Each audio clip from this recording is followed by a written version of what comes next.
Hey, Daryl.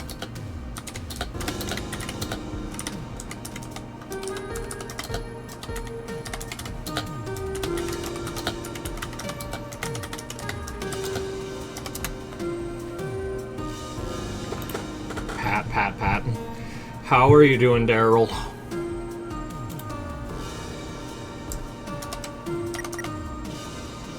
Yeah, we go here.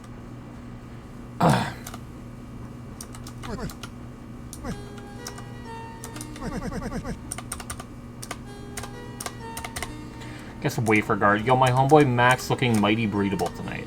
You have another homeboy named Max? Yeah, Jim's like, yeah, you're doing this first before dailies, right? Or I'll kill you. My trip yesterday was a bust because of some BS happening in the metro. You should have killed everyone there and as comeuppance.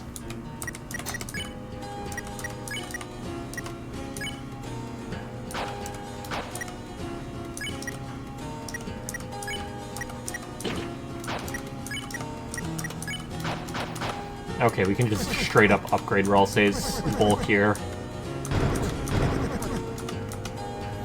Don't make me type your full government name. Now, hold on. Let's not go too far here. So you didn't even, like, pre-daily? James ain't even here, bro. He's gonna be playing Chapter 5 at all, killer! And I got a lot of gaming to game, okay?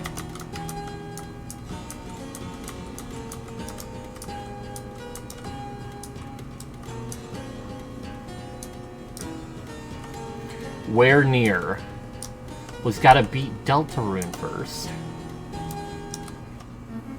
Which he's honestly probably got a good little bit to go. Not too bad. One of these books is gonna fucking get me! Okay. I'm gonna kill this stupid wizard.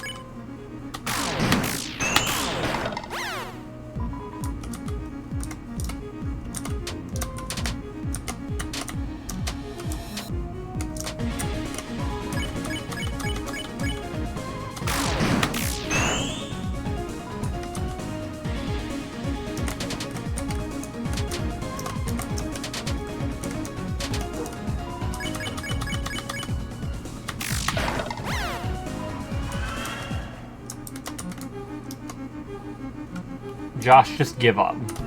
You can just look at the puzzle answers to speed up the chapter. When Expedition 33, ask James when Ram.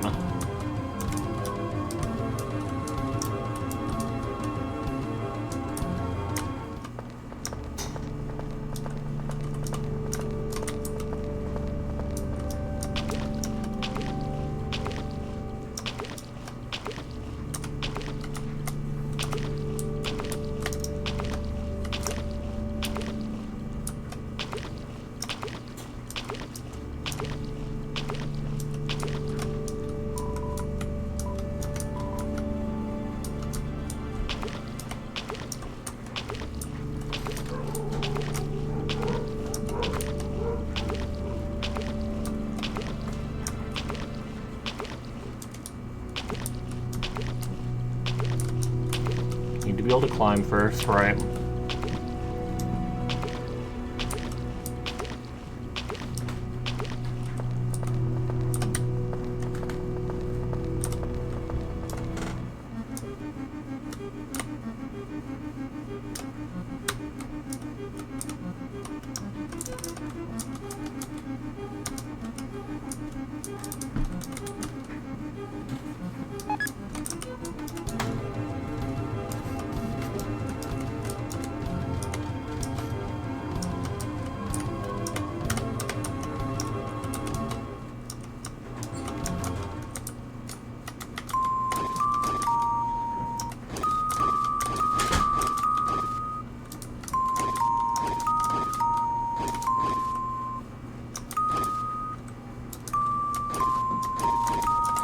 Yeah, I can't get it through there yet.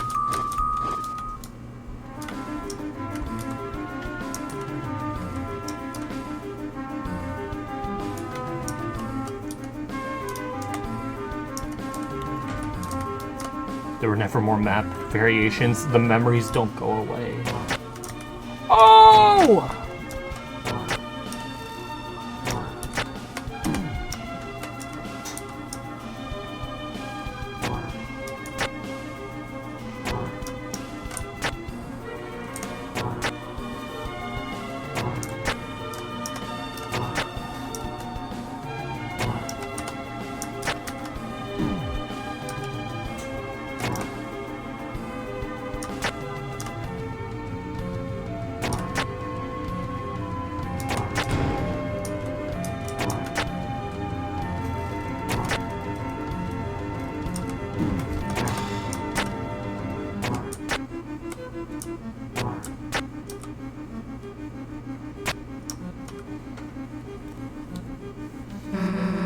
Like $7 will have mercy on you for 1 month.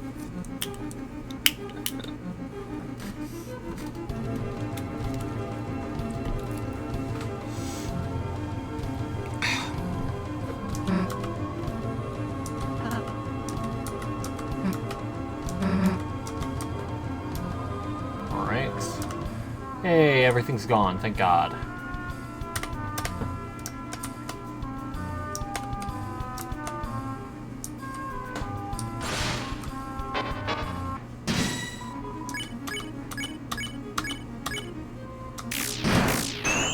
Man.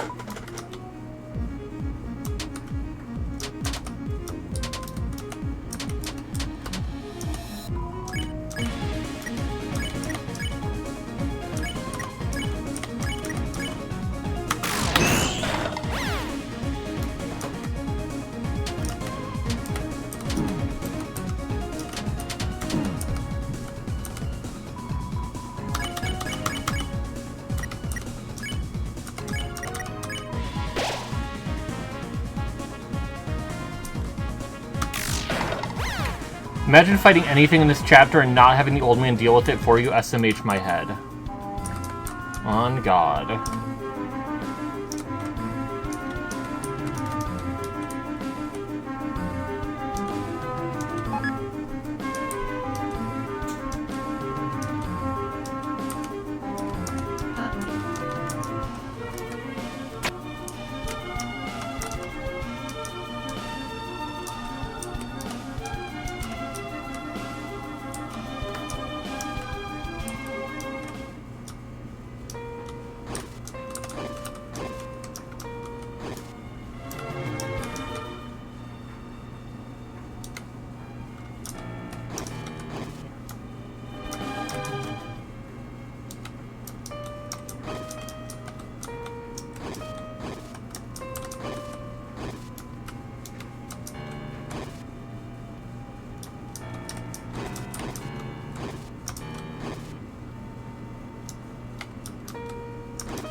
I definitely goofed.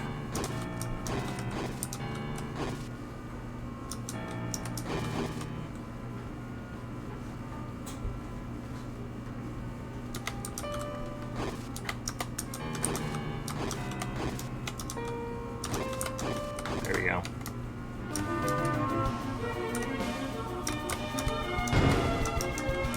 We'll take the revivement by all fucking means.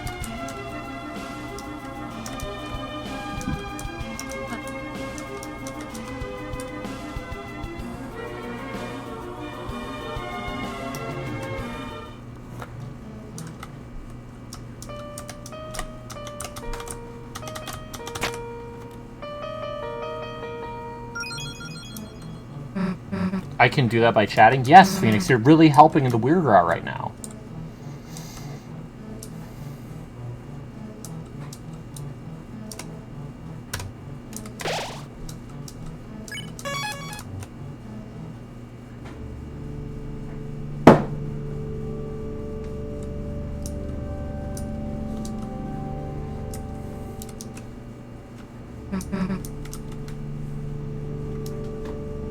Where variety? Phoenix, where's your variety of messages? Or I'll say you buffoon. HSR? Oh, you're so right. You're so right, Phoenix.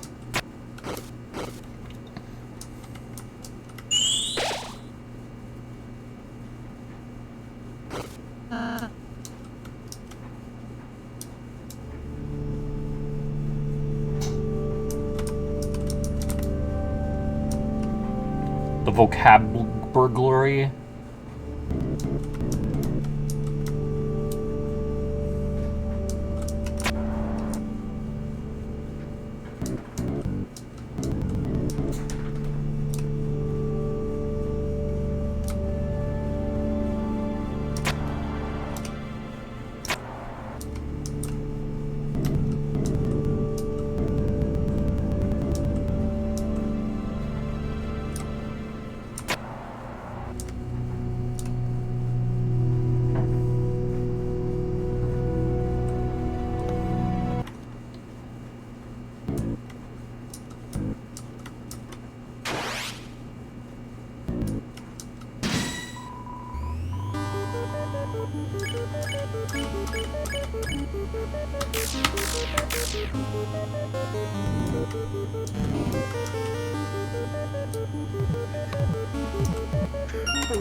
I'm just gonna ignore you, Phoenix. I'm just gonna deadass ignore you.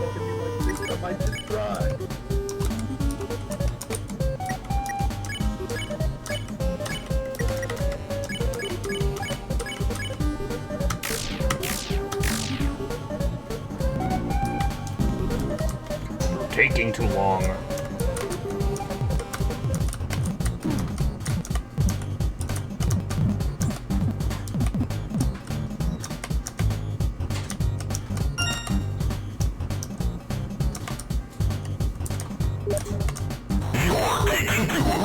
Phoenix, kill yourself.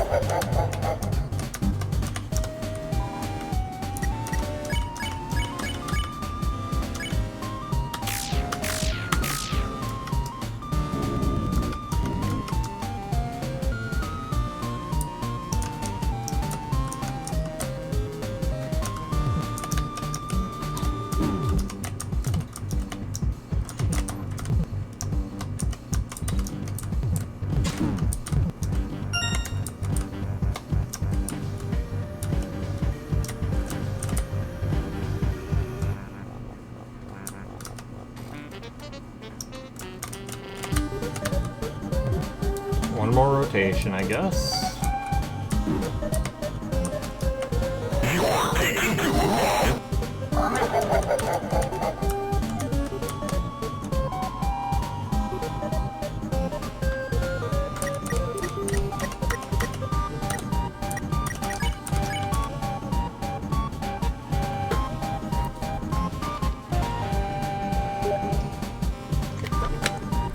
You are taking too long. Congrats, Phoenix. Congrats, man. You got the bit. You were the only person physically capable of potentially making this bit feel lame.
scaredy cats how will things go faster, right? No.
That hits.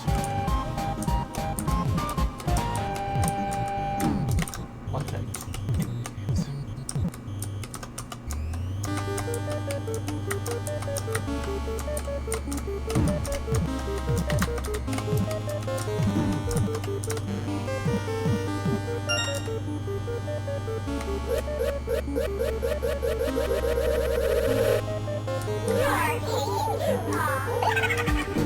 Okay, I trolled.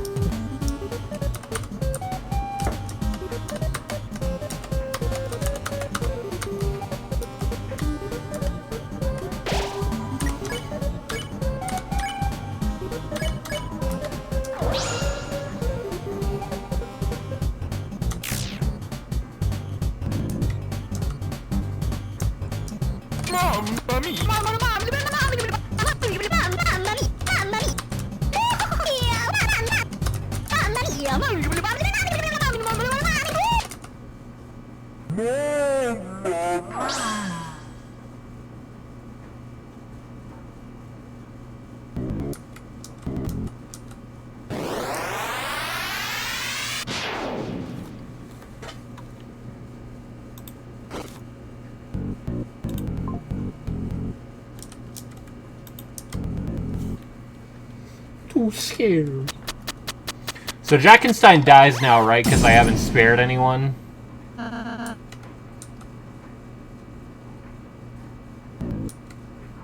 Yes. Oh. I'm sorry, Jack and Stein.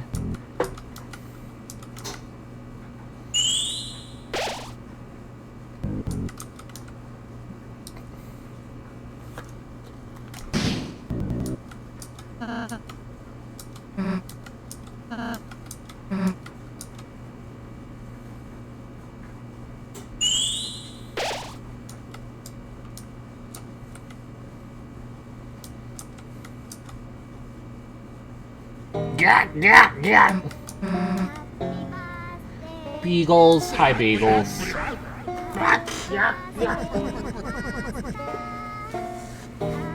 Shouldn't you be helping that pumpkin fella, Bagels? Why you ignore my hat? Because you're Phoenix. I was also in the middle of something. Here I'm just in the middle of text. So... Pumpkin!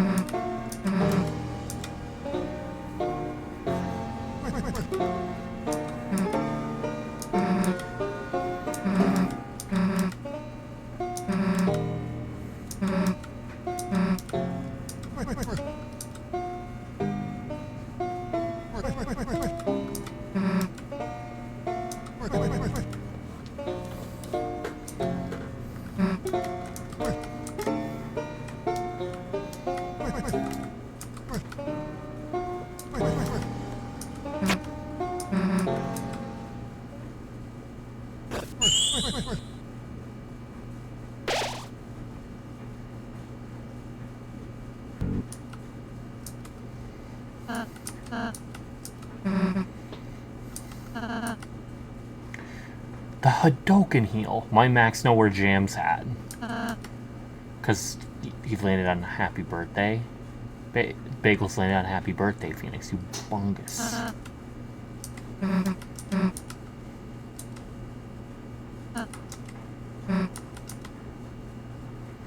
Good old rage baiting Gerson. You old me. I will rip you long ways.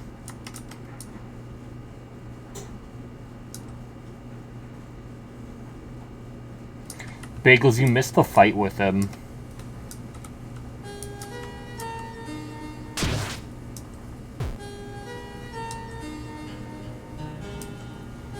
He says, "You're taking too long."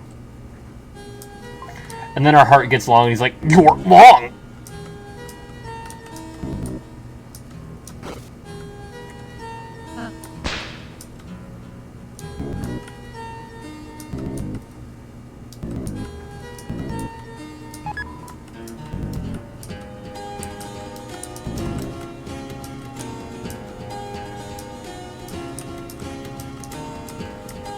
Hugs from Pumpkin Man.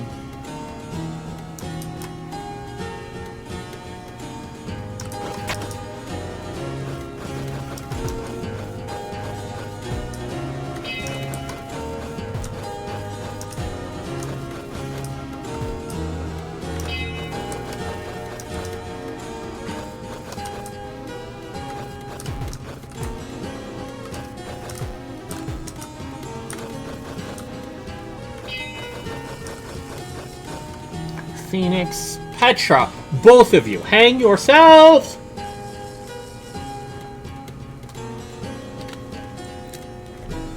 Love when I'm in a rush and then Petra and Phoenix enter the chat. Me? Yeah, Petra, it says Petra 525 redeemed take water sippy. Ya bongoloid.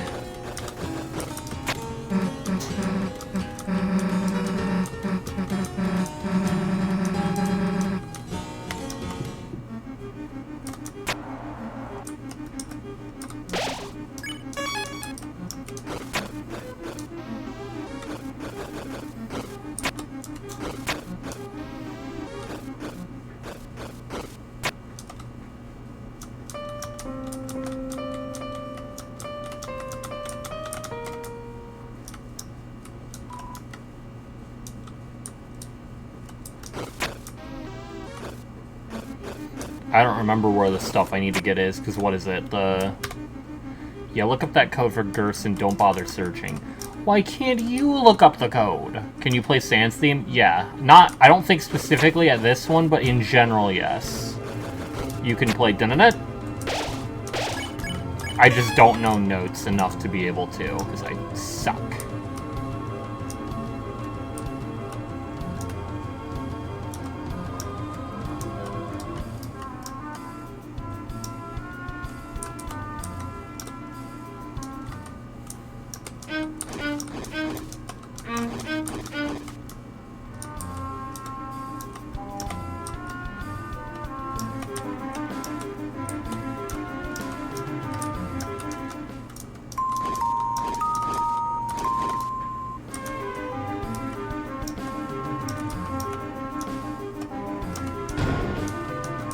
Oh yeah, Absorb Axe. I think that's an upgrade I can use now. Yeah, by a lot! Flower Man, kill Phoenix? Yeah, that's the plan.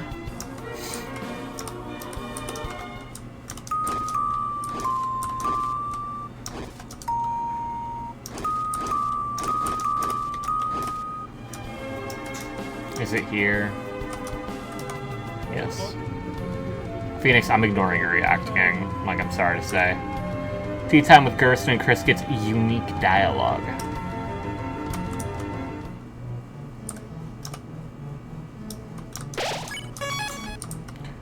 At least look at vid.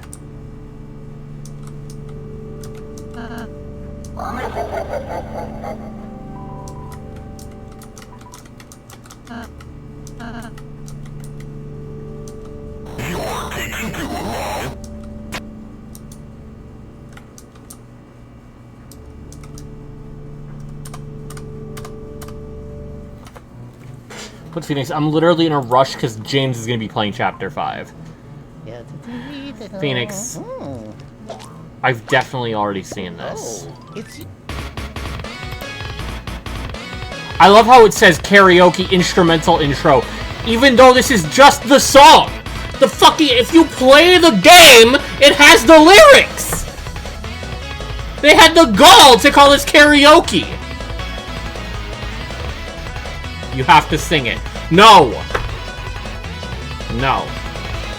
10 feet to the Flower Man!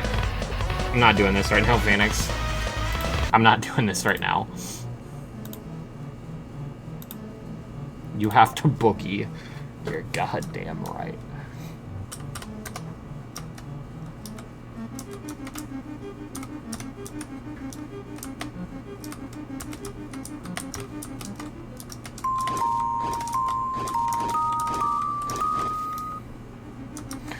You are the So, Phoenix, can you, like, die, bruh? Per chanting Tatums.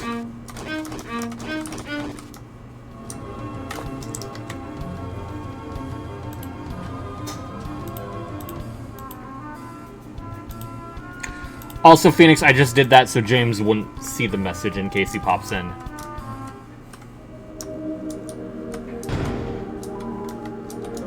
Is Mystic Band something I want to equip? Ooh. 4 less defense, but 4 more magic.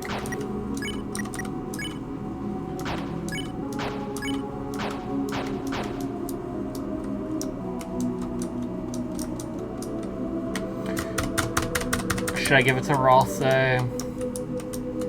Nah. I like the bulk. Now, where's the fucking waterfall?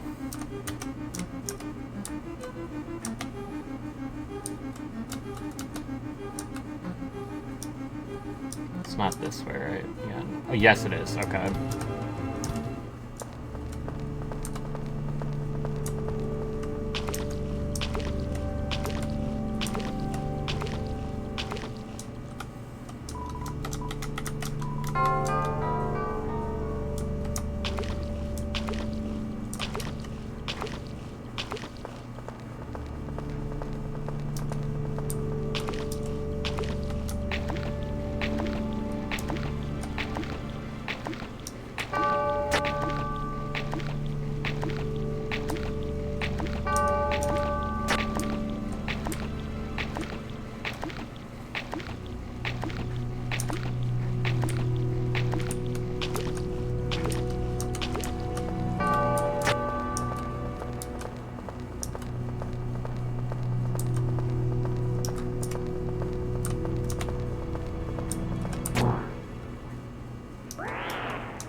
It's the Undertaker.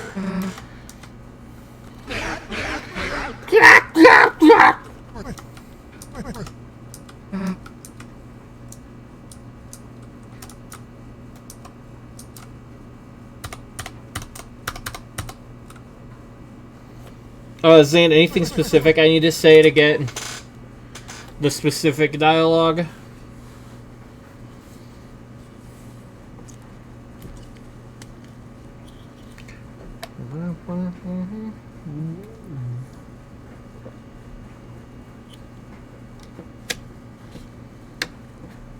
Tea party. Yes. Phoenix, I said right after I banned you, hey, I'm just banning you so that James has no chance of reading this message. That's it. There was no actual ban. I just clicked it because I didn't see the option to fucking remove your message. That's it. That's all. That's all. You don't need to make a who ban, why bannings. You don't need. There's no need for hoopla. No hoopla. No hoopla in the building. But Zane, jingle, jingle, jingle, Zane. While I wait for Zane to say something, I got a couple cards. I hung out with James a little bit today. Got a couple cards. Got a Maractus. Got a Chernobyl Chikorita. Yeah. Got a damaged, like, really old Mewtwo. This motherfucker look ugly. It's like an old as fuck Mewtwo. Is that veins on his stomach? No, that's his, like, front tail weird thing. Got this Cheshpin. He's holding a little stick. That's how you can tell he's the goat. He's going stick collecting. And then this, you know, I'm actually gonna take it out of the sleeve because it has, like, the price sticker. Actually, I'm just gonna swap what side it's facing. That way the price sticker isn't blocking anything on it.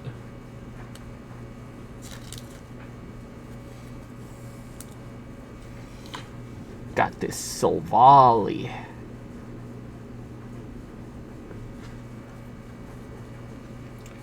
Zane! Zane, wake up!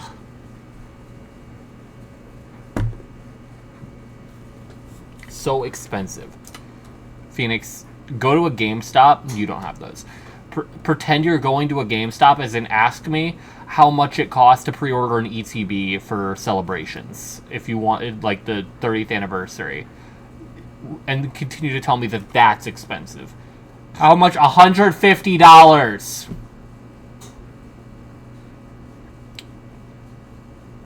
They're supposed to be $50 boxes.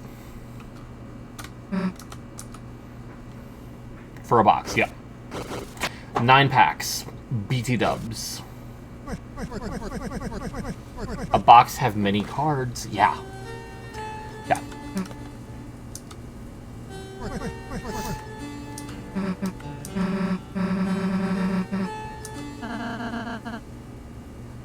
So you say yes here.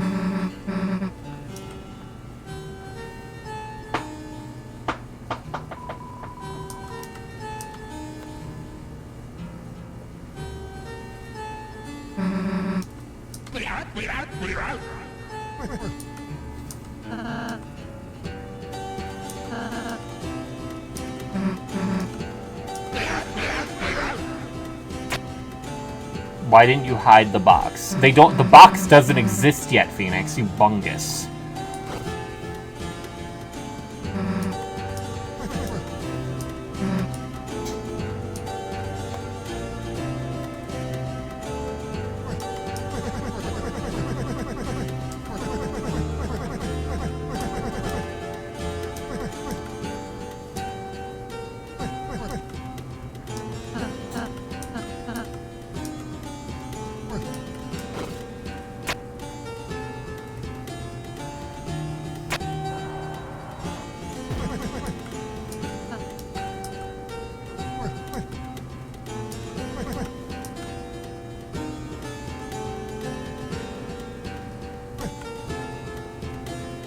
You're really just going through the motions, huh? Something tough's going on with you, I can tell, that sort of thing. You still gotta get through your day, still gotta talk, fight, do homework. Yo, he's talking to Chris, not us. It's almost an insult that the Earth's still turning.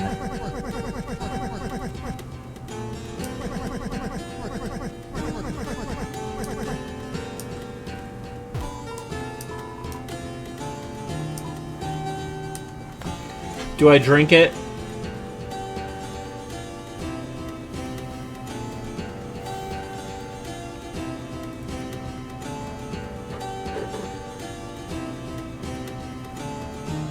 I think it's don't drink it and get the apple. Okay.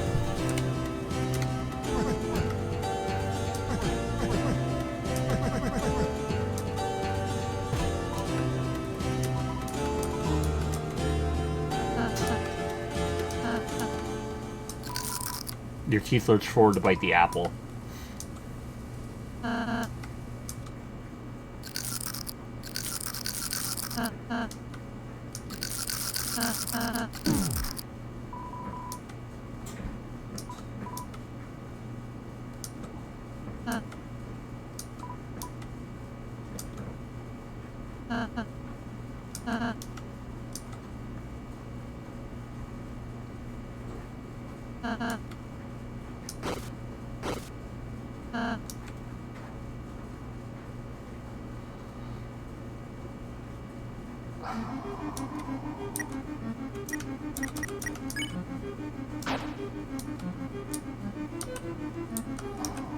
No. Chris fucking assaulted that apple. Oh my god. I have done irreparable damage to this child. Bro is going through the motions best he can.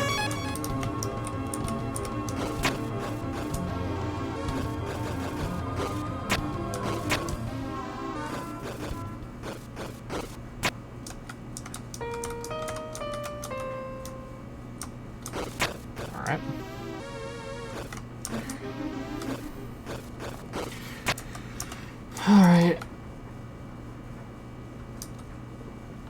Alright. I hate Googling at the same time because it requires me to Alt-Tab. Delta. Fuck, and it requires me to fucking undo the goddamn keybind that lets me use JKLI as a WASDA. Chapter 3. No, 4. Gold piano.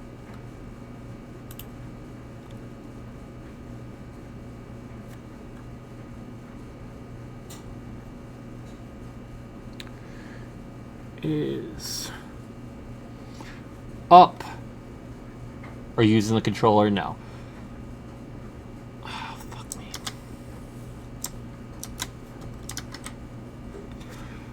Up, middle, up, left.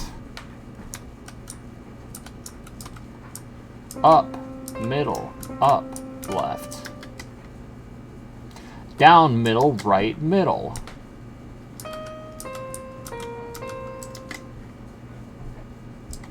Right, down, left. Okay, it's just this one.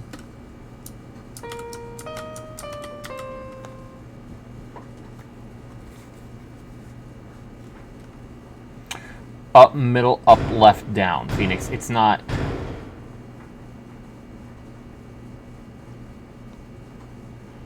You bungus.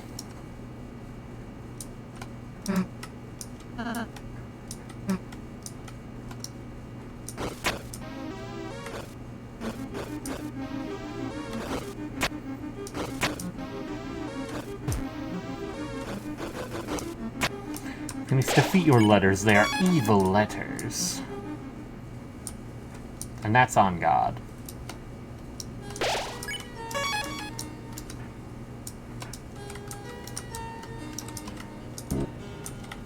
Oh, no, Phoenix, you just play regularly. I'm just skipping, like, sections.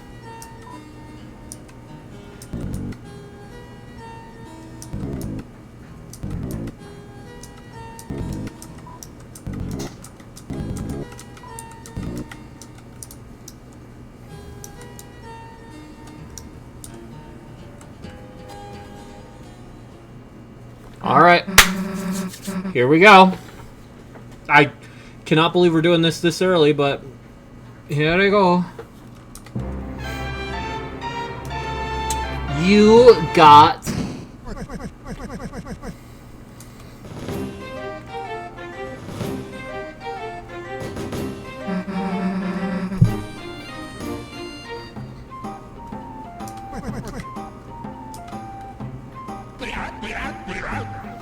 Susie, cut an old man up. You mean cut him down.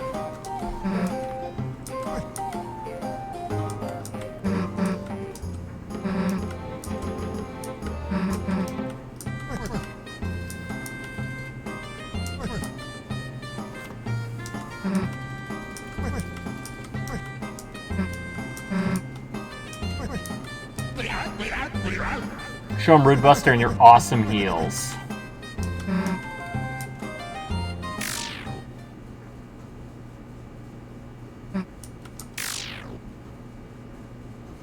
Miss.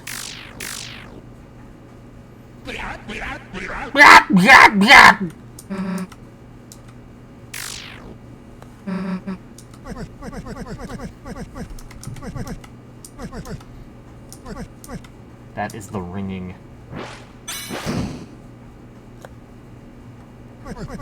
of the hammer of justice.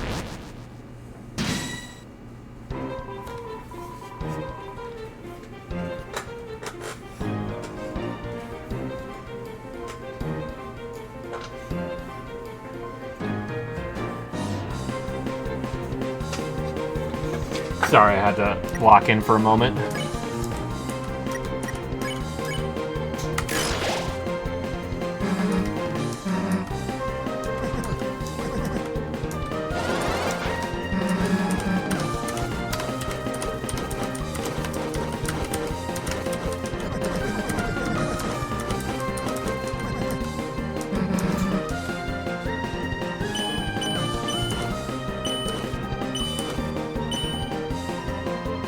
Here, Cockles Green with free Edom.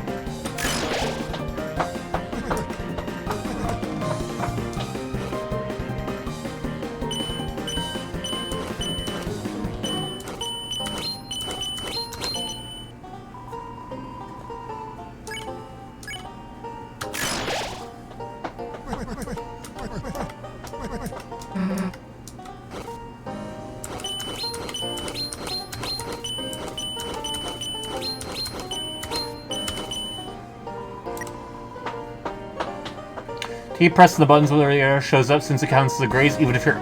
Oh, okay.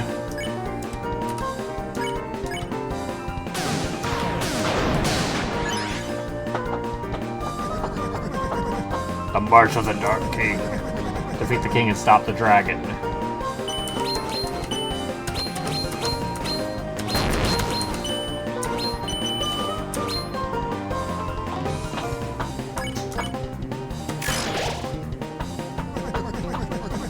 City of the Shining. Heroes do battle in chariots to save the queen. Yap, yap, yap!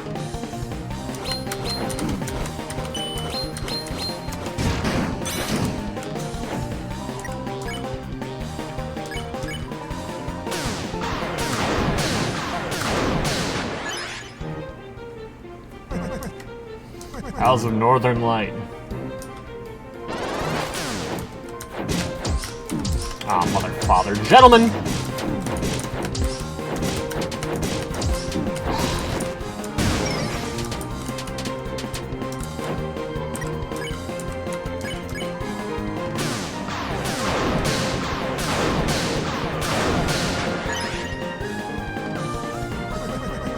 The Trials of the Holy Hammer.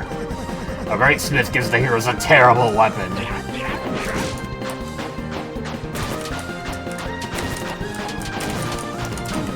Mother, father, gentlemen.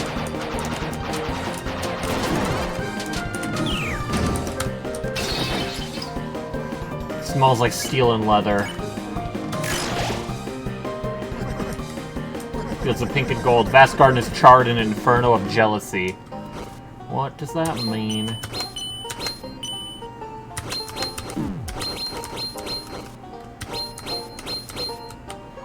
can't deal with Diags.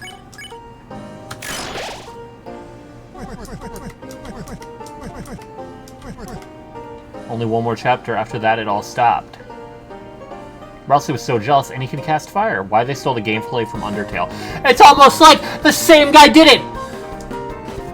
It's almost like this guy taught Undyne all she knows!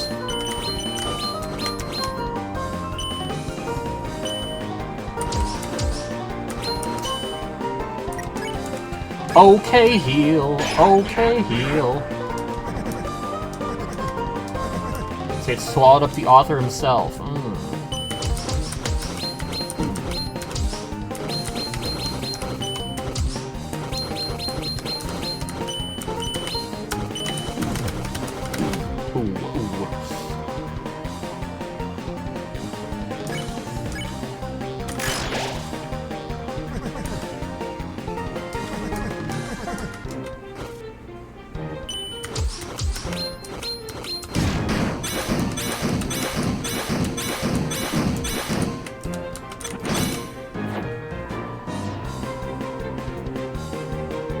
Not a fan of what I see here.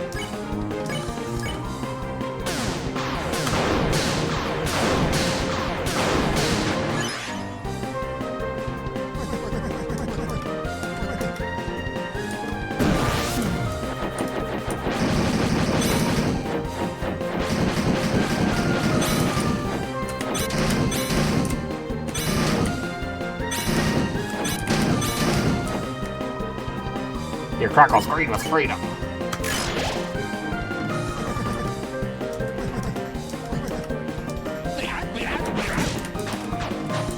Here come the hammer axe things. Do.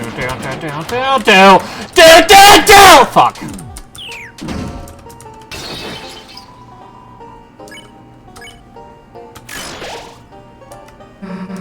Why did I not? Okay, I should have just root bustered.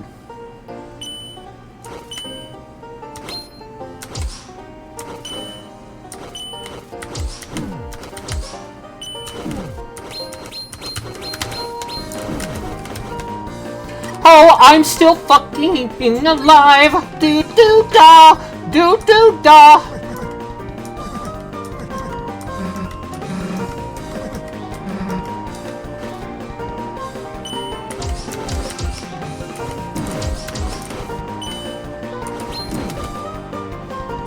Oh, you're an ass.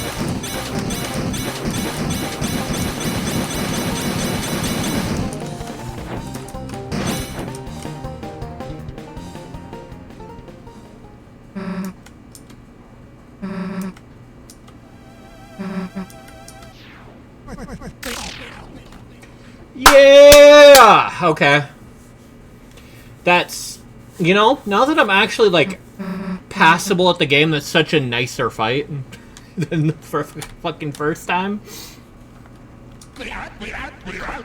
First time I did this, it took, like, 2 hours.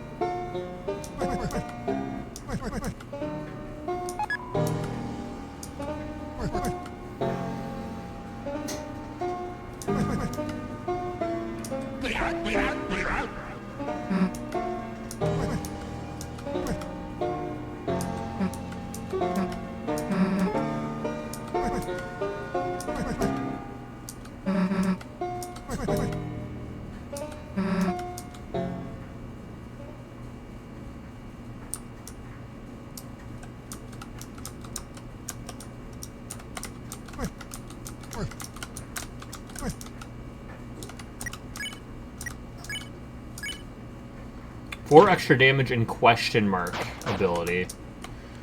Do we know what question mark ability is yet, or no?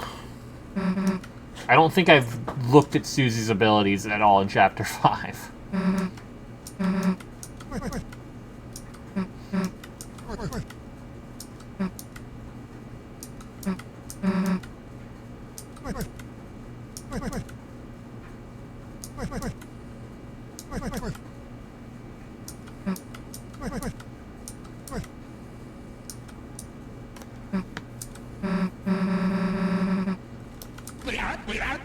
Yeah, yeah, yeah.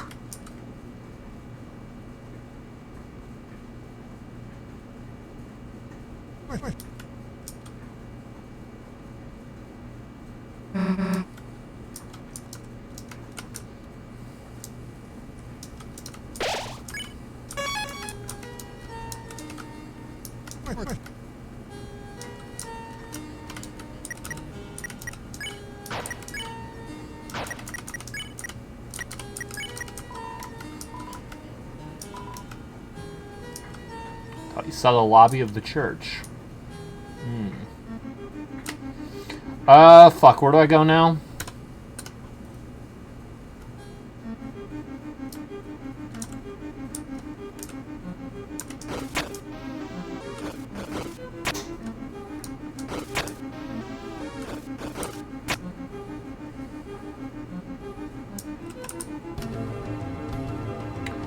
Wait, Zane, where's the items I want?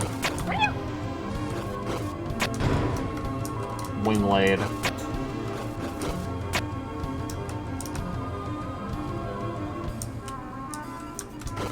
I think it's Sanctuary 2 anyway.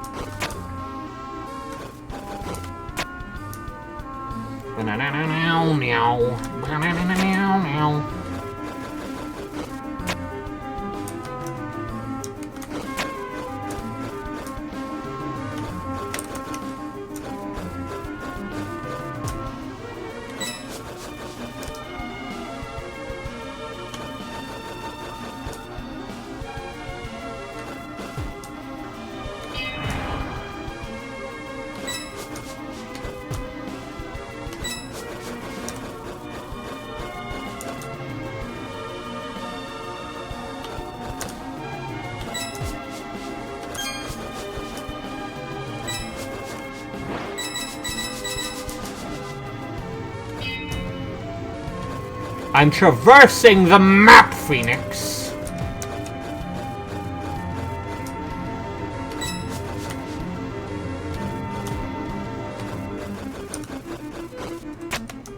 And getting money, getting bitches, getting fucked.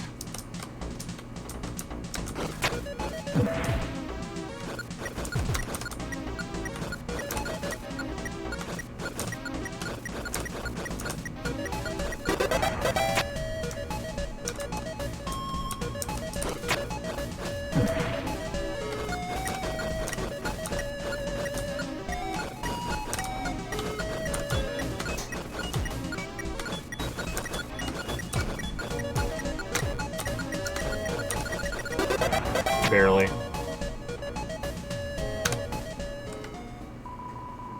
Or are you crawling on the floor? I'm climbing up a wall.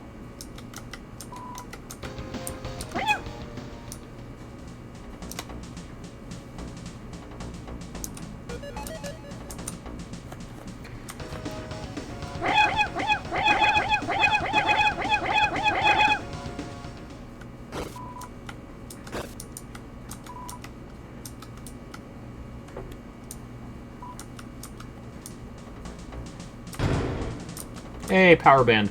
Okay. Lapras, that was not Lapras, Phoenix. It's water. Holy water. Because we're in a church. This is a dark world made from a church. The power band for Chris, let's go!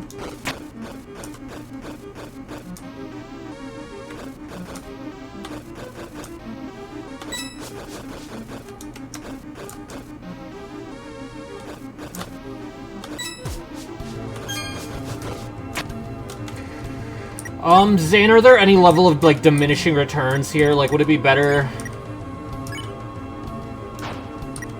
Although the fucking bulk difference is kind of bad.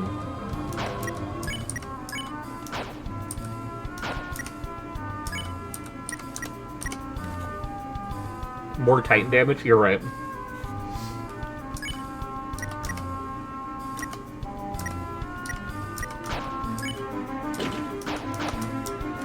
The defense diff is kind of fucking terrible, but whatever.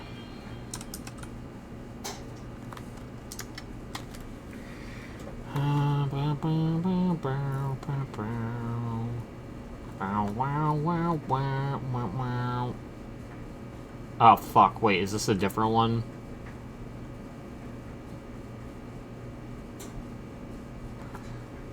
Zane, I don't see this one in the fucking Dark Sanctuary puzzle list.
Oh, wait, okay.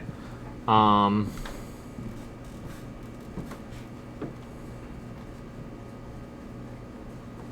cover of the Spino won't matter. Chris always messes it up, though there are Easter eggs for after.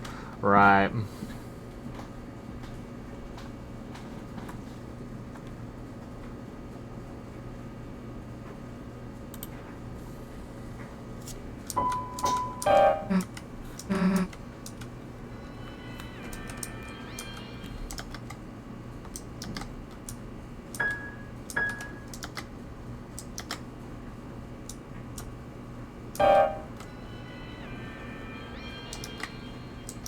Oh, wait.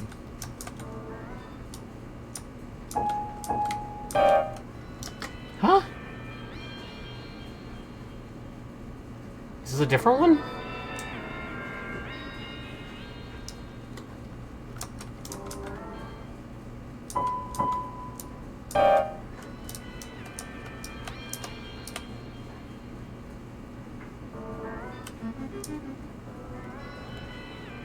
See the notes, you can't play more than 2 notes. Okay, I thought, like, the first screw-up.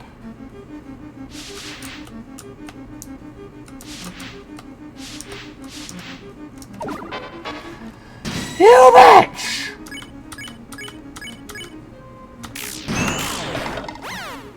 $278.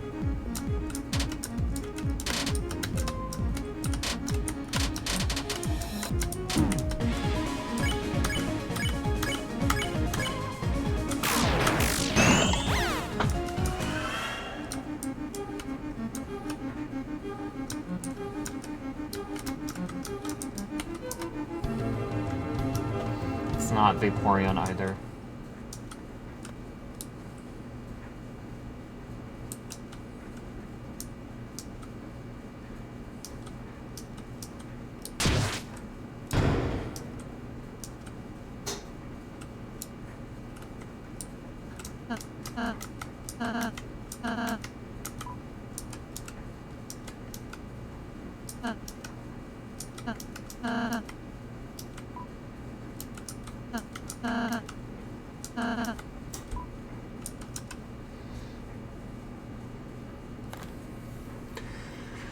Zane, you know, I was clicking this thinking like, oh yeah, no, I'm gonna skip this segment. There's weird route stuff I can do here, isn't there? That I've just now stumbled into.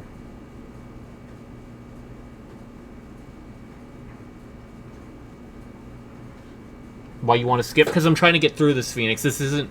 Like, most of this is stuff I've already done. I'm just doing a different route now. A much worse, much darker, much more evil, much more I feel like a piece of shit route.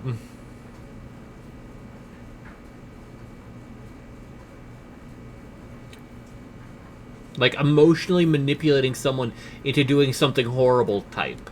But there's stuff for weirder out here. That's what I...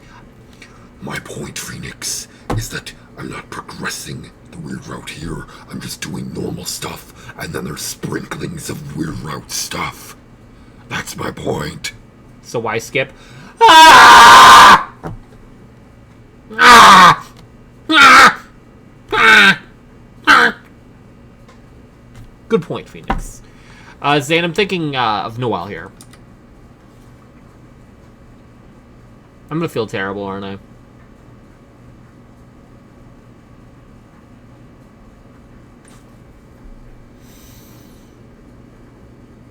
Wait, just a single red dot in the middle? What does that entail? What the fuck does that mean? Thank you.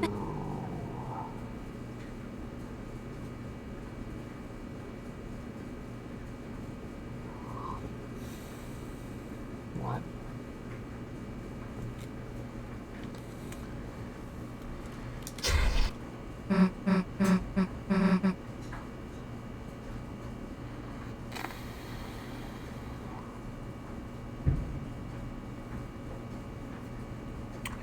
What does that mean? What does that mean? What does that mean? What does that mean? What does that mean? What does that mean? What does that mean?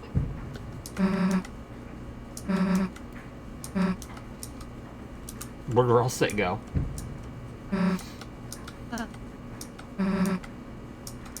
Wait, Ralsei, where did you go?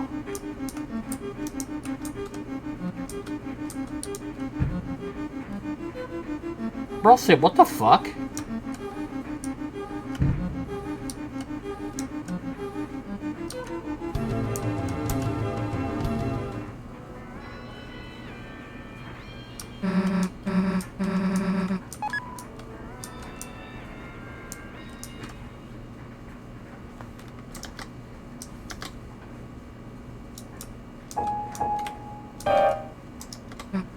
What?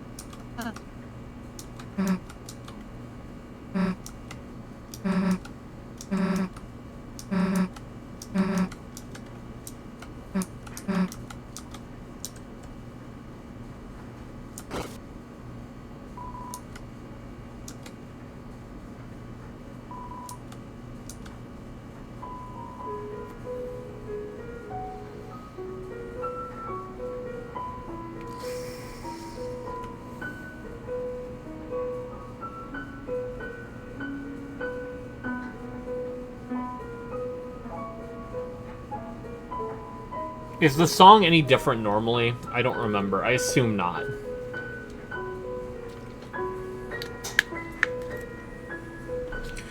Because this fits in normal route very much so.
Fantastic. What about...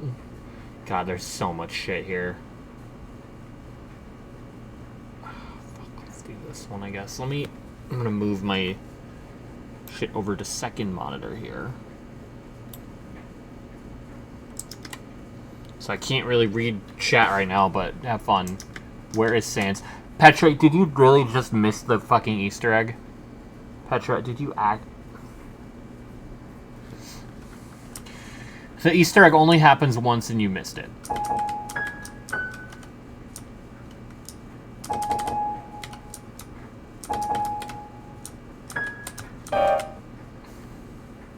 kill yourself. Okay. Bungus. Shungus. Bungus. Shungus.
Not even Sans iconic.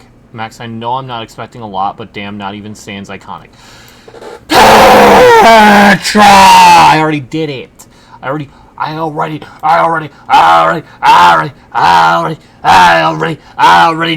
I already did it. Fuck you.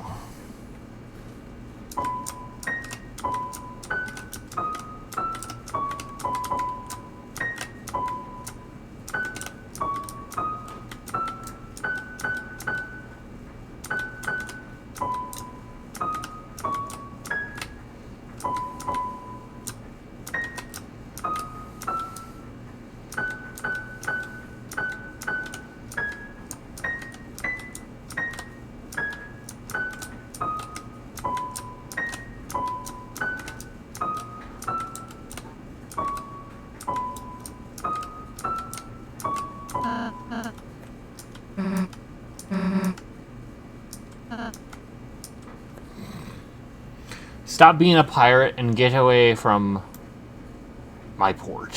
Fuck you.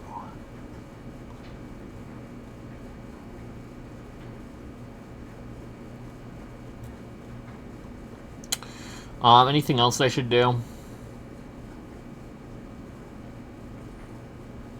Alright, what about this one? This one looks fucking stupid.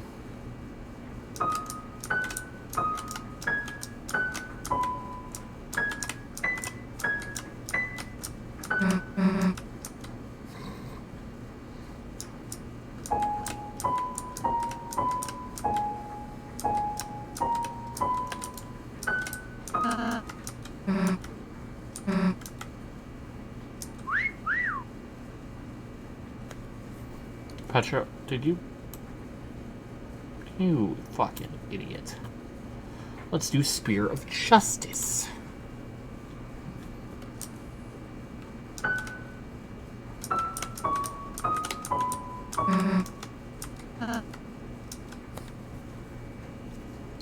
What about Ruskard?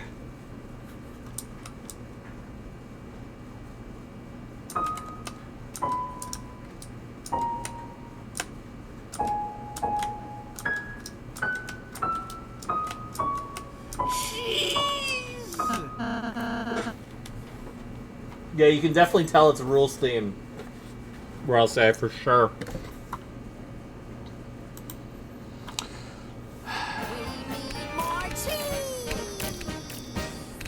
Petra, why would you do this? Petra, why would you do this, you bastard?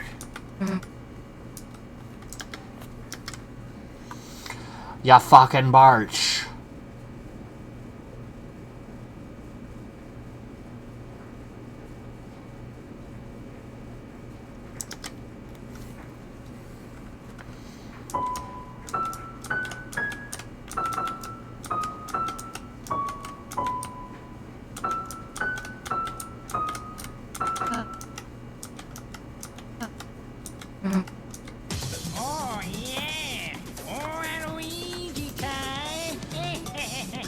What the fuck? Petra, why? But forsooth, why?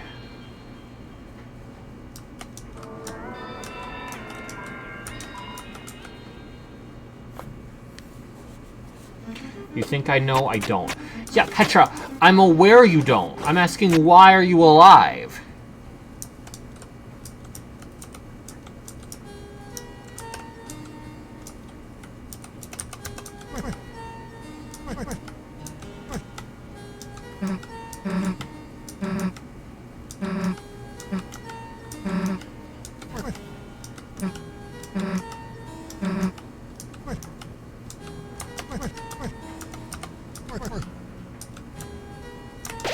Can you read my message? I don't see your message, so no.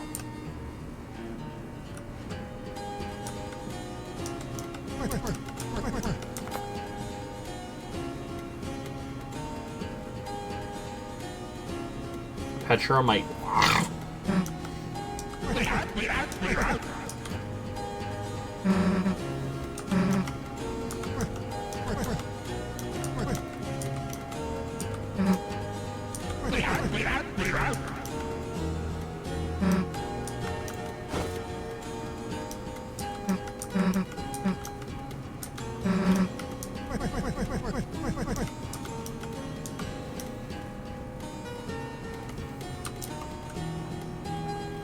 Bing, bing, bong, bong.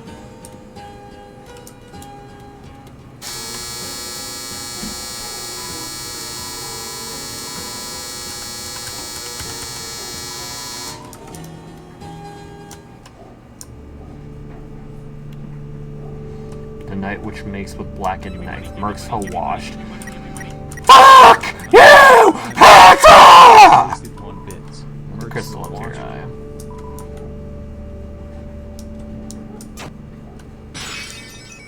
Prophecy's text does not warp in the crystal lens. So I saw that in like one of the random video. Is that implying the night which makes with blackened knife?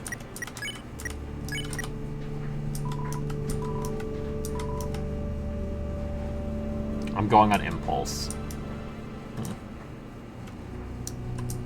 Hero strife by strife. They're gonna keep fighting the night.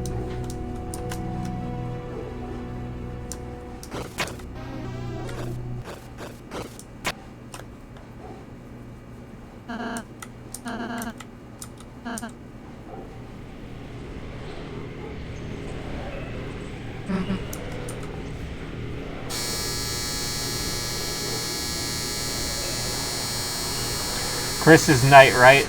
So Petra, there's like 87 different theories on who the Knight is. And once I do Rear Route, maybe I'll have more answers or more questions.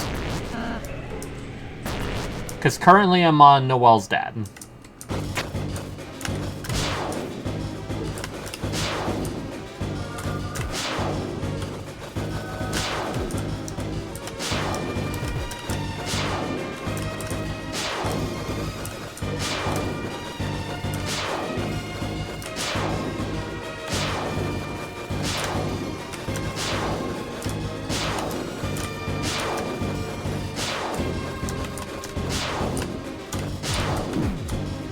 Alright, Chris.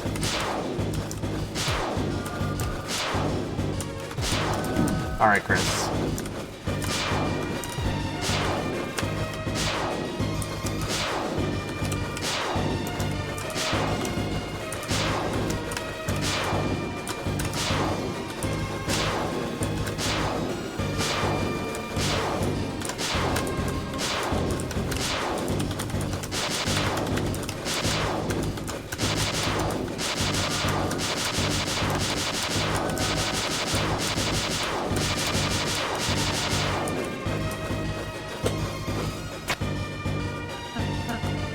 No, Petra, I just fucking hit the key before, like, jumping.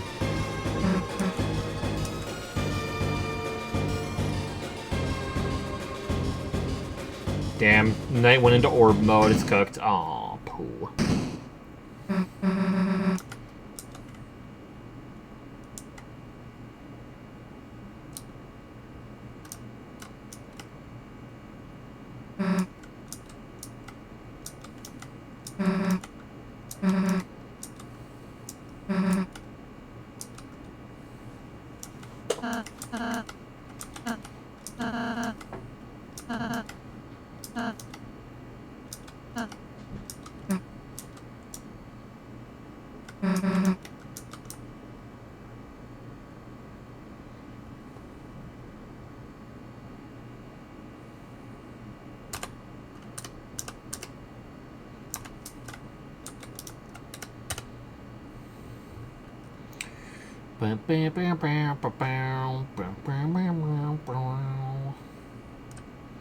I'm gonna be really upset if I have to, like, murder Flowery in the weird route.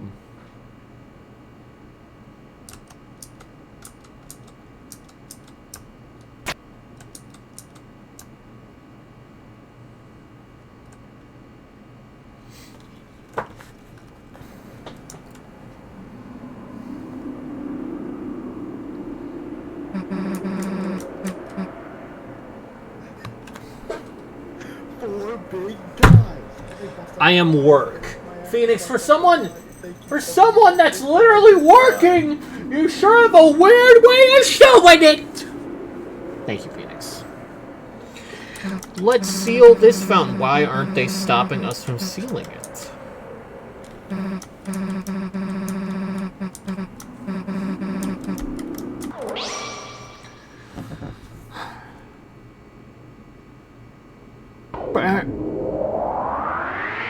Oh, there was no burner.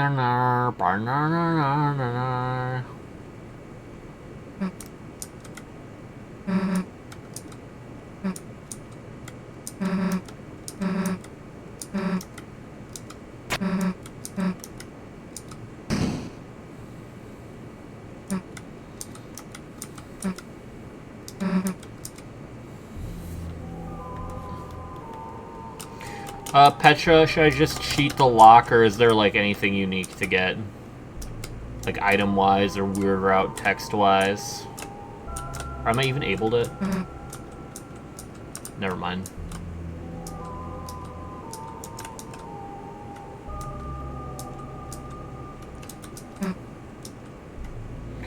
At piano, be mean, enough said.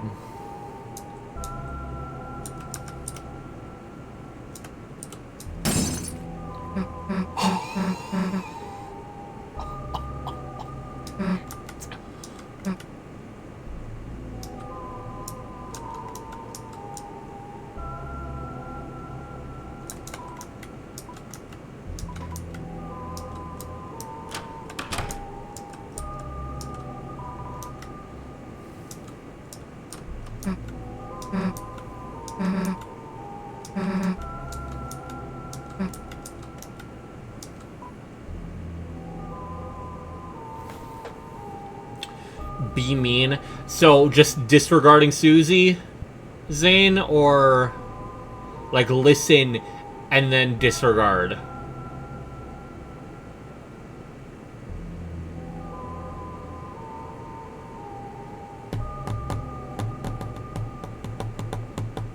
Listen, okay. And then be an ass. They say so there's this plaza and they put this public piano in it.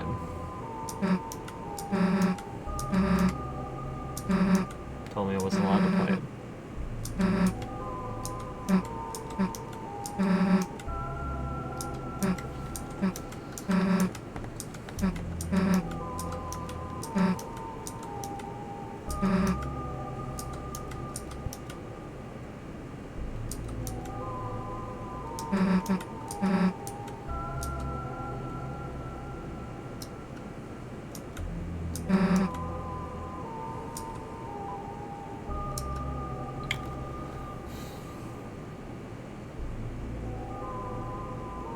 Zane, please tell me this isn't the option I should pick here.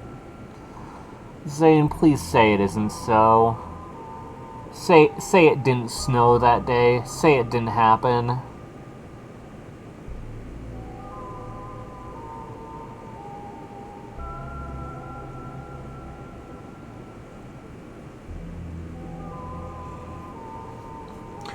Say red or green if I should never play again.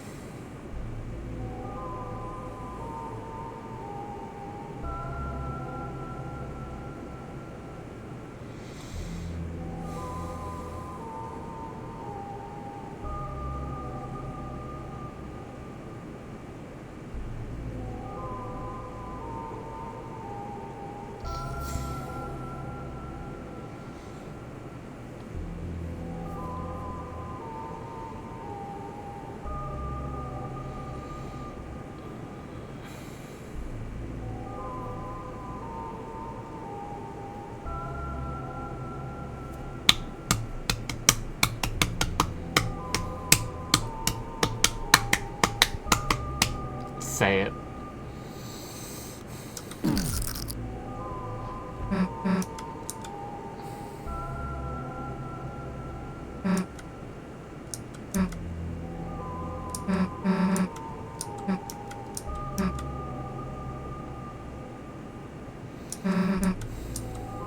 You know, thank you, Chris. Thank you. I don't have the heart. But this and ship it for me, Max. No. I pay you. I'm not dealing with shipping bullshit. I do not care to do so.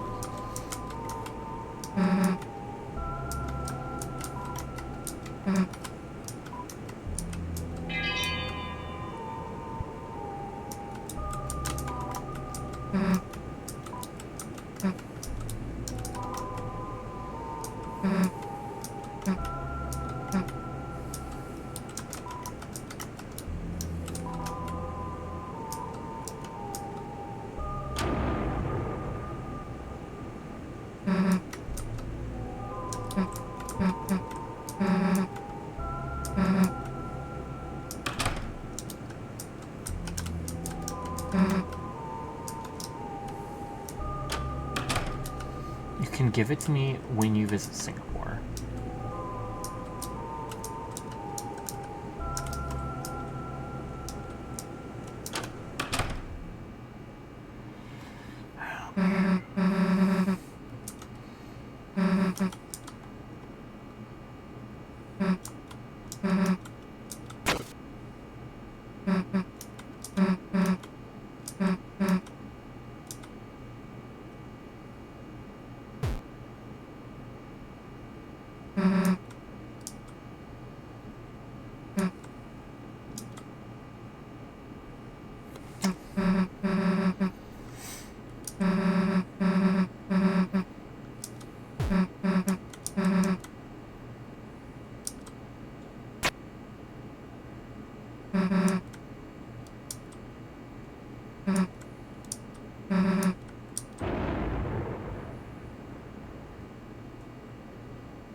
Gerson's story is still so fucking cool, bro. And sad.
Anything else?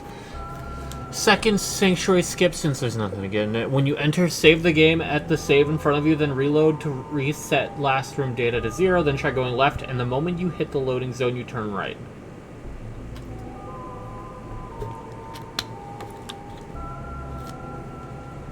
Nothing else. Okay, let's try that then. So...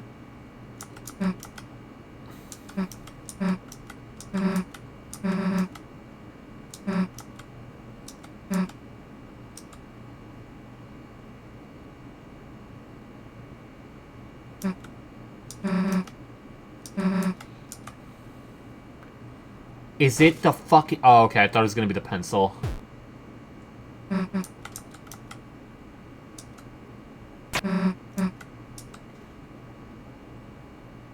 You're a fish, man. Bagel tots.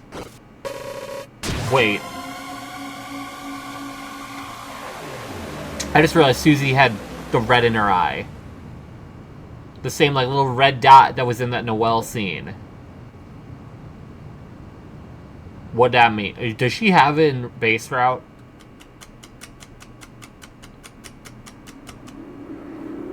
What'd that mean? Same red eye Chris get. What'd that mean? So, let me read this again. When you enter, save the game at the save in front of you, then reload to reset. Try going left, and the moment you hit the loading zone, you turn right.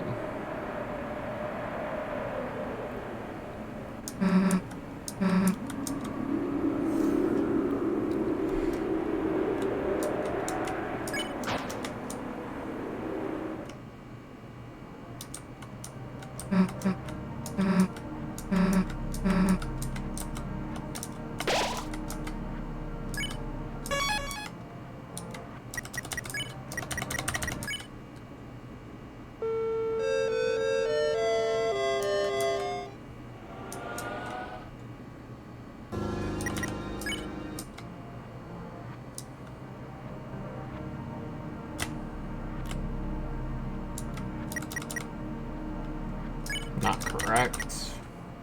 Will I know I got it?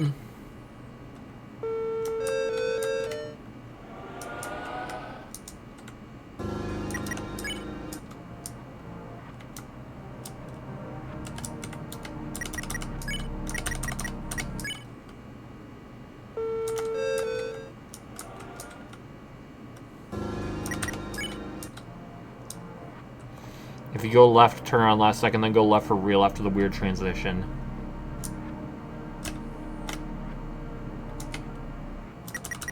I don't think that was right. Do you have like a video of what it should look like?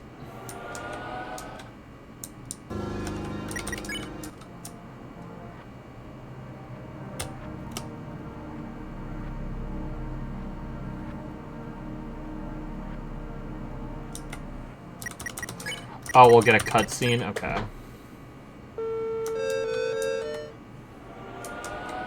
Go right before hitting it. Okay.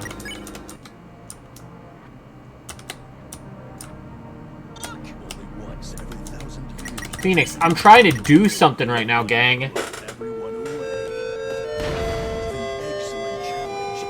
Could you not, man? Just straight up wasting time here, gang.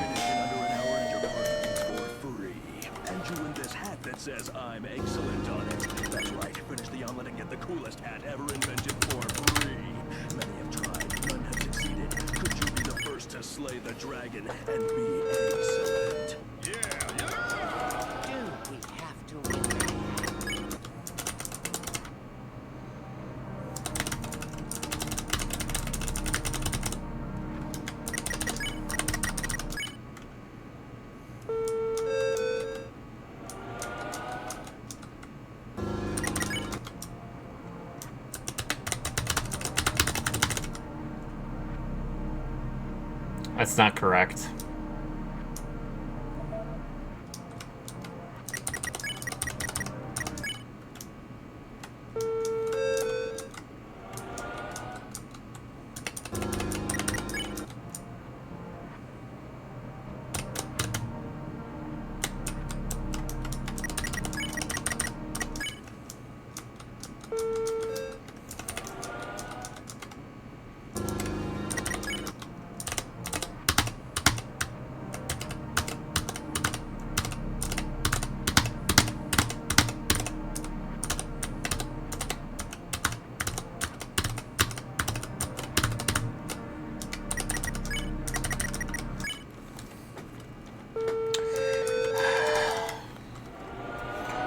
Shorts, pants.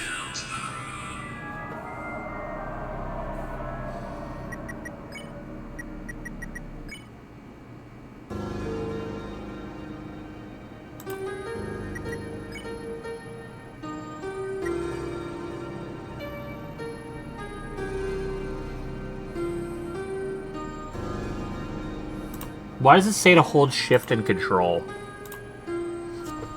Why is that?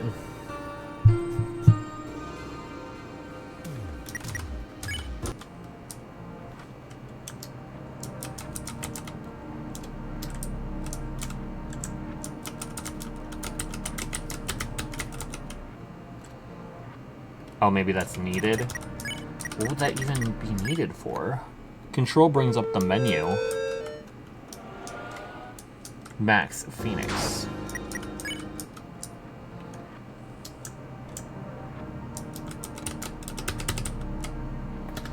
I can't be holding left. You need the item. Phoenix, I don't need any item, you bongos. You fucking pair of bongos.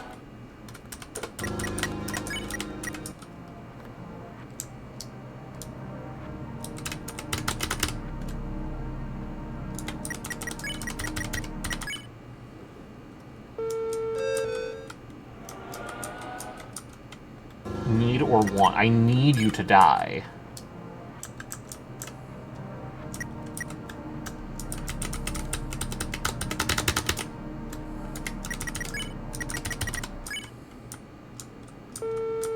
Speedrunners make it look so easy. I'm gonna put it on React real quick for it. So this is what it looks like, Phoenix, that I'm trying to do.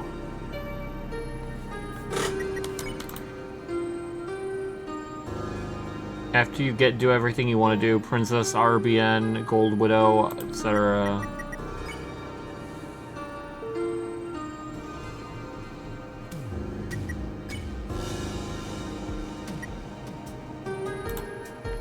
Walk in screen transition and try to walk out of it.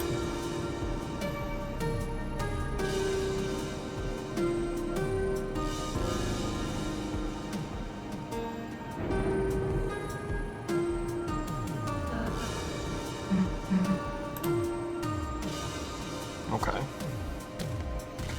Zamal Largen. It's a short. I can't. You fucker! You fucking banana bread!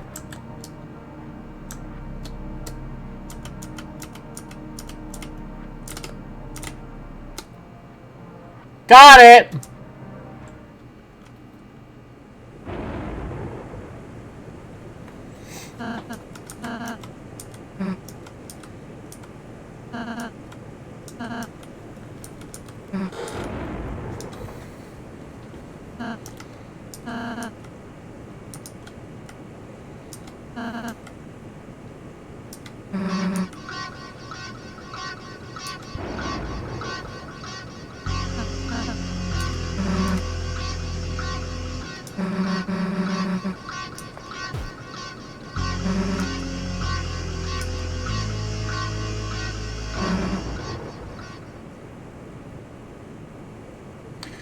I love... That wasn't the old man. It sure wasn't. I love this scene because you're like, Susie's gonna fucking be screaming, and then it's a scream of desperation, not of anger. That's why Susie's the GOAT.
You're gonna be driving my car home.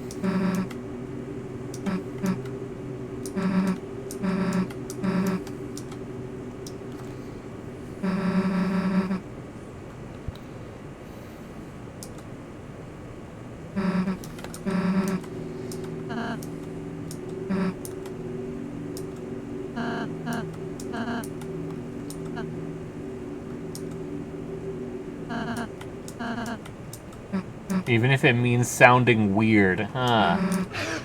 Oh.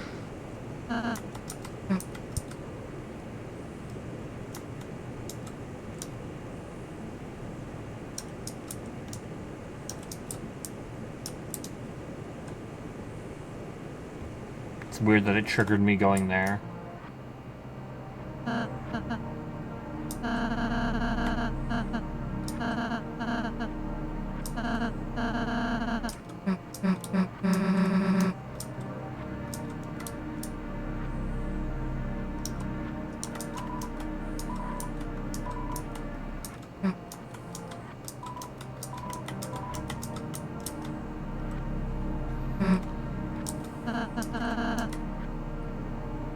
You know which items of yours you can equip. You're supposed to equip ribbons!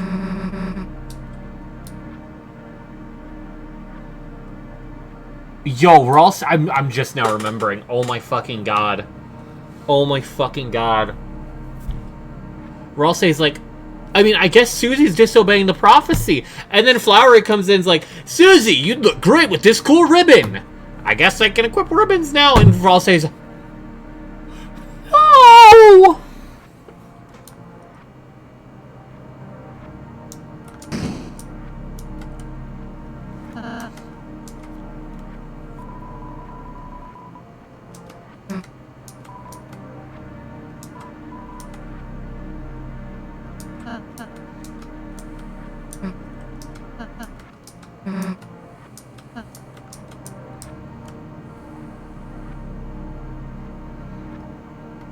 Twenty-two oh two, 2202, 2202, 2202, 2202, 2002, fucking goddamn it!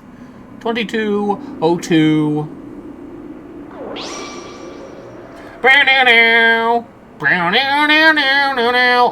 Oh, now you want me to stop singing, Phoenix? Make up your goddamn mind!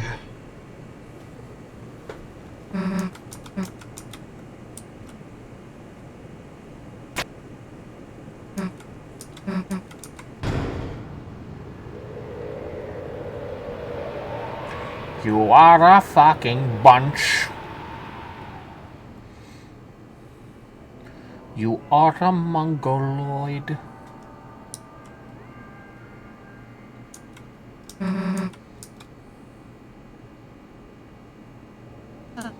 So, wait. I'm just realizing. That would mean the knight locked the door in the real world after coming through it in the dark world, right?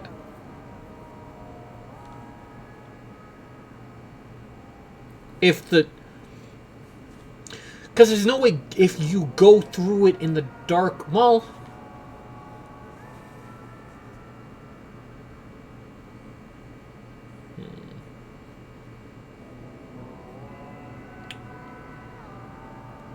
But how would they...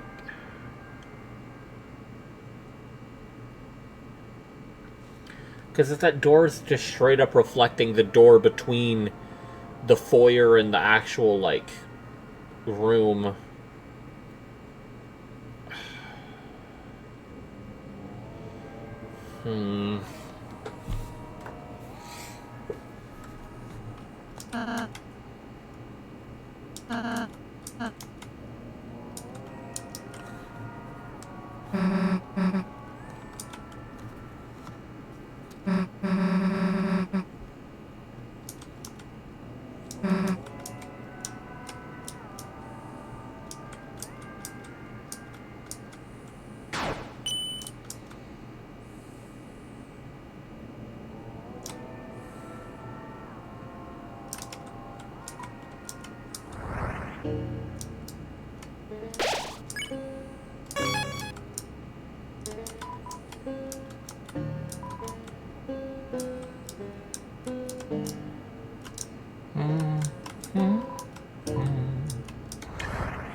Oh yeah. Oh yeah. Oh yeah.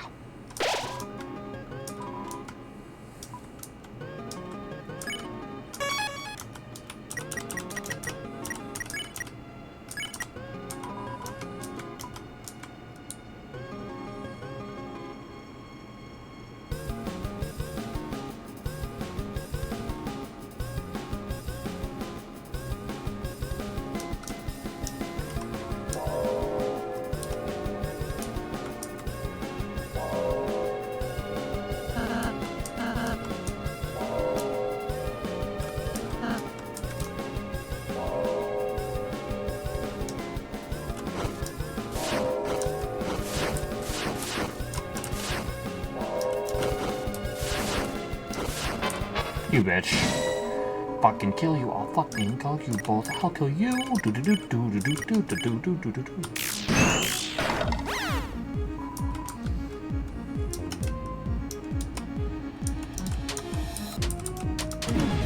Motherfucker, motherfucker, motherfucker. I became stronger.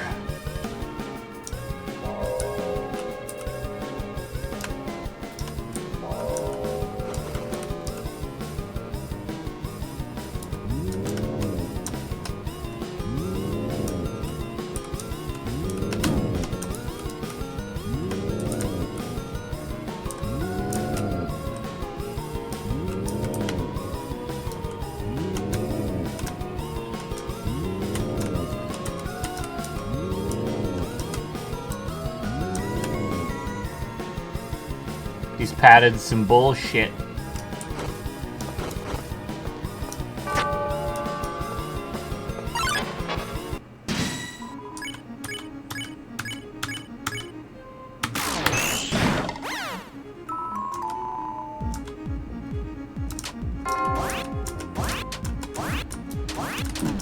Mother, father, gentlemen.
Anything else?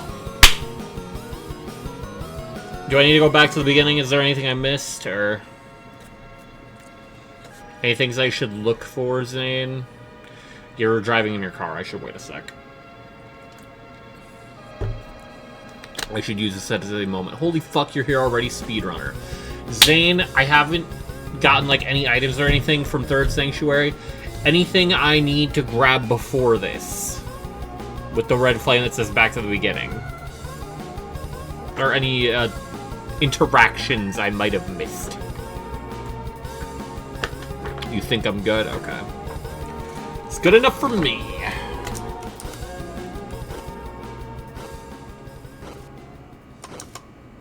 I'll wait a moment in case you think of anything.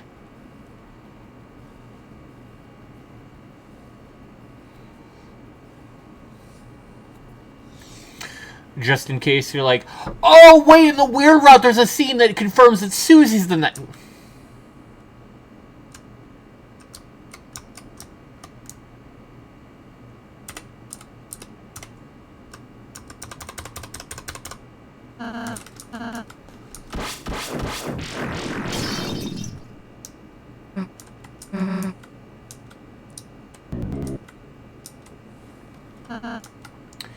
Jack. No, I'm writing a fun fact right now.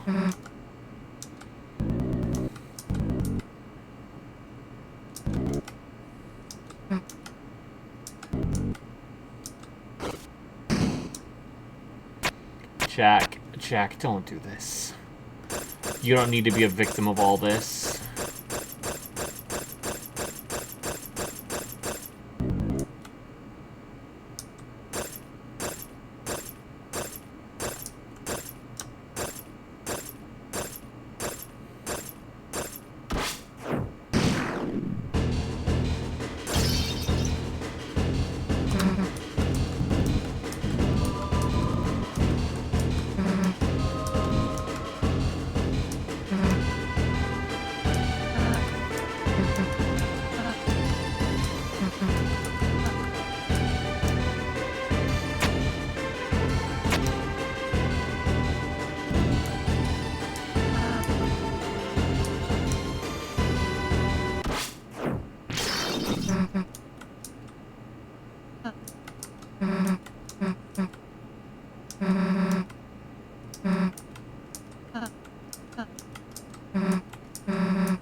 Man, Jackenstein.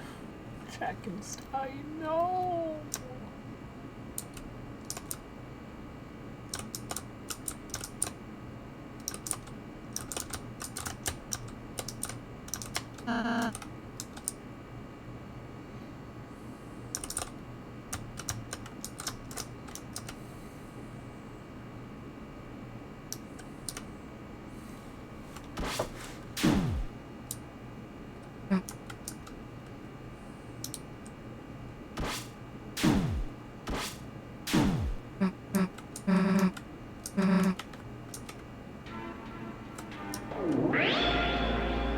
Oh, yeah.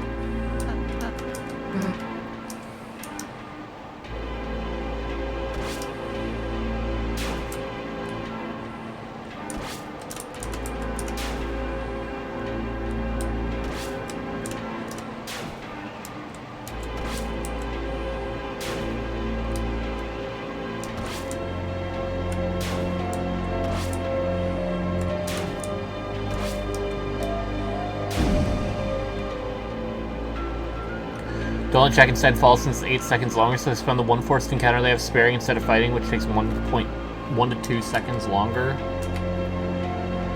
from animations for the one recruit, since they don't fight anything else. The one encounter is the one right before Gerson's study.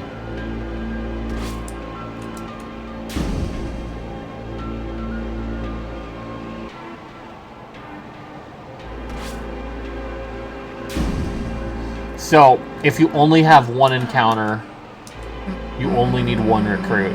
If you have more than that, you need as many recruits as you can. You have to recruit all the enemies you encounter, but in that case, you only encounter one enemy. Okay.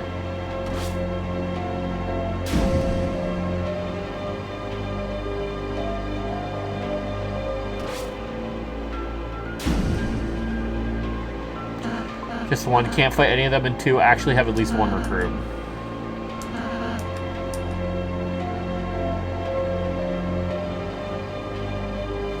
So, Eli, are we dead ass? God fucking damn it, man. I'm literally trying to speedrun this so I can watch James.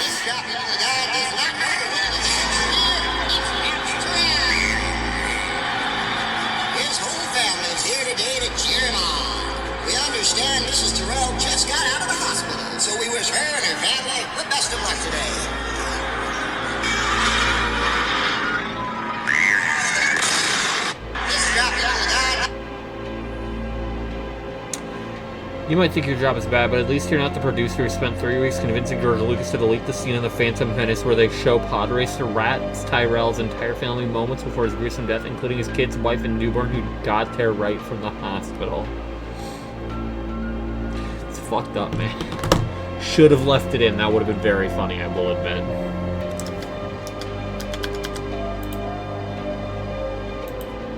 Speaking of Kirk.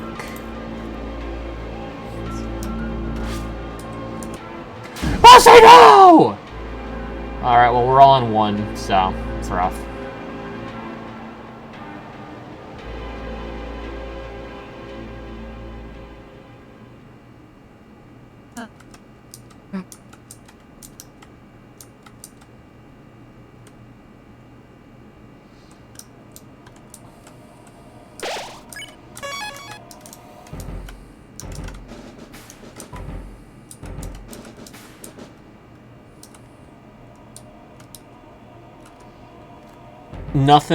Nothing left here.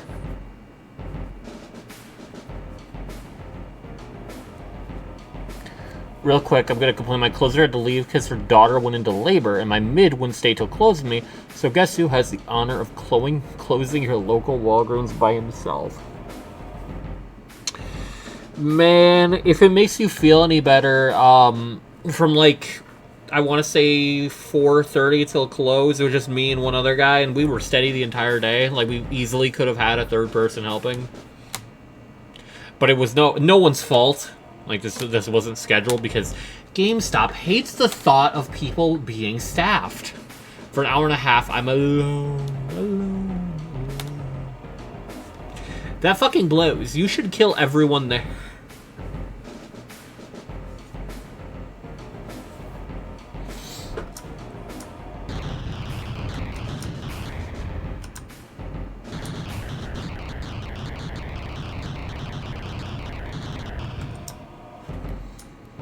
No going back now.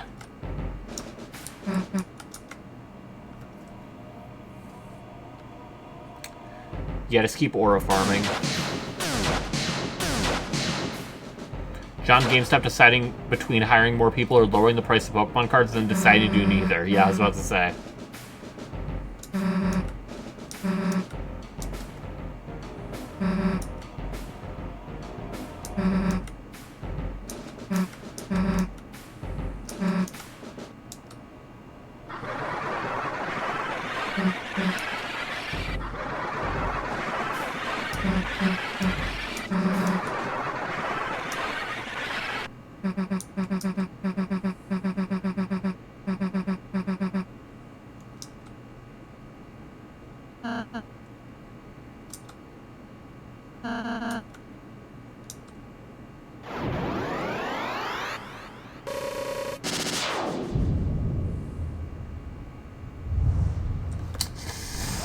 Oog.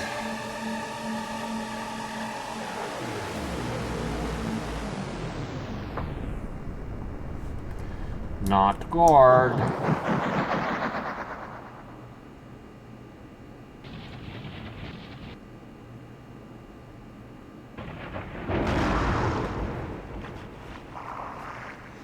I'll say, where the fireball? On God, dude.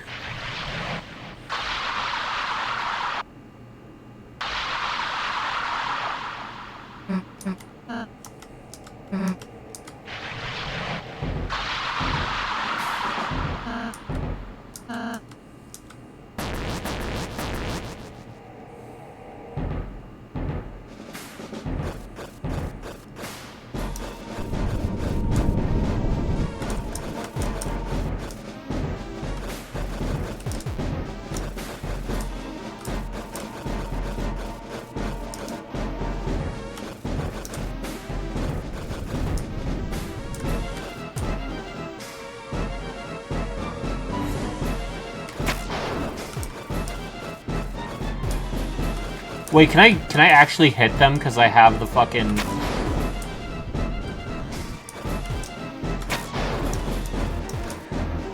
Because I have Black Shart? Or am I taking damage?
Bum, bum, bum. Bum, da, bum, ba, da, bum, bum. Bum, ba, da, dum, ba, da, dum, bum. Bum, ba, da, bum, ba, da, bum, bum.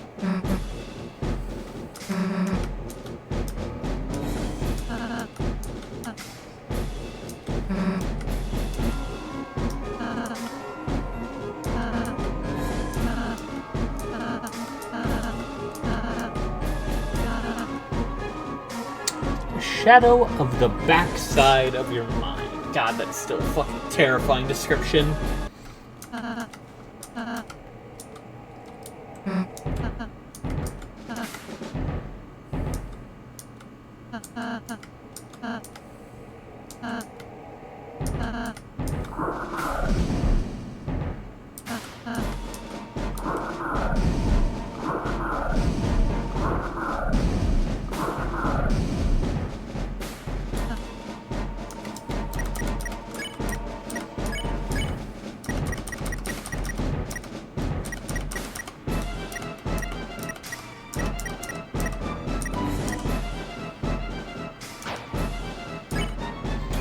Yeah, or I'll say, I think we're disregarding your healing here. Me personally thinks.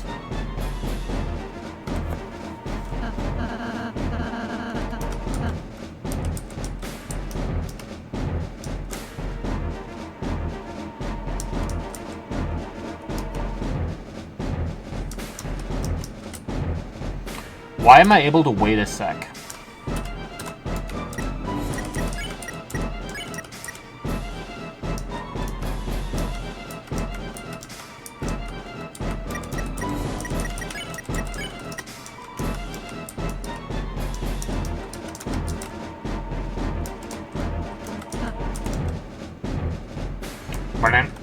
I guess probably change equipment.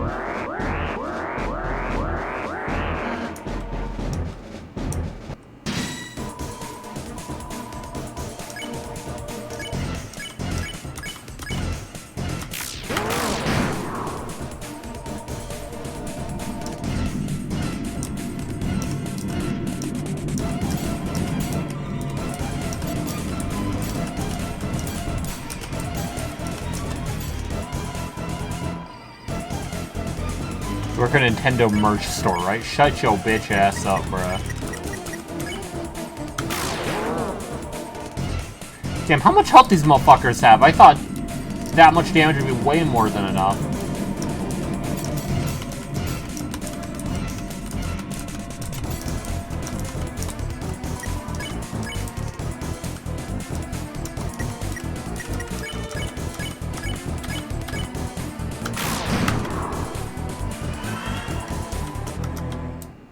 I work at a GameStop, Peter. Silence for speaking the truth. Silence because you're a bitch, a bunch, a boach. Hi-yo. Nintendo, stop. No.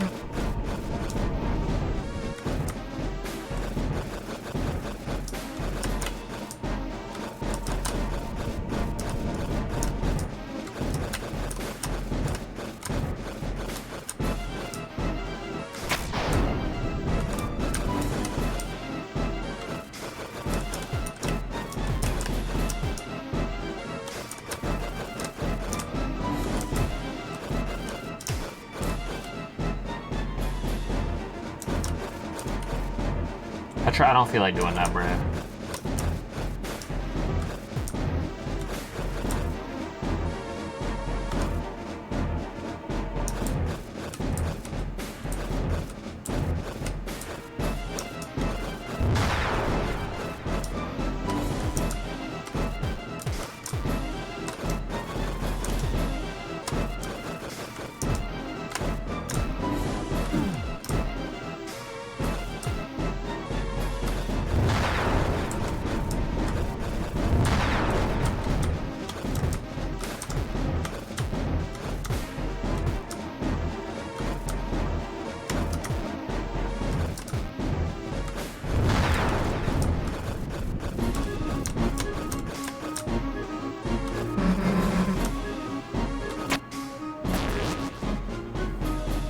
Please, real quick.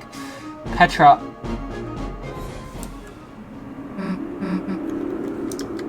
God. Fucking damn it, laddie. God fucking damn it, lad.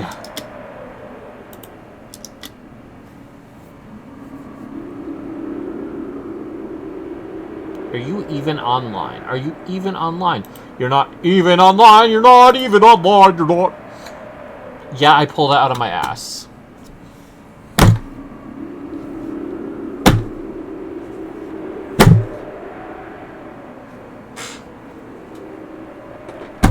Petra, you sent that yesterday! Bitch. Oh, right. When my function thing is not... Okay, well...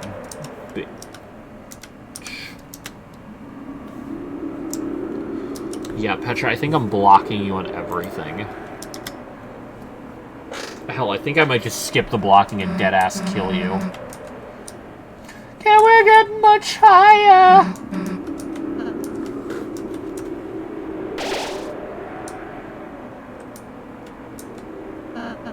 I spent money for that.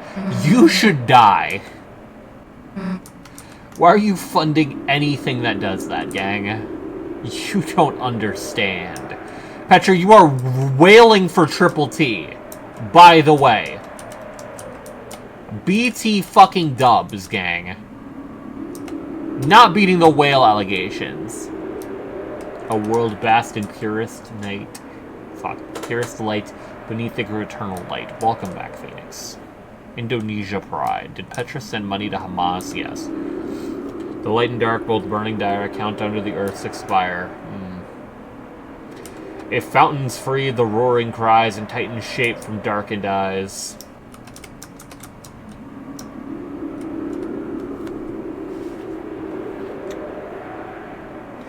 Here we go, here we go, here we go, here we go.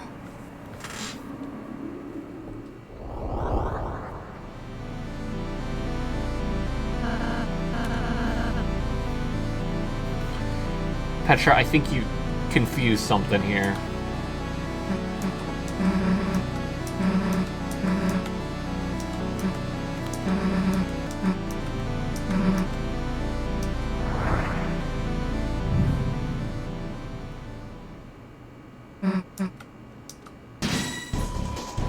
Darkness constricts you.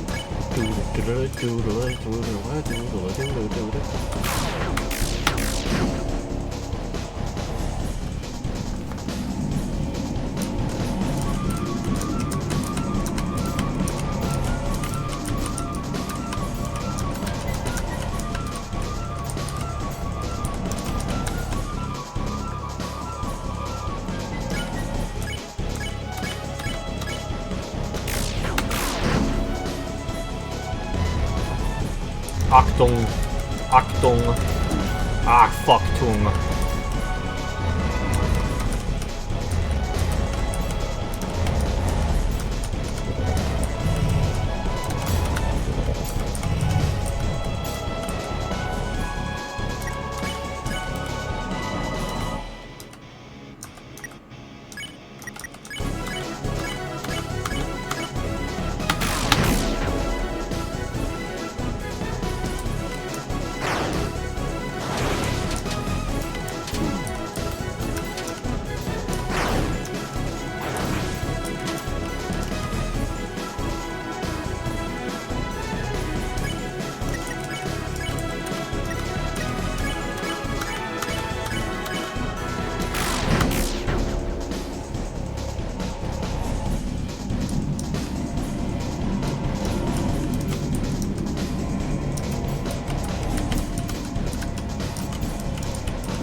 I typed ACBM instead of ICBM.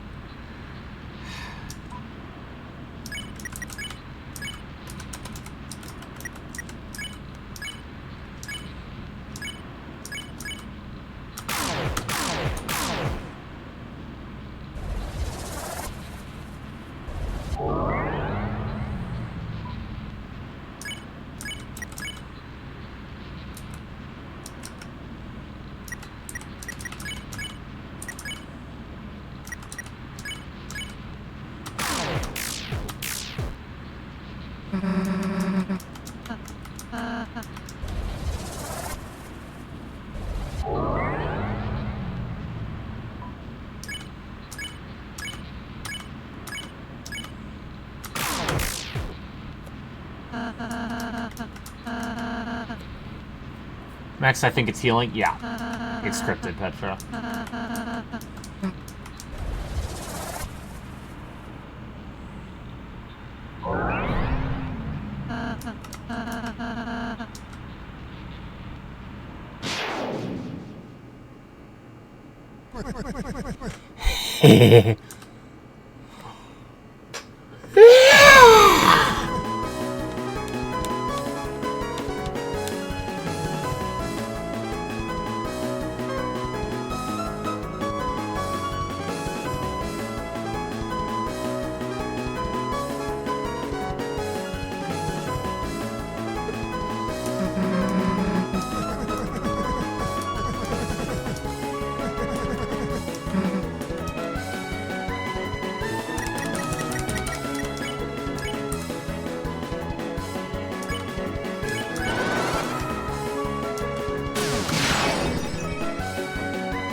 What are the odds that Dual Buster does less damage than me just hitting normally? Low.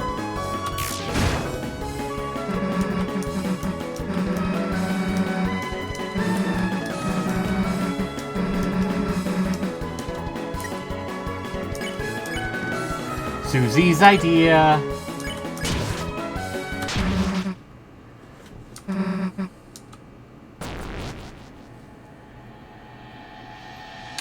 Yeah, I don't think I used the shard when I fought the first time. Like, at all. I also probably did a lot worse, like, fighting-wise, so...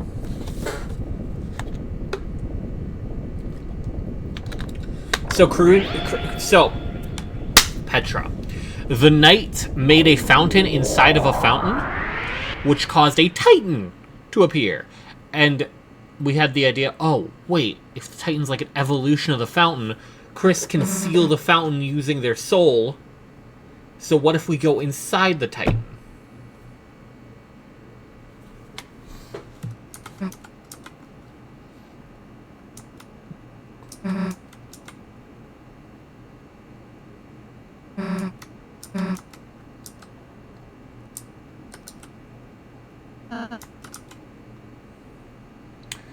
There's like 0 polar bears in my yard, bro. What you mean?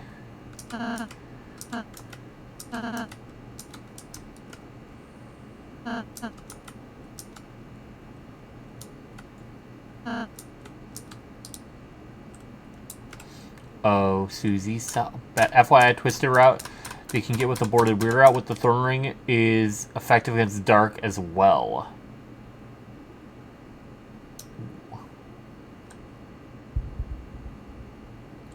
The Last Prophecy, The Story's End.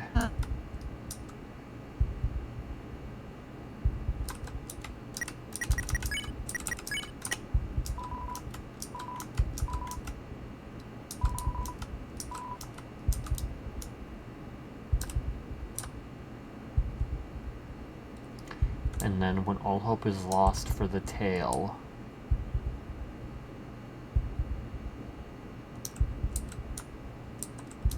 The final tragedy unveils.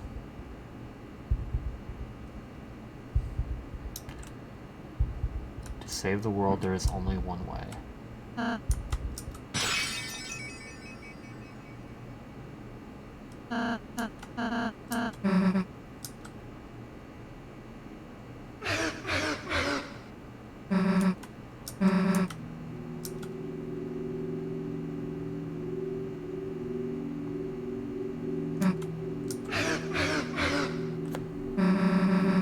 You do not have more rules in your inventory. Say Wallahi or something. Waluigi!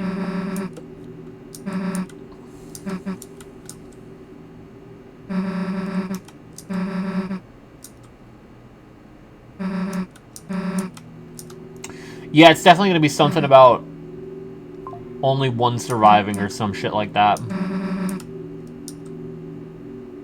Or all 3 heroes dying.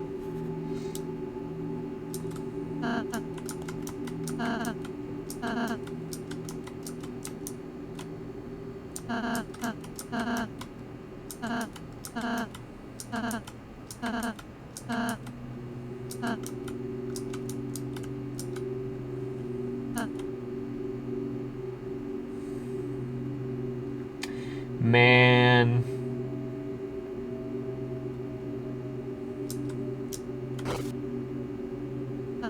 The hero must let go of their heart or something. Or the dragon must slay the cage or some shit like that. Or princess. I forget. Hero? I don't remember because there's the hero, the cage, the prince.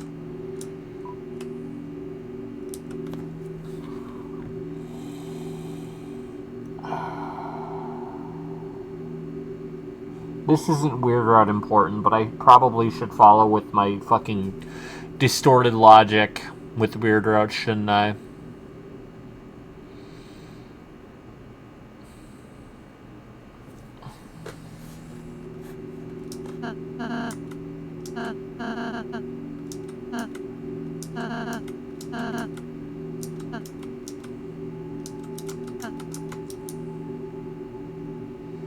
I gotta get out of here.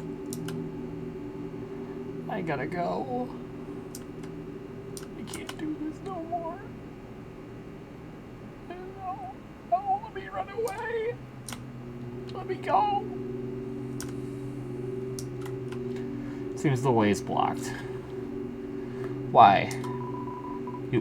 Wait, what? You put out your hand and just out of view, just perfectly out of view. Another hit. And push you back. What? I did it for the bit. Why did I get lore? I did it for the bit. What the fuck does that mean? What does that mean? Is it the hand of fate or is that fucking December? Is that the fucking night? What the fuck do you mean? What do you fucking mean? Only then will the worlds be saved.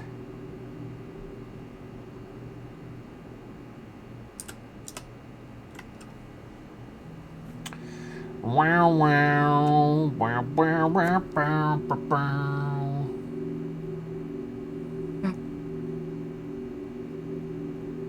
Ralsei wasn't there anymore? No, Ralsei was there.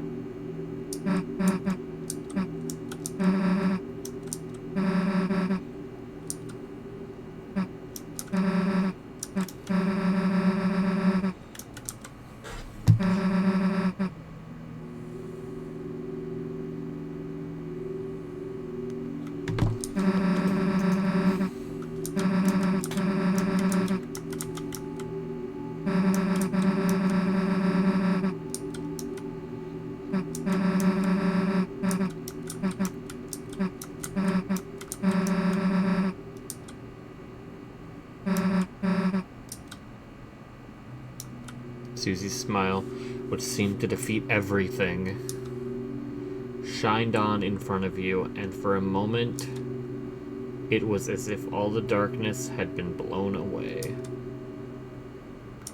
As if in imitation, your soul began to glow.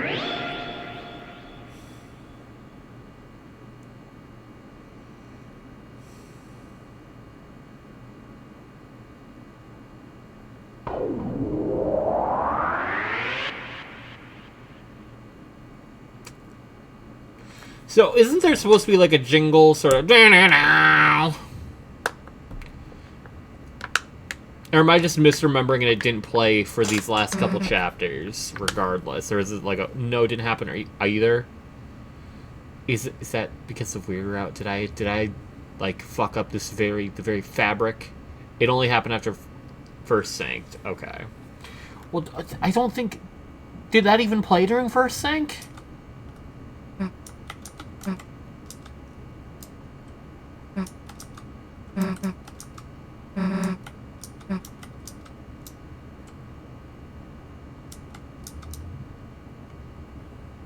It did? Okay, never mind, because I don't remember playing it all.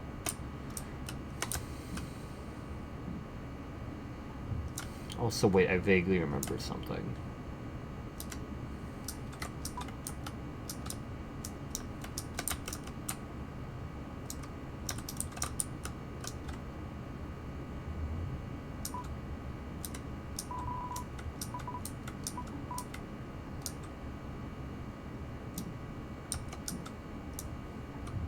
Oh wait, we already got that. Show me where it rained.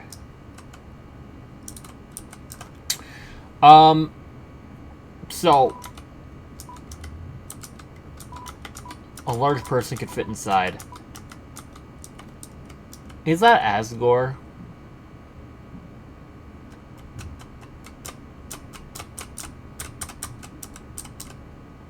Is this supposed to be Asgore?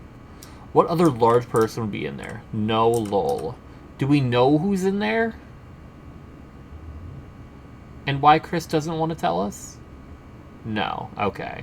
Well, because my thought process is that Asgore tends to go to the church at night, is what we were told. And he's been, like, looking into these dark worlds. So, him being here, like, just kind of observing, would make sense, I think. Although, he'd probably get caught in the dark world, no?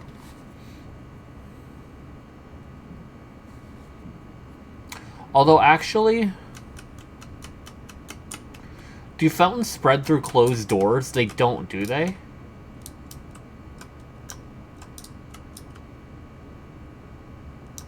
Well, no, it would have been connected. We probably would have seen some equivalent in the dark world, maybe. Well, no, because that was the case of two fountains, like, overlapping, but with a closed space in between. I still don't understand how the Knight did that, unless they're moving through the light world at the same time, or have a second person. Well, the door stopped both these fountains, yes. I'm just trying to think, because does the lab, like the computer lab, but I can still interact with things through it. Okay.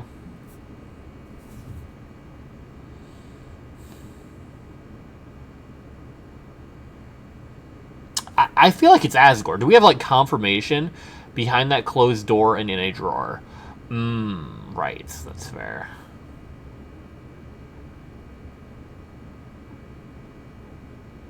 I mean, who else would be through there? Well, it says a large person.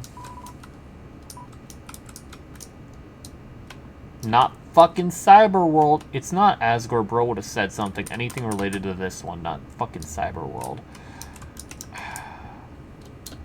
Well, because Cyberworld, what... So, we don't have all of his notes. Cyberworld, he's just describing, like, an original incident at Cyberworld. Or that happened in that library, in the computer lab, you know. Like, it's not that specific one, because Ralsei's like, wait, the Knight showed up before the heroes? Hold on. Because it was something before. It just so happens that another fountain ended up happening there.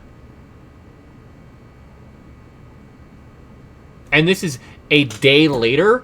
Actually, you know what? I think I'm going to double down on this, because we don't see, like, Asgore's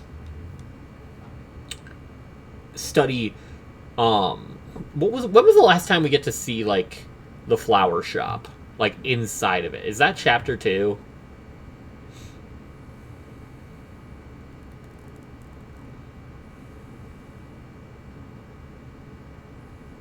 Inside, it's 2, I believe, yes.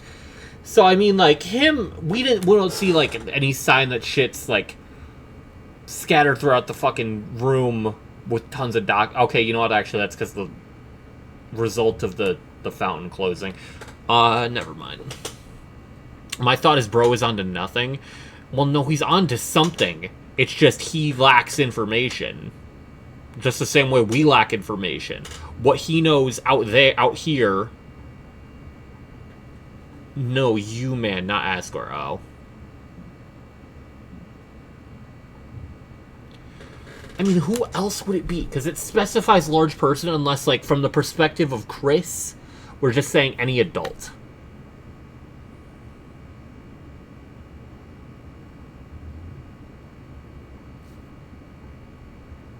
Which, like, I guess... Let's see. Carol can get access anywhere for 1. Rudy actually helps at church for 2. December here makes no sense. It's Noel!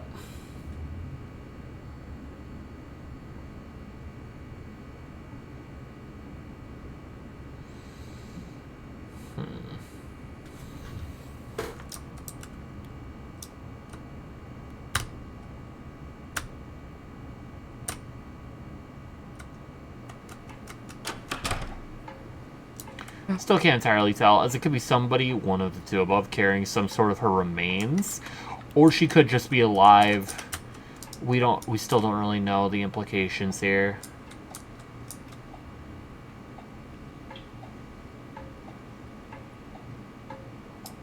It could be Papyrus. That's so true.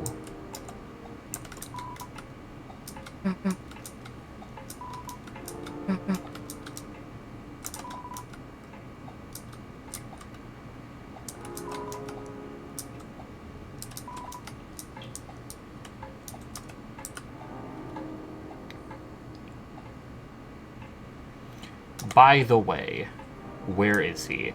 We have no idea. Probably the secret boss of next chapter. I'm glad you mentioned that, Peter.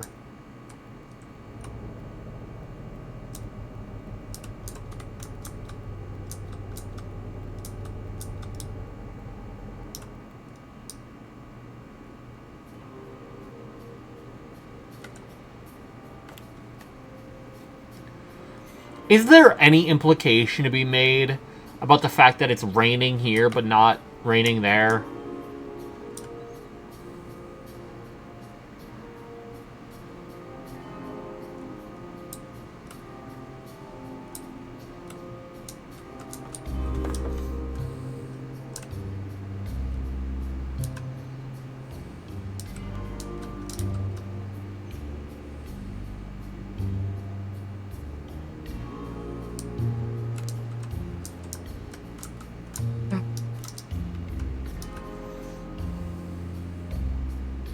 Spooky rain magic that works in a specific area. The more logical thing is just that it offsets.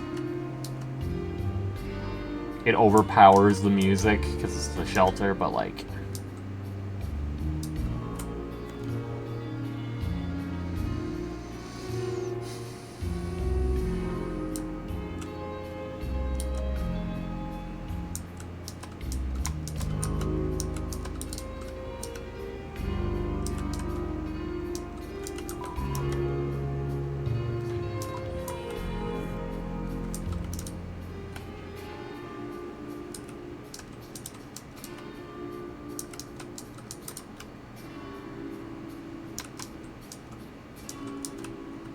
Yeah, this is 100% Susie's house. Like, that reads as, let's go to your house.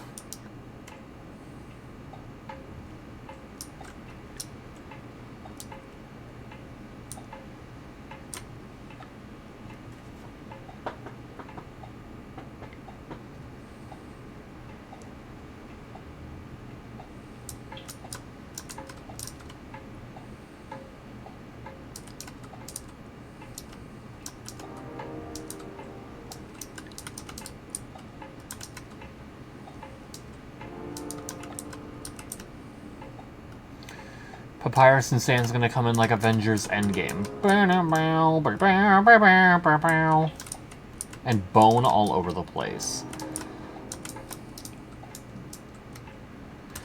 That, but I hope it's Asgore and Undyne. Yeah, it's assuming they're not both just fucking dead, bro.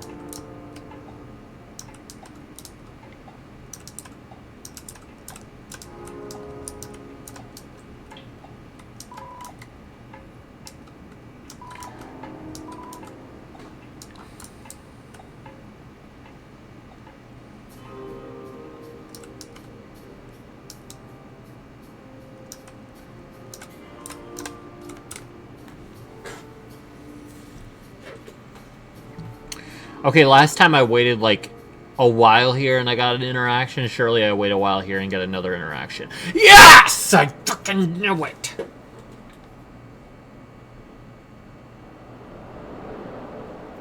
Sitting down and saying nothing.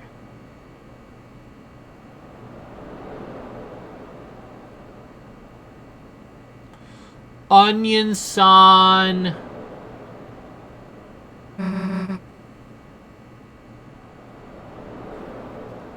What do you mean I hear?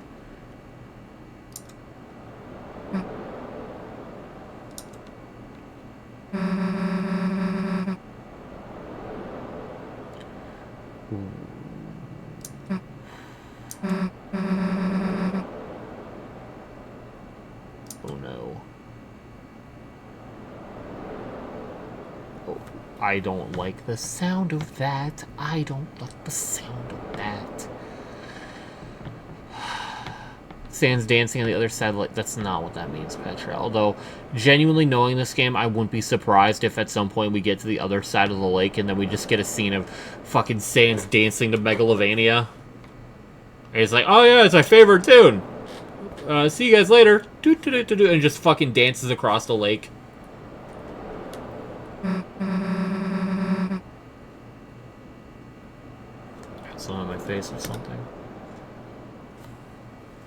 Okay, now I've gotten 2 dialogue things. Can we go for 3?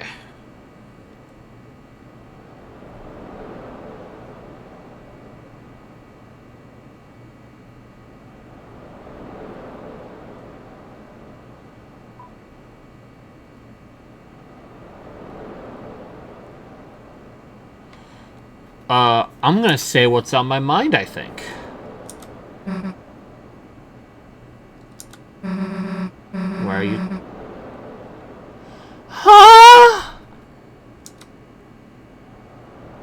Huh?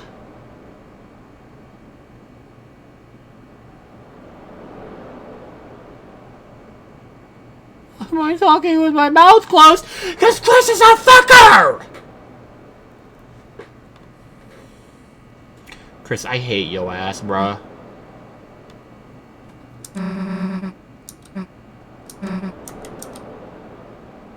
What if I just sit here?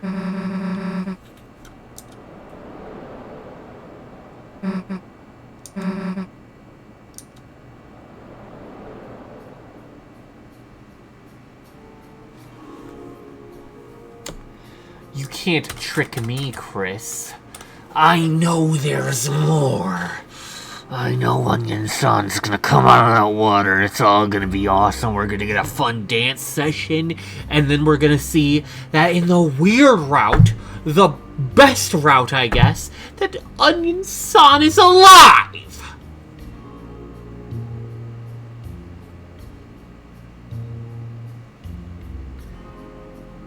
We're gonna see it right now. We just had to wait for 4 hours right here. No? What do you mean, no? No, saying, what do you mean, no? What are you talking about? He ain't. You shut your fucking. You shut it right now. I peace watching Max play, even though I come in and go, is Chris like 3-person in one body? So, what we can gather, we are like the soul at heart. We control Chris whenever we're in there. But Chris, they are able to pull us out of them and do stuff on their own. But Chris is 1 person in one body. The soul as we control is in there too. We are basically taking over their body.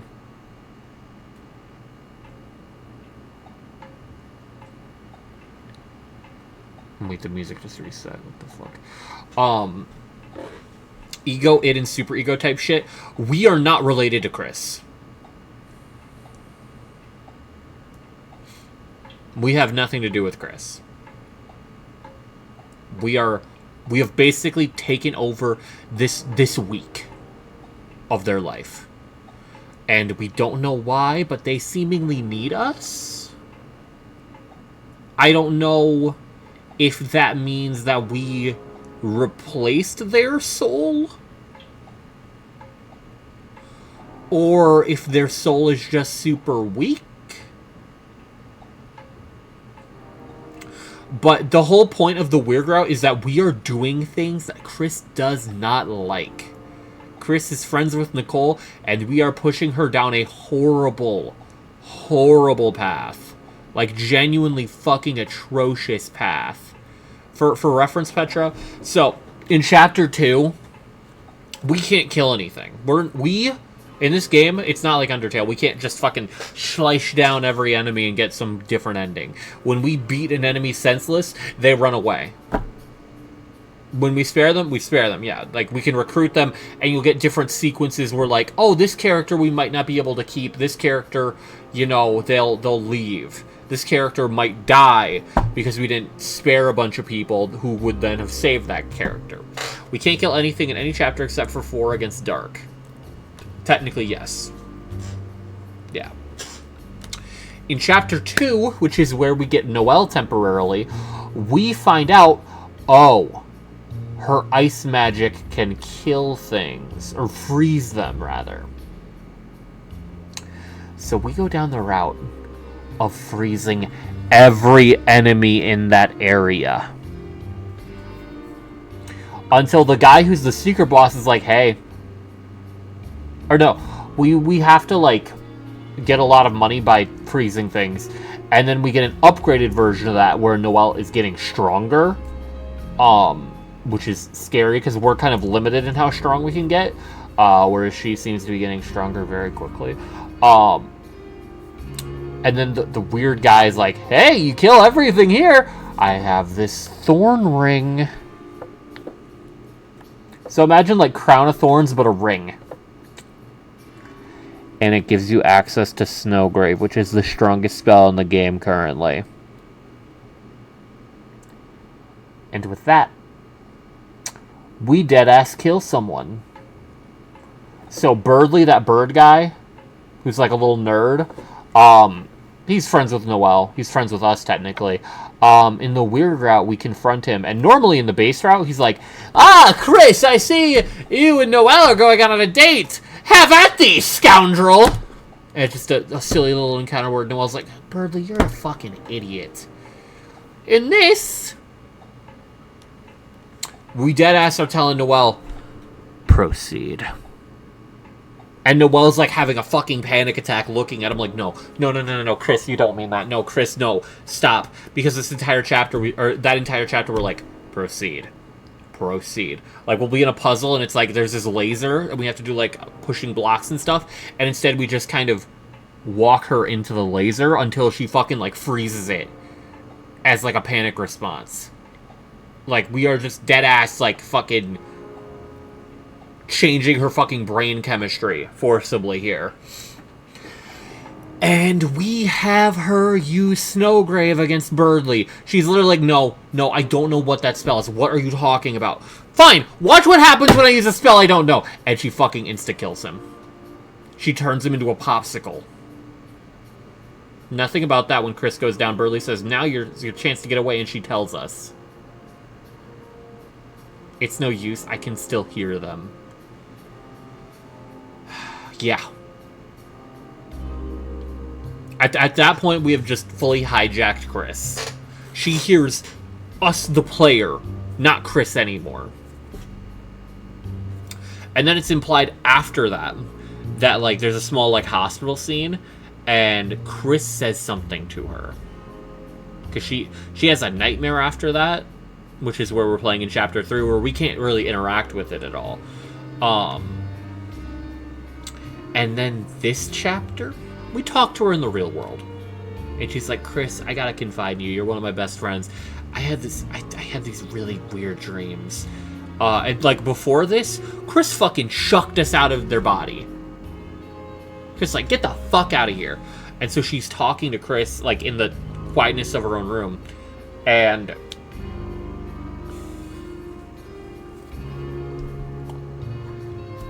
you know, I think, Petra, I don't think I genuinely... It wasn't just that as the reason. They confided because Chris literally went back and did that, yeah. Because Chris is like, okay, I'm gonna fucking I'm gonna lock you in this room. Little does Chris know we can crawl through vents. Because Chris tries the same thing in the standard route. But I'm gonna turn down the game for a moment. Because, Petra, I'm gonna show you my reaction to this shit. Because this shit actually kind of made me feel sick to my fucking stomach.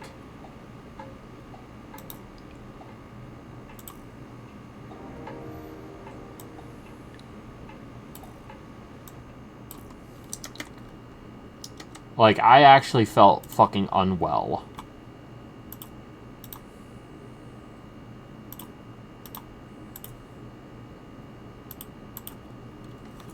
You forced a girl kill her friend. Yes. For the sake of becoming stronger. And the thing is, that guy wasn't even weak. He was not weak whatsoever. He was a boss fight.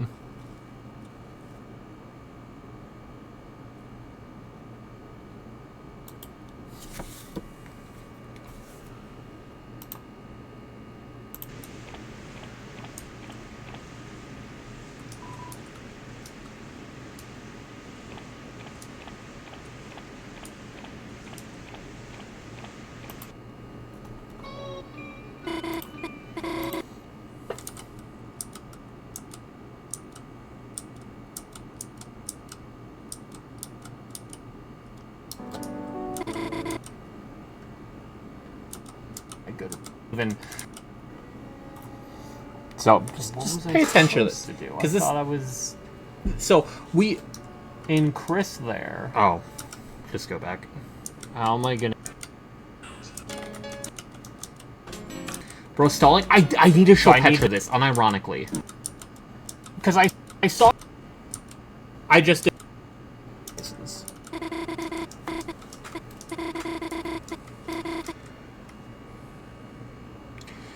And she's talking about how she was having nightmares. Another is going to see Birdley in the hospital.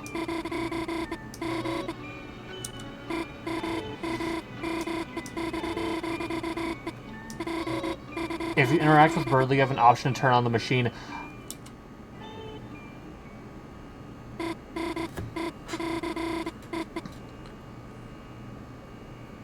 And if you try again... Did you turn it on or back off? I turned it on.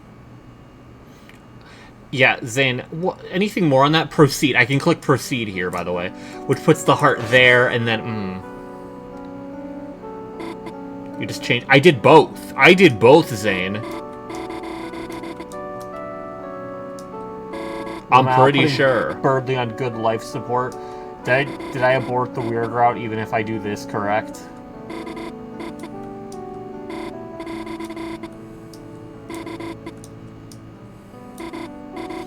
You said that when I saw you again. You said not to mention you did this or anything.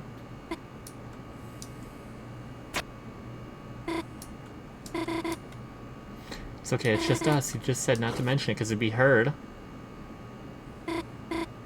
Chris, it's okay, it's just us. Who's gonna hear?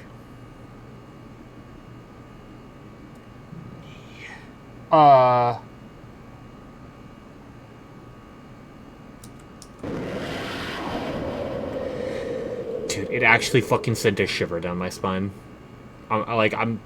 You can tell by my reaction. Even now, I'm like, oh god. Oh, this is already horrible.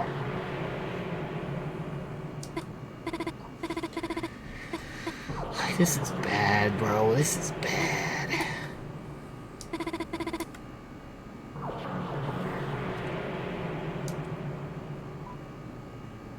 Because it wasn't a Jurian.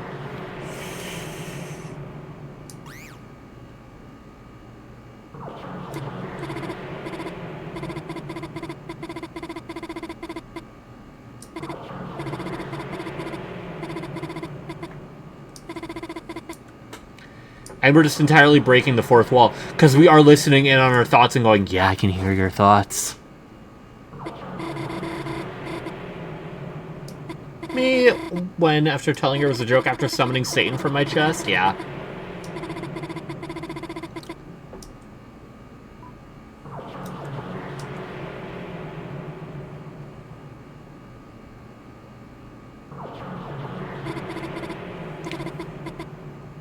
If you can hear me. Like, I'm fucking petrified here. Petra. And at this point, you lose, like, the ability to choose here. She's like, hey, choose one of these two options. Happen. Say it didn't snow. Chris is truly the knight. We fight the knight, Petra.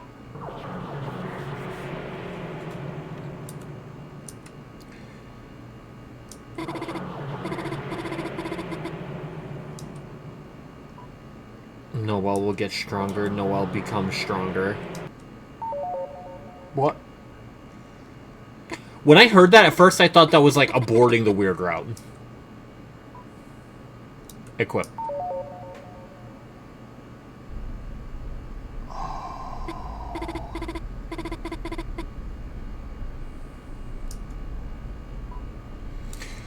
By the way, so the weapon she equipped was the Thorn Ring.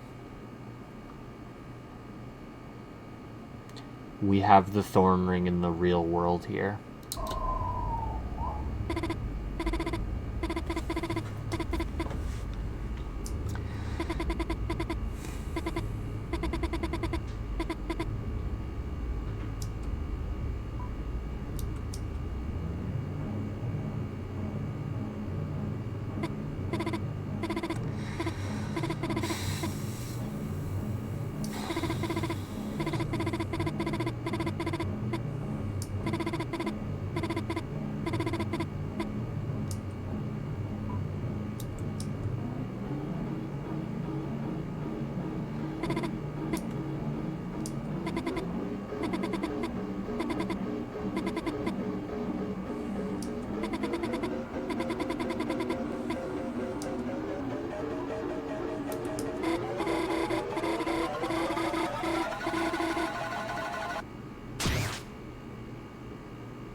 Yeah, and that jingle's terrifying too.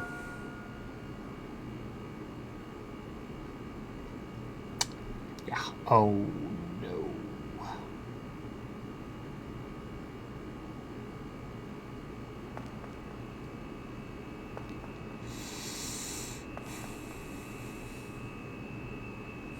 Yeah. Yeah. And this is Chris going, "You fucking bitch!" Chris is very... Oh, Chris is fucking livid. Very happy with her choices here.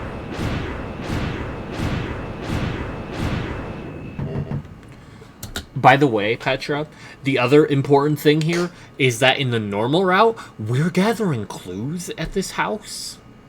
At Noelle's house. Here, we do that and go here. There's no clues we get whatsoever. We completely have disregarded everything for the sake of this. So Chris is not malevolent, it's the player. So we don't fully know, because Petra, there is massive implications of Chris working with the knight / Carol, who's clearly working with the knight. The problem is we don't know what the knight actually wants. We don't know what Carol wants. So we have no idea. For all we know, Chris is doing like really good shit here and trying to help, like for a good cause, or they're trying to end the world. Chris is doing their best to complete the prophecy in the best way. No, yeah, I feel like that's probably the case. In some form or fashion. But, like,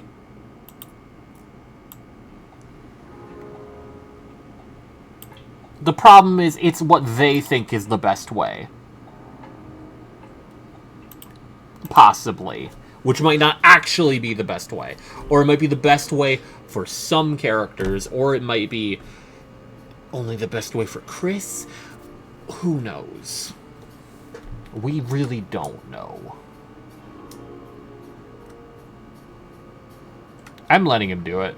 No, that's fair. No, that's fair. Genuinely, I won't be surprised if, like, there ends up being multiple endings of, like, hey, here's weird route. You're a fucking piece of shit. Kill yourself. Here's the normal way this plays out. Of you, the player, deciding things. And here's the Chris way.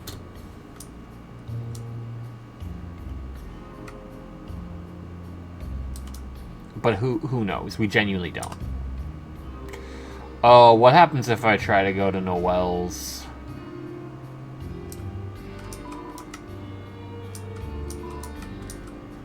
No description. Okay.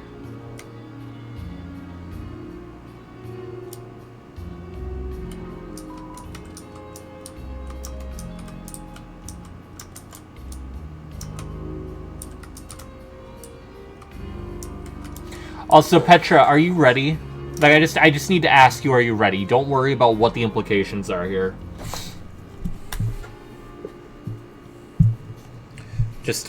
I just need to know if you're ready.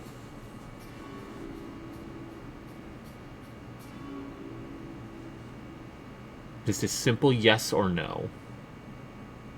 Ready for what? Are you ready or are you not ready, Petra? Just let me know.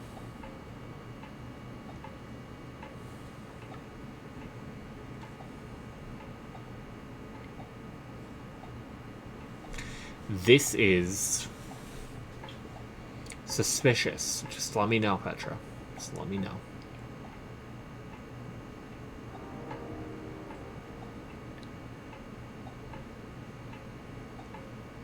No? Well, too bad.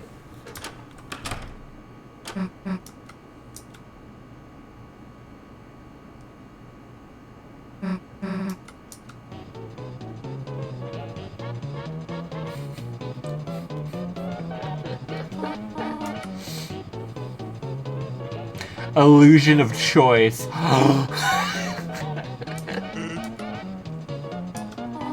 Sans his fucking armor!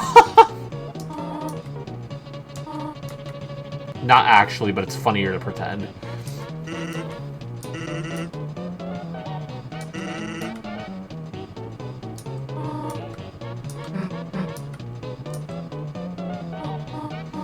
Yeah, our mom's plastered.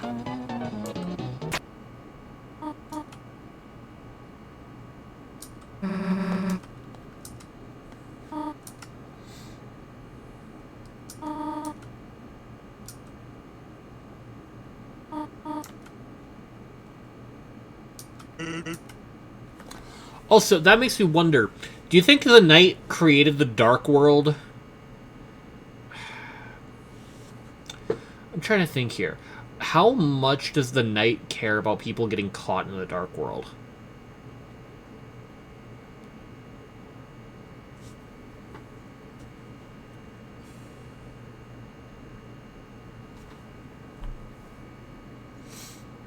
Like, did they know choir practice was canceled, or was their intention to do that?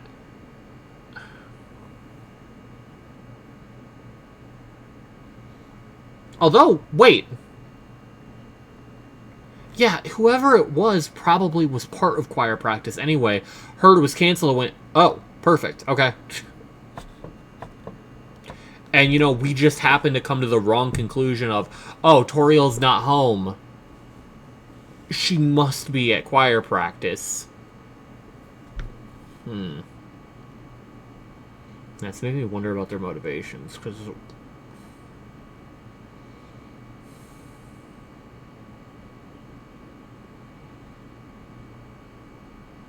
there's not... Why are they being benevolent in the light world, but then willing to spawn in a Titan in the dark world? Unless they know that we can handle it. Which, like, we didn't even know we could handle it. We probably couldn't have if not for Gerson's help.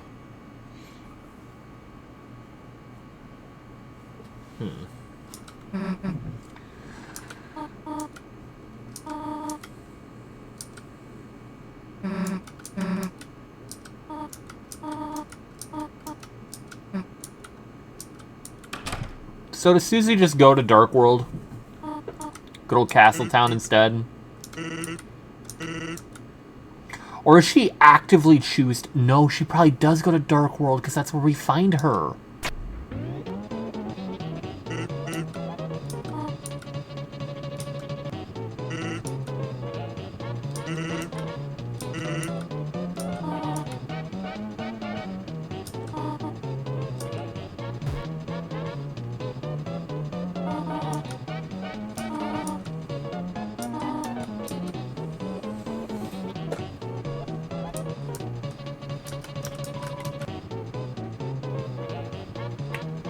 Well-watered flowers are blooming inside.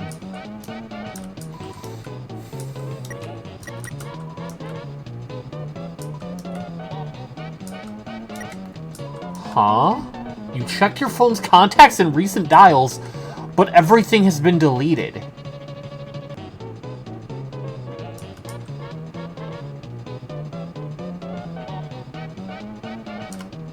Does that... That's in regular route too? What does that fucking mean?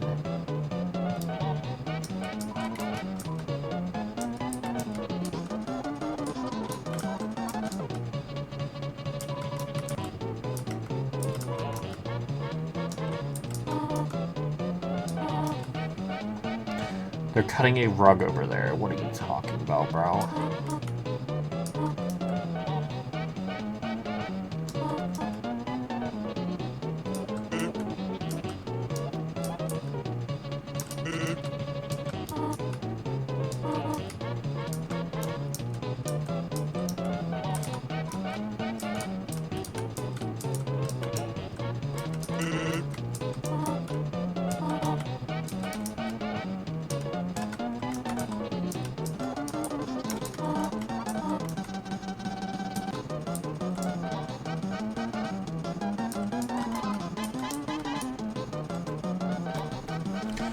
Does anything silly happen if I just let it stay at high RPM for too long? Or is this the whole gag? I assume this is the whole gag.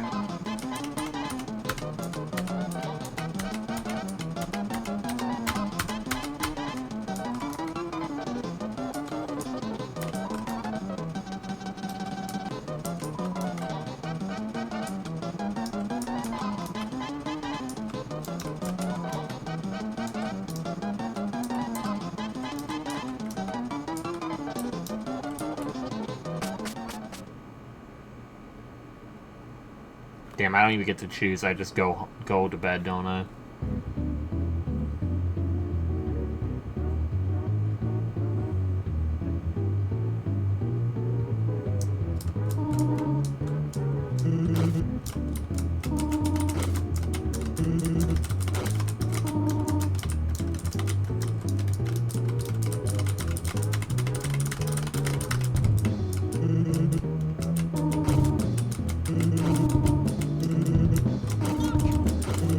Knight, fuck off! The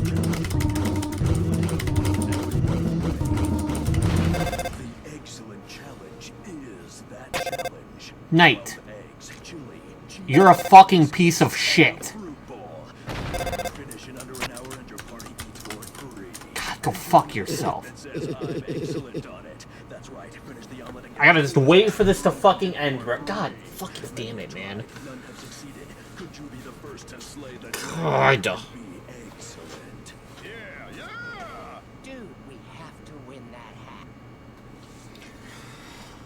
Chris, are you there? I have no contacts on my phone, by the way. You are going to the festival tomorrow, aren't you? I just wanted to confirm. Noelle said she's really looking forward to seeing you. So it's Carol talking.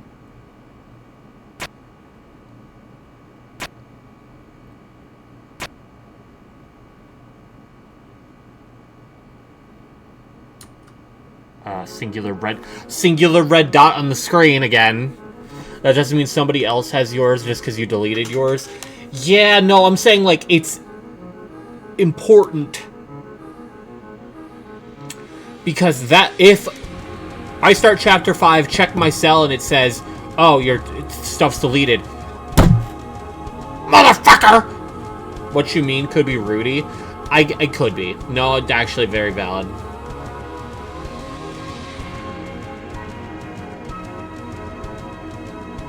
It technically doesn't have to be related to the night whatsoever. It technically could just be a red herring of like, oh, suspicious phone call. Also, Chris didn't sneak out this time.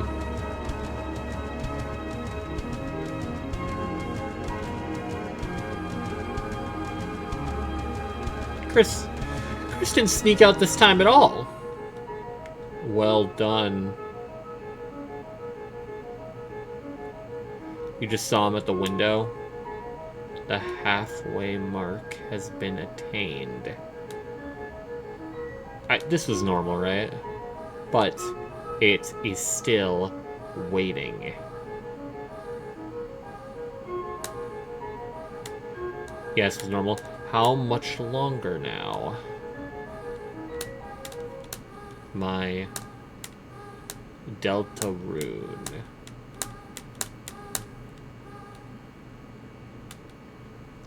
To be continued. Okay. Yeah, Knight, this is chapter 4 that I just did.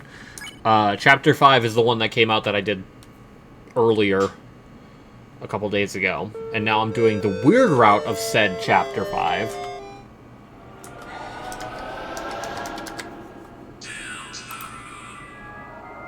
That Josh said to not save for its own stream. That would be dumb and stupid of me.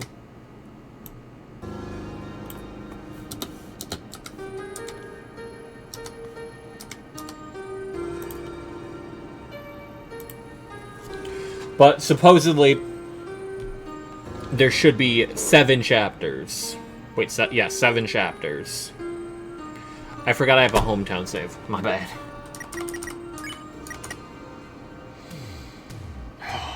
Here we go. I'm fucking scared. I'm like unironically shivering right now. I'm terrified. Is it gonna be worse than chapter 4? Better than chapter... Red dot at the start. Red dot at the start. It's moving.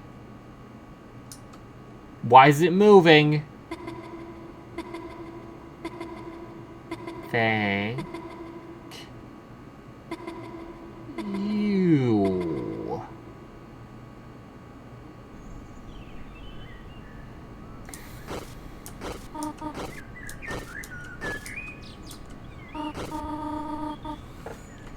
Chris, are you feeling alright?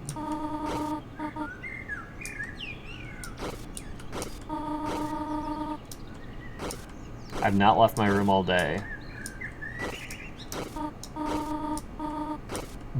Was today?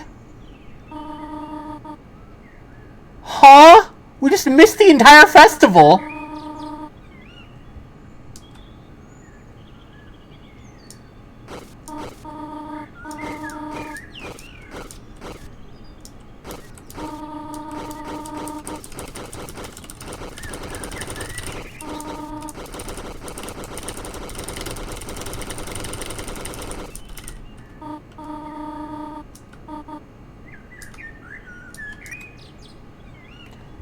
I have 6 HP.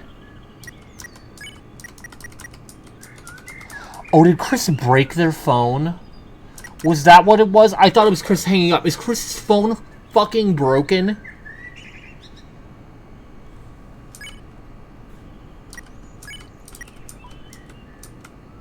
Huh? Yeah, he broke his phone outright. Is that what the glass is? It's a shard of glass from their phone. And that's why they're not saying anything about it. Oh my god, this is bad. Oh, this is bad. We missed the entire fucking festival. The entire thing.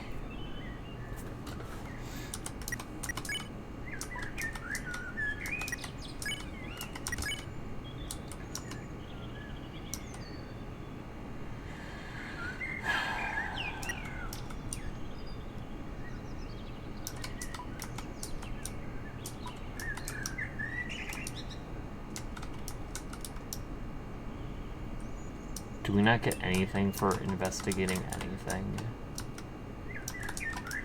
Also, Chris is randomly shuddering as we walk.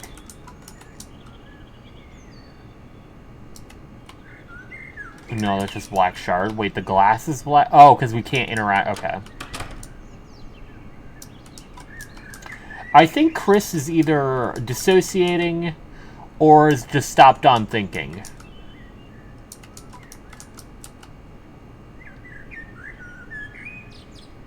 Or both. Bro acting like something will change.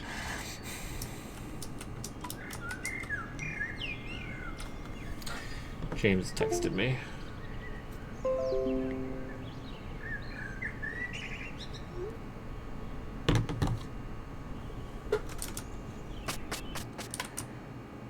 Oh boy.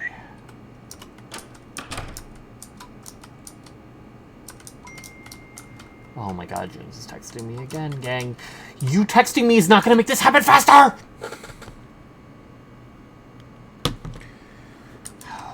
gonna kill him. Wait, so Chris didn't miss the festival in Normal Rock. Correct. We woke up, we went to the Dark World, we met Susie, and we're like, hey, let's go to the festival! And then we wingmaned the shit out of... Or wing-themmed the shit out of Susie.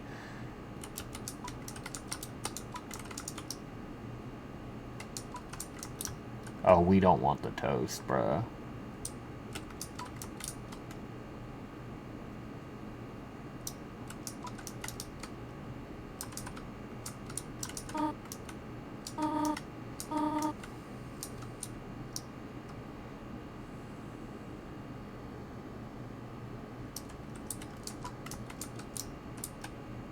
Also, wait a sec. I saw something the other day saying that the shadow guys from Chapter 3 are actually supposed to be the shadows in the window. Why are they back?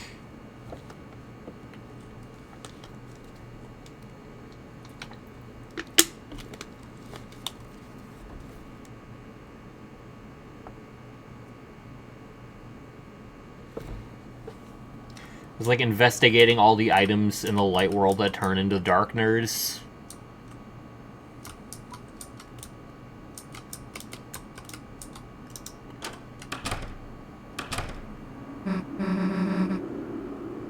Hey, Susie.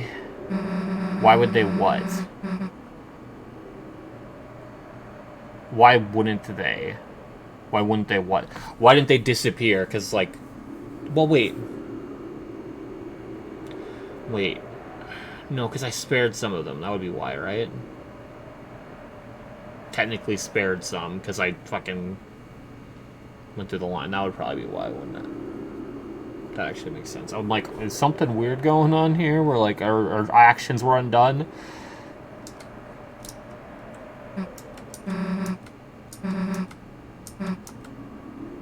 Noel's waiting for you at the beach. Said she had told me to get you. Already kind of hung out. Oh, Susie, I'm sorry. Susie, I'm so sorry. I mean, I as in the player am not. I as in Max, the one... Oh, we still can't even interact, bro.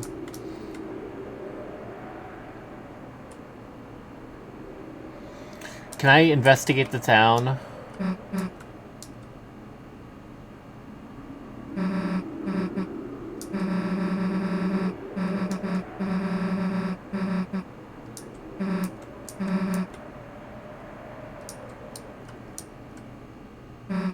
Can the heart change body? We don't know.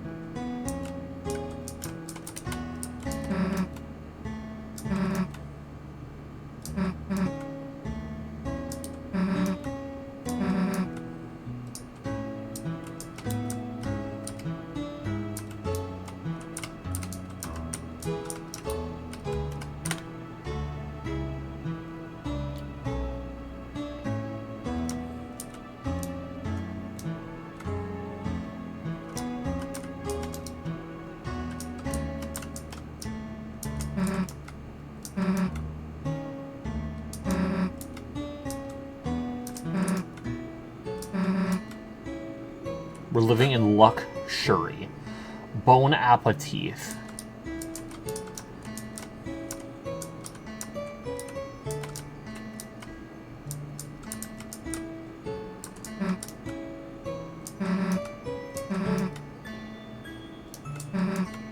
Picks up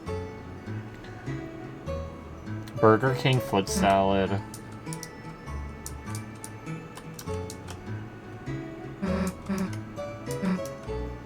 She didn't even look out the window, though, resting her head on my shoulder.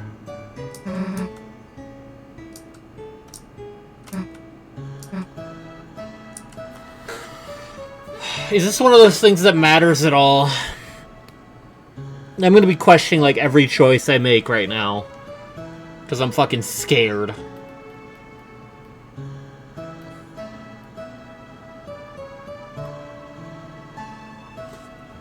No, bro, fuck yourself.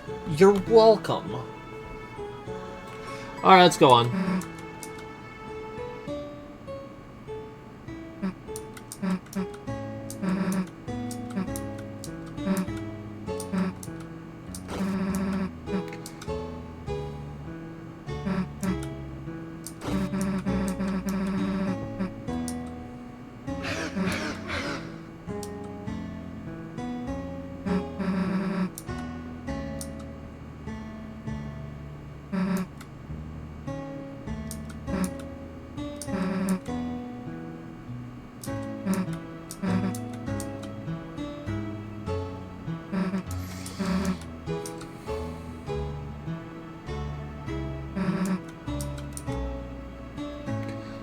So it went all the way around this time. Also, we operated the Ferris wheel. No one's here operating it.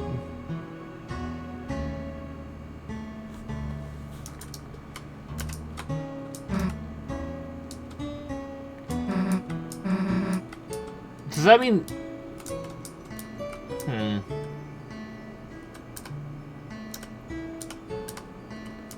Now I'm concerned. I don't actually think you did. Oh, do we just, like, sit in the Ferris wheel for a little bit? Is that the implication there?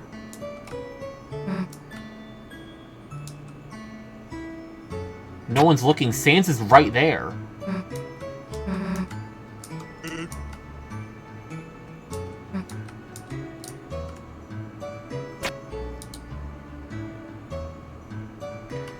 I'm scared that Sans is here, considering the town's empty right now.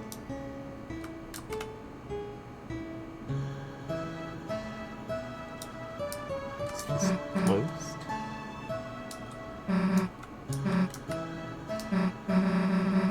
Sans here to keep a watch on us.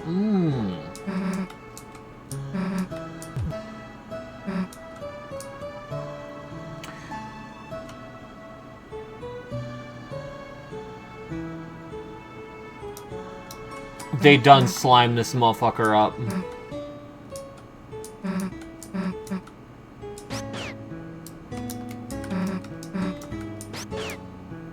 They done slimed him.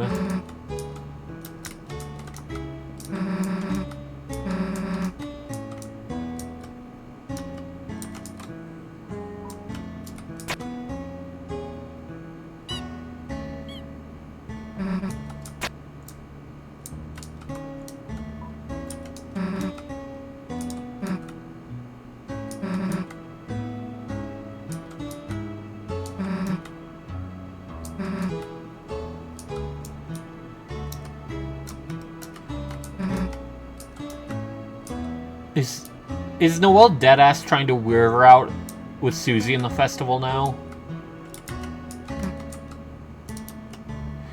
Zane, is there anywhere I should make sure to go before the lake? Because lake sounds like progression.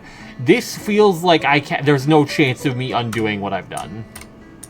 Or maybe rather I should ask if there's anywhere I should avoid before the lake. You have to talk to Sans Lamau. Anything I should avoid, or should I investigate everything, then go to Sans, then go lake?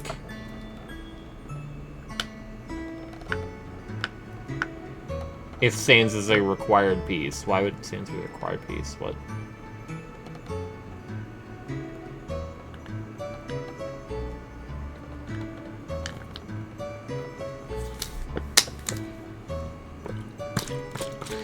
don't think you can get into the school, but don't go there. Okay. Sure. Oh, Rudy? You good?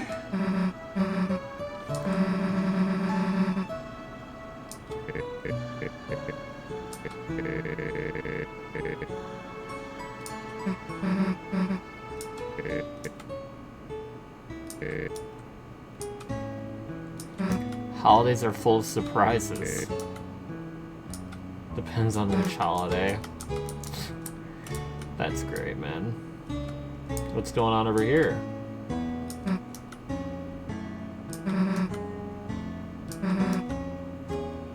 No, I'll just put her hand in the bowl and started holding mine.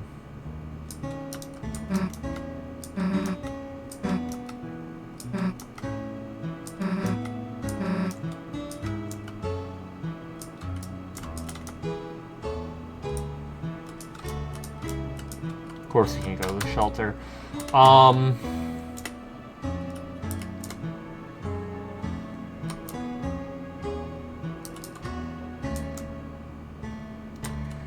think you can go in the school, but don't go there. Okay. So, let's look around a bit more. This house is pretty new, right? Don't really remember what was here before, though. What does that mean? Where Flowey? I mean, he should be Chris' brother, right? No.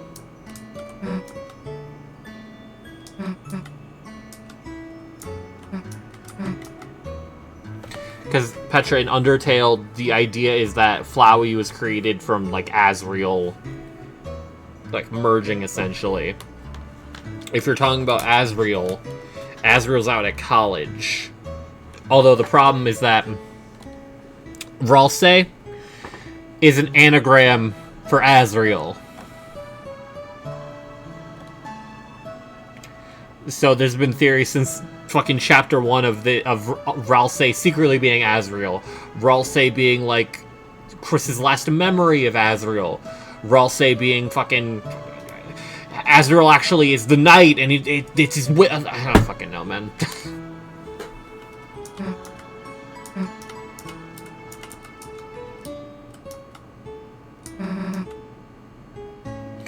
And is also Asriel if he looked like 6 years younger at Chris's current age.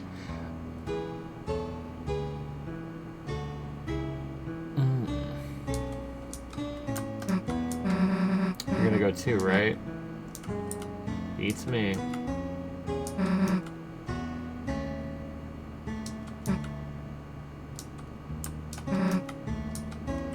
I guess Temmie can live for now.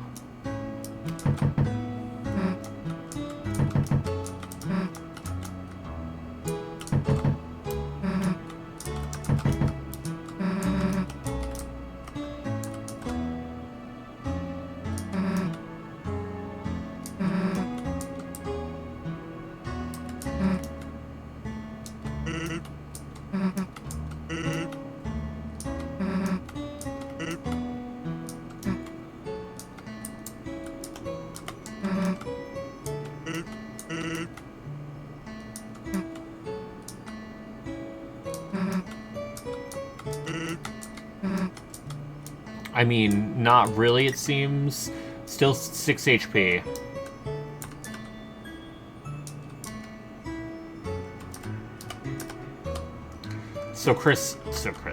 So, Zane.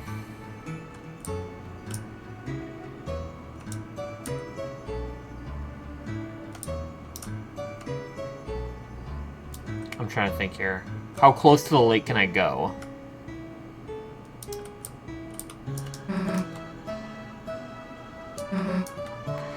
Showed up right when talking to Sans 2.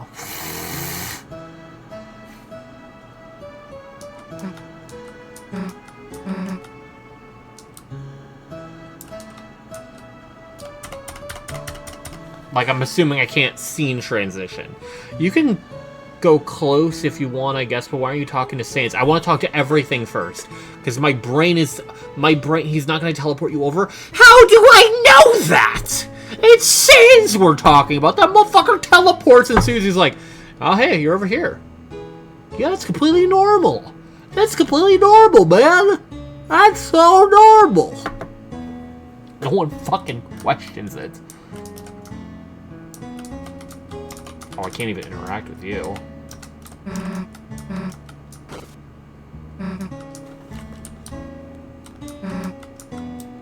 Flowers are boring, huh?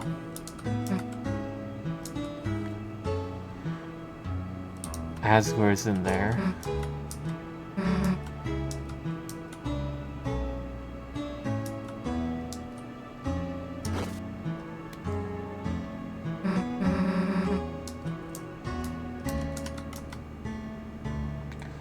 You want to hang out with the flowers. I have a sinking system. Well,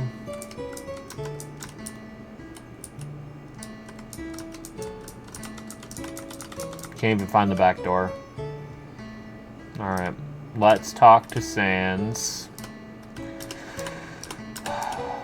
Why can't I go to the school, Zane? Why am I not allowed that right?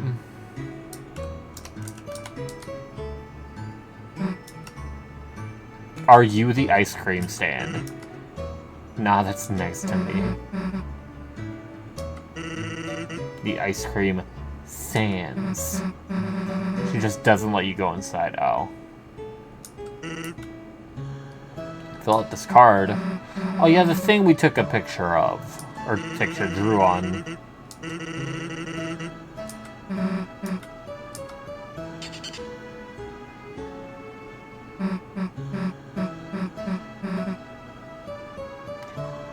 But Noelle's not on it this time.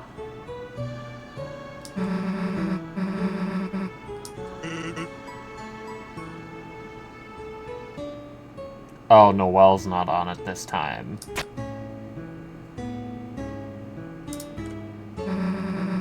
Like in Undertale. Oh, in True Lab. Oh, no.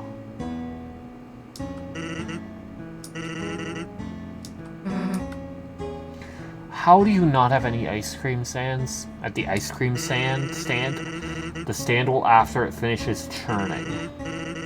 Why don't you take this? You got the...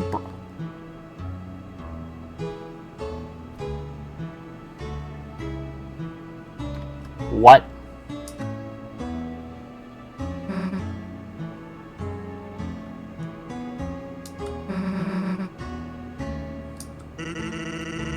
To make ice cream sandwiches, you don't...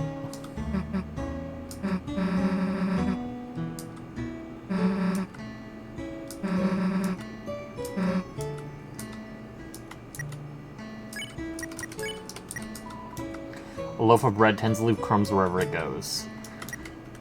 Can I use it? What, you don't know expert Toby Fox references for Mother? I've never played Mother.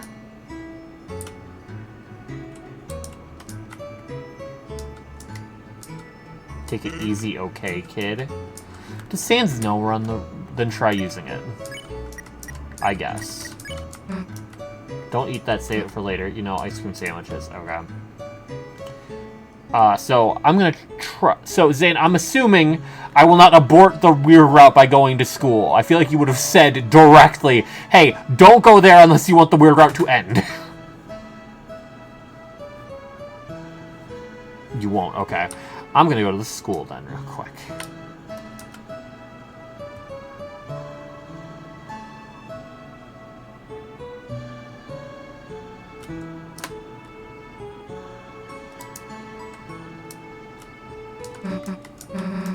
Ralsei was acting kind of weird today. Does Ralsei know? Okay, word you slept in. Didn't do anything. He was like, he just got quiet and shook his head.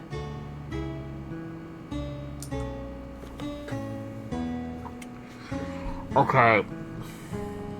Okay. So does Ralsei know weird route?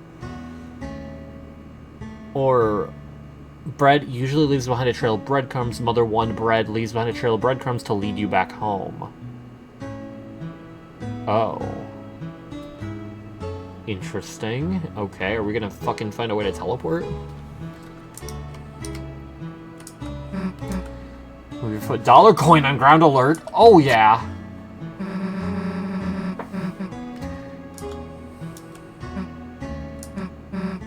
Oh, well, she did something kind of funny earlier. So, Zane, 1, you didn't want me to come here? 2, what? I said I didn't have any cash for food, and she took out, like, a roll of bills, probably, like, hundreds of dollars.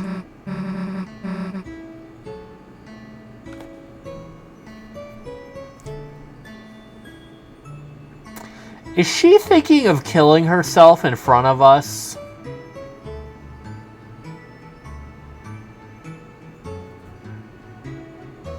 That seems like a very, like, hey, I'm planning of killing myself, let me give you everything I have sort of deal.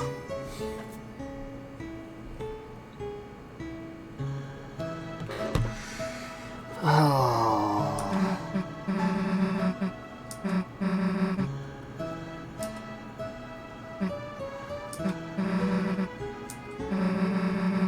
Easy stuff like, man, you could get 100 grape sodas with that. It just felt so weird.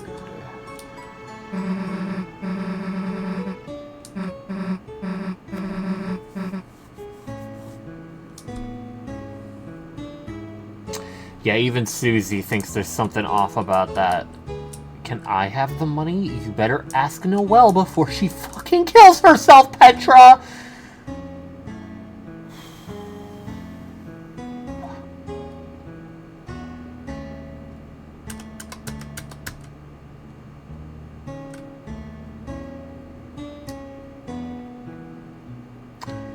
Now that I have the bread.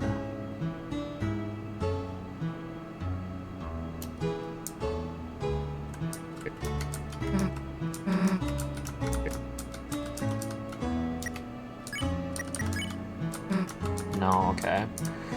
I mean, if she killed herself, that means the money's ownerless, which means find her keepers. No, go to her family. But I think she ain't gonna kill herself. I could be wrong. I guess we'll find out.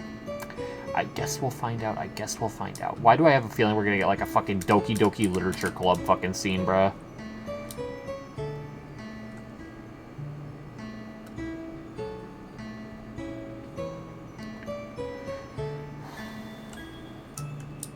Oh, I'm getting stuck by the truck. Okay, I'm like, quick question, and that would be,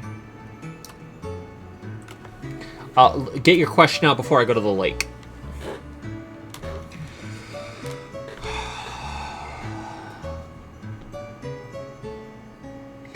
When does it establish that we, the player, are the heart? Like, very early. Acting like you didn't already get hit with that no text boxes? Yeah. Yeah.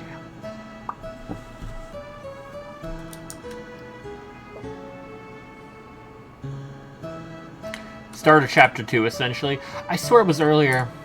What if the heart, something like Chris? Alright, done with the festival. Anything I missed? Anything possibly that I missed? I don't think so.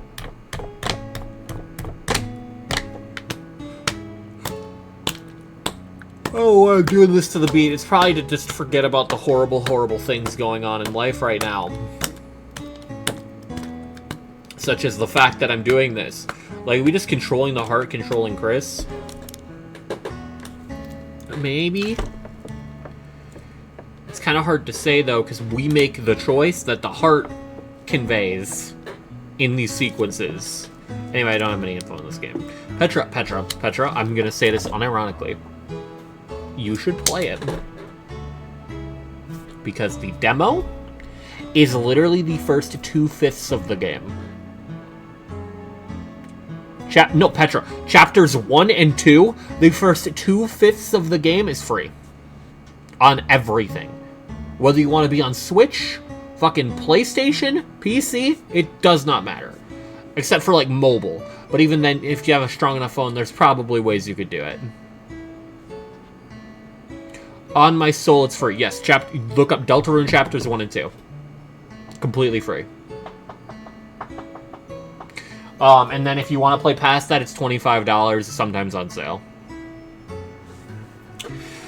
But anyway, I'm very scared right now. I'm very scared right now. Let's see. Okay, then.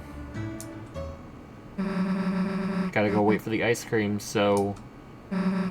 Guess I'll see you later, huh?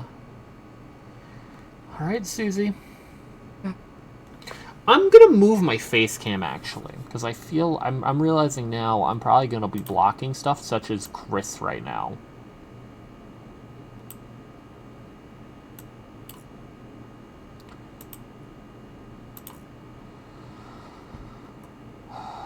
The lack of music right now is genuinely terrifying. Chris, I'm not good at saying this stuff, but even if we didn't really do anything, it was nice. Okay. I thought Susie was going to say that she's gonna kill herself. Like, it was nice doing all this with you, just in general. Like, oh, I'm so glad I was friends with you, Chris.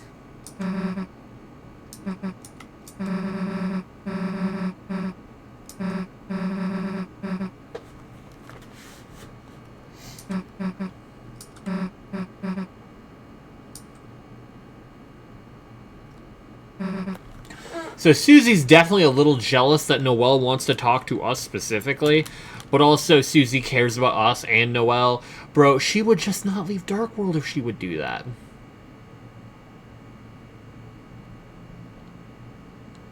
Yeah, but also, like, she already kind of doesn't want to leave Dark World if we go off the ending of Chapter 5 anyway, so... yeah. I'll think about the fact she doesn't want to go to her actual home anymore. Oh, it just fades black. Oh, and it just fades black. Oh, no.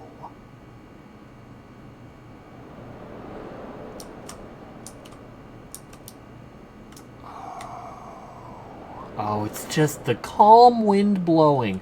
There's no fucking picnic tables. Hey, Noelle. She's not... She's talking through her thoughts.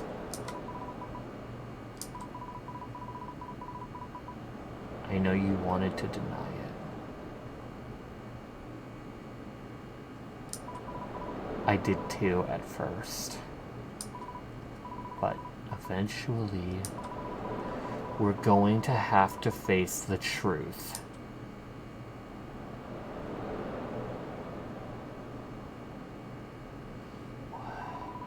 Yesterday, when everything happened, every cell in my body was screaming at me to run away. Oh, yours too? Yours too? Yeah, me too. That if I stayed by your side any longer, you were going to drag me down with you. Drag me down somewhere no one is supposed to go. Yeah, she's 100% communicating with us through her thoughts. She knows she doesn't have to say a goddamn word.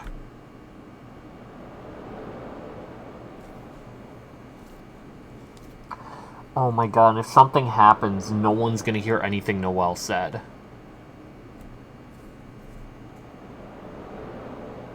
Because she's just talking through her mind. Oh, I'm not feeling good. I'm not feeling good. I'm feeling very bad. I'm feeling very bad.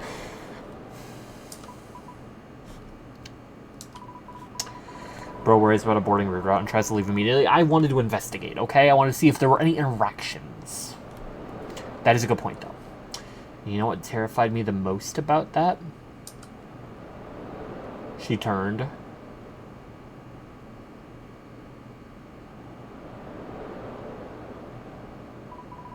I think...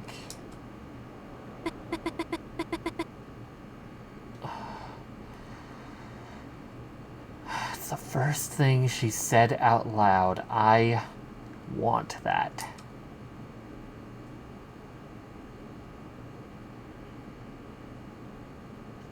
Going, Petra? Going?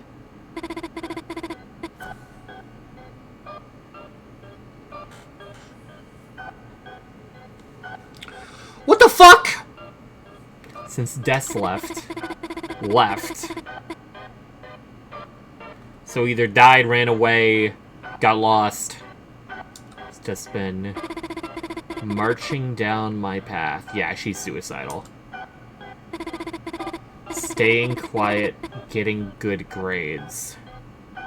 Bro, stop acting like you gotta exorcise demons. I am a demon! Ah! I need to get out of my skin! This is fucking awful.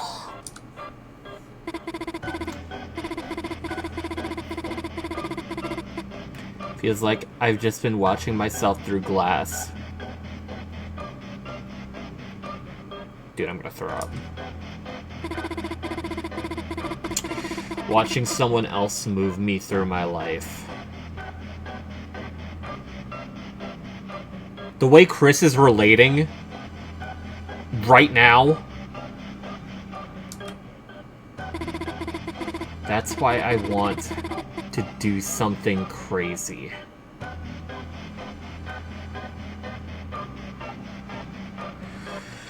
I mean, she could also open a dark fountain.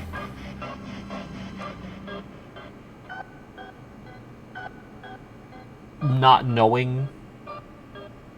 That wouldn't even make sense. She doesn't know. She would need someone to explain to her how to make a dark fountain. She doesn't even know how, like, the concept of making a dark fountain. She just woke up in one. She wouldn't know any of that. Okay. That's why I want to break free.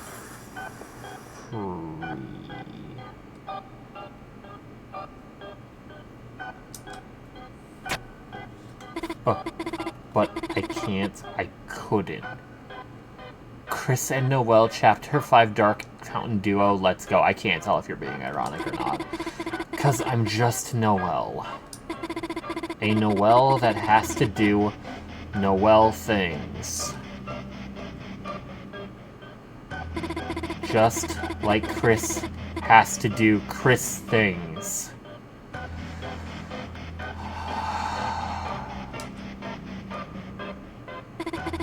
But Chris, you changed.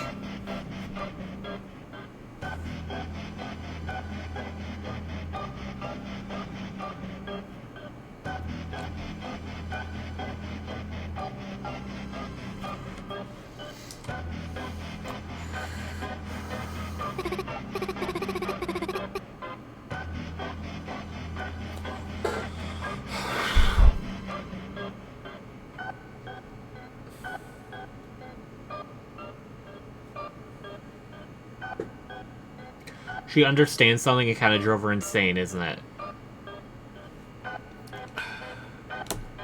So she's just been going through life, going through the motions, getting depressed over this. Bro, gotta get the auto to help him get through this. I have to, like... Oh my fucking god. And then saw, oh, all of a sudden Chris completely changed. Chris made me do this shit. On top of, like, I'm in this fucking weird place. I can do something? Chris is pushing me to do something? Oh, it's all a dream. Okay. Because it wasn't a dream. But what do you mean break free? What do you mean break free? Chris being completely shadowed by Noelle right now? Yeah, well, no. They both have really long shoes. Chris going backwards, Noelle's going forward. Or perhaps right now, we're standing on her shoe. Yeah, we have no color at all. Okay. You found out how to stop being... Chris. She has a very, very, very incorrect understanding of us. She thinks Chris figured something out.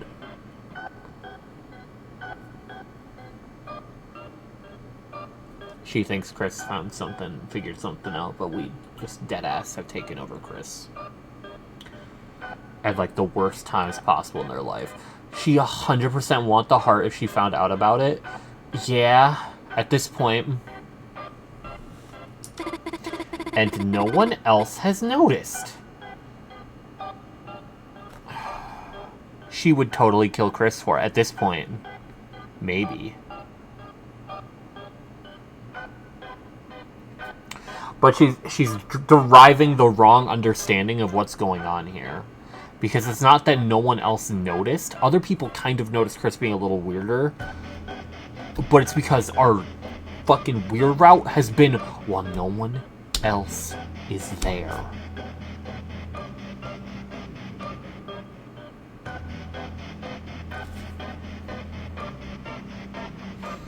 It's because we've directed all of our quote-unquote change towards her. No, this is so fucking bad, bro. Because they don't want to. That's not true. Is that why you're giving Susie like a cold-ish shoulder, but not a complete cold shoulder? But Susie did notice. Susie did notice stuff, is the thing here. Toriel, not so much, but she was in her own sort of situation there. She was drunk, hungover, you know.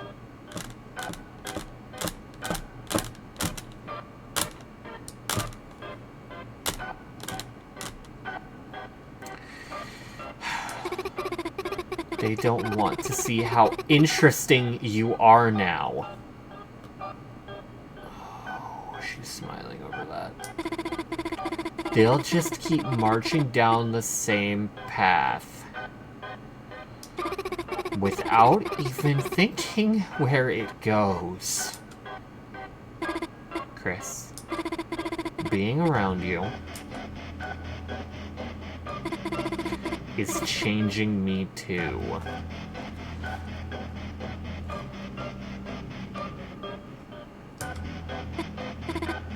Chris, when I cast Snowgrave, that's the big move I was talking about that we fucking nuked Berdly with.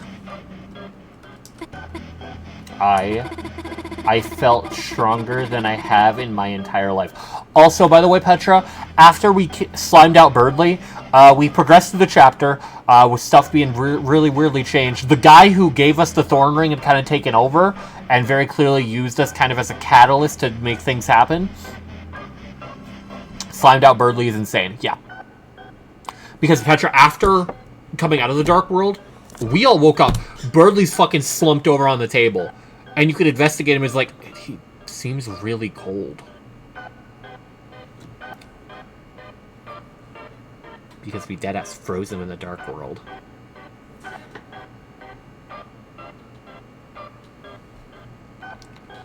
A Dark World we can no longer get to as well. So it's possible he might... Like, he's comatose right now. So he might just be in limbo forever. Potentially. Or, like, until his body, like, ceases function. But no, Spamton's, like, the secret boss of Chapter 2. And he's the one who gave Noelle the Thorn Ring. He fights us one-on-one.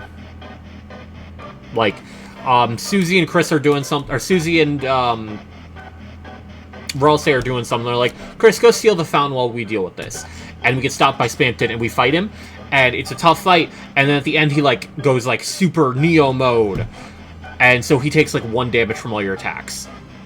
And it becomes a sequence where you call for help from people. You call for help from Susie, from Ralsei, twice on both of them. And then you call for help on Noelle. And he's like, you really fucking think she's gonna help you? And then, like, and she fucking appears and fucking slimes him out. 1 shot. When he was taking 1 damage from us. Reminder, Max.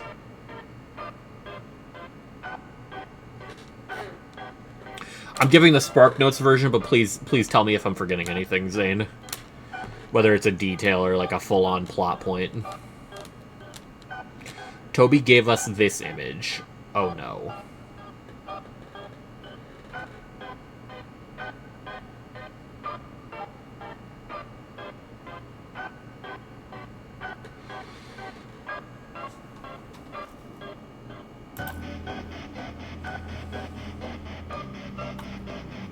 When did you give us this image? So 2, 3, and 5.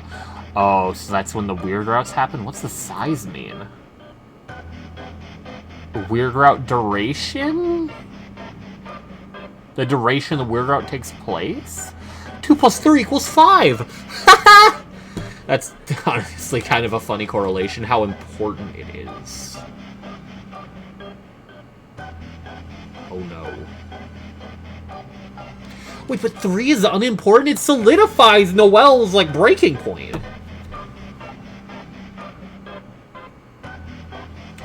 I guess, okay, I guess in terms of stuff, it would make more sense if 2 is more important than 3, because creating this thing that could break her is probably more important than actually reinforcing it. Like, the base is, like, the fundamental part. That's why you can't start from 3, obviously. But what? Well, it takes a much longer time in 2, and 3, you just have to do one thing. Maybe how much work you put in? But no, that makes no sense. I haven't put any work in here.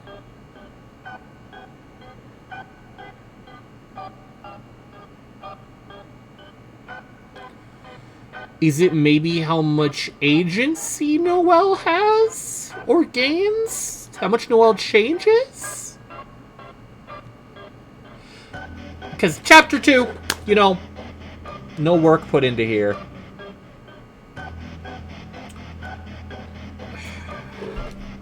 Because Chapter 2, you know, she doesn't have much agency, but she's gaining agency. So there's like, well, what if that changes?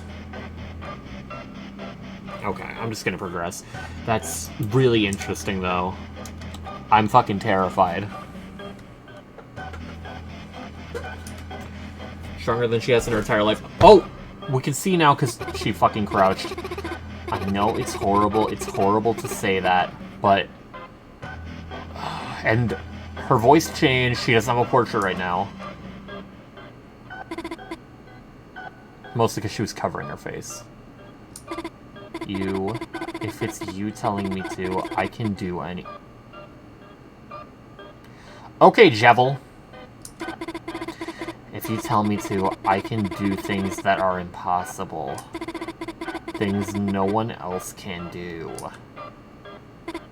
So, why don't we do it? What's it? What is it? What is it? Noelle! Noelle, what is it? Why don't we do... something crazy? Tell me. Is she gonna fucking kill the entire town or something?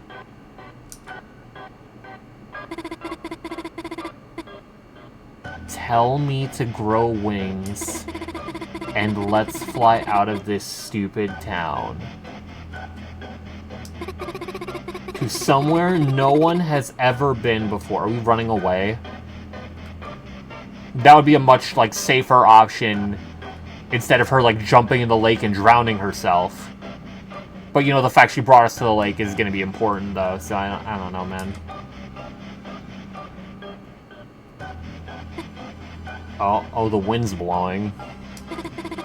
The other side of the lake. Oh, we're going...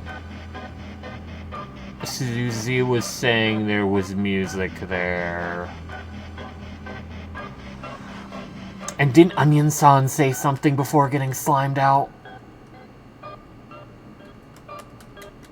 My Onion-san said something about hearing something. Oh no, oh no, oh no.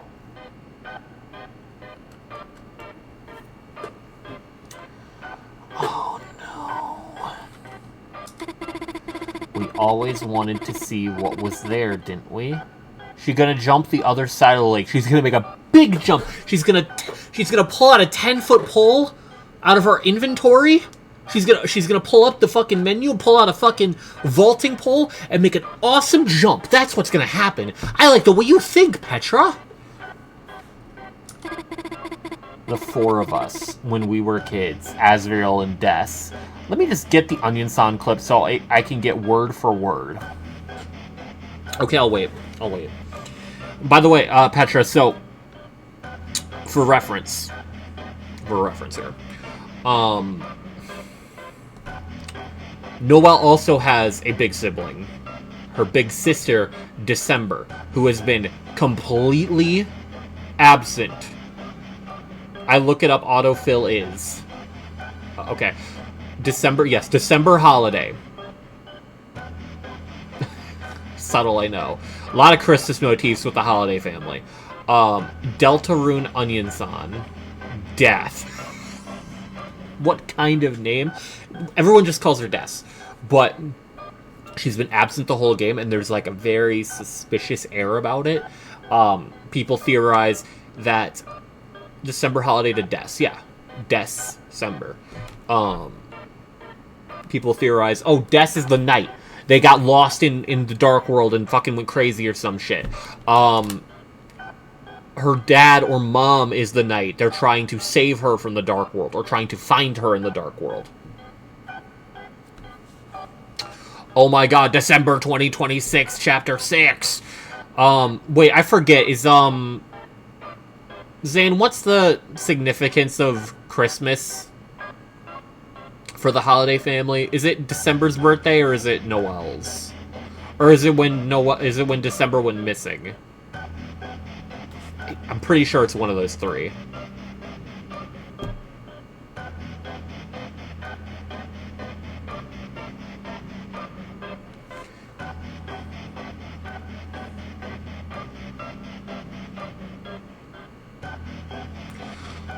That was also why, Petra, when we were in Chapter 3, that ball machine was $12.25 for the amount to put in that gave us that weird fucking sequence. Don't know about any of those three, just their name is December. The only relevance of a direct date is the shelter code. I'm just trying to remember, because we have the... Oh, you know what? We haven't had direct confirmation, have we? Well, the shelter code, and then also when we're in Chapter 2, you have, like, a depiction of Noel's room made by Queen. And, like, the calendar of December 25th was, like... It was either crossed out or circled, or everything else was crossed out. Something like that. December 25th, yeah, Christmas, Petra. That's what, like, Noel holiday, December holiday, you know. And then fucking Carol holiday is the mom. Rudy holiday is the dad. Like Rudolph. Wait. Carol. Like a song? Like music on the other side of the lake?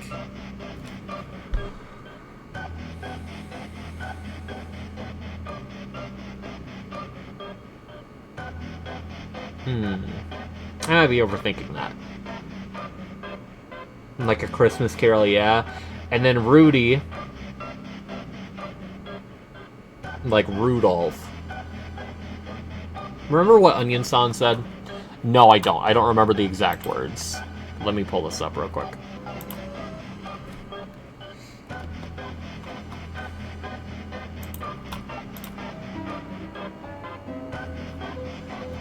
It's been way too long.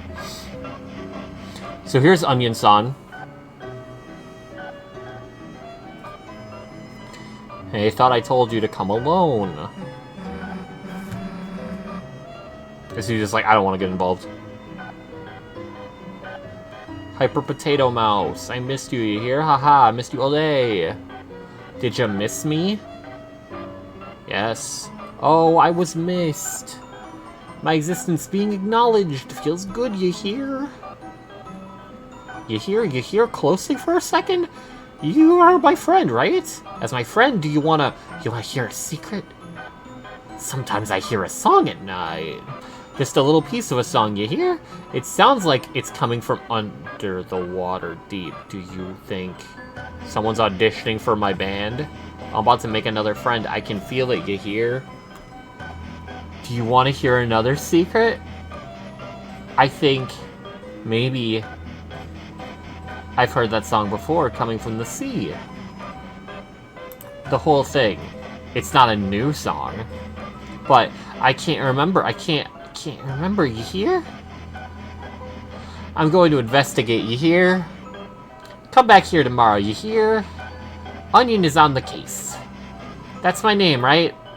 See ya, mouse.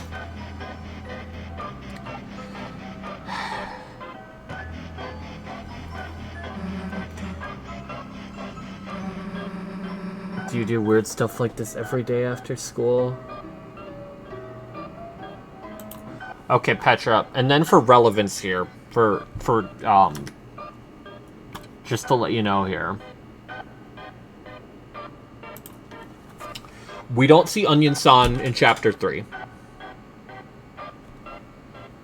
We don't see Onion-san in Chapter 4. Or Chapter 3, we physically couldn't have seen Onion-san. We're not allowed near the lake. Like, the game very much a Dark World focus, and then we briefly come out and go to a scripted sequence where we try to run to the shelter, and then we go home. Chapter 4, don't see Onion-san. We don't have a way to see anyone in Chapter 3, yeah. During the festival, this guy that apparently in the files is named Normal NPC is selling octopus, like, octopus buns. And when you have Susie eat one, she says, like, it almost tastes like onion. This guy, which in Undertale, and yes, also Deltarune, is called Normal NPC. And in Undertale, he's like a fucking, like, weird face. Technically, in Deltarune, he's also a weird face, but he looks more like a bird. It's more so just, like, octopus that tastes like onion. Yeah, no thanks. Like, if you put your hand like this, you know, depending on how you look at it, oh, it's a bird! Oh, it's a bird! Oh, it's a face! Or, I'm trying to, like... It's like this. So depending on how you look at it, it's like, oh, this is like a bird's head, and this is his hand reaching, oh, hey! Or it's a fucking mouth chomping down. Sort of deal. In Undertale, it's like just got eyes, like, right there, and from the tip of the mouth all the way down, it's like one solid color sort of deal. And then in here, there's, like, stripes and stuff. It looks like it's wearing, like, a shirt. It's like a yellow bird sort of deal.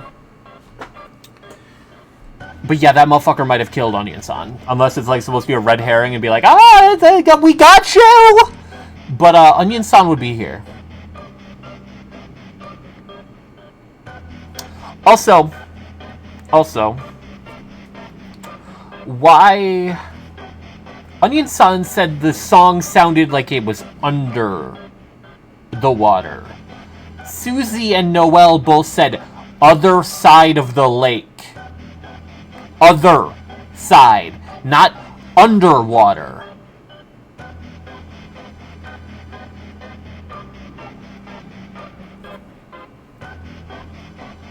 I'm just gonna continue.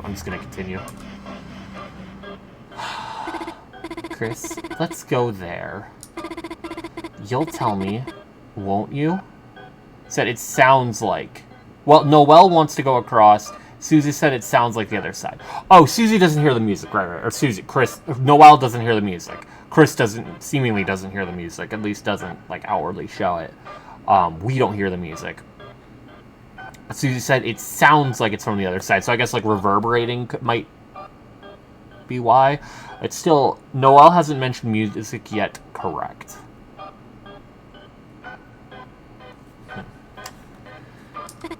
You'll tell me, won't you? If you tell me to, I can do anything. So, tell me, Chris. Oh, Noelle's guiding us into the... Wait. The words I've been waiting to hear. I can say stop. Can I abort the weird route? I don't want to. But is it unironically possible? I mean, I want to. By all intents and purposes, I want to. As a person, go ahead, big man, say it. The way you're putting it, I'm gonna say no. Oh, we're going into the water. Oh no, oh no. The water's nice, isn't it, Chris?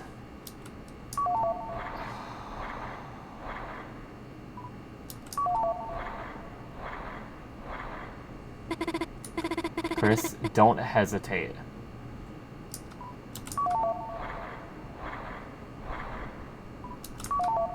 This is terrible. I don't... Haha, it's colder than I thought. Oh, it doesn't matter what I do now. It's on both sides. Well, GG. Chris, don't let go of my hands. Just keep walking. Chris, just keep walking. Chris? The screen is closer. Chris, oh my god, her sprite's in the water now.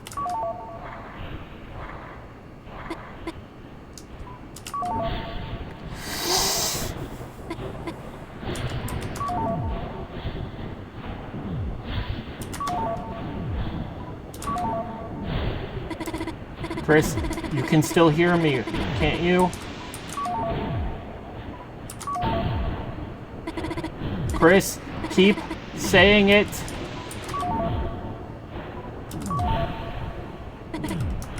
Okay, Chris.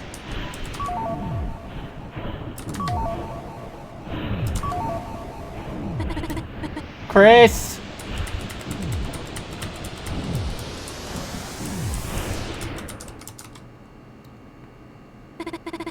I was wrong. The dream never happened. Chris hadn't changed. I hadn't changed. I had simply gotten carried away. When did you say you made up that song? Okay, now you do one.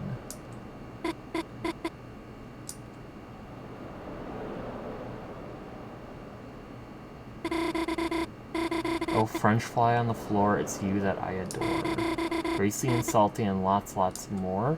Are we in the base route? What?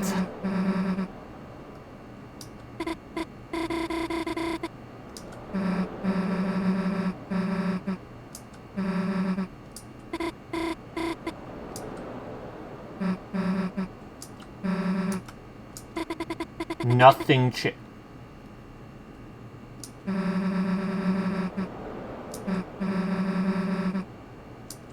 Wait, does she know about the base?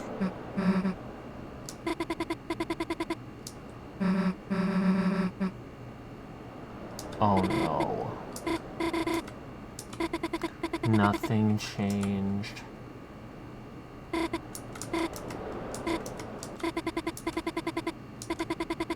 Because a Noel is just a Noel.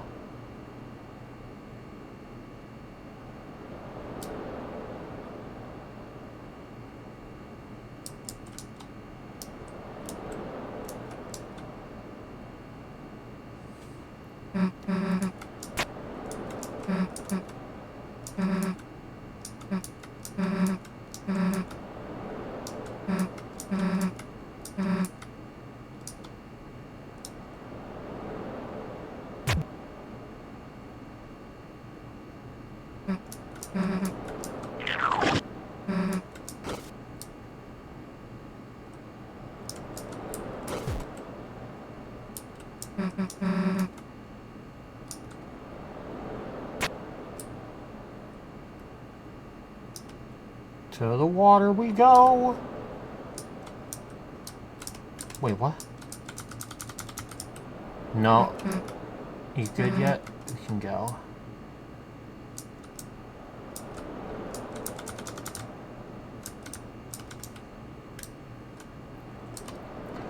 Alright, let's...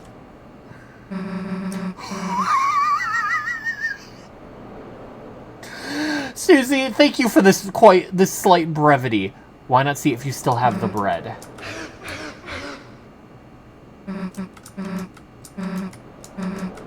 Both acting kind of weird. I'm just glad you're... I probably said something weird again, huh?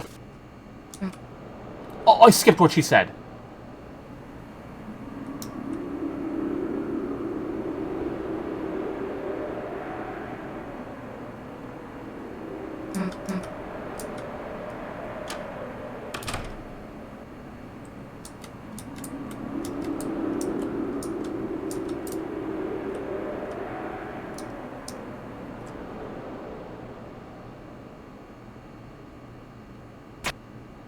I didn't have a chance, Zane. Stream delay. I clicked C. It didn't do anything. Why did you abort? I aborted? Are you shitting me?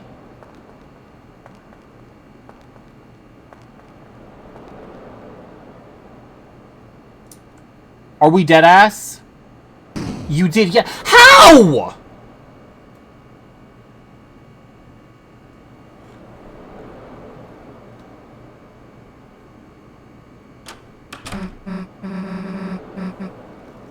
How did I abort? Genuinely, how did I abort? You hesitated. When?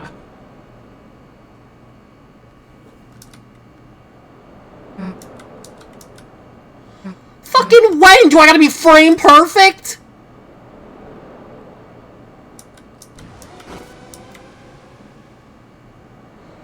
During Dude, I need to not proceed even before she said, don't hesitate. Especially the early ones. Fuck! I thought the early one didn't matter! Yes, all of them count. Fuck. God damn it. So I gotta go through all of it again?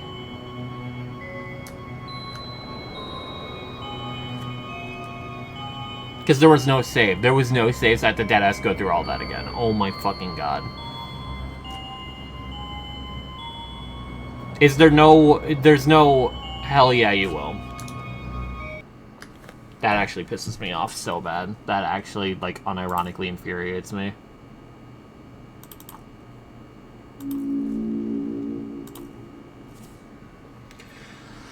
Go get Sans bread, then you see Noelle. I'm talking to Susie first. Or not talking to Susie. I'm talking to... Getting the Susie coin interaction, talking to Rudy first.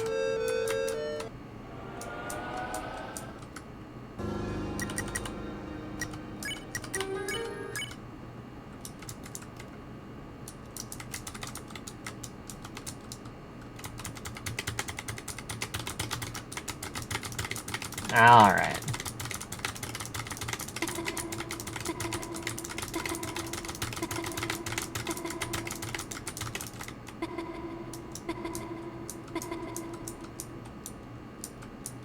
Why did I need to check if I had bred those in?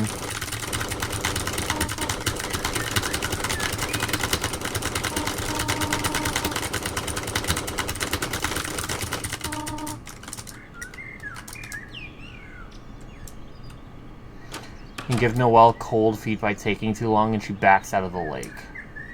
So you didn't think it was a dream.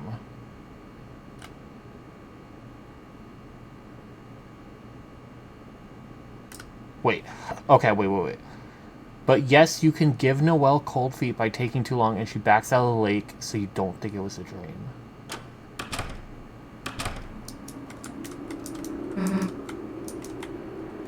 So Noelle brings us out of the lake. Well, wait. The dream part was about the bread. Oh. Would we have still had the bread?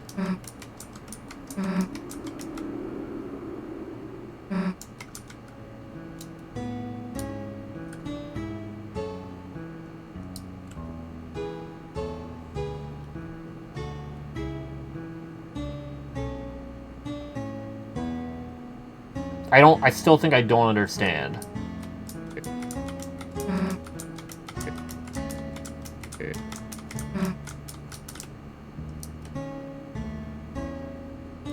Like, that all of this leading up to here was a dream?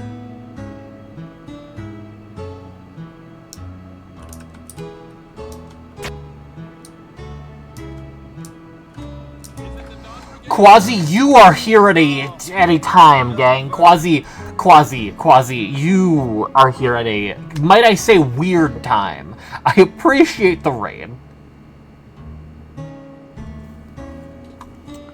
Anyone that does not want to get spoiled on Chapter 5, they saw the title. Okay. Let me shout you out real quick. Hopefully your stream was good. Oh my god, I have to...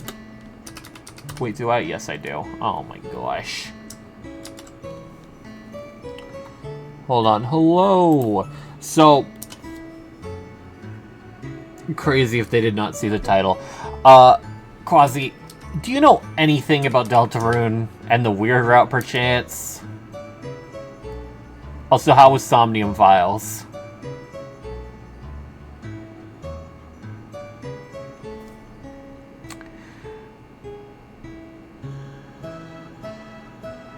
And for reference, anyone from the raid that might just be lurking right now, if you don't want to be spoiled on either Deltarune or currently the Weird Route, yeah, I need a dip. Please do. Please genuinely do. Like, I thank you so much for the raid, but for your own sake, leave. Cause, so yeah, I hate to raid and run.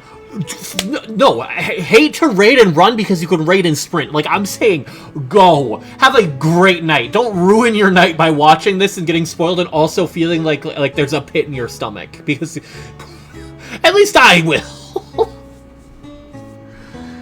And also, for anyone else, if you are lurking and don't want to get spoiled on either Chapter 5 of Deltarune in general, or the Weird Route of Deltarune, go. If you don't care or have already watched it, feel free to stay. I'll be very happy. Well, no, I won't be happy because I'm playing the Weird Route, but I'll be very happy to have you stay. I feel spoiled. Well, that's because you haven't played the game, Knight, because yes, you are being spoiled. Yes, that's correct. But now that I've gotten that all out of the way, thank you again, Quasi, for the raid. I'm assuming you already left. Have a great night.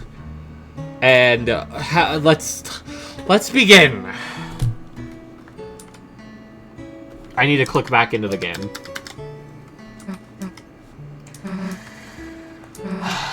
Hundreds of dollars just held it out to me smiling.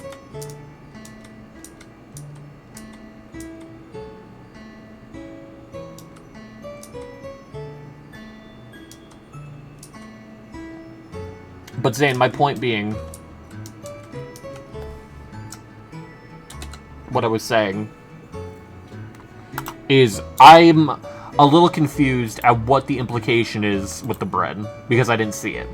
Because my two thoughts here are A, kiss her, you fool, Knight, you need to shut up. A, I still have the bread in my inventory. Wait, would it have said it was soggy? It would have said it was soggy, wouldn't it have? Okay, well, my thoughts being, bread still in my pocket, meaning everything leading up to it was not a dream. And then Noelle, like, brought us out of the lake because we passed out due to hesitating. And she's like, whatever. I'll move. Like, she's just like, none of this mattered. Like, some fucking implication was getting any item so you didn't think it was a dream from, like, when you passed out on a Weird Route as the abort, like it was actually a bad dream. So the bread proves that that happened and Noelle brought us back. Because my other thought was, oh shit, we're back in base route. Did she fucking, like, do some fucking bullshit, like, fourth wall breaking? But no, the bread being there makes a lot more sense. Okay. Or that we actually straight up imagined this Weird Route. But, okay. Let's just move on. Because yes, when you do stop, she doesn't care, but it will give her the cold feet I talked about. Now, what I'm wondering is, does that mean she's gonna do something fucking crazy on her own?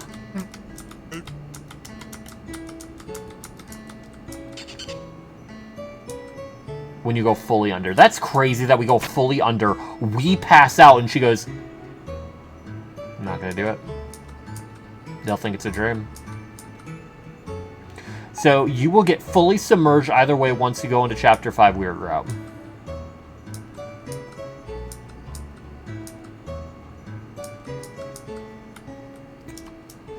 Zane, when you said, like, that the bread brings you back, part of me genuinely thought, or brings you back home in Earthbound Mother, part of me genuinely thought that me taking the bread fucked me here. And that it forces me to come back here. Like, I genuinely was like, Zane betrayed me.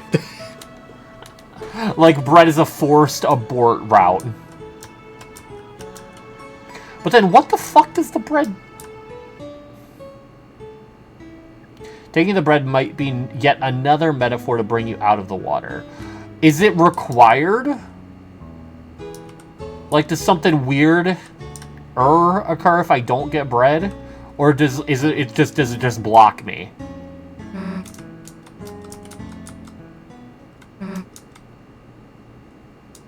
Does Susie just go like, hey, no, let's get some ice cream first.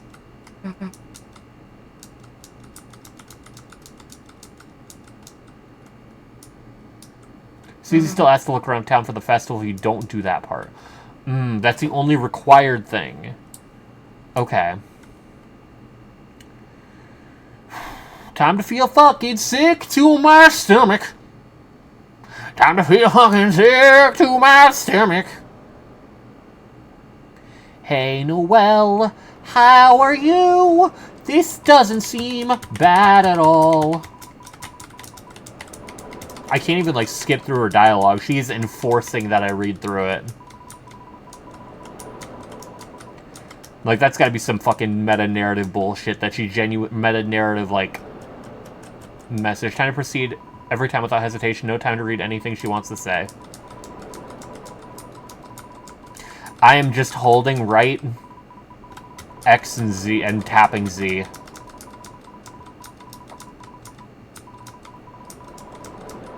I'm just getting the muscle memory kicked in now.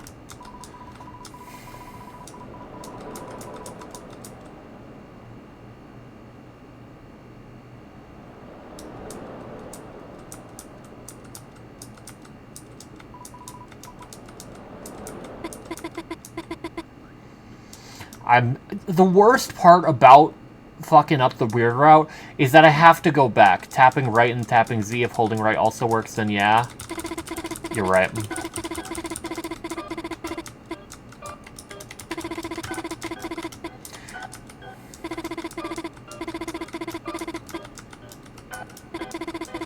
This scene is horrifying, by the way. And I feel like it's meant to parallel, like, Asgore's sequence in the base route. Like, imagery-wise.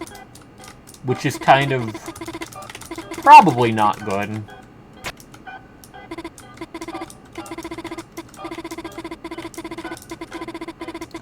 How many people I did see get that abort and not know it?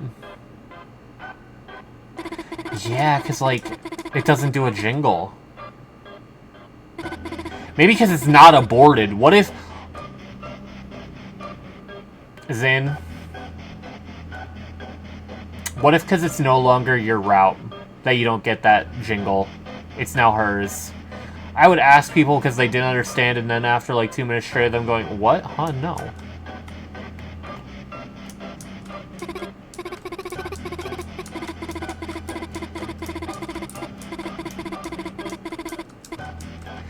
So that's what you were saying when you, like, you can't...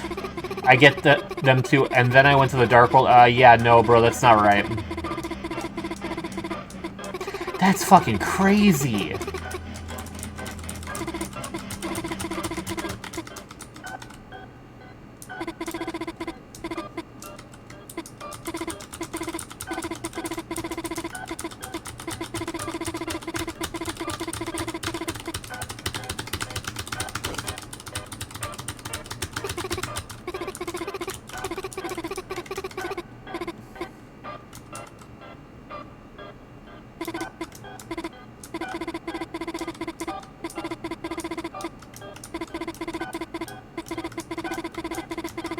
Yo, Sans, you gotta save us, bruh. Sans, do something!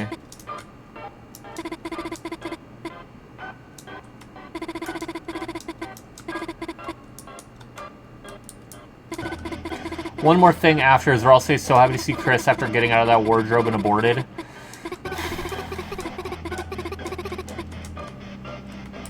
Now I'm genuinely wondering if the base prophecy is Weird Route.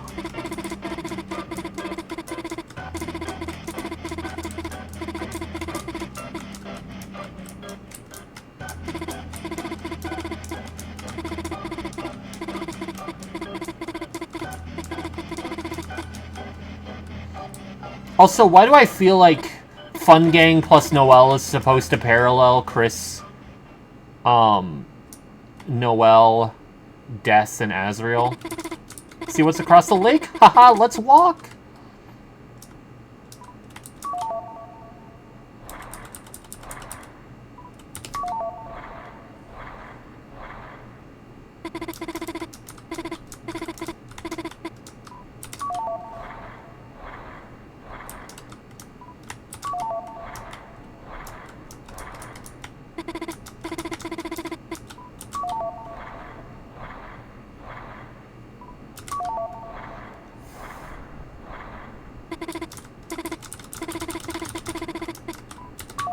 Okay, now I'm just smashing.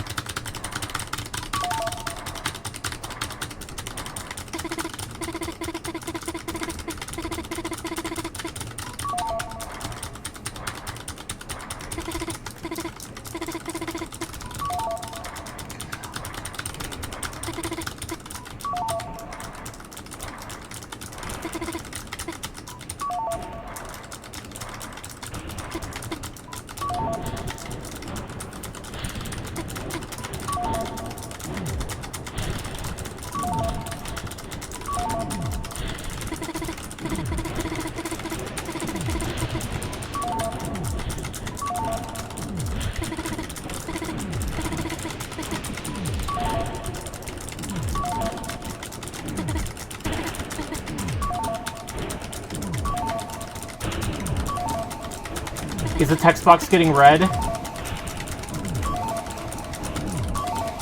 Oh, there's much more.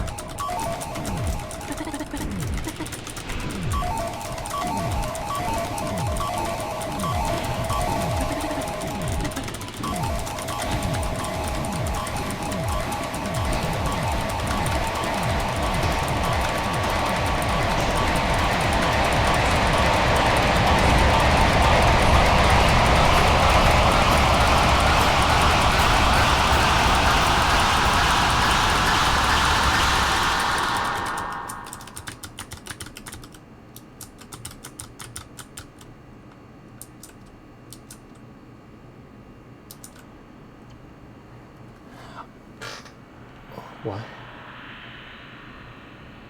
Insert chapter 7?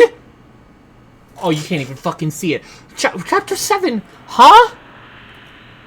Side B.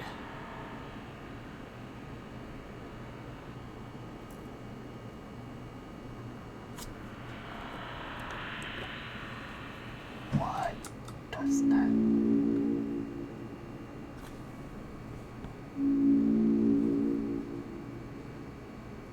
Okay.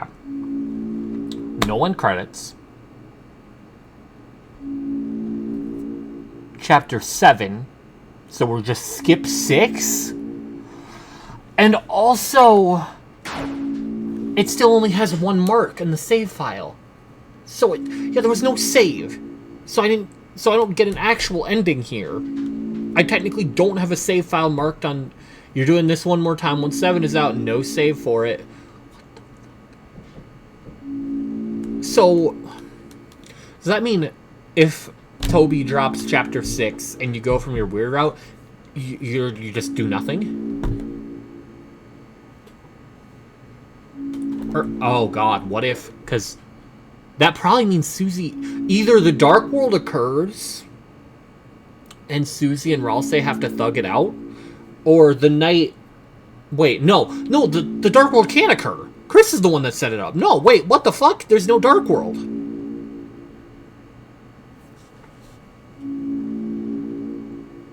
Basically, Chapter 5, no. So, if Chapter 6 would have been... That would and wouldn't make sense.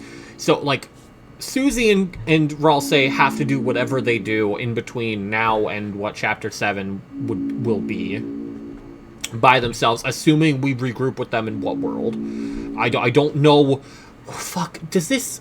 If the Dark World gets made, they still trek through the fields of pink and gold, but if not, there is no prophecy followed anymore. It is out. Unless, what if...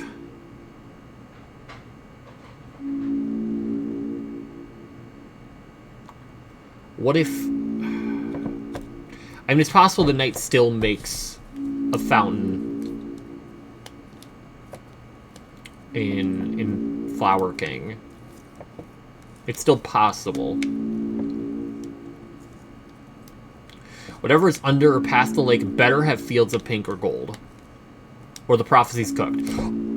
Or it's just still, it still ends up being that, just a variation of it, because instead of Chris, it's whoever the knight is.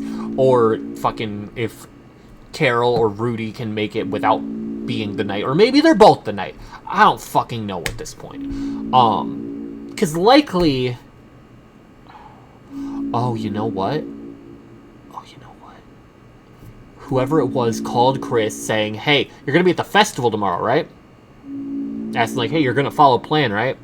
And fucking Chris thrashing in their sleep is like, no, I'm staying home. No. Is that... Could that also be an aborted weird route if you, like, just stay in bed the entire time?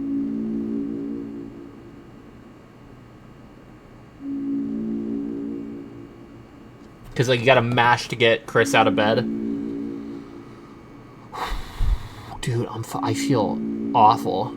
No, you have to get to the lake before you can abort anything. Okay. It makes sense. That way you have time to, you know, investigate the festival and all that.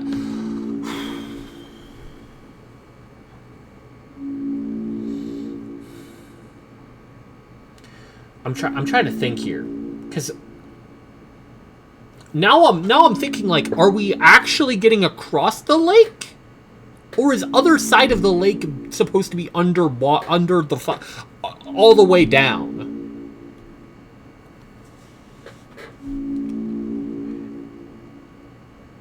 That is the question. Because, like, if we're just crossing it, do we get across or is it under, like Onion said? And then I'm like, why is it like loading a VHS sort of deal of enter side B? Like, are we breaking the game? Is that... What if Noelle's aware that it's a game at this point? Have we fucked up really bad? And she's trying to, like, fucking, like, no-clip out of bounds at this point? And that's the fucking... Let's do something crazy.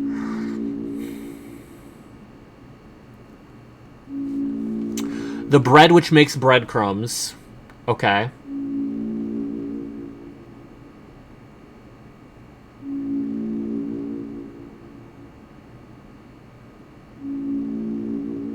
Let's hear it. Because I'm with the idea of it being required so that, like, if somehow, some way, you know, we... You know, after drowning or after going across the lake, Chapter 7, we're able to come back and the town's changed. Or maybe if in the aborted route the bread is what saves us, in Mother 1 it can be used to get out of bounds.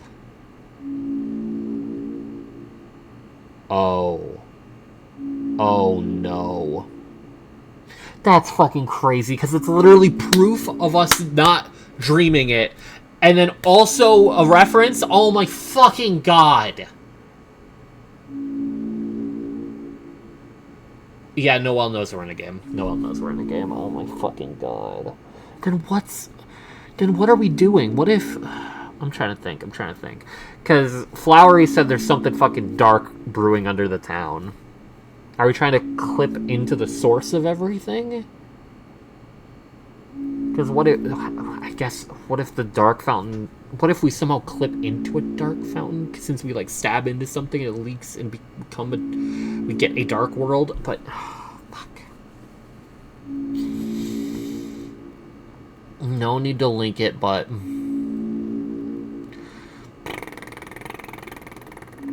The breadcrumbs glitch in the original NES Mother lets players warp out of bounds to coordinate to the origin.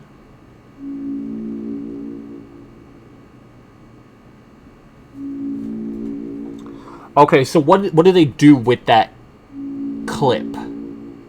Then I guess is the important thing. Like, what is 0, in Mother? This can be applied out of bounds as 1. Or 2, the first fountain. So...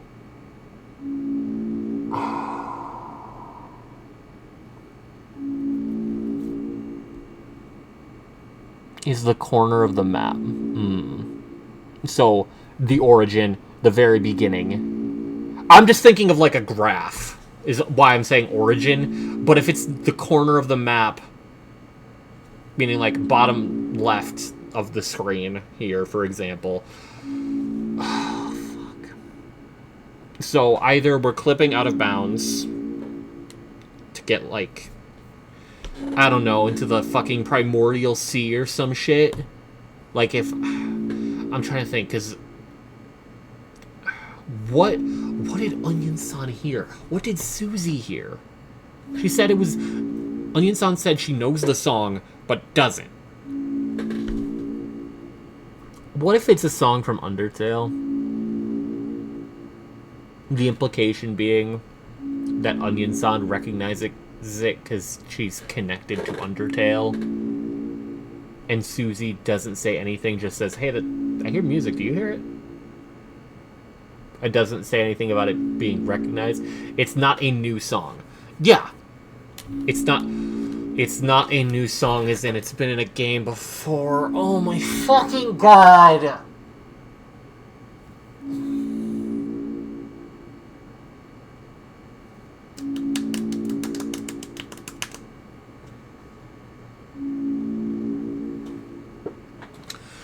But then, normal NPC killed her because Onion-san is not supposed to find out about it?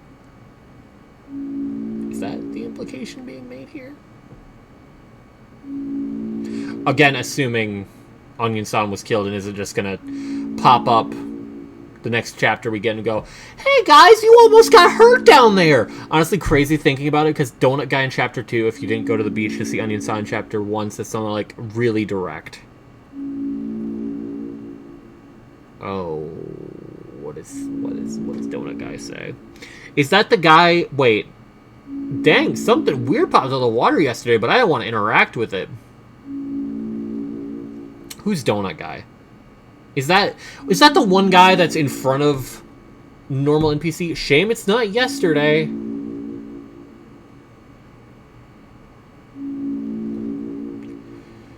Here, let me get it. Does Onion-san still get slimed if we don't talk to her?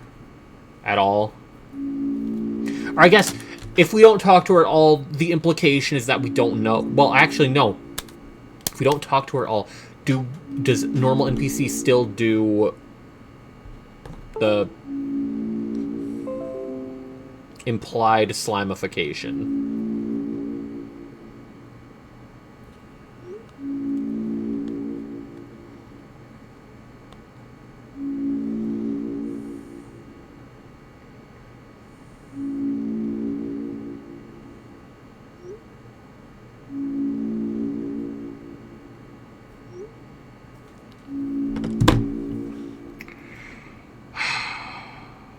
Oh, you sent it in Discord. I was just messaging James, don't come into stream, but I am done.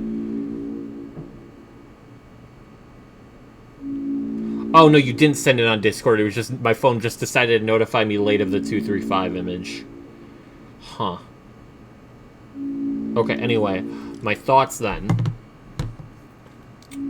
Haven't sent it yet. Yeah, I'm figuring that out now.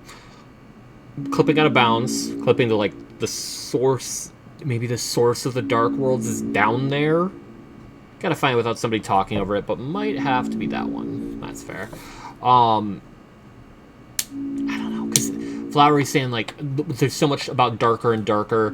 It being underwater, like, where the sun can't reach. Sure. I could see that, maybe. And a fountain's made by a stabbing into the ground, so if whatever abyss source of the darkness is underneath the town, God, that's horrifying implications, but going through the water is the only way we'd be able to get through there directly to it rather than, you know, a byproduct of it. Okay. I can see that, and that would be why we skipped chapter 6, because 6 would probably be another dark fountain that leads us closer to the shelter.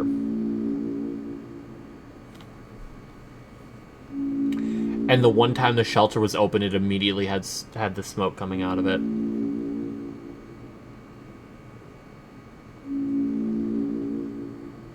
Is the shelter underneath the entire town?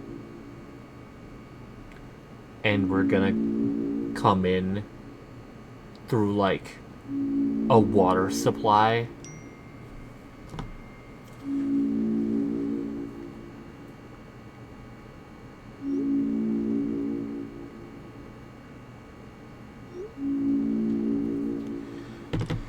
I'm like, fuck.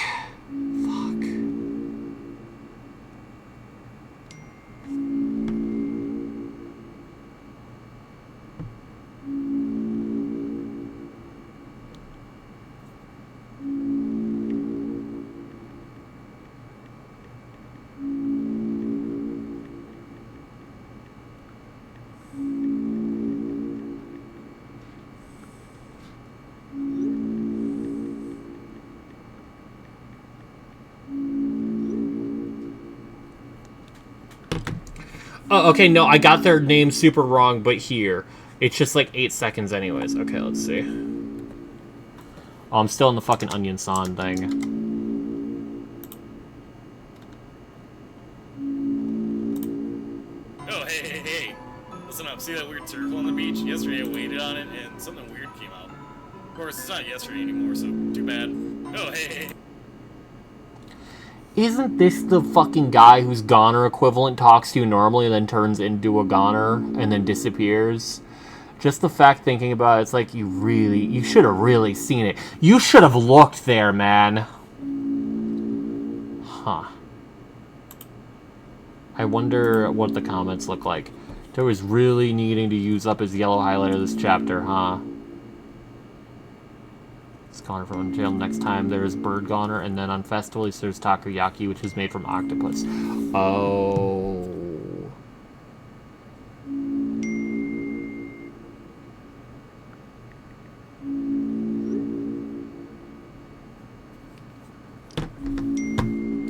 James sending me.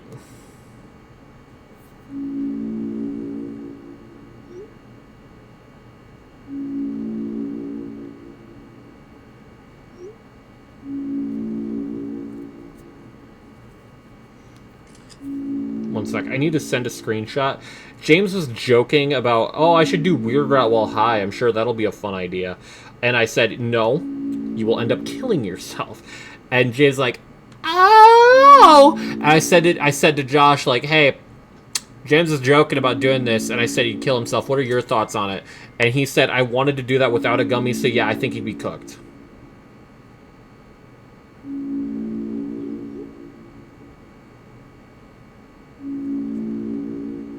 I was going to vomit that way.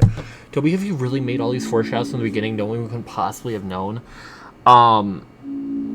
It's Goner from Undertale. Next time there's Bird Goner, and then on Festival he serves Takoyaki. Oh! Okay, so the bird normal NPC blocks you on that point. I think I remember seeing this. He blocks you from that point if you hadn't talked to Onion-san.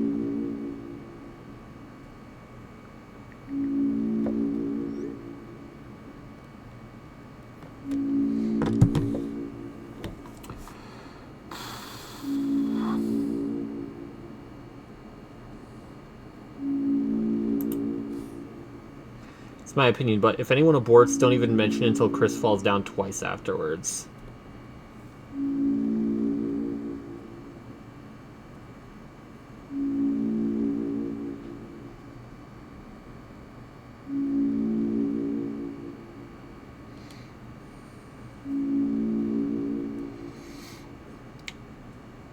Why?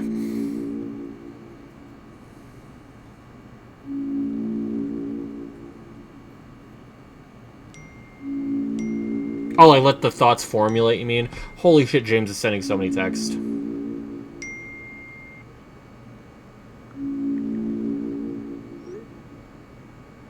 I'm just sending dots. He's like, well, it can't be that bad. It's Toby Fox. That and the experience of it, that's fair. That's fair. I kind of want to see what Ralsei's like message is. What Noelle says, what Chris does.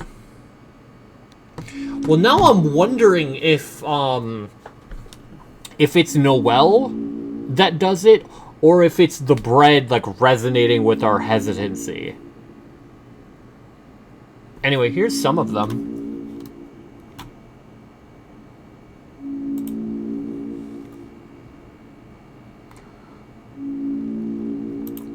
I don't want to sign in, bro. Dude, he was my personal favorite. Hey, boss, someone was really close to figuring out... Oh, you fucking killed my precious onion son! Even the knight and friend are crying. Oh, right, X, sorry. Like, I'm glad to see the memes. It's just Twitter likes to fucking, like, immediately be like, hey, you want to use your email, right? And I'm like... No. No, can you not, like, flash my email on stream? That's kind of a bad idea.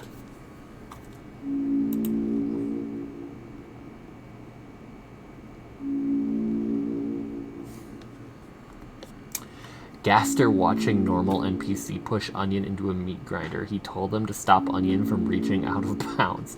That is a fucking crazy adaptation of a meme. I did see something. There's like a fucking friend Easter egg in Chapter 5 where you can like just almost get fucking murdered. You can get almost slimed out for trying to act somewhere.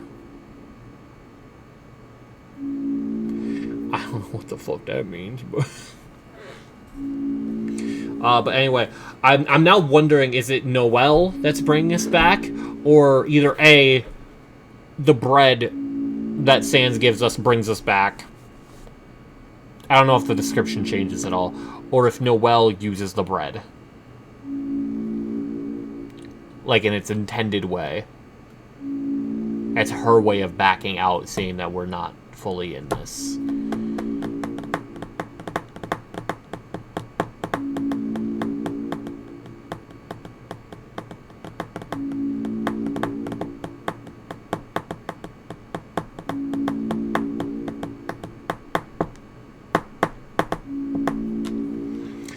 But regardless, the aborted route is not going to be good. Because Noelle is clearly fucking insane. Although I wonder...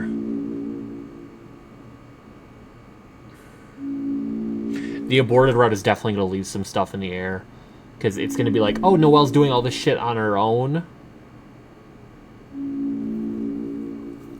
Dude, oh my god, aborted route, we're gonna, like, get to the final boss, and we're just gonna get them, they're frozen. Like, Noelle did everything. Oh my god. Dude, aborted route's gonna be its own fucking thing, depending on where you fucking do it. What if there's only one ending for Chris and it's death? Or us, the player, and it's death? But the story completely changes because Noelle could do shit.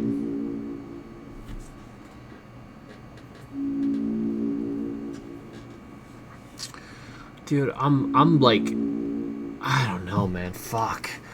The changes of all the things I found. Let's see. And now I can watch all the theories I'm seeing on the side.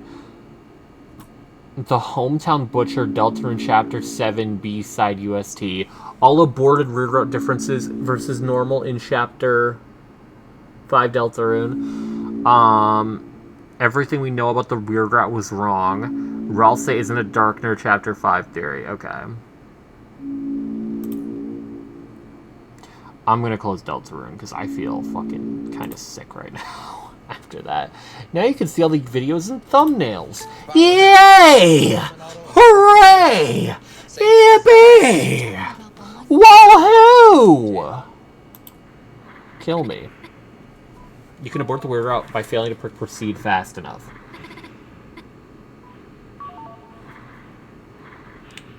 Also, since this video is the difference is labeled as chapters on YouTube. Continue as normal, but there are some differences.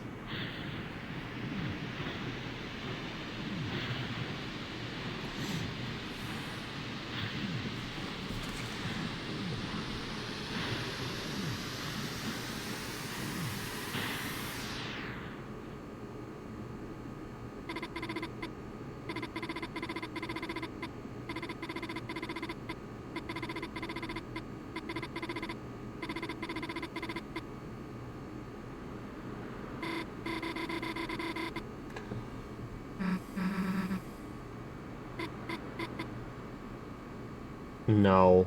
Wait, I'm realizing. She's gonna kill herself in Chapter 6 if you abort the weird route. We're gonna find her fucking dead, or find out she's fucking dead.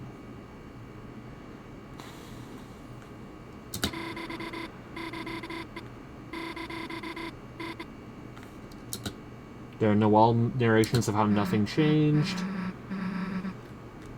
Dude, I might feel worse about the weird route, actually, or the aborted route now that I'm thinking about it.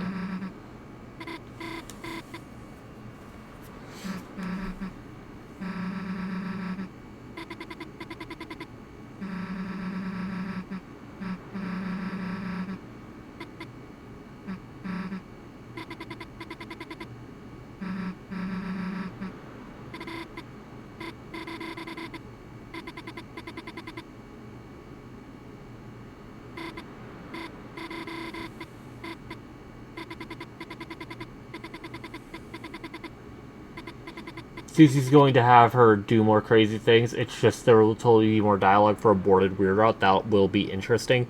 Susie is going to have her do more crazy things.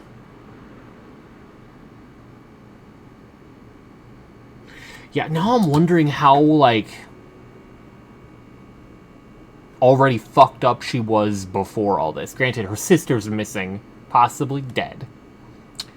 It's very unclearly worded whether she knows that she's lost, or knows that she ran away, or knows that she died.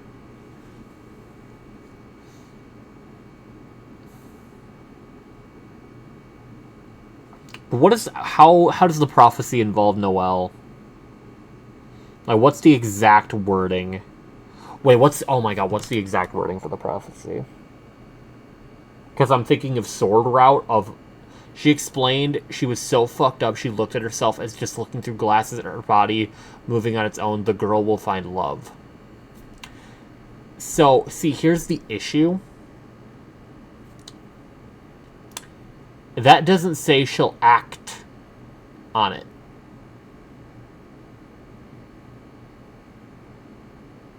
And it's repeated like 200 times.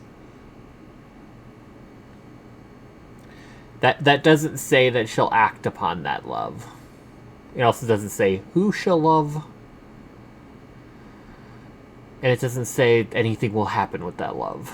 If that's the only thing.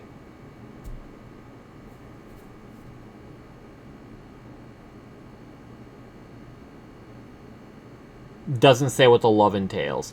Oh my god, it could be level of violence. Oh my god.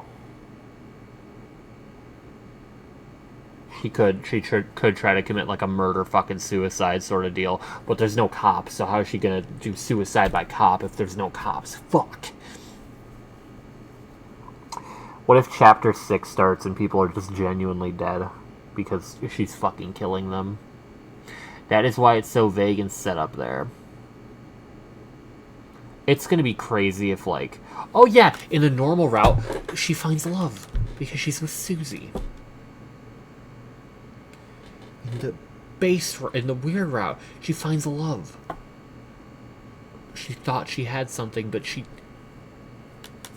Chapter 6 starts and we're going to the dark world, bro. Yeah.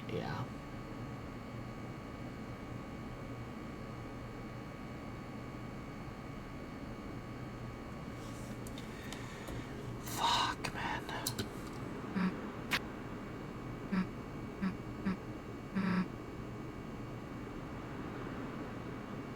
No need to try and make it seem darker than it is, with Noelle as Susie is saying.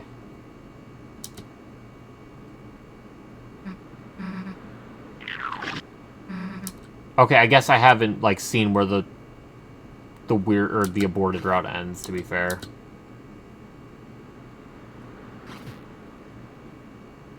Chris falls over when woken up and they enter Zorgon mode. Toby making an ideal game in the community goes, OMG, this is like an energy that has so many deeper meanings.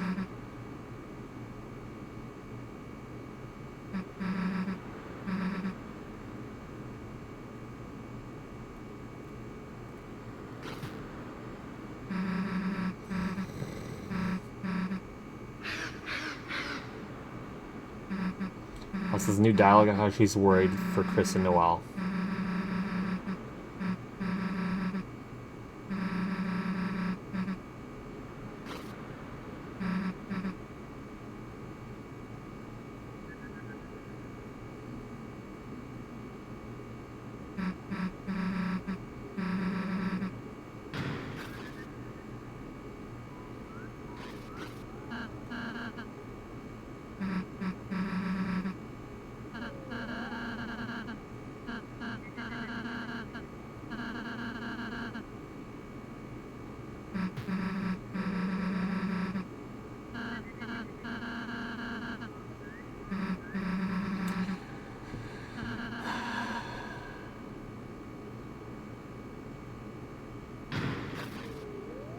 The fact that Ralsei's happy here.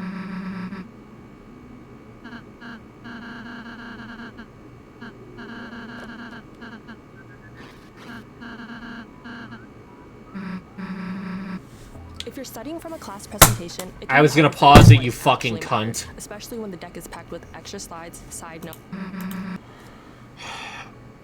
The fact that Ralsei's so fucking happy here, I wonder if it's meant to entail that Ralsei... What if the weird route is the prophecy? And Ralsei's like, oh, thank God. Oh, thank God you didn't follow the prophecy. Because Ralsei has made it clear he doesn't want the prophecy to happen. At least not the way it's going.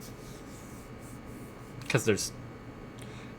Like, we want to break the prophecy in some form while still achieving our end goal of stopping the roaring.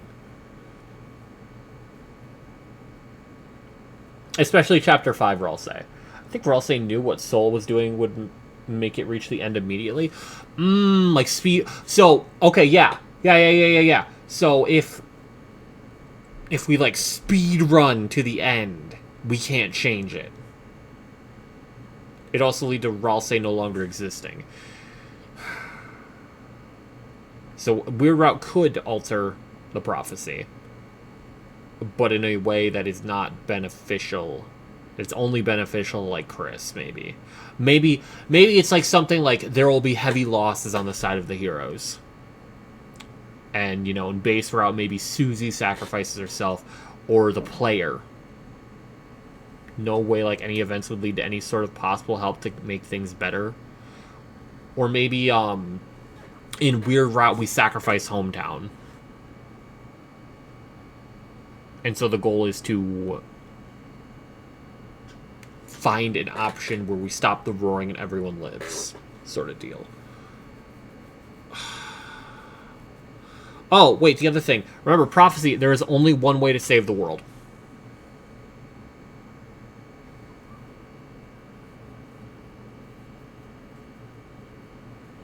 And then Gap, because Susie broke the thing and was very upset over it. Like, she was fine with bleeding over it.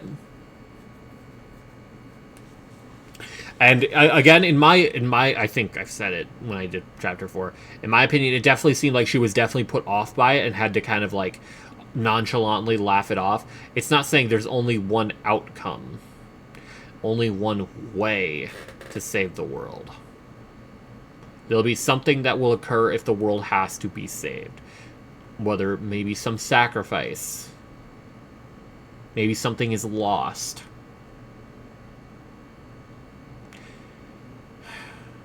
Okay, but now, the other thing I was thinking of, if it's not going into the, like, skipping to the Dark World, what if we're going... Because now, when I think Origin, I think the beginning of everything, rather than, you know, like... Because either, if it's the Origin, it's the beginning of everything, you could say either, like, the Dark World existed before a hometown, and that's why we're clipping down there, you know, skipping to the end of the prophecy. Or it's where everything started and we're like going back. Somebody did want to point out how the egg rooms is very mother-like. I know nothing about Mother and I haven't gotten all the eggs. I can't even say much. But... And one of the rooms, Egg Room Chapter 3, has the monochrome grass just like Mother 1. That's one I got. Right. I don't think I got the egg itself. I think I got into the room, but it was like really convoluted of how to actually get the egg. You had to do some weird dialogue options. But what if we get sent back to like the start? But now I'm thinking, like, fucking Amphorius. Maybe I'm too Amphorius pilled, because now I'm thinking, like, the prophecy's a loop in some way. Or maybe to avoid the prophecy coming to fruition. Yeah, it's fully Amphorius pilled. But it would line up with understanding it's a game and going, oh, we could clip out of bounds to return to, like, the first cutscene trigger, and now that would be crazy if we go to fucking the first fountain where Des goes missing.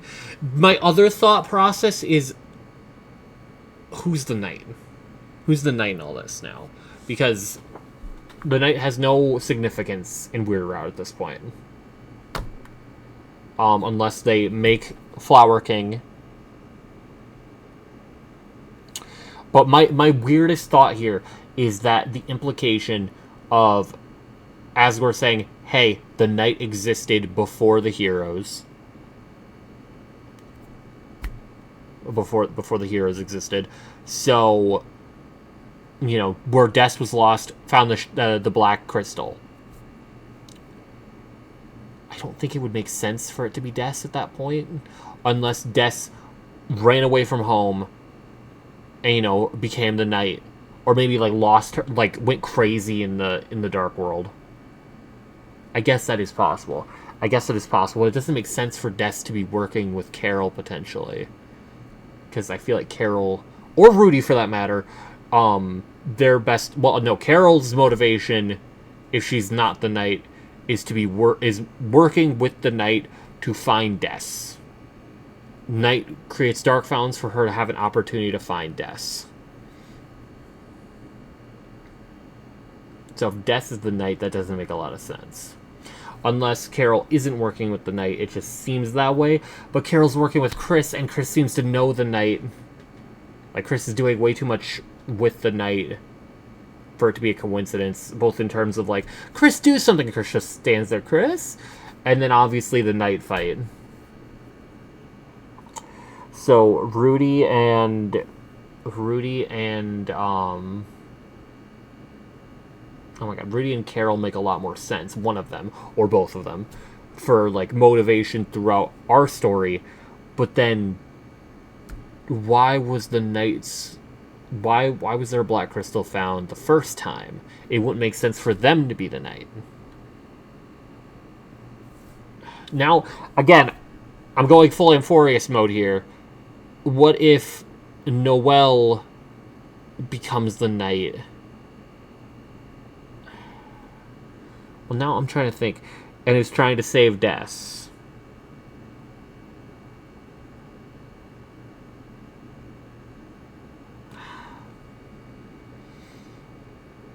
But then where does Chris go? Where does Chris go? Wait. I'm realizing now. Because Noelle doesn't know. Bro, thinking what I replayed the one time a few days ago. Noelle doesn't know that Asgore said, oh, Des went missing here. And I found the crystal here. But if she finds out about how fountains work, that's the first fountain she went to. That's her origin in terms of breaking out. Oh god, is it actually straight up Amphorius? Oh no. Oh no. Oh no. Oh god, no. I'm back and buying brisket to take home. I'm so happy for you, Petra. I'm losing my mind here thinking Deltarune might be fucking Amphorius! Straight up Amphorius isn't everything is a simulation. Everything's a game, is my thought. Do we say Toby did it first then? He did have it as a dream. It was a dream. Oh my god. Oh my god, he had a dream that it was a fucking simulation. Oh my god. Oh my god. Oh my god. Oh my god. Oh my god.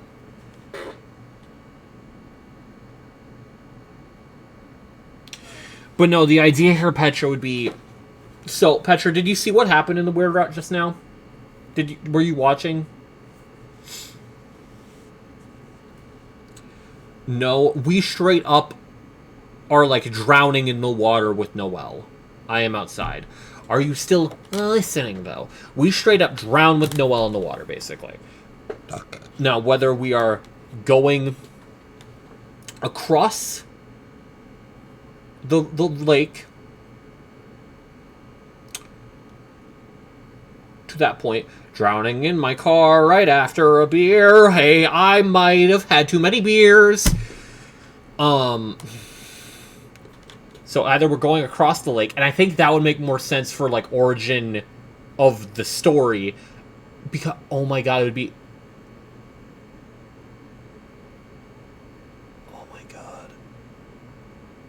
Zane, what if those, like, sequence breaks with, like, going to a scene transition and then changing, what if that's left intentionally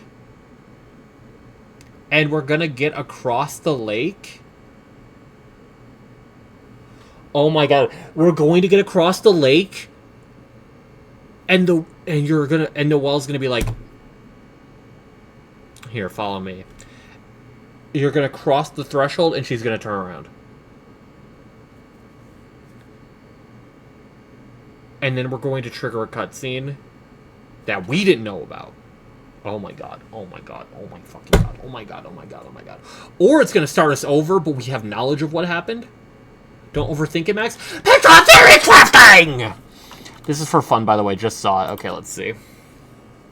Let's get down to business.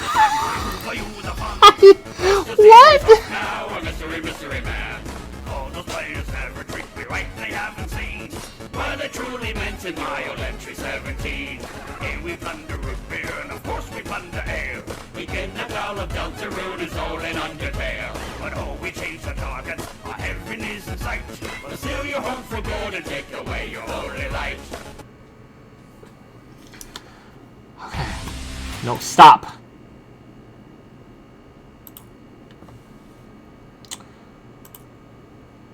I mean, either way, well, yeah, I think that's what I'm going with. I think that's what I'm going with. I'm going to take your license, Max. Oh, we missed the target. Pirate license, yar. I think that's what I'm gonna be going with here. Is we're going to cross the lake and use that. I might be fucking, like, actually crazy for thinking that glitch that, like, exists and has, like, no story relevance here. There's no, like, no character mentions it. Is going to be how we do it. Although, is there any, like, relation to a lake or, like, this? How does the sequence break in Mother work, Zane? Do you know? Like, with the bread, is there any specific, like, sequence, like, that would be possibly related to this?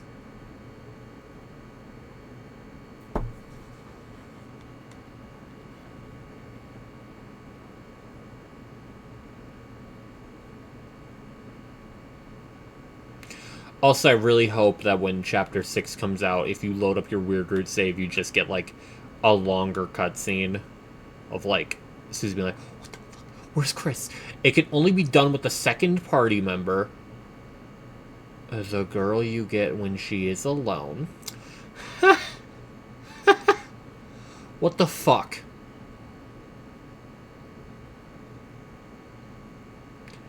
What the fuck?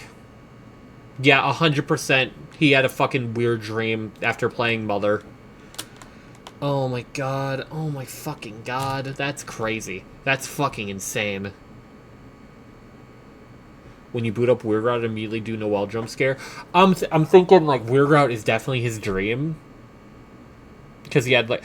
for reference, Petra, at some point, Toby Fox tweeted something like, yo, when I was a kid, like...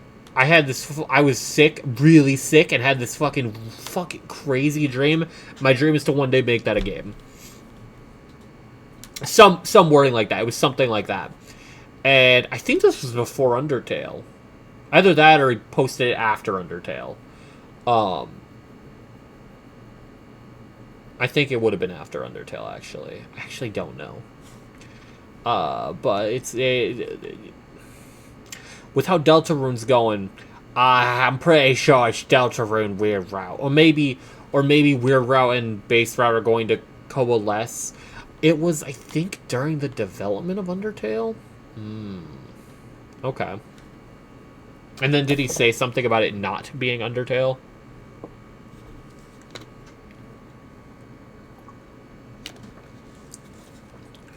But now I'm like,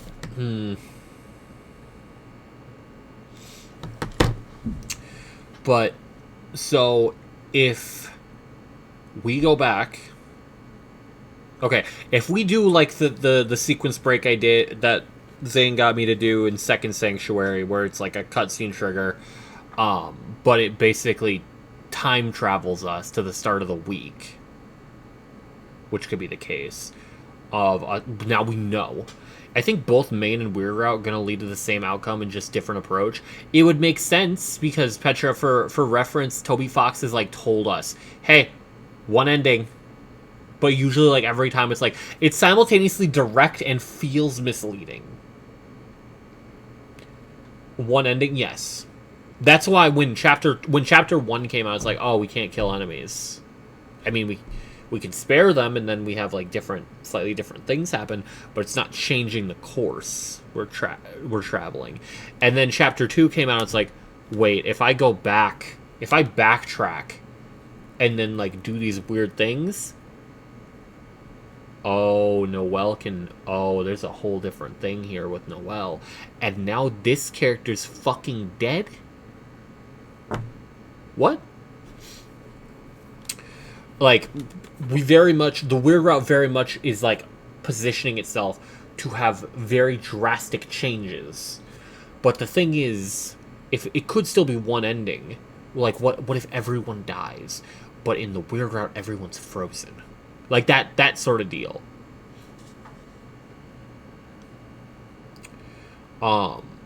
Like, in context, there's so much different here, but the outcome is still the same.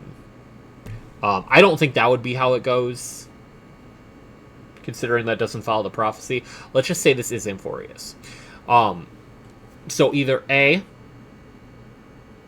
I'm thinking one of two things. We go past the lake, and so since this is a video game, Chris leave the simulation, but Route decided who leave. What do you mean? Oh, wait. Wait.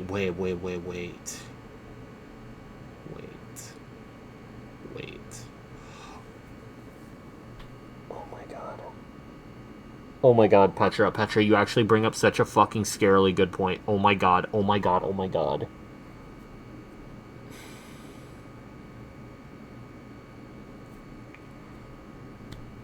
We passed the barrier. Chris gets sent to the start of this week. Noelle gets sent to, like, the day Des went away. So, Noelle gets sent way further. Chris gets sent.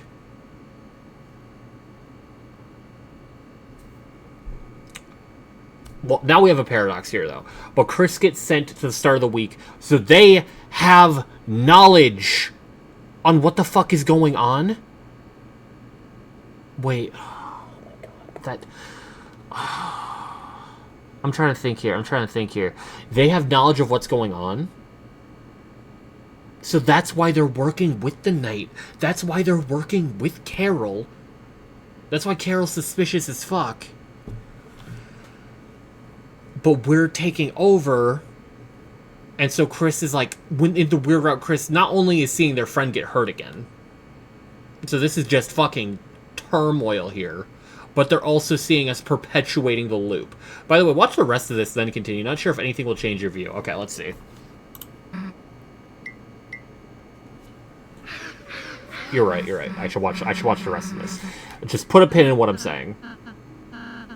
Of Chris getting sent to the past of the week. Noelle getting sent much further. Chris has a different character title. Shattered Rose. Only one knows the rose's meaning.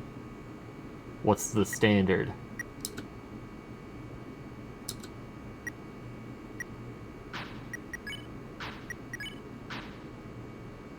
Normal rock comparison. Pink Rose. Normal title after beating Pink.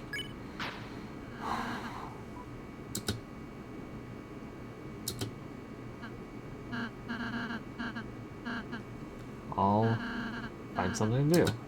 Different dialogue if you pick walkover and see Susan normally in dialogue option.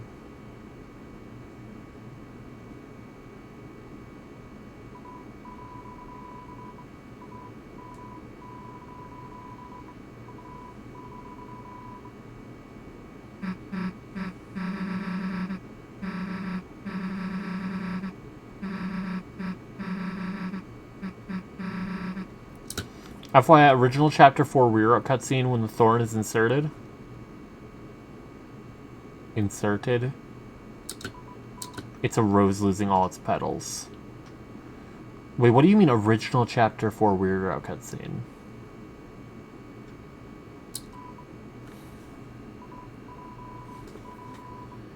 Or Lapis Lazulis.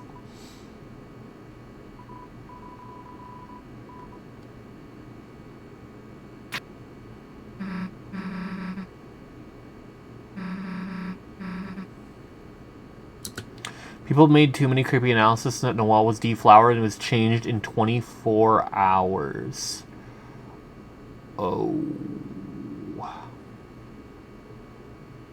Oh, that's bad.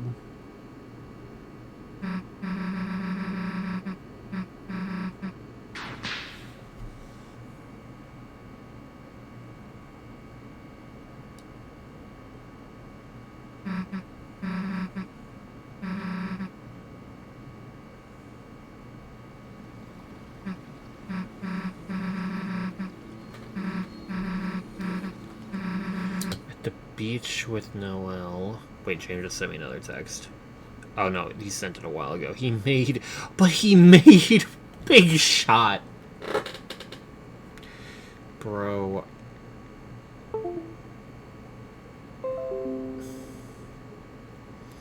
Yeah, bro, that's fucked actually. That's so fucked.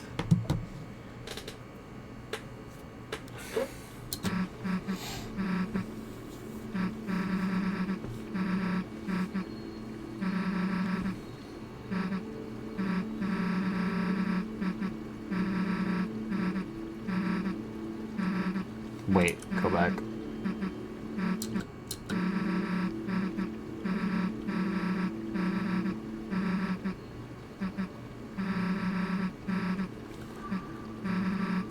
Okay, never mind.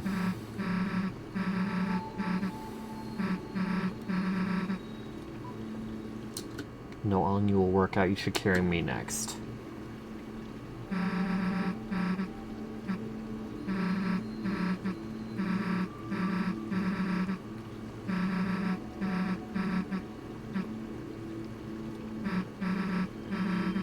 Did you ever like anybody?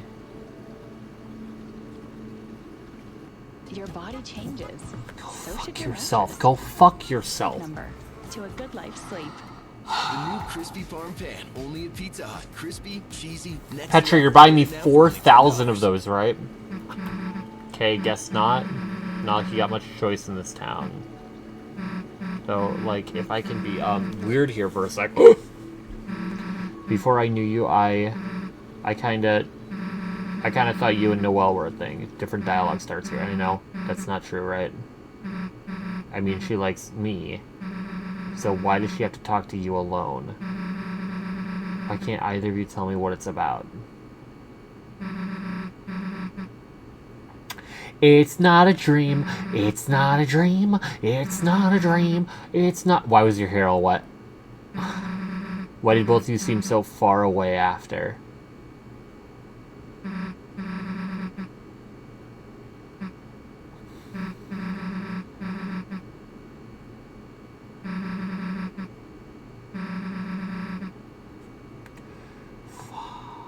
Susie never gets in the way. Don't get in between me and Noelle.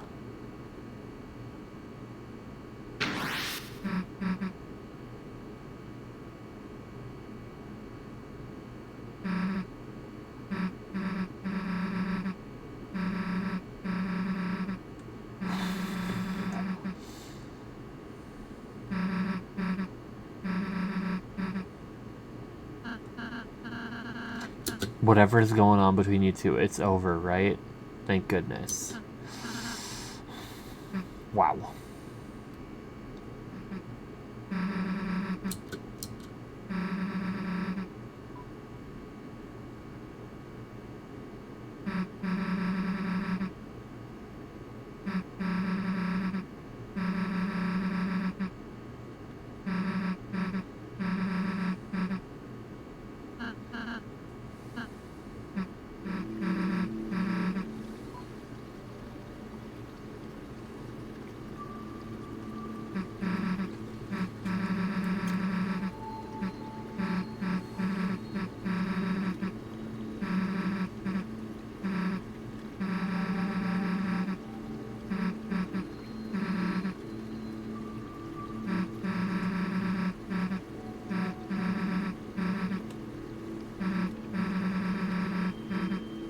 Yeah, completely different.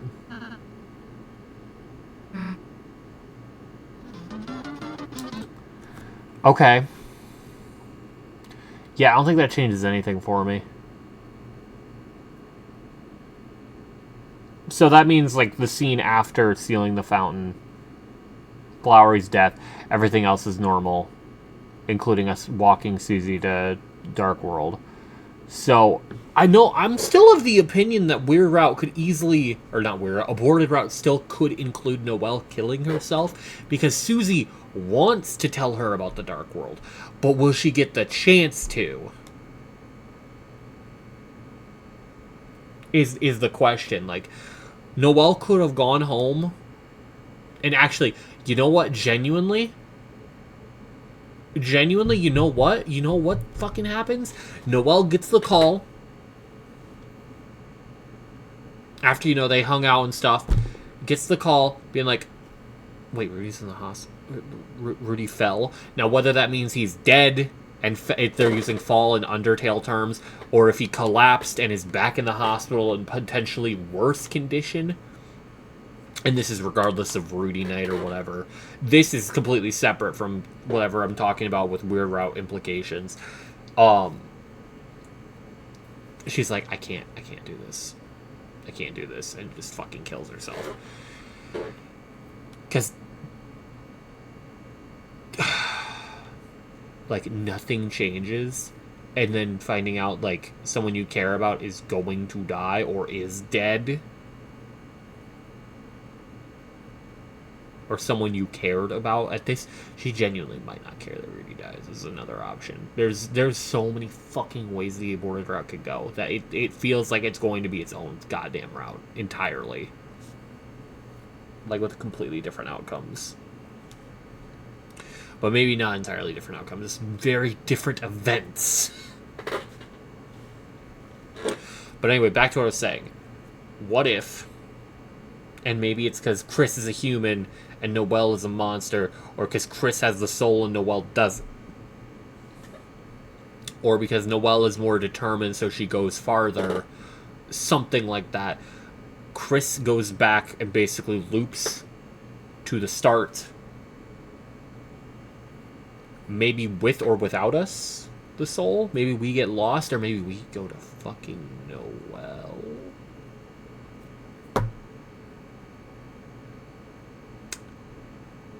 Or we get lost.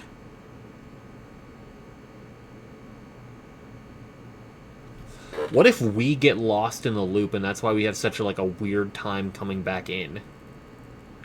Coming back in the sense of starting the game.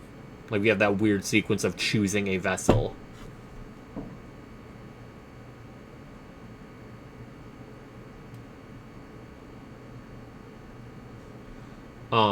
But anyway, so Noelle goes back to the start, and thus becomes the knight of this new timeline that is now a paradox.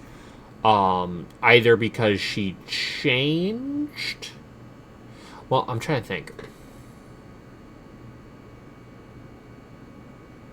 Because either you could say she physically changed, because the knight's such a fucking weird entity. Weird, huh? That I feel like whoever the knight is has to have something weird going on. That's why I was so sold on Rudy Knight. Because, you know, he's has something physically going on with him that I feel like an illness could easily manifest in something weird equating to the knight. But, oh, okay, I'm back. Okay, let me go back to what I was saying, Zane. My thoughts haven't changed on Aborted Route. You have too much recency bias. Yes, no, I agree. I think the Amphorius theory is stupid, but also I can't get it out of my head. She isn't going to kill herself. Zane, you need to remember here. She literally gave us a whole speech on how she feels like her life is going nowhere and she's just watching it.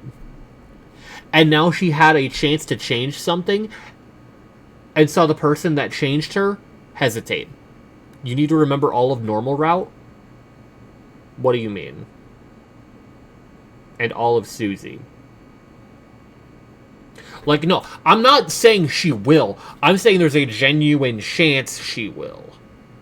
Like, it's no guarantee. All of Susie's bright smile washing away the darkness. Yeah, our darkness. The other thing here, Zane, is that what if Susie doesn't get to Noelle in time? Because the point is, at the end of Normal Route, and thus the end of Aborted Route, Susie goes in the Dark World, and she's like, oh, I can't wait to invite Noelle here. It's not going to be, oh, no, we did all of this and it doesn't matter. No, I think that's what it is. But nothing changed. Like, she's playing nice with Susie because she cares about her.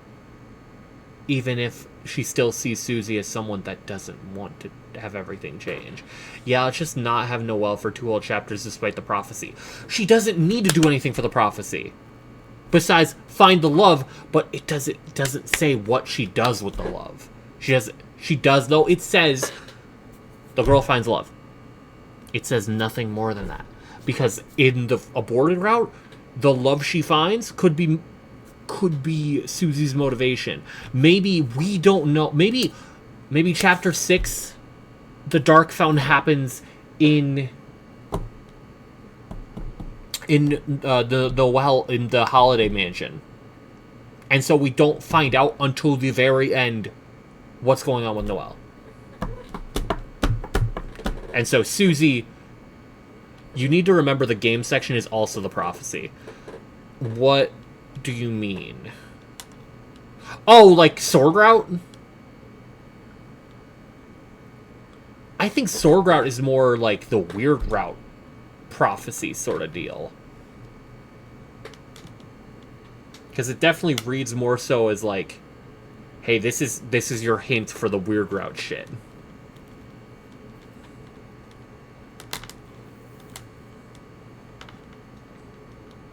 Unless it's meant to also partially...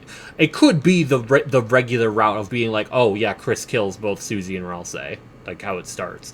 But that's also... It's weird, because it's in... It starts in Cyber... It starts in Cyberworld.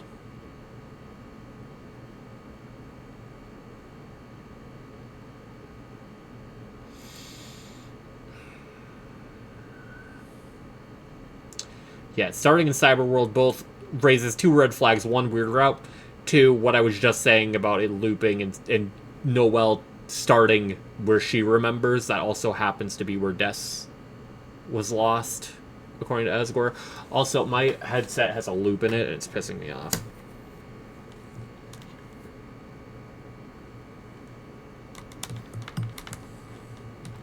Hold on.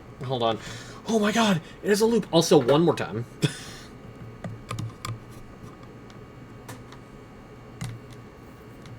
This is pissing me off. I don't understand how this loop is happening. Me and Amphibious. Noelle's dialogue with every item she can equip still updated to this day. Yes. And I am back home finally. So you're not outside, Petra?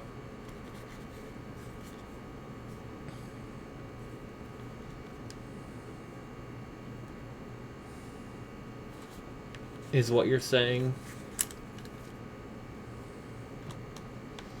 I can't tell if... Okay, I unknotted it.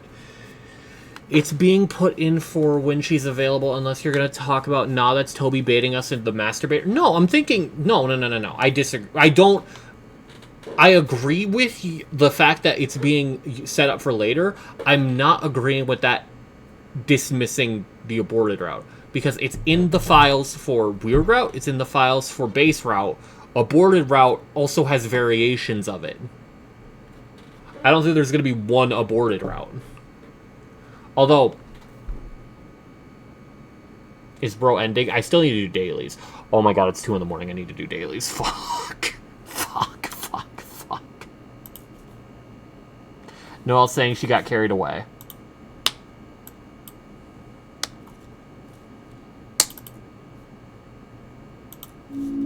You think she's going to be carried away? Is that what you're saying? I open up Deltarune again. Oh my god, I'm stupid. Kill me. Blow my shit clean off. Bow. Need to open up Stereo. Help me. Chapter 7. Now! Chapter 7!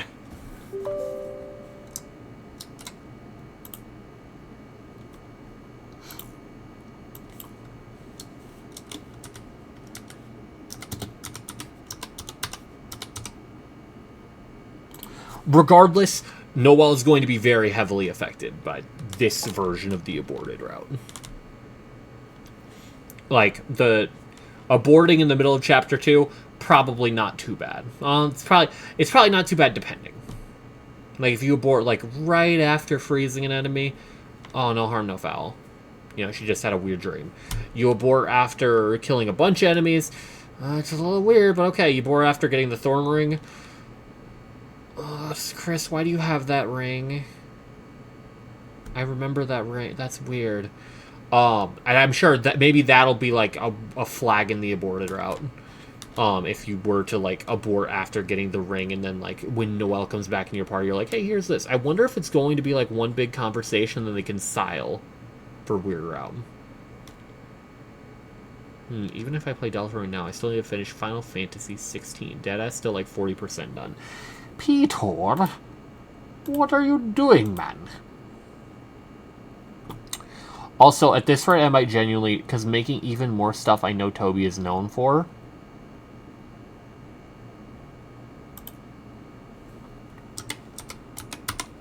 Wait, so what are you saying? But, like, all the different variations already really is a lot. So, I don't think you mean... Wait, I need to reread this. I wonder if it's going to be, like, one big conversation and they reconcile. I think what's going to happen is that the aborted routes, there's going to all have different, like, variations of it, but they're going to coalesce into the same sort of scenario. But it's really hard to imagine, because aborting at Chapter 5 is a terrifying premise, because so much has changed, compared to Chapter 2, where, like, maybe Birdley's frozen. That's it. Noelle doesn't think anything happened. Although you could probably make the argument of her mentality shifted enough already, in general, by this dream, regardless. Although she's much less shifted. So back to the size of the number. I think it's the inputs needed to have Weird Route happen. Oh my god! You're right, oh my fucking god! Holy shit, that's smart as fuck. Wait, that makes so much sense. My only thing, though... Where's 7? What if 7 is literally just a cutscene?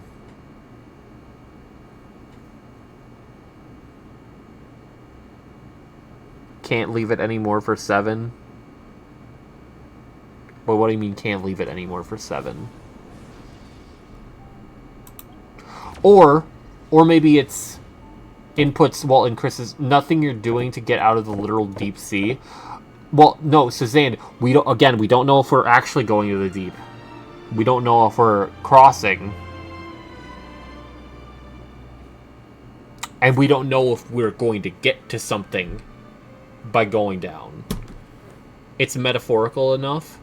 Maybe, what if it's, no, actions you are in control of?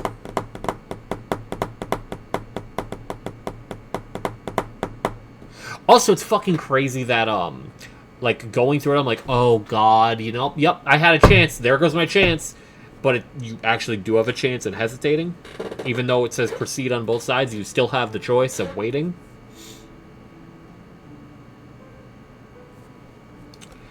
But yeah, it's everything is going to be decided on what them going into the lake means. Because either we're going down or we're going across, and then are we looping? Are we breaking out of bounds to find something? It's all decided by that. I'm kind of on the looping purely because of recency bias of you telling me about the second Sanctuary skip.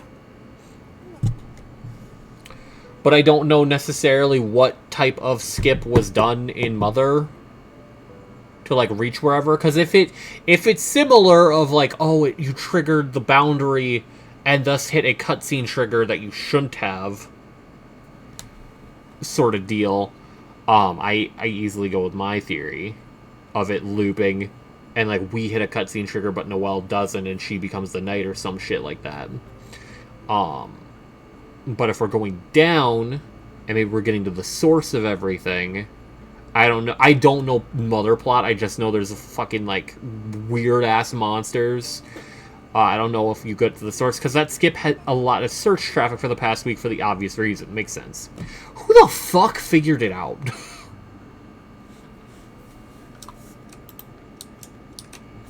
Like, someone had too much time on their hands. Someone. It was Toby. But...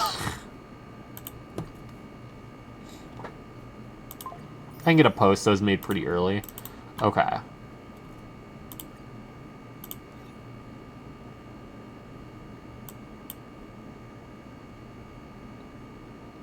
I'm gonna need to listen to so much Flower Man just to feel better about myself, bro. Holy shit.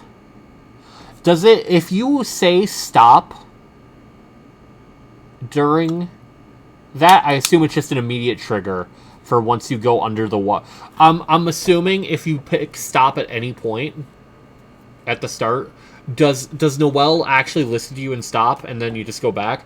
Or does she drag you into the water and then it happens regardless of whether you hit proceed later or not? Like, I'm trying to picture how in control she is of that scenario.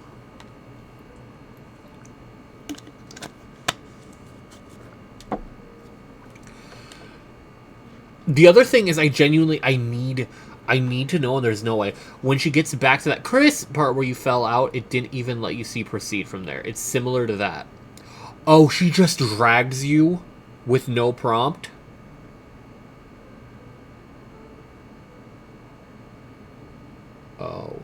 So that reads to me at that point that she wanted to go that far, but the bread brought us back. And that's her going, I tried. I fucking tried. Like, us...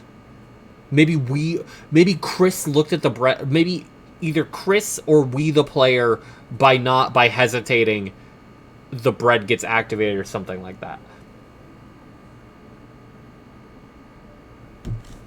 I'm also just trying to make the bread be relevant in both, like, normal application. I mean, that she tried is she said it was just a dream where she did think she was overreacting. No, well, I'm saying she now interprets it as a dream because she is clearly interpreting things her own way. She is not a foolproof narrator here.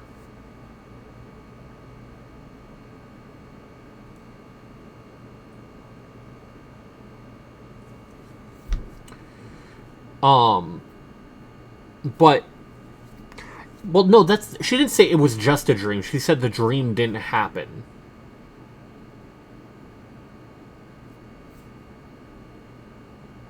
Which is actually kind of very similar in wording, isn't it?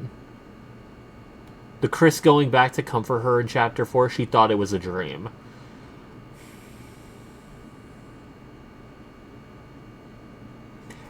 That will still fuck her up psychologically. Like, genuinely, that fucks you up psychologically at that point. Because now you have a dream of someone, like, all the shit she'd gone through, it being a dream, that is going to fuck with her. Then you do the weird route thing, and she meets you at the lake, and she tries to go across, and then if she gets the cold feet, or if you do. Okay, I can see that. I can see that reading of it. Of this being her, like, I'm gonna pinch myself, but, like, I need to do something fucking crazy. Either... She goes, no, wait, it was a dream. I keep getting it wrong.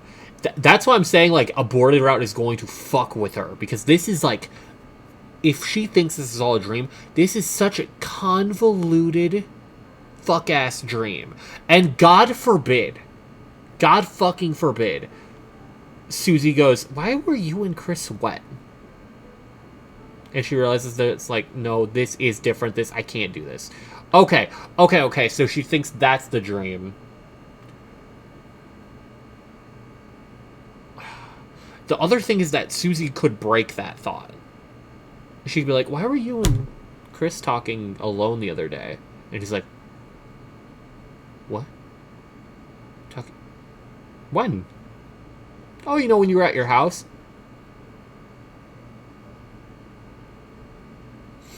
Everything related to the soul except for the lake, yeah.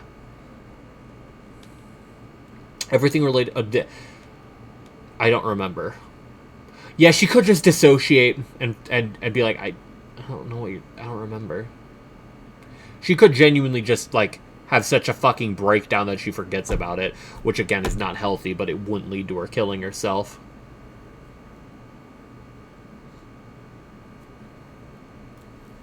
Again, my point is she's going to be in a very, very, very, very different mental state than base route.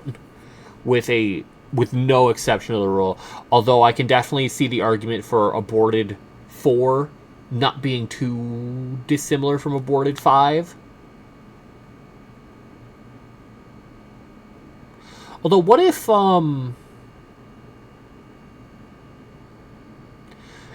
it's possible that,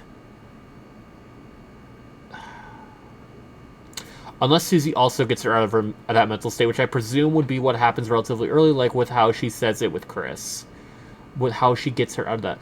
Oh, when Chris was like, that smile that seemingly your heart imitates. I'm glad things are going back to normal now. I could see that. Yeah, I can kind of see that.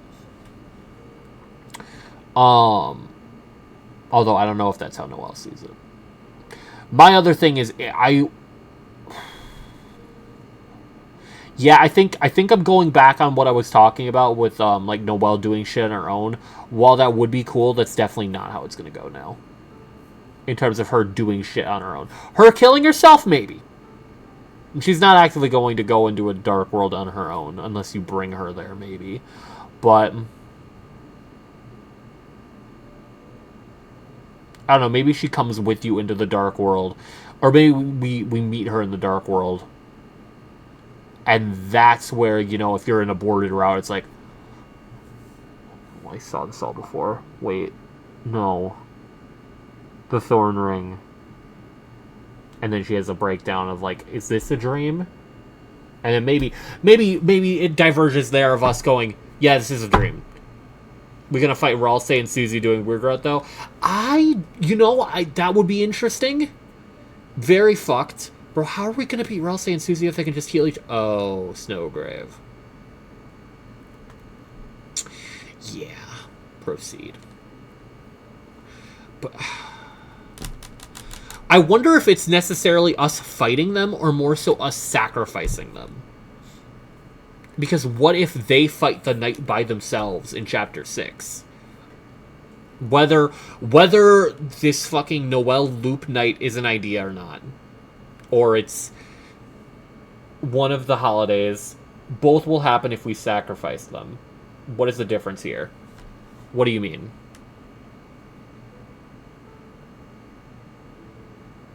What do you mean both will happen if we sacrifice them? Like I'm saying, by us doing the Weird Route, we are sacrificing them because they try to do whatever would have happened in Chapter 6 by themselves. Saying we sacrifice Susie Ralsei. Well, I'm saying we wouldn't fight them. They would instead fall victim to the night or fall victim to the roaring. So we are sacrificing their chance at, you know, saving the world. We're sacrificing their lives here. Or if it's the case of, like, I don't know, Dark World gets closed, or that would feel like the biggest missed opportunity. It depends on how they do it. Because if it's the loop, we're following Amphorius to a fucking T here. Or rather, Amphorius followed Toby to a T here.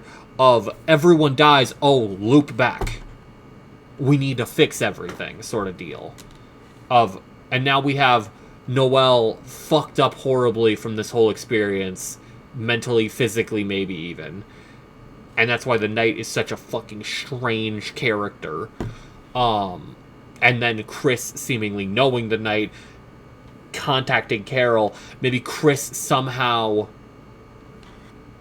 Although it wouldn't make that much sense because Chris is clearly dissociated up into Chapter 5. And they're not completely dissociated at Chapter 1. So that's actually a very big hole at that point.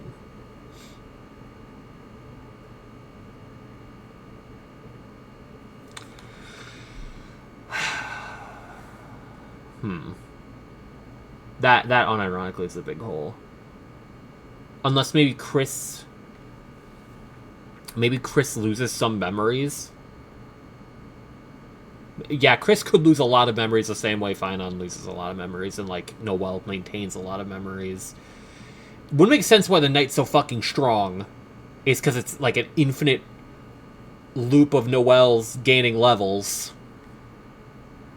And becoming, like, cognizant of it being a video game. That's why, unironically, okay, you know what? I'm actually kind of sold on Noelle Knight now, because she's, like, figuring out, trying to break through whatever, like, loop she is in, figures out it's a video game, and now the Knight, like, understands it's in a video game, so it's like, I don't need to fight you guys. You have the player on your side. You can win in a fight. I'm just gonna kill you in the cutscene. You can't control shit in the die.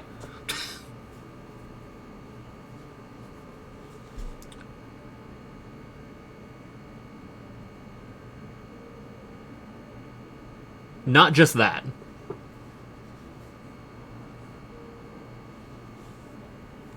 Think about it like... And also, again, there's now giant glaring holes in it being Rudy, it being... Let's say Chris Swoon Theory Chapter 3. Okay. I'm following. Depending on the rotation. What do you mean depending on the rotation? What does that mean? I need your thoughts on this here. Noelle Knight really could just tell Chris or Soul to do that. What do you mean? Okay, you need to say what do you mean depending on the rotation.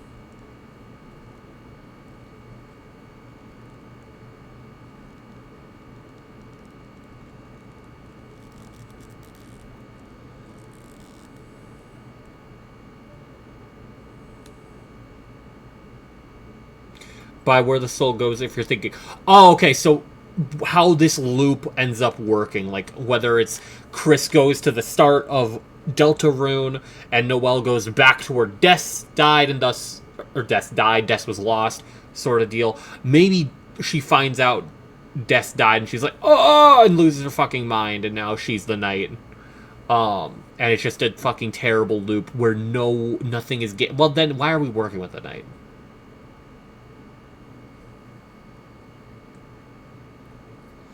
I think it's still... I'm definitely sold on trying to save Knight. But what if Soul also goes with Noelle, but then your new soul is made? Your new soul is made. So, okay. Oh my god, it's like an amalgam from Undertale. Oh my god. Okay. Noelle and our soul go together. Maybe she overpowers Chris because she's now, like, I don't know. Maybe we, the player, are like, oh, this super powerful character now. Why would I play as Chris? And then, like, while breaking the game barrier of glitching back, Chris gets sent here and is now free of the player. It's like, wait, okay, I can change this. And that's why they're not dissociated, because they're like, okay. And maybe they only have knowledge of one loop. Maybe they only have knowledge of one loop, with it being like the paradox of, I can change this. Let me work together with the knight with what I've seen. Let me call Carol. Let's figure out what the fuck is going on. And, like, Noelle still carries some thought, but she fused with the soul and became this fucking horrific creature. And that's why the knight is so fucking weird as a concept. And so strong, because you have Noelle, who's already fucking strong, fusing with a soul, becoming something greater and darker. But because it's a paradox, you know, our soul returns to Chris, be like, hey, this is where it goes normally. But we, the player, now have seen something. You know, Soul doesn't know, but we, the player, have seen it. Chris has seen it. And then maybe we have a whole new route where it's like, oh, yeah, this is chapter 1. But now that you have this information, maybe you bring an item with you. No. What if Chris brings an item? No. What if now, with your knowledge and Chris's knowledge, you go along with what they're doing? Whereas normally, Chris kicks you to the wayside, sort of deal. And now we have an ending to break the prophecy. But that is again loop theory. I don't know how much I really fuck with it, but I have recency bias for Euphorius. I think... No, the thing is, because if it's chapter 7...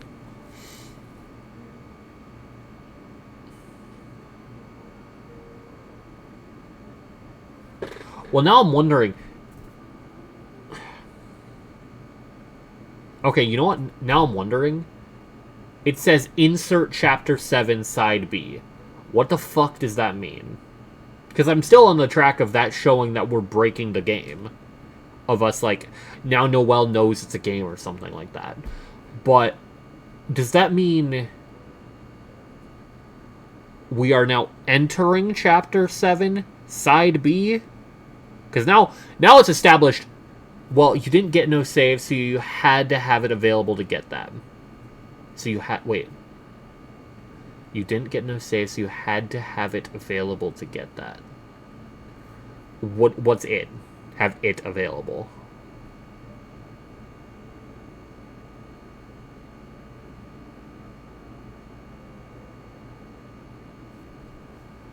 But yeah, you're right. We didn't get a save. So it's going to be really strange. being able to insert Chapter 7.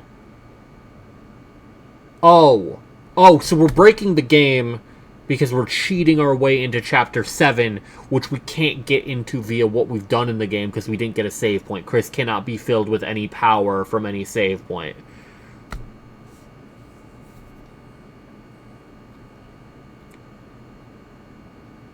Okay. Either that... Wait, what if... Wait.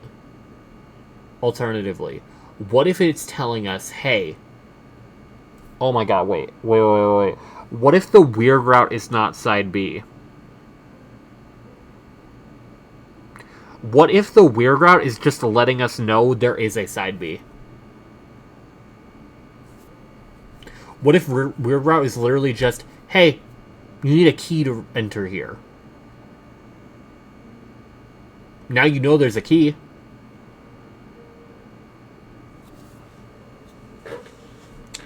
So there is no weird route Chapter 6 or 7. It's just pointing us to there's some bigger mystery to reach this Chapter 7 weird route. So it's basically, imagine there's a fucking flag or a key that is Chapter 7 Route B, or Side B. Seems a bit too weird, IMO. Say that again. You're fucked.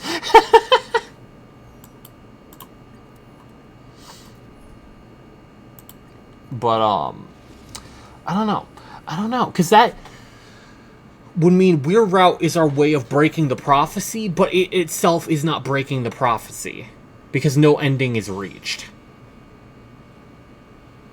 Petra, thank you so much. Thank you so much. Thank you so dearly.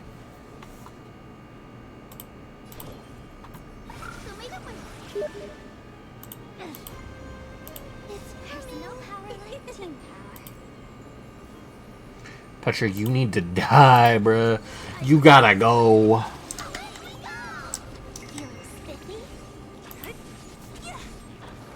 Save on car insurance with Liberty Mutual. Breadcrumbs for Asgore. Limu, be honest. Is this you?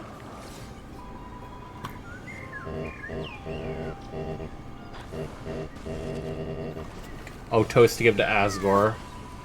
Ate the honey toast. This always was one of your best dishes. Remember how you two used to eat bread? Bread. Fold into quarters, take a couple bites, and see, it's kind of like a snowflake. Too many crumbs, your mother said. Crumbs can come in handy too, can't they, Chris? Well, have a wonderful day.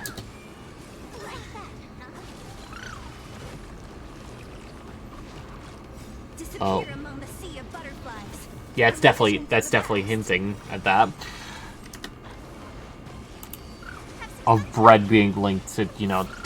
Of course it's a fucking snowflake. Okay. Also, attempted to drop the bread prompts to dialogue box reading. Couldn't.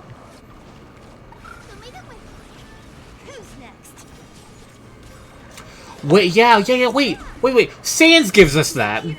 Let's think about that. Sans is aware of he's in this fucking whack-ass shit. He knows he's in a game. So yeah, I'm more so leaning into Noelle finding out she's in a game. Breaking that fourth wall. I don't know why it didn't click in my head. Oh yeah, Sans giving this is very fucking important here. Fucking obvious. Oh my god, I need to shoot myself. But so either I'm trying to think. So then we don't disappear among the sea of butterflies. Illusions of the past. Have some sunshine.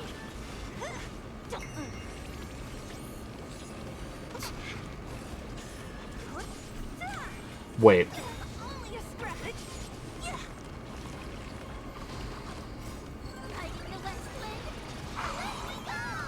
No, because I'm trying to think, because there's no way to make Noelle the knight if we're not continuing Weird Route. Unless you just... Okay, wait.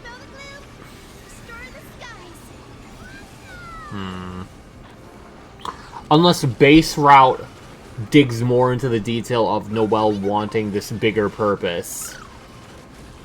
And somehow, some way, in base route, we do the loop. With, like, Noelle's help. Of wanting some grander purpose. And the weird route is supposed to be our way of finding out, oh, she has this grander goal.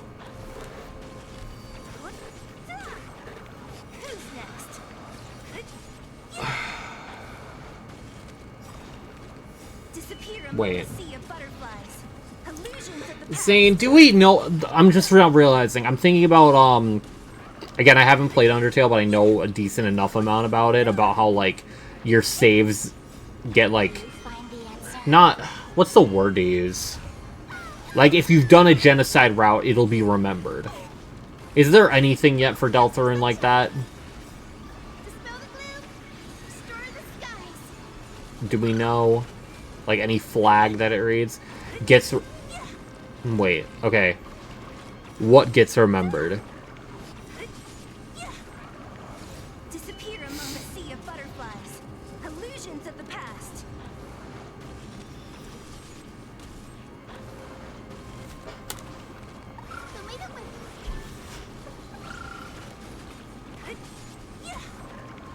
I was finishing the Undertale word you were looking for. Okay. Okay. Let me try to catch up. Does Deltarune have anything? I might have fallen a bit behind stream-wise, that's fair. Feel free to refresh. My question being, does Deltarune have an equivalent to that yet? Attack, HP, crit damage. It's like, okay.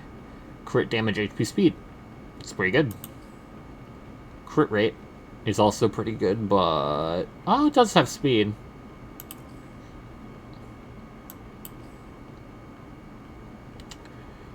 Depending on what you... It's in Deltarune, there are tags being remembered for things such as if you killed or purified the Darkspawns. I know that. I'm not saying, like, in the middle of a playthrough. I'm more so talking about, like...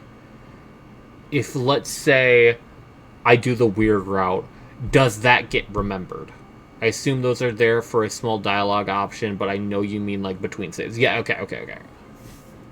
That second one is what I mean. Because if there is, like, a trigger...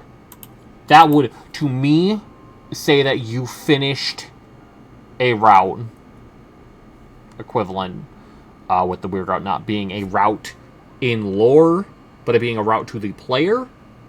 And then maybe, like, after looping into base story, it allows the player to break the prophecy. By looking at global data, it is made, but that also makes sense because the progress opens up a HUD for all the saves.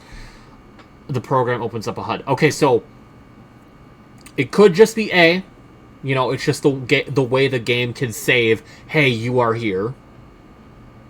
Which, regardless of what it does, it's saving this ending because it physically can't, like, save it by normal means. Because you are theoretically breaking the game here. Or it's meant to serve a bigger purpose of being like, hey, if you go through a loop of some sorts, whatever that loop entails... This is the flag of, oh, you know this.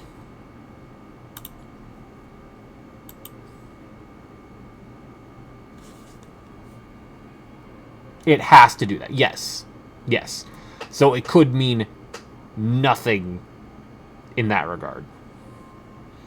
Or it could not mean anything yet.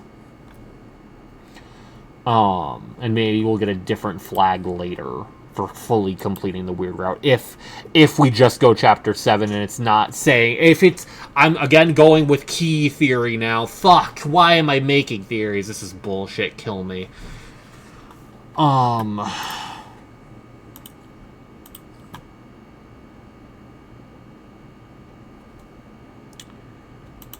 But...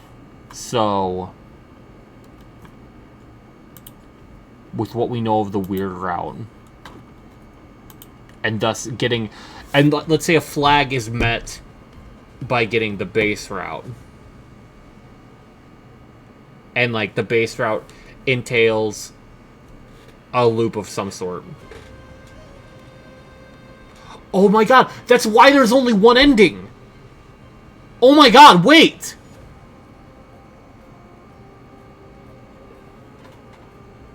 Because there's only one real ending. The base route is a loop, so it doesn't end. And the weird route just cuts off because it never reaches the end. And by getting both, you're able to get to the actual ending. Oh my god.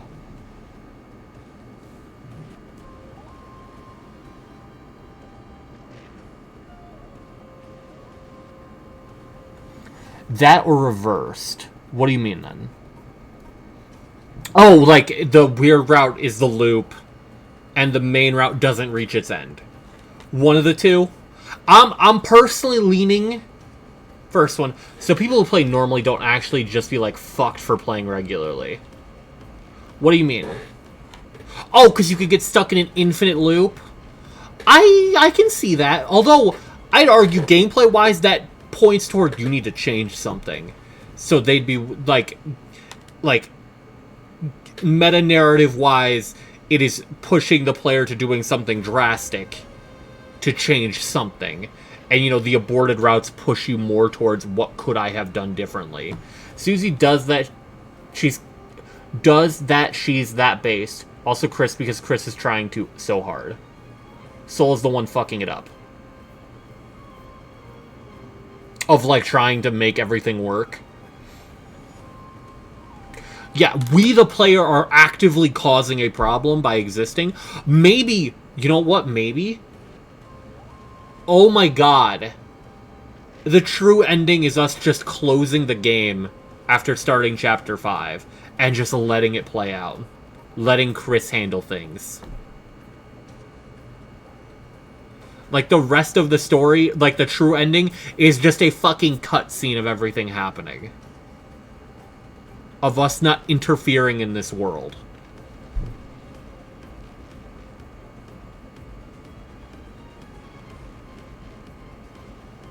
Wait, that's kind of fucking beautiful if that's the case. What the hell?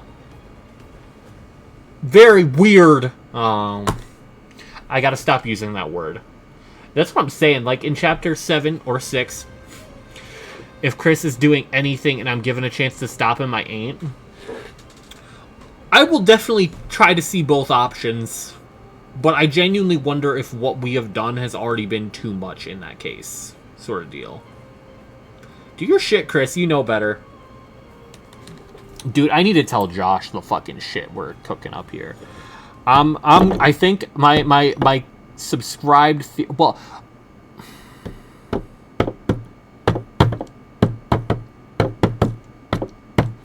Ooh.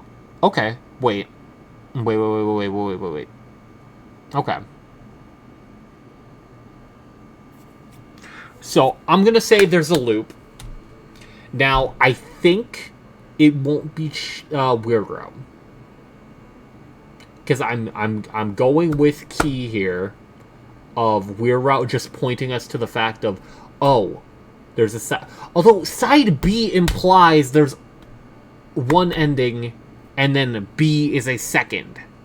So that's the weird thing.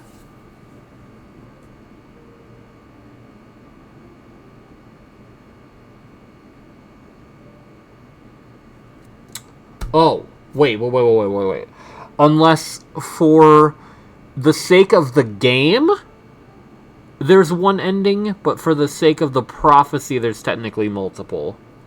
Sort of deal. So, like, in base route, we basically see the end of a timeline.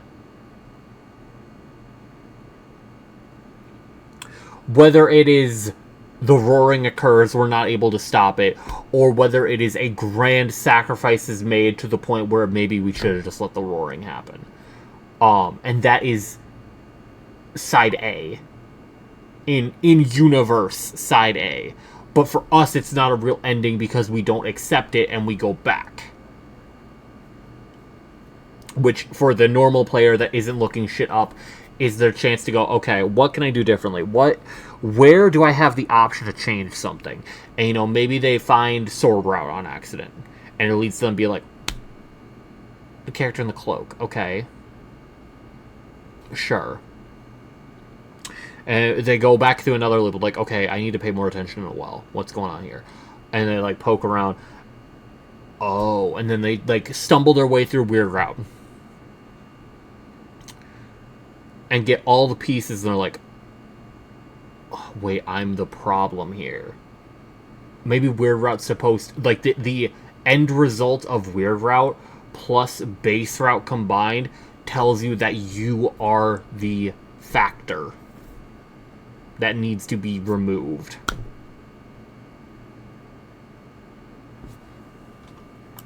Because in Weird Route, you aren't able to change anything. You aren't able to change anything in a good way. All you do is result in the end.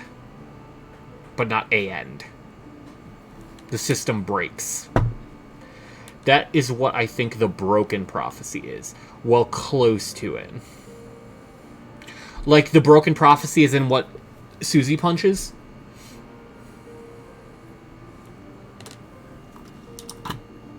Yeah. Fuck, dude, I'm fucking hooked now.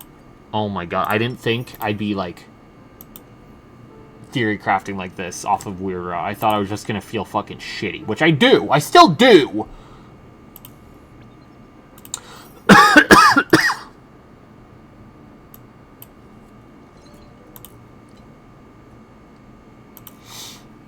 Like, no ifs, ands, or buts around that one. Okay, another attempt at Cyrene Cone on jam count. Now I've done terrible things. Cyrene, will you forgive me? No, okay, fair enough. I don't forgive me either. I can keep posting these short vids. Okay. Please continue. But anyway, in some way, Base Route ends up being a loop. Either because we, the player, don't accept the outcome.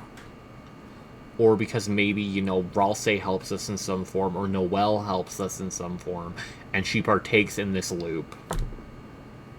Maybe we're sent back, and Chris is sent back with some level of something, but we're sent back with Noelle.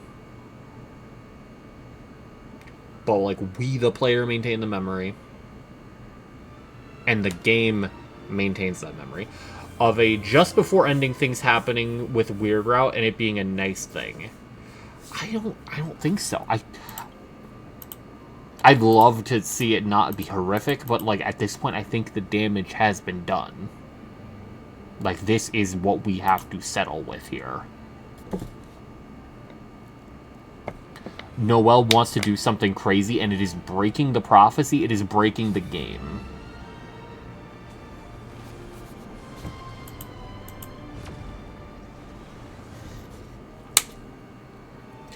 But, okay, Zane, continue what your thought process is. I would like to think of a just before ending, but the game will end simply because making a satisfying ending for the 10+ year game cycle slowly being made seems sensible. Well, I'm saying the game will end once you've gotten both these routes that don't end for the normal route.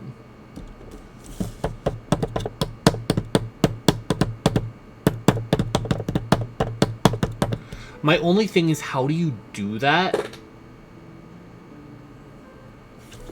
The additional stuff you're thinking of can still happen. But then, Zane, the only problem with that is an ending.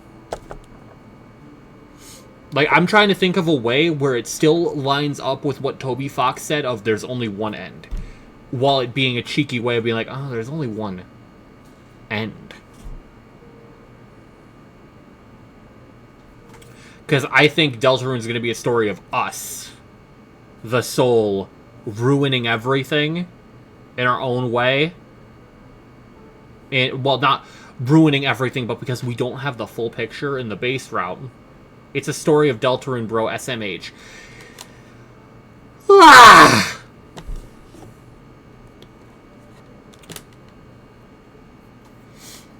But, like, these characters are able to change the prophecy, but with our interference, we follow the prophecy. And with our interference, we break the game. But without our interference, these characters can change the prophecy. and keep and finish this game. They can be free from this cycle.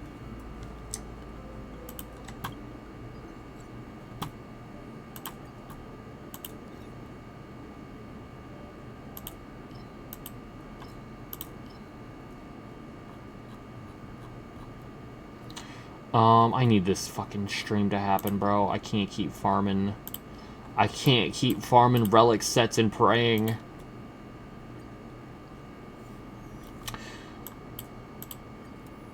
The other thing is, I should mention, I know, like, so little about Gaster. Like, I know he's so important, but I feel like I know nothing. Like, I know he died or killed himself in the core. And he had his followers, and he's in some form related to the amalgams. Royal scientist, whatever, shattered across time and space. Oh my god, it fucking is Amphorius because he's Xandar overseeing the loop. Oh my god. Oh my fucking god. This fucking cryptic ARG shit Toby put in his games. Dude, I need to get Amphorius out of my mind. It's ruining everything.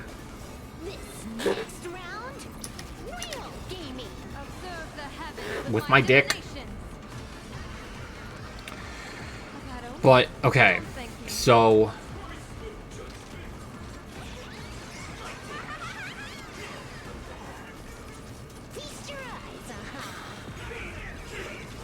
So Gaster brings us, the soul, into this as an experiment of some sort. What's the experiment, though?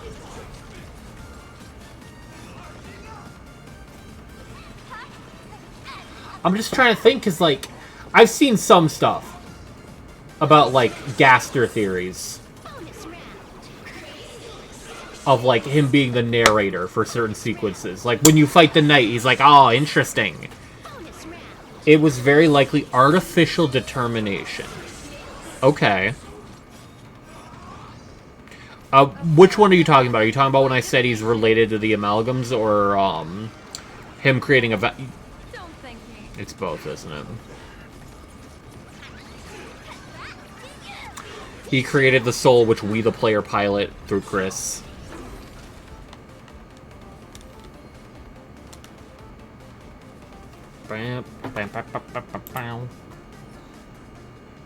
Attack crit damage, I can accept that. I can't accept that one. Attack crit damage crit rate, or crit damage crit rate, I can accept that one.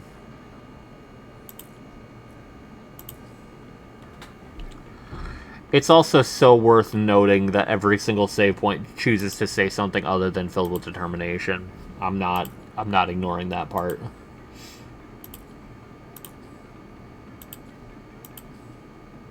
So us being artificially implanted into the plot to keep it going.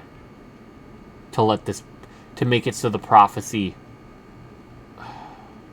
But I'm also wondering, because he doesn't... I'm saying he... If Gaster is the narrator, he doesn't take note of Weirdrout.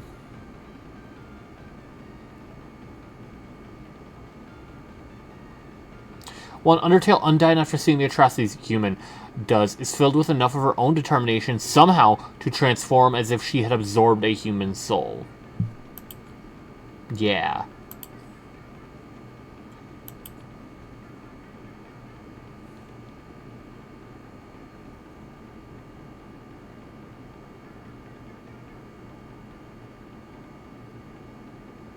I'm thinking about it now. Wait a sec. Because, like, Undyne, but without actually absorbing one, she melted into amalgam.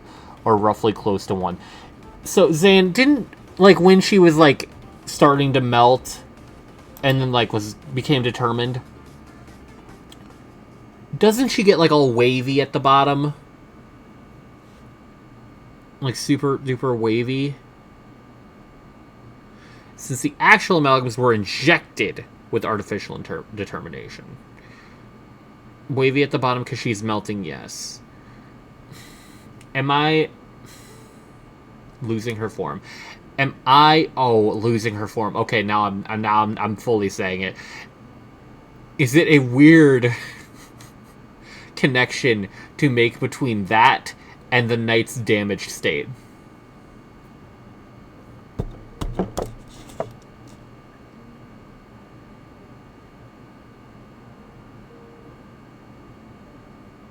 Yes, actually. So it's a weird connection to make. You don't agree with it? Or it's weird as in, wow, that's a fucking weird thing that they're linked to. Oh. I can see it. Let me say it this way. I'm very interested to see your thought on that. Because I'm like, wait a minute. It's kind of wavy. And then the second you said losing form, I'm like, wait a minute. It turns into a ball. It has has so much, like, almost freedom with its form. But taking damage seems to, like, force it to change.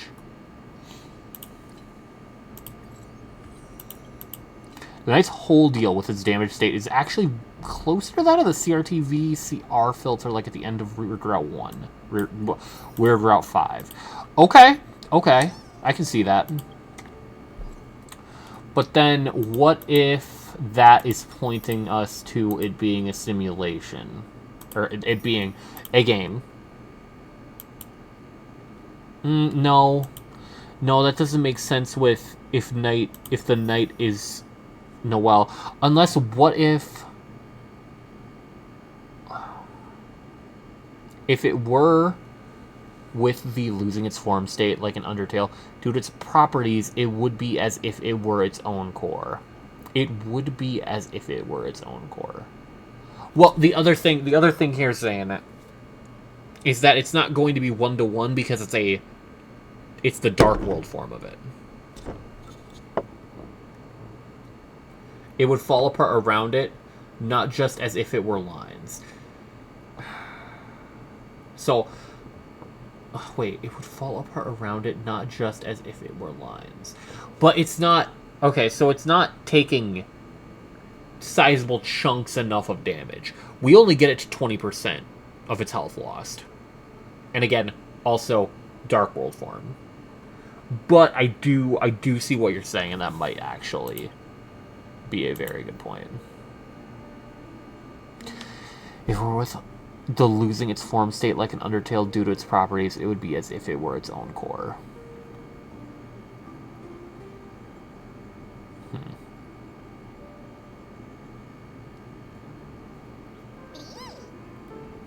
Shut the fuck up for bullets or bleh.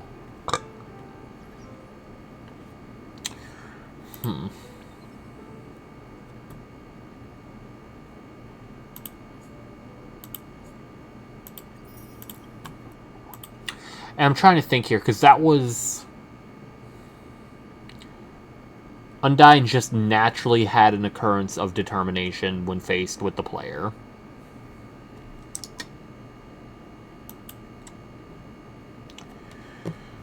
I'm trying to think, because Noelle could have the same instance, although it's far from natural, because Weird Route is nothing natural. But if we actually end up traveling with Noelle... Well, also, how do the amalgams react if you're to kill them? Or, like, damage them? You can't damage them at all?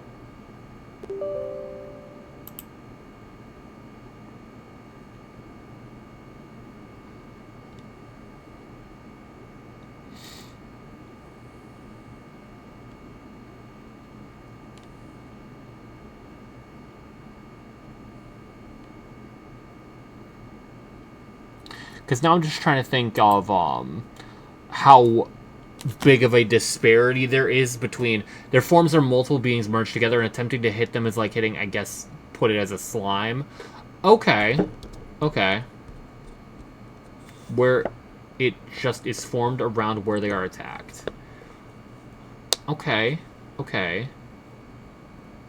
Although, wait, the amalgams... Okay, so the amalgams are multiple beings with determination artificially injected, right? It's not just one. right? Yes, they melted together. Okay. So would one being be able to be damaged?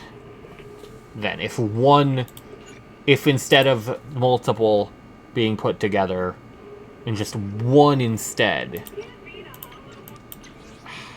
It's why Chris Noel's soul merge theory is essentially being thought of. Oh, okay. I don't imagine Chris, but I guess that could also be the case.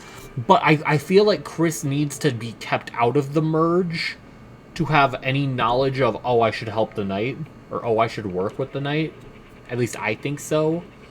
Unless, I don't know, maybe they saw the knight trying to help Des.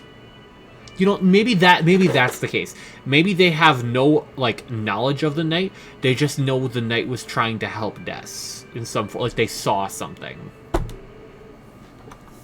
Maybe we get some crazy flashback with Chris in, like, chapter 7 or 6. Since the vessel can die in Undertale and just the soul is needed. It doesn't have to be Chris being... Well, no, I'm not saying for the... I was saying not for the sake of, like... Oh, wait. It doesn't have to be Chris being involved since the vessel can die in Undertale and just the soul is needed. Okay. You're not saying, like, Chris doesn't have to die for this. You're just saying Chris isn't needed for the amalgam theory.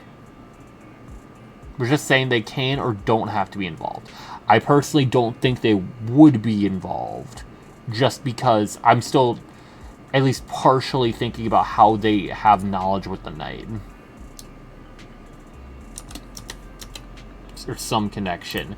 And the loop theory makes the most sense, but them just seeing in the past could also be, or them just seeing or witnessing something in the past also could work.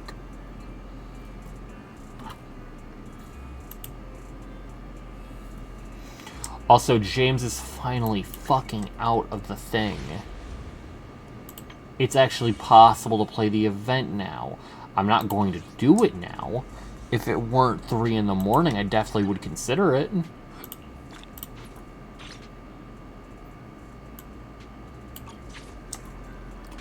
Unfortunately, it's 3 in the morning. And it got...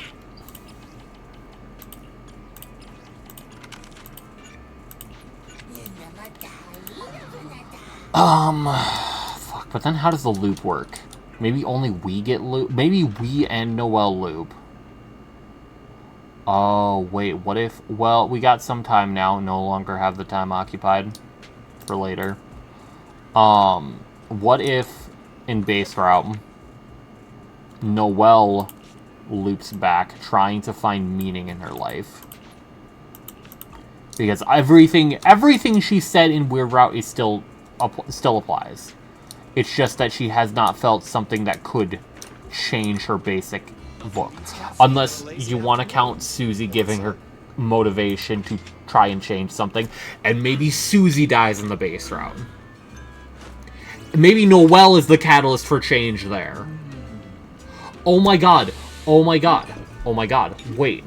Noelle is the catalyst for the loop in the base route. And we see her become the knight. Maybe, like, Chapter 7 ends with us seeing, like, Noelle... Yes, I may and... be an intelligent machine, but I still grind my coffee beans by hand. Shut the fuck up. Chapter 7 ends with us seeing Noelle maybe, like, fall in front of the...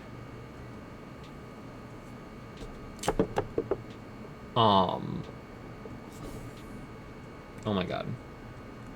Fall in front of the... Oh my god, library computer lab. Because that's where she remembers her first Dark World. And maybe we end up going with her. We get pulled in. Waiting for when Noelle sees the knight and we do something crazy and Noelle fucking puts up her dukes against the knight, just thinking how funny that is. That would be very funny. I'll be honest, that would be very hilarious. But in, like, end of chapter 6. No, Noelle fighting the knight and noticing something similar would be really interesting. I'd really much fuck with that.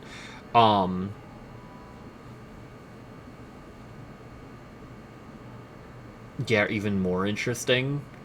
But I'm trying to think. So Noelle and maybe Player Soul. Noelle somehow goes missing right when we gotta fight the knight again.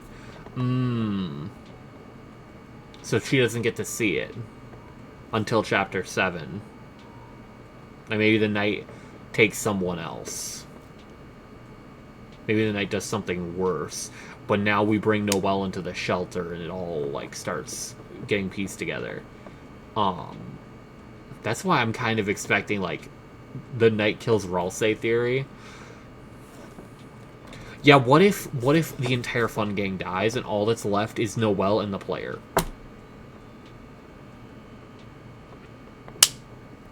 Like, the roaring is stopped, but, like, everyone that was brought into the shelter, dead. That's weird route. Well, no, that's Chris, Player, and Noelle.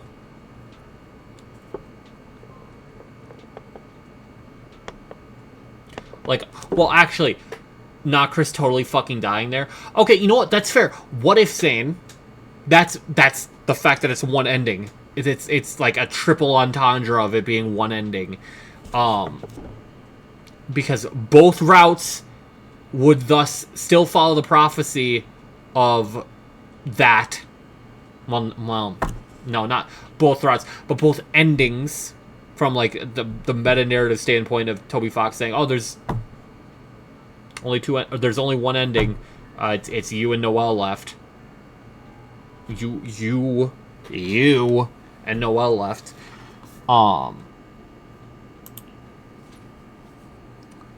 In both routes, but, you know, through Noelle's determination and your determination to change it, you go back, and Noelle gets sent right into, like, right in front of, where Des went missing.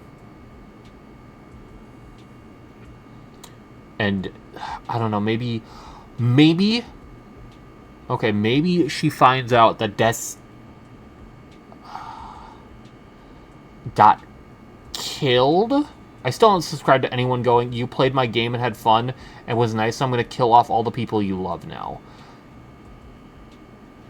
See, I don't subscribe to that either, Zane. Because that's not the final message. The final message would be the true ending of, you played my game and you saw all these characters and you grew attached to them. Now you have to let them be them. Rather than you controlling any of them. You controlling how these situations go. That's what that's my final, like, game, like, state that I'm imagining here. That's different than saying everyone but Soul and Noelle dies. I'm saying of base ending. Like, okay, let me bring up a fucking, hold on, we're getting big here.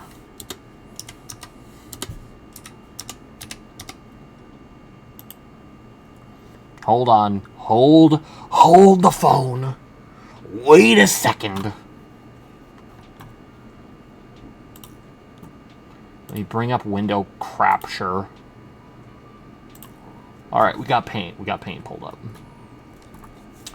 So, we got 1, we got 2, we got 3, 4, 5, 6, and 7. And I'm too zoomed out. Hold on.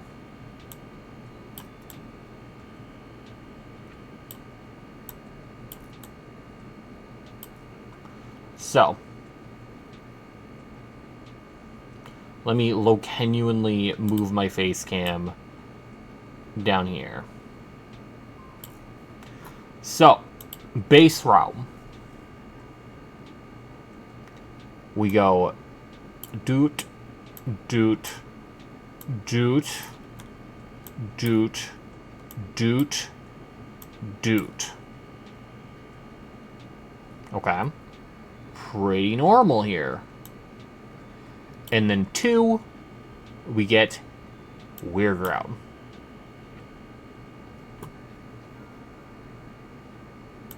So, you know, it bounces, it's still following the normal structure, and then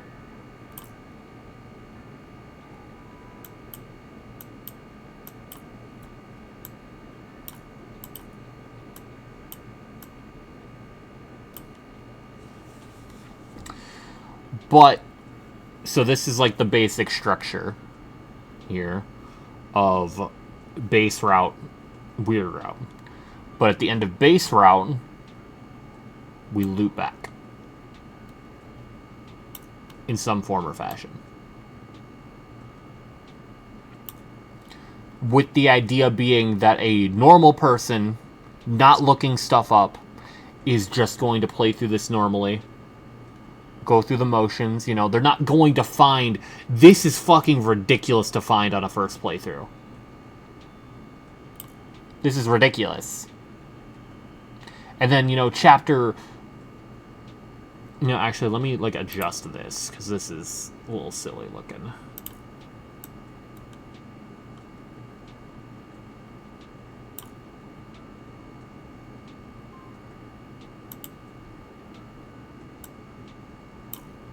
Yeah, why is it this? What the fuck? What the fuck was the brush before? Was it no?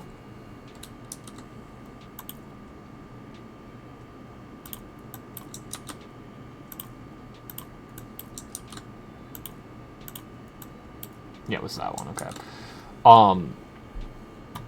It's like this, where 1, it plays out normally regardless. 2, like, normal route, you play through it normally. And then 7, you know, we reach our ending. We unfortunately reach our ending where, like, this timeline continues on. Like, you know, whatever people are left live their lives, whether it's in the dark world or in the light world, like, let's say Castletown is maintained.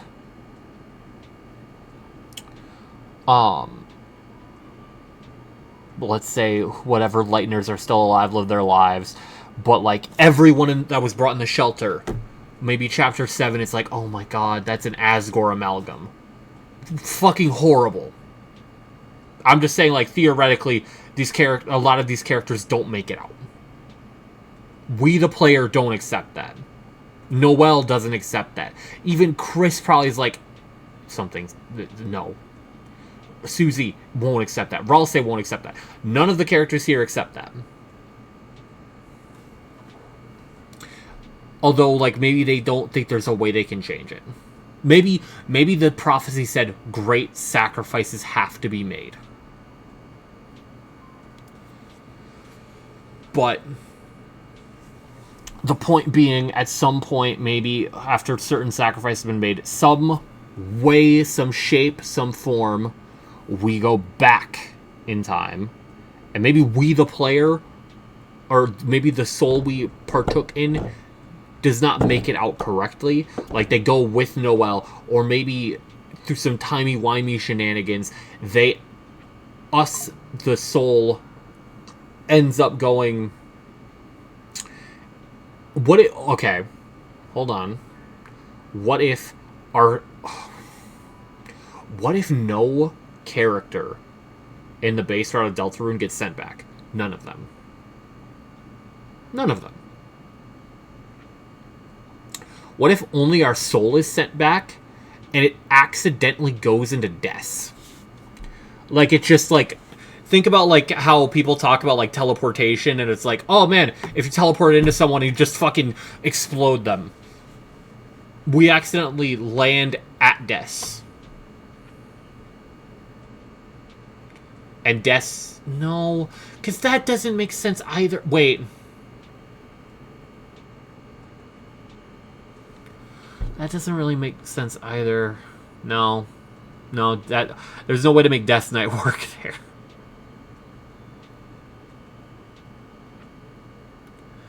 Unless Des is also trying to undo everything, so that's why Des is working. Daily reset. You're fucking shitting me, right, Petra? You're joking. Are you saying it's going to reset? Did it reset 16 minutes ago, or does it reset in, like, 40 minutes? Did I take too long? It should reset in a bit. Petra, it resets either at 3, which is what it's at right now, or 4 for me. But anyway, we loop back. We, the player, see what happens. And we're like, oh my god, okay. Okay, we need some way to alter it. You know, maybe a normal player is like trying to speed run through and figure out what they can change. And maybe they find, 3, the sword route. Follow the girl. And maybe, you know, Noelle plays a big part in us teleporting. Maybe we're like, oh shit, Noelle's really fucking strong. What can we achieve with her? And, you know, we have to, it's 3 in the morning. It is not 3 in the morning for you. Oh, you mean it resets at 3. Okay, my bad. So it genuinely might be the same for me. I'm like, why you did? It is not 3 a.m. for you. It's 3 a.m. for me. But the normal player's like, okay, Noelle's this really strong character. Noelle has this power. How do we get her to get this power earlier?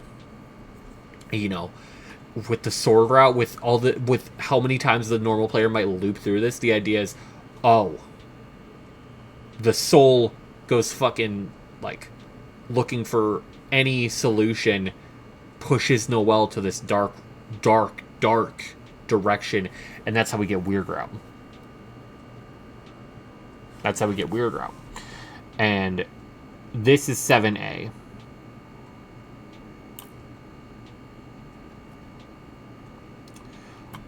But through the Weird Route, we try and glitch our way through to 7B. Only to find out we don't have the flag to get here. Speedrunning's not going to work. I don't like the idea that the soul is a fully altruistic figure.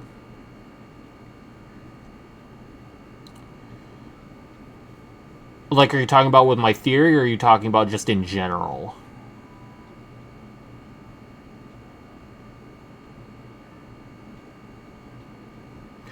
Because, like, the soul is so unaware at this point. In general, okay. By the way, Maiden, have you played Weird Route? Because I'm going over some weird shit here. Just so you know. Yes? Okay. So, do I need to go over my theory here for you, Maiden? I don't know how long you've been here. Because you probably already see this and you're like, what the fuck is he talking about? Just got in. Okay. So, my theory right now with Weird Route currently is that the big piece is that the end of Weird Route 5 is not telling us, oh, you're going to 7. It is trying to tell us, it says insert Chapter 7, Side B. It is not telling you, like, oh, you're going into Chapter 7, Side B. It is telling you you need to insert, like, let's say it's a key. For, like, technical purposes, to make it make more sense, let's say it's a key. There's some flag in the code that checks for Side B. It's also going under the understanding of, hey, yeah, this is a video game. This world is a video game, but these characters are real, sort of deal. But 7B, you can't get in. You don't have the flag. Whatever flag to trigger, you don't have it. So, my idea that has been created by a bunch of whack-ass, like, random things I'm linking together, is that in base route, we go through, you know, get to chapter 5, 6, 7, shit hits the fan. Like, we achieve our goal of stopping the roaring, but we lose too much. Like, we, the player, think we lost too much. Maybe some other characters think, yeah, we definitely lost too much here. There has to be something we can change. Or maybe we, the player, push towards another character to change something. And somehow, some way, we get sent back to the start of the game. And thus, the player loops through trying to find how the fuck to fix this. And, you know, they don't necessarily have to loop it, because we have access to just chapter select.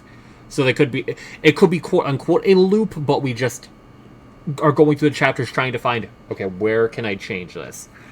And the other thing here is that I think in some way, shape, or form, maybe Noelle also goes. Because Noelle seems like so important to the weird route that I feel like the way it should be is that we, the player, get some big trigger, or not some, we get some big hint saying, hey, look for Noelle. Do something with Noelle here. So, maybe I'm crazy, but I think Noelle Knight, and again, I've played so much, I love Amphorius and Star Rail, so my literal theory is that Noelle somehow sends herself back in time, maybe with the soul, and that fucks her up trying to save Des.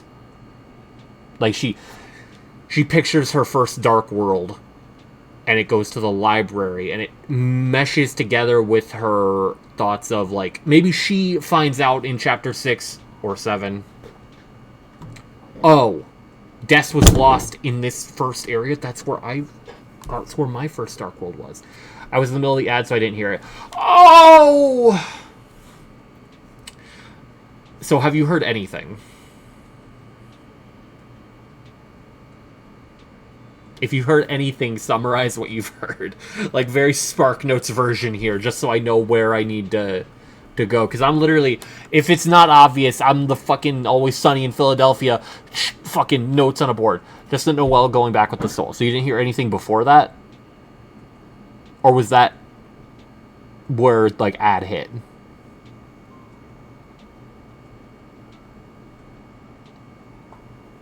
That's it. That's all you heard. Okay. So, my theory here is that Chapter 5, Weird Route, I lost where my thing should be. Hold on. Okay. Chapter 5, Weird Route, is not telling us, hey, you are skipping... Well, okay, it's kind of telling us this. But when it says insert Chapter 7, Side B, it is not saying, hey, you're getting into Chapter 7 now. Hooray! You're skipping Chapter 6. It is instead saying, hey, this, whatever, the way I've kind of been trying to metaphorically talk about it is there's a key you are missing. Insert Chapter 7, Side B. Like, there's a flag that needs to be hit. And so, you don't have that flag. You are trying to speedrun this shit. You need the flag to get there.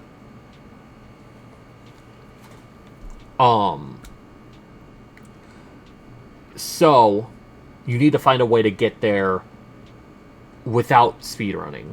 So maybe, okay, maybe that could be a boarded route. But my theory is that instead of that, it is instead the case that with the main route, let's call it A. Say it ends in 7A. You play through everything normally, and then near the end, shit hits the fan. Let's say too many people die. Like, it doesn't end the way we want. We, the player, Fun Gang, we just can't accept it. Let's say Susie dies. Let's say, you know, characters that were kidnapped by Asgore get turned into something, or characters by the Knight get turned into something they're not. Sort of deal. Some weird sequence of things. Noelle. Okay, then the other thing here is that this is predicated on Noelle Knight. Just because,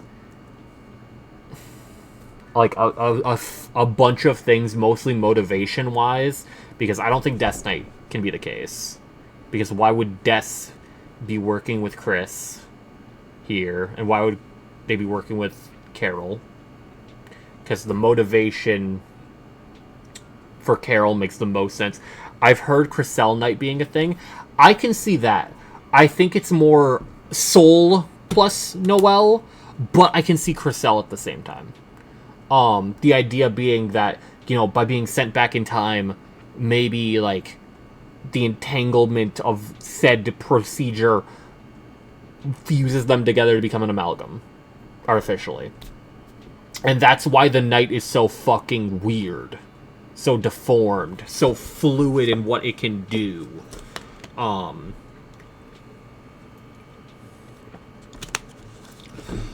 Initially, I was under the impression of maybe Chris gets sent back in time normally, and that's why they so fervently are like, okay, Carol, we gotta do this. Like, has all these, like, group chats. And in reality, they're not, like the group chat memes. They're not evil. They are trying to make things work where, you know, we can save Des. We can stop whatever's going to happen. We can fix all these things. Problem being, if, like, the Knight's kidnapping people and sending them wherever.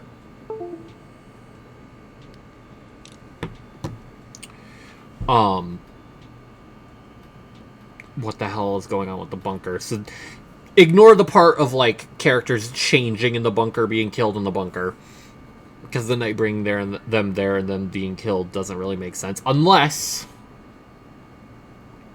the bunker is secretly the safe place.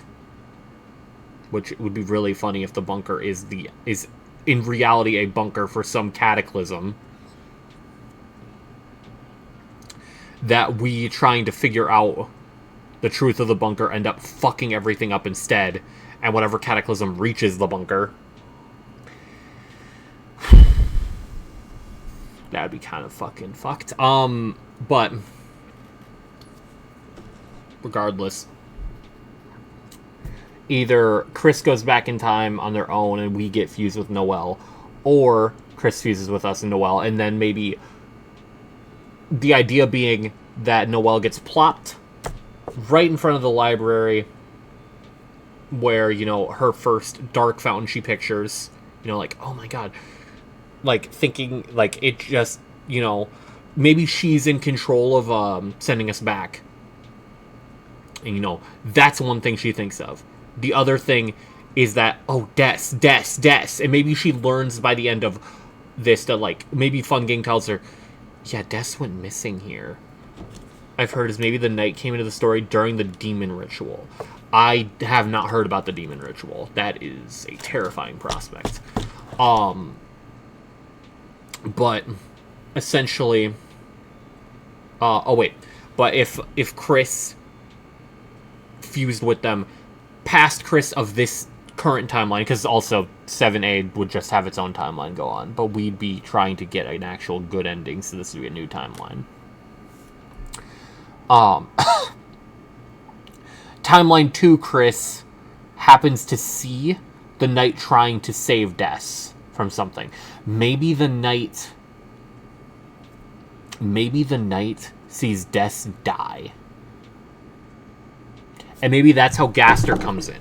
Of Gaster perpetuating this loop. In some form or fashion. And just observing. Again, Amphorius pilled from Star-Rail, but... and that's why he's, like, trying to... And that's maybe why, you know, the fucking normal NPC kills Onion-san, because they're getting too close to some truth. Something that could potentially break the loop. But,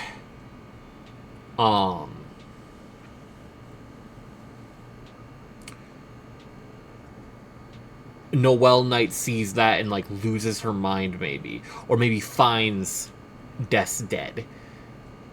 And that's where, like, the creation of the Knight, like, mindset happens. And, like, the full amalgamation. And she creates the fountain right there. Thus creating the time loop.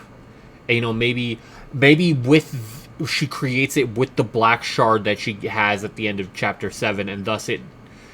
The Knight of Timeline 1 creates the Knight of Timeline 2 sort of deal.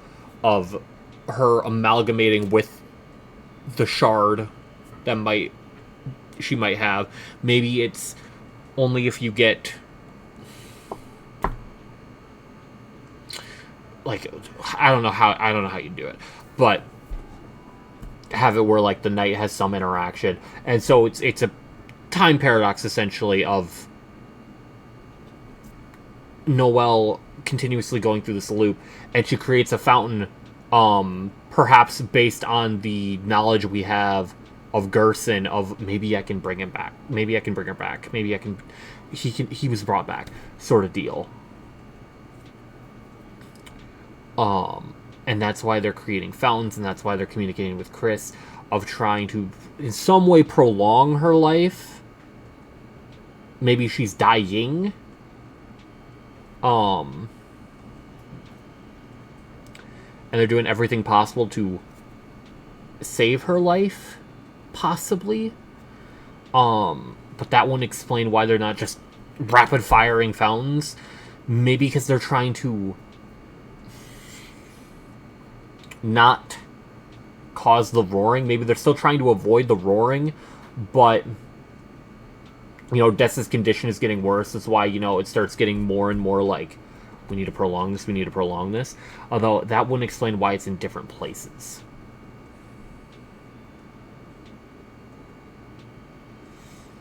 I'm not fully decided on, like, Knight motives here. Yeah, considering a Titan wasn't spawned during Chapter 5, it does suggest they know info of the future. Yeah, and I'm wondering if a Titan wasn't spawned, either... My two thoughts are either A, the conditions just weren't the same in some way, shape, or form. So, like, in Chapter 4, you know, the Knight does it, like, in a focused enough location to have a Titan be brought in, like, so much darkness being there. For whatever reason. Like, it was a strong fountain that was made. Maybe because it was a fountain within a fountain sort of deal. Or a fountain linked to another fountain, because it was 2 layers of the church. Or maybe just because of the location. Or it's because they did, like, 5 swords. So it created, like, several mini fountains within each other, and thus they coalesce into a Titan.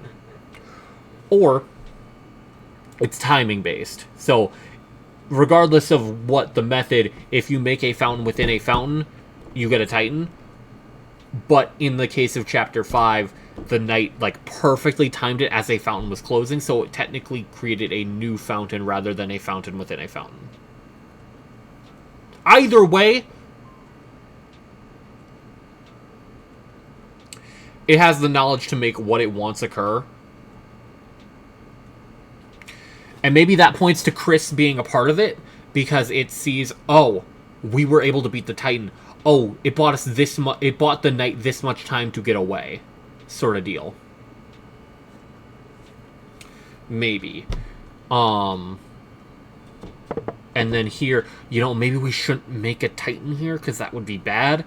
Let's do this, and while they're off, and while they're like, what the fuck's going on, we get Asgore. Maybe. But anyway, the main thing I'm getting at here is that when the player goes through the loop, let's say, you know, we get that cutscene, and that's how Chapter 7 ends. Quote-unquote ends. And now we, the player, have to go through Chapter Select and be like, okay, what do I gotta change? What has to change here? And that's why I'm pointing towards Noelle Knight, because that would be a fucking red flag to the player. I need to do something with Noelle. Noelle has got to be a key here. Maybe I can find a way to have her fight the Knight early and have some interaction. Maybe the Knight wouldn't kill her. Sort of deal. So then you kind of play through, you're trying to figure out what the fuck, and maybe like the first notice should be Chapter 3, where you can get the unique boards. By playing enough, you will eventually find the boards and be like, what the fuck is this? Wait, what is going on here? What? Either because you're just like, I don't care, and you get a Z rank, or you're just, like, doing well enough that you'll get an S rank or a T rank. You'll eventually get the boards and be like, what? What the fuck is... Sword Route? Well, here's the mantle. What? And, you know, maybe there's a Shadow Crystal linked somewhere in here. Who knows? Or maybe Shadow Crystals are linked with this. who knows what Shawm's plan is with that. I don't know how to wrap that in with this, to be honest with you. But eventually, the player would figure out, okay, I need to do something with Noelle. And, you know, maybe through, like, trial and error, they're like, oh my god, do I have to try some fuck shit? She has ice magic here. Wait, it froze the enemy. Like, they just stumble into it eventually, and then just follow the breadcrumbs. Wait, Spanton's over here. I wonder if he has anything. Since Spanton wants to, you know, wants freedom and control, wants to cut the strings. Oh my god, all the bosses pointing toward wanting freedom from what they... pointing to the freedom motif are meant to be symbols of how to get the fuck out.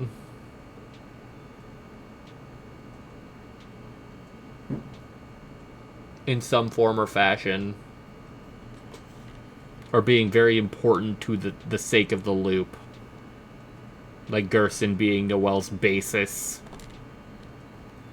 for creating the fountain, which is a core part of the loop. I don't know how Mew Mew plays into it. Maybe Mew Mew fucking helps us at some point. I don't know. But anyway, go through the weird routes, and like the player's obviously gonna fuck up somewhere and have to go back. And then eventually, you know, Mew Mew is just Chris and the Soul. Oh no, they absolutely represent that. I'm just saying for the sake of like my theory of them like relating to the loop. I don't know. I'm assuming Mew Mew's story is not over because she is so far the only character that did not give us a weapon of some sort, and is instead just going to be like, oh yeah, I'll follow you into your new place. So I'm very excited for that because I love her. But like Spanton became a weapon. You know, he's still technically here. You know, we see him in chapter 3, so he's like the exception in that regard. Jevil became a weapon. The mantle is the mantle's a fucking weird case though. The mantle's a very strange case. And then Black Shard. And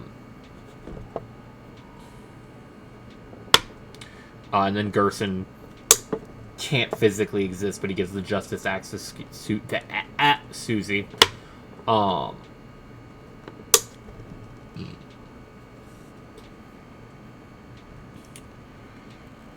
But yeah, Mew Mew definitely will have some part to play, I think. Now, let's see if she just ends up being a shopkeep. Dog, if Shawm bags her, I'm gonna fucking pluck that last eye he has. I'm gonna fucking rip him in half. I digress. Eventually the player would loop through a weird route. Like, the normal guy that isn't looking up guides to this shit, and is instead trying to play through normally and figure out how the fuck to make this work. And they get to chapter 5. And the aborted routes all try to point you more towards, hey, what if you did this? Sort of deal, maybe. Maybe the aborted routes end up leading more into the 7A, and maybe even worse. So you have to come into this line of thought of, like, what the fuck do I gotta do differently? Yo, James is fucking stupid, bro. Culminating in you eventually beating the weird route and seeing, wait, there's a 7B. Like, let's say 7A happens and it gives you that thing and you're like, 7A. Oh my god. Okay. That would imply there's a B, right? And the B is the true ending.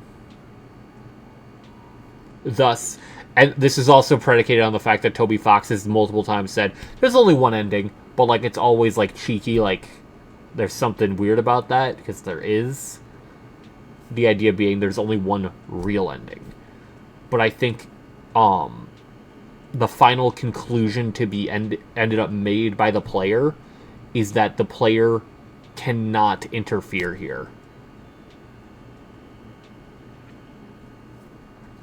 Like, the player needs to let things happen, because, like, Chris has their own ideas of how things should happen. Zane I was talking with, he kind of point out, like, Chris has all these plans that we are fucking with every single time. Like, we are the reason his plans can never occur correctly. Chris, they just can't. I've always believed that it's like Flowey saying kill or be killed. It's you, dog. Yes. We, as in we watching. We, the players of the game. Just because you're LARPing, Petra, doesn't mean the rest of us are. You play the game. Shut the fuck up. But the idea being the player eventually figures out, oh my god, I'm the problem here. And, you know, the flag is made of, oh, you beat Weird Route? Oh, you beat Base Route. Now you get some option in Chapter 1 to let everything happen. Maybe you don't even... Maybe you fucking close the game... Or not close the game. Maybe you fucking have a, like, option in the menu to quit. But not quit to menu. Just quit. Or maybe you just, like, have a dialogue option with Chris of, like...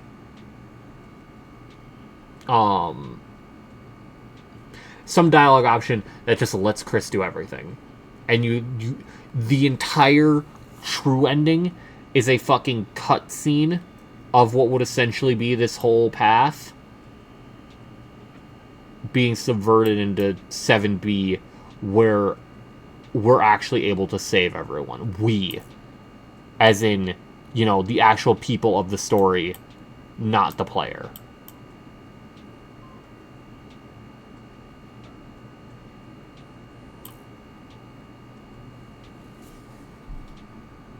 That's my current theory. And there's definitely holes in there.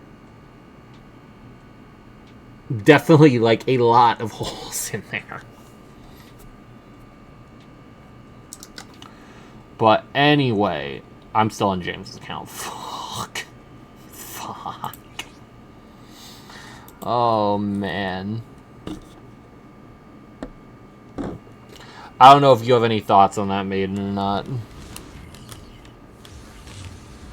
I think that if you quit the game, it's fully left up to interpretation. You can't see if it works or not. Wind shear. You won't be disappointed. Let's ride the wave! That's what I'm saying, like, if you get the option to quit, it is not quit to menu. It is just you submitting your will to Chris, essentially. Letting Chris do their own thing. One more try.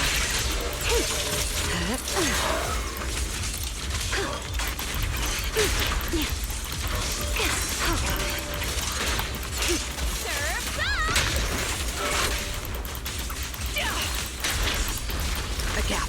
Farewell. Put that here. Awaiting orders. It's just right.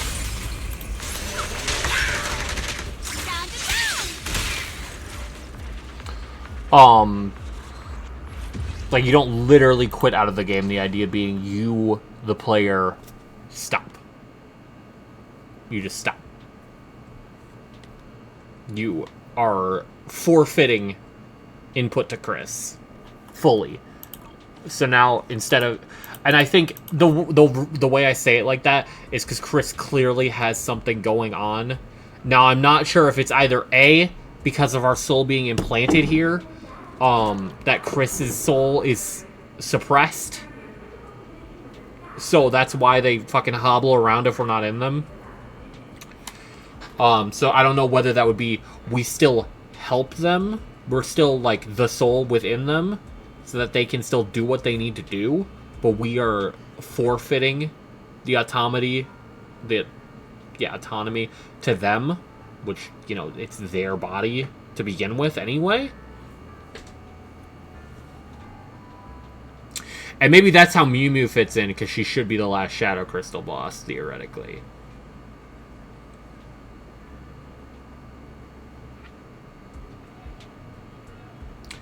Is Mew Mew and Pink and the Mew Mew body coming together, a mutual understanding would be equivalent to us and Chris coming to a mutual understanding.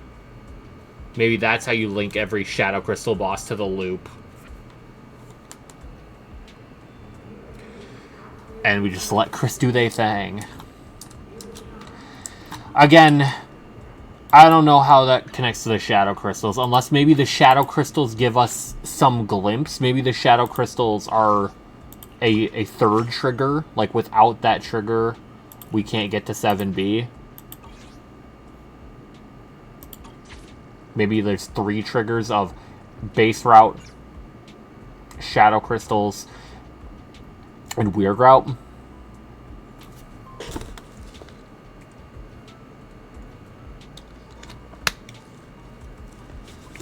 Or maybe fucking, I don't know, maybe the final battle of 7A is fucking, like, way harder if you don't have the Shadow Crystals.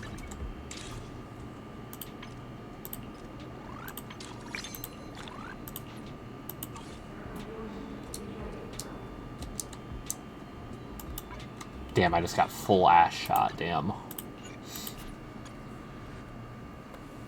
No, but that doesn't, I don't know. Because the Shadow Crystals are definitely going to have a huge impact on the story, I feel like. And then I don't know what the eggs are for. Oh my god. Oh my god. Oh my god, no. No, what if the eggs are supposed to be, like, symbolic of what came first, the chicken or the egg sort of deal? Pointing to a paradox. For side A, you do the 5 crystals, then ring during chapter 6 after they tell Noelle is told the truth, but it's too late for side B at that point.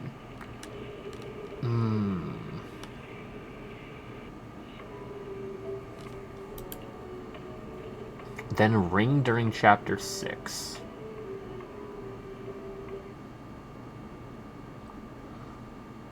Then ring during chapter 6. Like, you get the Thorn Ring? Like, we managed to get Snowgrave normally without it being this horrible, horrible route. And so Noelle can still become... Nah, but Noelle becoming stronger is still a worrying thing.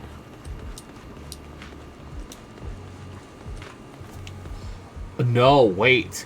Wait. Wait. We do get Noelle the Thorn Ring. But that points players towards, okay, what if I try and speedrun this? That way I can get things done before everything hits to shit. And that's how you get the Weird Route. But then the Weird Route, all it does is it bricks you. You can't get to chapter 7. Okay, I fuck with that, actually. That's how you get the weird... That's how you get the Thorn Ring in the base route, and that's probably another conflict between you and Chris.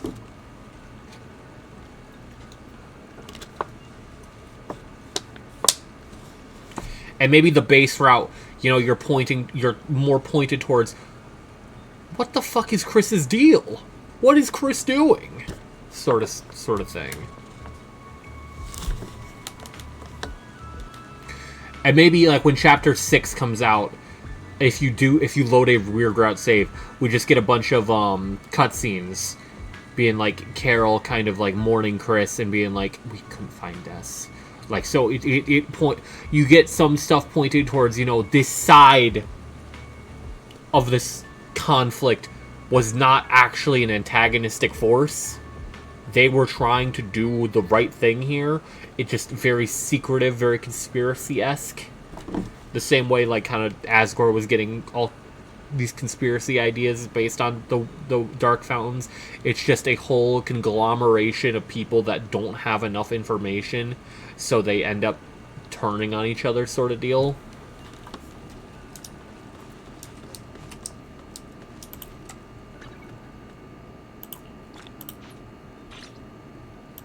Oh fuck, I need to hurry. I think Daily's actually reset in 8 minutes.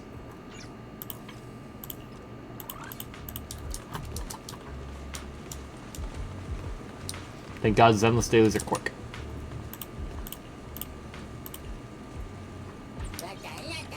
The one main problem for me is if Rudy just died during Chapter 5 and they did nothing. If Rudy dies during Chapter 5 and they did nothing. Who's they? Who's they here? like the group of Night Chris, Carol. Assuming Carol and the Knight are not one well, okay. Assuming they're not one character, assuming I'm still of the opinion of Noel Knight. Whoever the Knight is, it doesn't matter. Yeah, them. I mean, do they do nothing?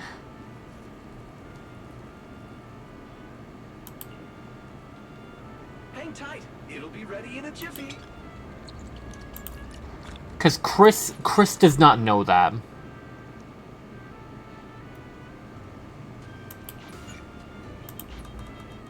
Chris was asleep. So Chris doing nothing and being flung to the Dark Fountain. Okay. Although, why does Chris create the Dark Fountain there, then? Maybe the idea being Asgore's caught on. Asgore knows something's up.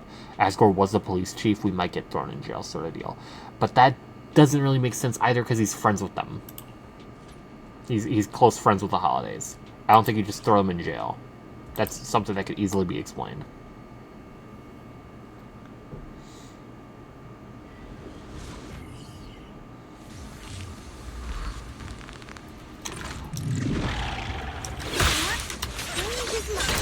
And, you know, there's definitely also a point to be made of why has the Knight kidnapped these important figures to the town.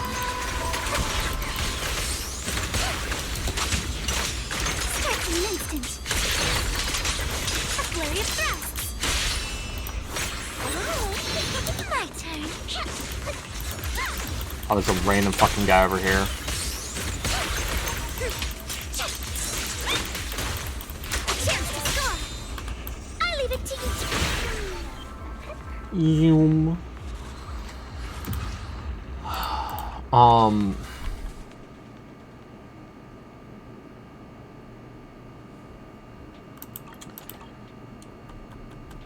I guess the question is, do you mean doing anything after if he dies during Chapter 5, or doing something before?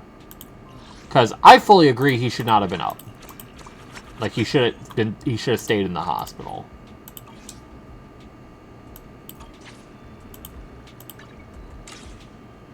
Like, no one should have let him out.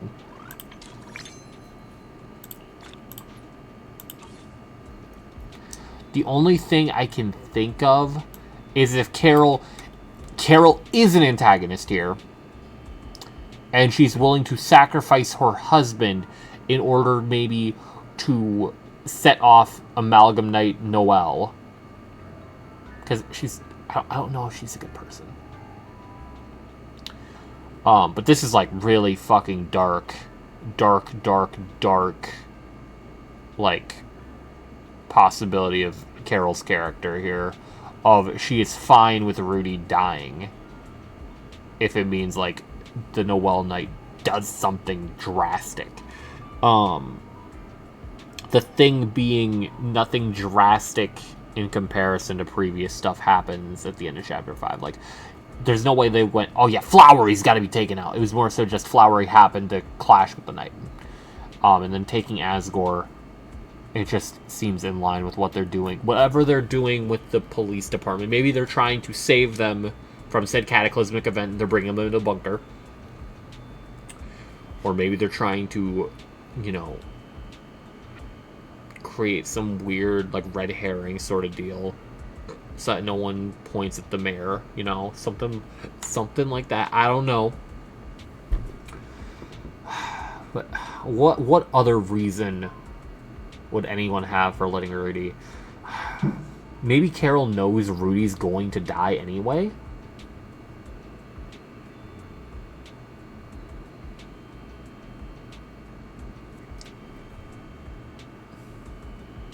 Okay, what if... I'm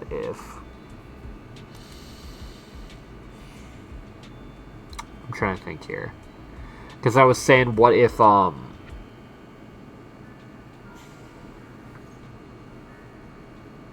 No, it doesn't make sense.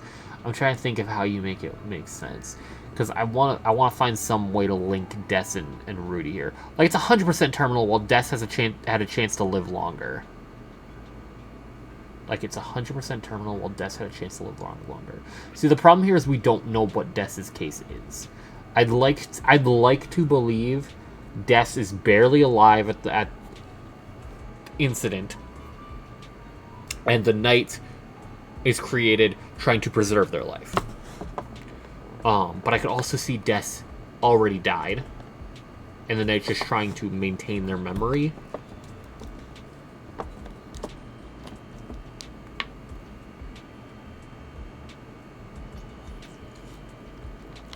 But then I don't know why they keep going past that. Unless, okay, wait. There's just so much up in the air to say something conclusive. The only thing I can think of is maybe Carol and Chris have a plan for the Knight. In a way to stop them, but not, like, kill them sort of deal. Of maybe, like, capturing them sort of deal. Like, Chris knows the Knight has good intentions, but they also know something's wrong. And this is a complete tangent from Rudy here. I'm just guessing Rudy is far beyond saving, so the idea is just let him live. Sort of deal, let him live the rest of his life. I'm still not sold on him being dead. But given what I'm thinking with, you know, how the story is going to end in a base route, he probably will die in the base route. And maybe that's one more thing that pushes Noel into, we gotta go back sort of deal. We gotta save him.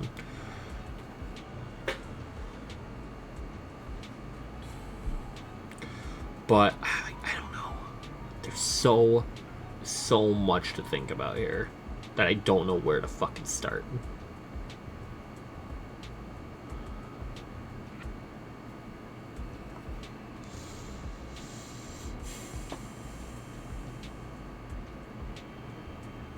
But yeah, you put it best here. There's too much in the air.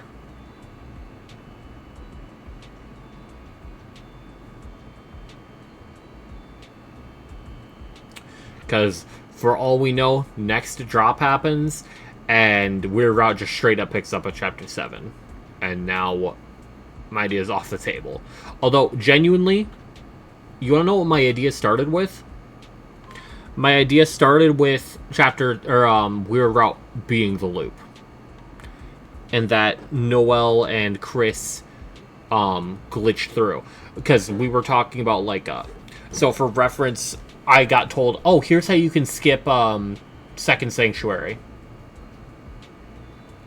Because there's a glitch you can do where you go left from the first save point you get, and, like, the frame you cross the threshold, you go right. And the game thinks, oh, you came from the left side of this screen, and then you go back through that doorway, and now you trigger the cutscene after you beat Shadow Gerson, or Rock Statue Gerson. And that kind of, like, jogged my memory here, not memory, but jogged the theory brain a little bit of because the big thing here is if we get a confirmation of whether Noel and Chris are trying to cross the lake or go down. Because if they're going down, my thoughts are figuring out what's underneath, what's down at the bottom of the lake that Onion Sun's talking about. The other idea being if they cross, perhaps let's say the town is all one in universe is one big screen. So if you cross on the right side, but then turn at the last second, instead of going to the next screen, it thinks you're coming from the left sort of deal. And that's how you get, and that's how you trigger a flag to maybe, that's how you trigger a flag to maybe, like, restart, essentially, in some form or fashion. And maybe because of how you do it versus how Noel does it, Noel gets sent further back, you get sent to the start of the game. But you get to see Noelle. Maybe because Chris gets sent to the start of the game, and that's why they're connected. That's why like, oh shit, I need to work together with this. But Noelle gets sent back with the soul, and thus becomes an amalgam in some form or fashion. Maybe due to her reaction of seeing death or something. But if I'm going with the key theory is what I'm calling it for now, that wouldn't really make sense. I still think the reason I'm going with the loop and key here is because the way I'm picturing it is that both routes don't technically end. They don't get the actual ending, and thus the only actual ending is the true ending. That way Toby can sit upon his throne and be like, I told you there's only one ending. In just the cheekiest way imaginable, because there's an ending to the no, but it doesn't end. There's an ending to the chapter 5 where no, but that's not an ending. Just to be as cheeky as possible in Toby Fox fashion. Okay, now the question here, disregarding what I'm saying right now, do I stay up for 4.4 stream?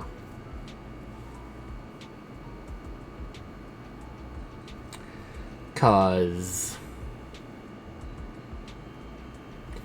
that is in like 2.5 hours. Or is it 2 hours? Let me check. And I do want to see it. Also, I still have Pain open. Wait, 4.4 is today. Yeah, the stream. In literally 2 hours. I am deadass saving this image because I'm going to need to find a way to describe to Josh.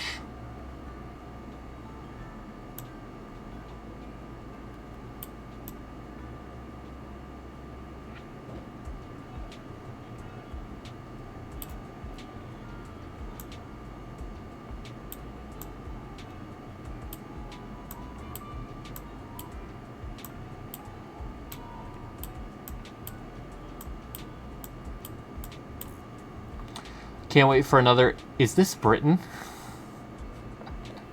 Is this... Oh my god. Is this Uruk? I genuinely forgot for a sec.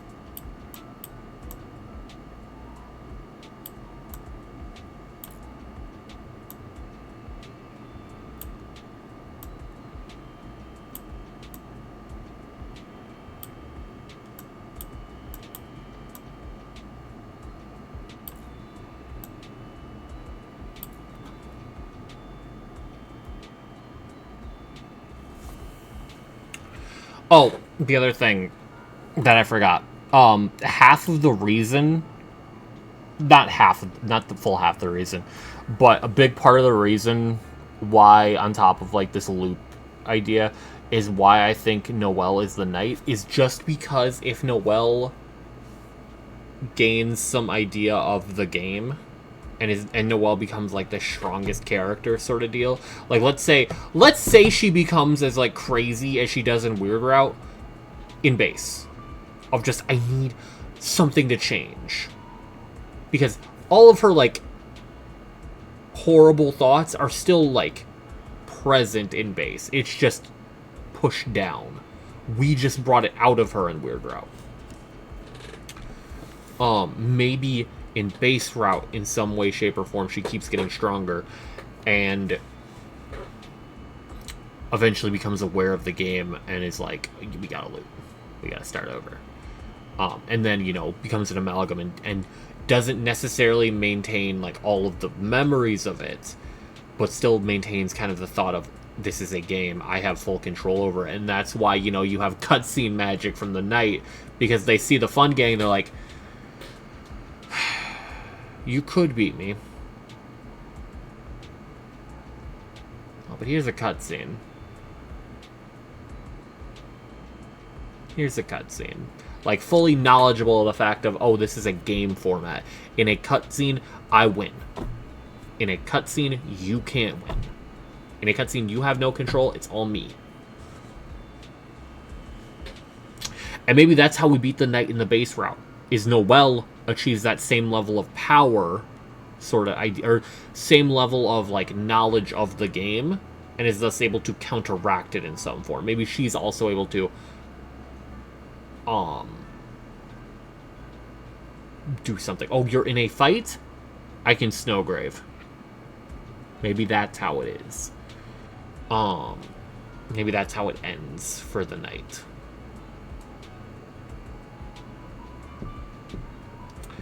Yeah, I don't necessarily know how it'll go, to be honest with you. There's so much here, but I just needed this written down. In fact, I'm literally going to save this and send it to Josh, because he needs to see this shit, bruh.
Alright. Oh shit, I'm on window capture still. Oh wait, you know what? Let me go back to window capture because I need to reset it to what it was way earlier in the stream.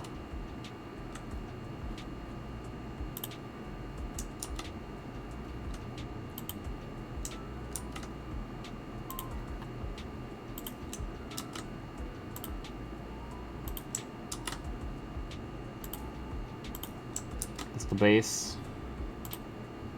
Oh, there we go. Okay, now it should be normal. Alright, as normal as it can be. So, let me check YouTube real quick. Because if it's at any time later than fucking 6, I think I just go to bed. But if it's at exactly 6, maybe I can make an exception here.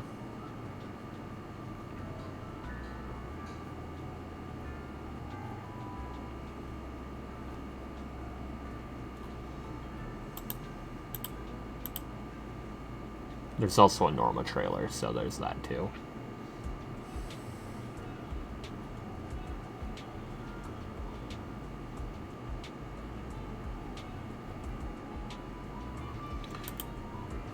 Okay, story.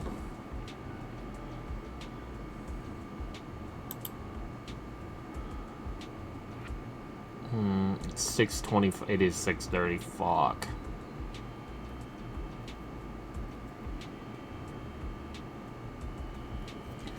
Do I dare?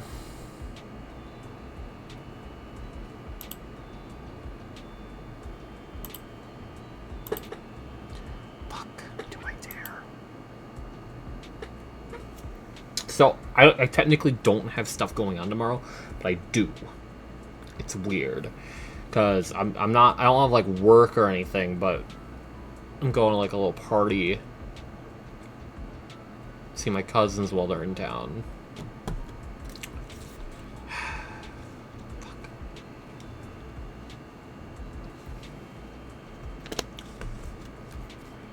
I'm gonna go to the bathroom. I'm gonna decide from here. From there. Here, there, everywhere. Because I could just go to sleep and then react when I get home tomorrow. Could just do that. Because then I could just do whatever I fucking please tomorrow night. Or today night. For stream, but I don't know. My sleep schedule will get a little fucked. What time do I work Saturday, though?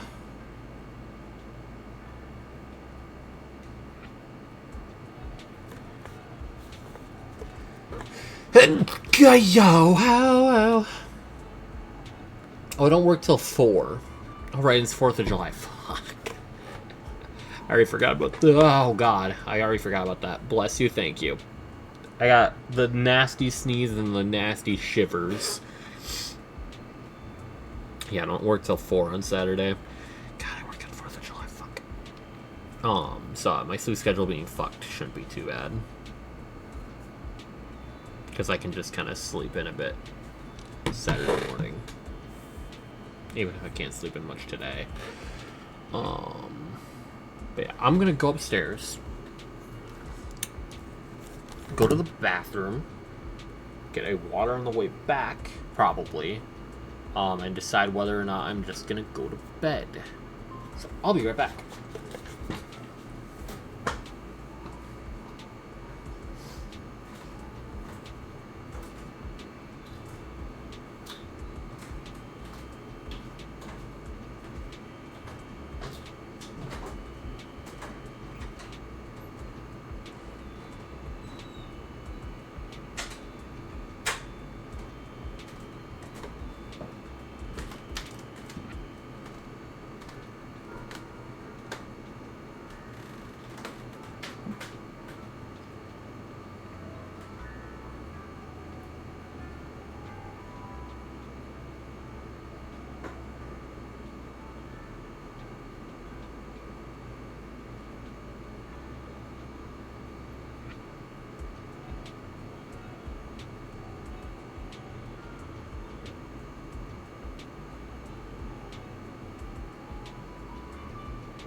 Okay, I'm back. I think I will stay up.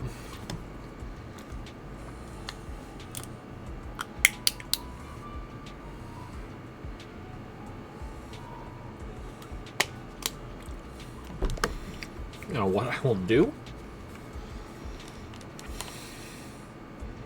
I don't know.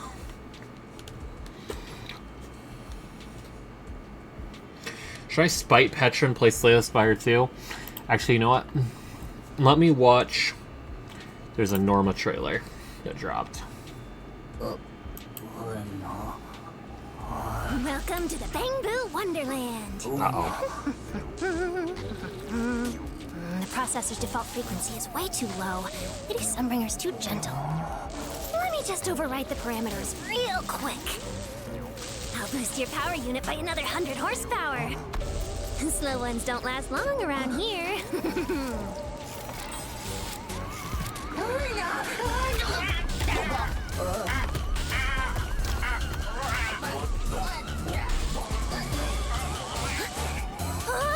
An abnormal cognitive module circuit? You've got potential, little one! Well, how do you like your brand new upgraded body?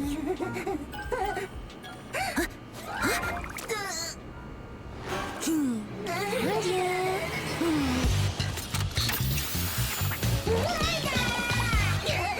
Nah, don't be scared! Growing pains are just part of life for every little boo!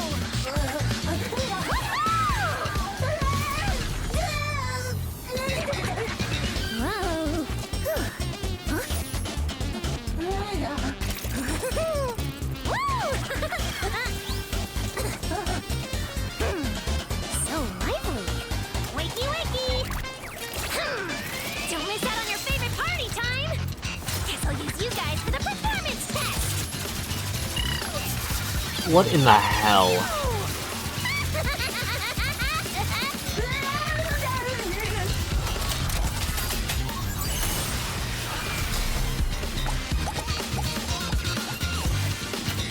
All of you fail!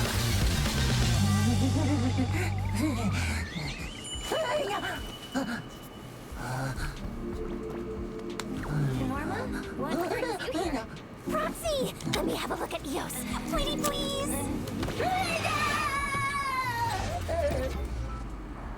It wasn't a dream. It wasn't a dream on Norma.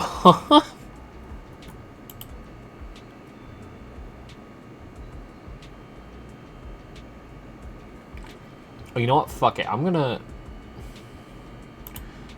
title it title stream Killing Time. I want to see some of the random Deltarune theories.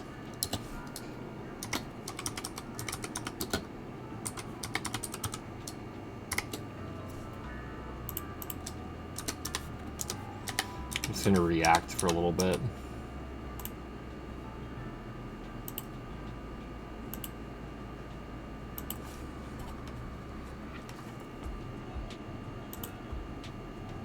When you dare to challenge your rhythm, your world might start to feel a whole lot groovier. What?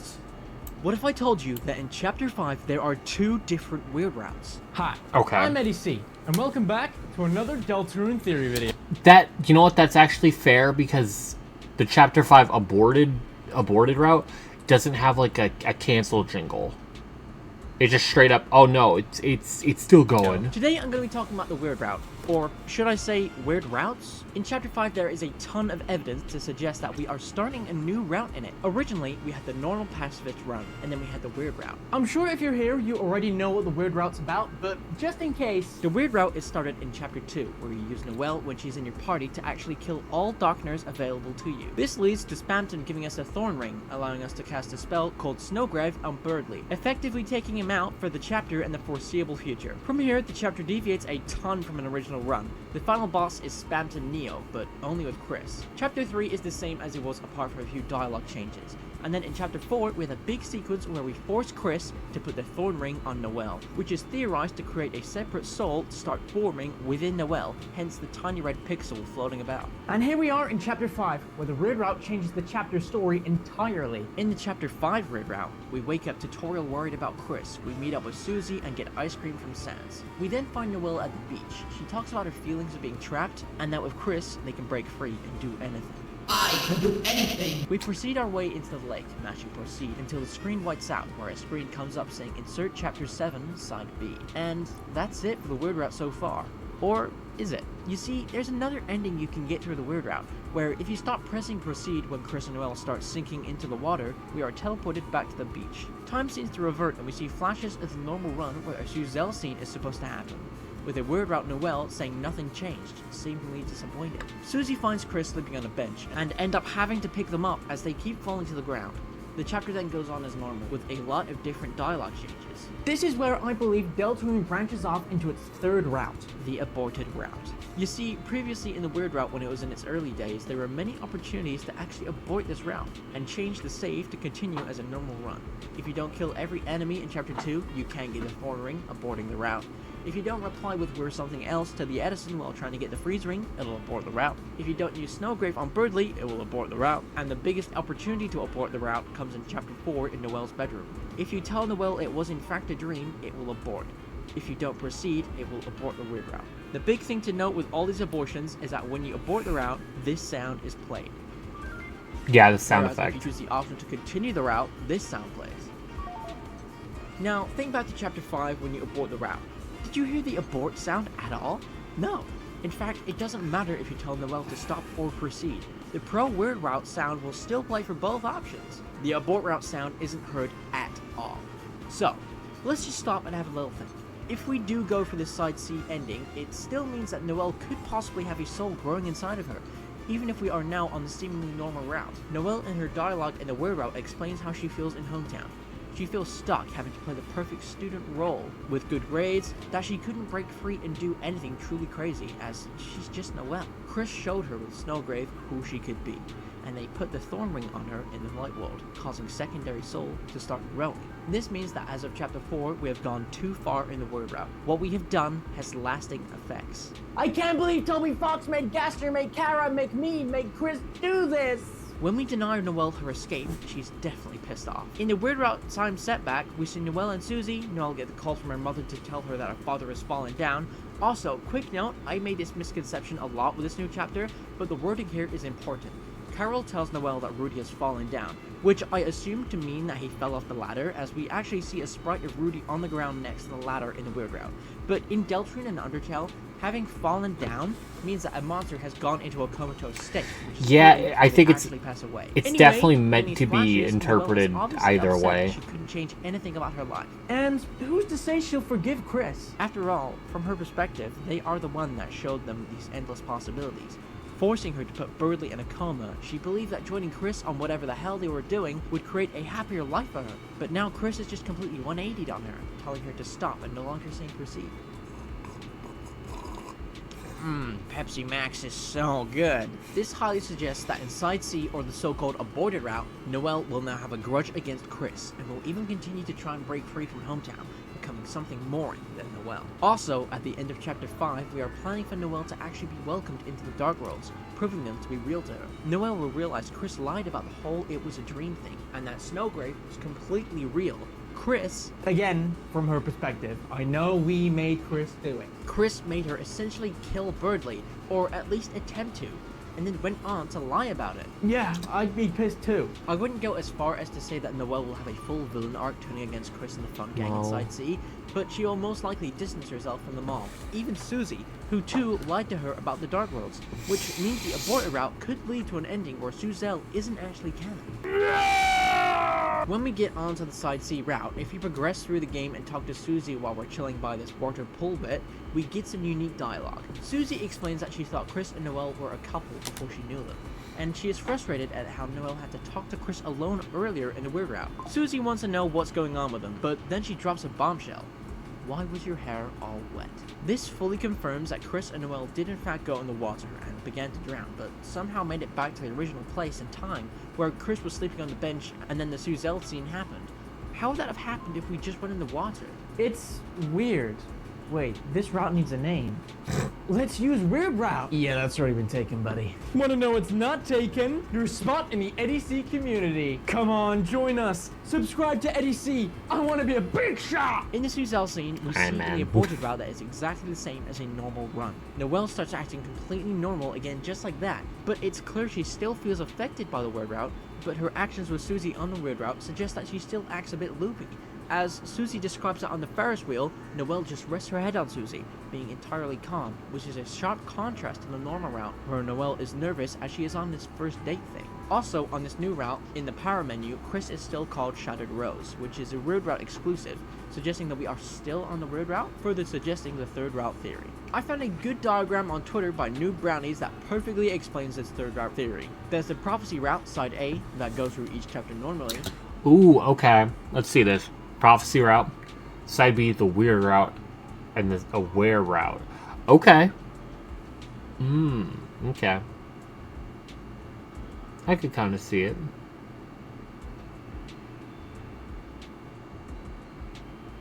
Yeah, more than two endings, quote unquote. Then there's the Weird route, side B, which branches off at chapter 2 and skips chapter 6, going straight into chapter 7.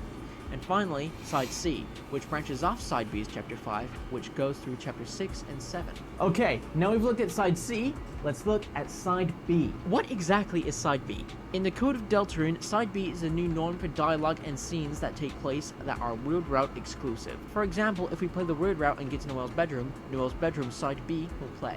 So the reveal of Insert Chapter 7 Side B is Toby Fox revealing what he's been calling the Snowgrove route this entire time. It's kinda how, like in Five Nights at Freddy's Security Breach, the fanbase gave the name of Burn Trap to the mimic version of Afton, or whatever, I don't care, this is Deltarune. But anyway, in the code, this character was only referred to as Afton. So the name Burn Trap, which became the norm, was entirely fan-created, just like the Snowgrove route name. With this in mind, we can pretty much officially confirm the already assumed, which is that Chapter 7 Side B is just the Weird Route version of Chapter 7. Now, this may be obvious, but upon first seeing that 7B screen, many were confused. Another meaning for the phrase Side B is that of LGBTQ in Christianity. I'm being serious. Search it up. It's the first thing you see when you type in, what is Side B? A Side B Christian is a type of Christian that experiences same-sex attraction, but is committed to a lifelong celibacy. The connection here in Deltarune is through how Susie and Noelle are entering a lesbian relationship. But literally, other than that, I see absolutely no relevance of this meaning. Another thing to take a look at with this Side B thing is that the screen presents itself as if it's a TV screen. This can suggest that Deltarune itself is an in-game game. Meta, and not the Mark Zuckerberg kind. That just leaves the question, who's playing? Well, of course it's Image.Friend! No, I think there's a high chance that we are a game sort of tester for Gaster.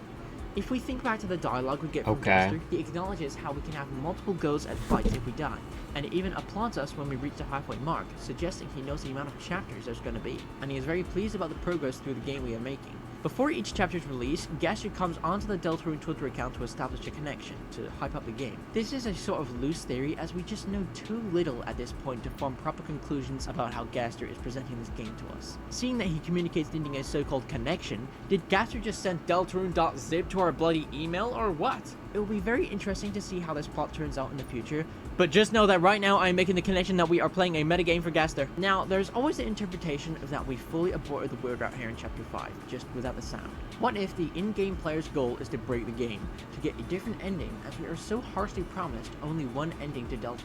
Noelle starts to follow onto this goal, seeing it being carried out through Chris. She begins to become aware of how she is trapped in Hometown, how this light world is literally only Hometown. There's nothing on the other side of that lake, and when she tries to drag us to break the game, to do something crazy, we don't allow it. And now, as Noelle says, nothing changed. But we are still locked into that one and only ending that we are promised. But I guess we're just gonna have to wait and see. Holy shitballs, Batman! I already released 2 adult I'm running through my headset mic, that's why I sound like Alvin. videos as of Chapter 5 coming out, and they became insane big shots. In the first one, I literally talked about 6,000 subscribers being my next milestone. And right now, I just hit 7,000 subscribers. Yeah, no, this isn't any theory funny moments. This is this outro. Okay. Alright, what's this? Frozen Fate theory. B-side. Deltarune Chapter 5 is out right now. And just recently we put out our Frozen Fate theory, hoping to get ahead of the curve on any crazy reveals about Carol and the Weird Route. But what we got was surprising, to say the least. Originally, as we said in the last video, which you should watch because we're going to keep talking about it a lot, you should just go watch it now. In our last video, we said we were going to make a sequel about Carol and Gaster and how they're likely working together. And we did get some evidence for that in Chapter 5, but we also got more evidence of something totally different about the Weird Route that we didn't talk about. So instead of making Frozen Fate Part 2 just yet, we're going to turn the cassette around to Frozen Fate B-side. I'm Dawn, and I'm joined by Dan. And we are Danger After Dawn. Today, we're going to be talking about parallels and the relationship between December and Noel holiday. So strap in.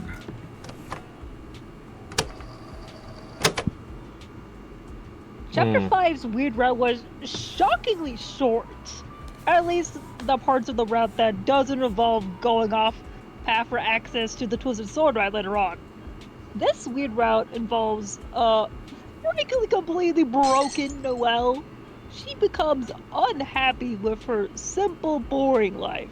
Now seeking change, she is fully aware that Chris has managed to become an entirely new person basically overnight. And now she wants to do something crazy. In her words, she wants to go somewhere no one has ever been before. Which leads to her and Chris entering the lake, going further and further until the game can't take it anymore. They basically go out of bounds and end up in Chapter 7, completely skipping 6, going straight to 7 B-side. The fuck is happening? This may be hard to parse at first. After all, we don't really know what's going on with the lake, even though it does seem to be significant. So all the way back in the earliest days of Deltarune, Onion Song was seeking out a familiar song coming from the bottom of the lake that we have called the Song of the Deep. Susie hears the same song in Chapter 4 and says it's coming from the other side of the lake, which, you know, we go across the lake in the other route, so that's interesting. Our best understanding for what's going on here is toilet theory. I'm sure everyone knows it by now. If you don't, I'll put it on the screen or you can go watch the video. The theory is basically that the sewers below hometown house a massive dark world that can only be accessed by the shelter. Okay. Only be okay. So, okay. Yeah, no. I can see that. So the idea, actually that kind of still works with mine, being that the base route, maybe Chapter 7 ends with you figuring out, oh shit, the shelters, we have access to a way to get below the shelter this whole time. How do we get there? How do I get in the lake? And then, like, you find your way into Chapter 5 B-side, Chapter 5 Weird Route. It's like, oh, we can speed run this way. And then either A, you know, you actually can speed run, and that's how the Weird Route does something very different. Or B, you're locked out of it, so you still have to find a different way. However, sewers usually connect to natural bodies of water, so the runoff water from these sewers runs deep into the lake. Therefore, entering the deepest parts of this lake would lead to the deepest dark world we have ever seen. And at this point, this theory is basically true. We have Flowery, who straight up says a big dark world is under hometown, and we have this whole Weird Route thing where they're diving into the water and they're entering this weird CRT dimension or whatever. If we want to solve all of this nonsense, we need to look back on some repeated phrases and visual elements throughout Deltarune to make some connections, figure out what's this trying to say. One thing that's worth pointing out is that Noelle's desire to seek out something new is not, a new thing. This was first mentioned way back in Chapter 2, during the segment where her and Chris are walking together. She says that she's always wanted to do something like this, and that December said she'd take her. In this dialogue, though, she's specifically talking about how Des wanted to take her somewhere like the Cyber City Dark World. We could take this in a lot of different directions, but it's interesting that a quote-unquote new place happens to be a Dark World here. In Chapter 5's Weird Route, Noelle is finally taking it upon herself to make that happen. Even if you tell her to stop, she won't. She only falls back into her complacent attitude if you don't do anything once her and Chris are too far into the lake to make it without your input. Despite the fact that we don't know much about December, it should be more than obvious from what little we do know that she is rebellious and adventurous, based on how she's talked about by Noelle at least. Noelle idolized this girl, but right before she starts talking about her stagnant life, she says something incredibly interesting that maybe I'm reading into a little too much, but I feel like it's an interesting choice of words. She says, "Since Des left." Now you can call me crazy. Comment down below and like and subscribe while you're down there. But this is a weird word to use here, right? No, I agree. Not since Des disappeared. Not since Des went missing. Not since Des died. Des left. As in, wherever she is, whoever she got there was voluntary, at least in Noelle's eyes. Which I don't think Yeah, the problem being that, it could have been partially voluntary. Like, she could have ran away from home and then been kidnapped. It could be something as innocuous as that of, it was voluntary. According to Noelle, she could have been lured away. Is an opinion she'd have outside of the Weird Route. Because outside the Weird Route, she kind of doesn't even acknowledge this verbally, really. Like, sure, Noelle has always wanted to leave her old life behind. She said as much in Chapter 2's Normal Route a couple times. And she even nearly says the same line word for word in Chapter 5's Weird Route. But now that she's actually been shown what's out of reach through the player, I feel like she's realized wherever Des went was somewhat intentional. Noelle, as we said before, is trying to go out of bounds. And we know from various spams and sweepstake posts and some of her dialogue with Susie that she's always trying to break the bounds of the games she plays. Using the lake, she wants to achieve the same sensation in her real life. Because Des did it too. It's not like Noelle chose to just like... Okay, what if Aborted Route ends up being its own route? With like some deviation of there's Aborted Route like A and Aborted Route B, Aborted Route B being this one where Noelle will try and break out of bounds on her own. Perhaps leading to something really bad. Or leading you to believe that like, no, not leading to something bad, but leading to Noelle achieving things a little quicker than in the base route, but still not enough to change enough. And then the only problem being 7B. I guess the weird routes still lead, or the aborted routes still lead to the initial prophecy. It's just like, just a little bit faster.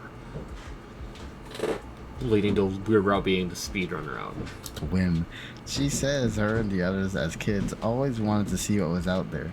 And earlier today, she almost gave like hundreds of dollars to Susie, which is not a good sign.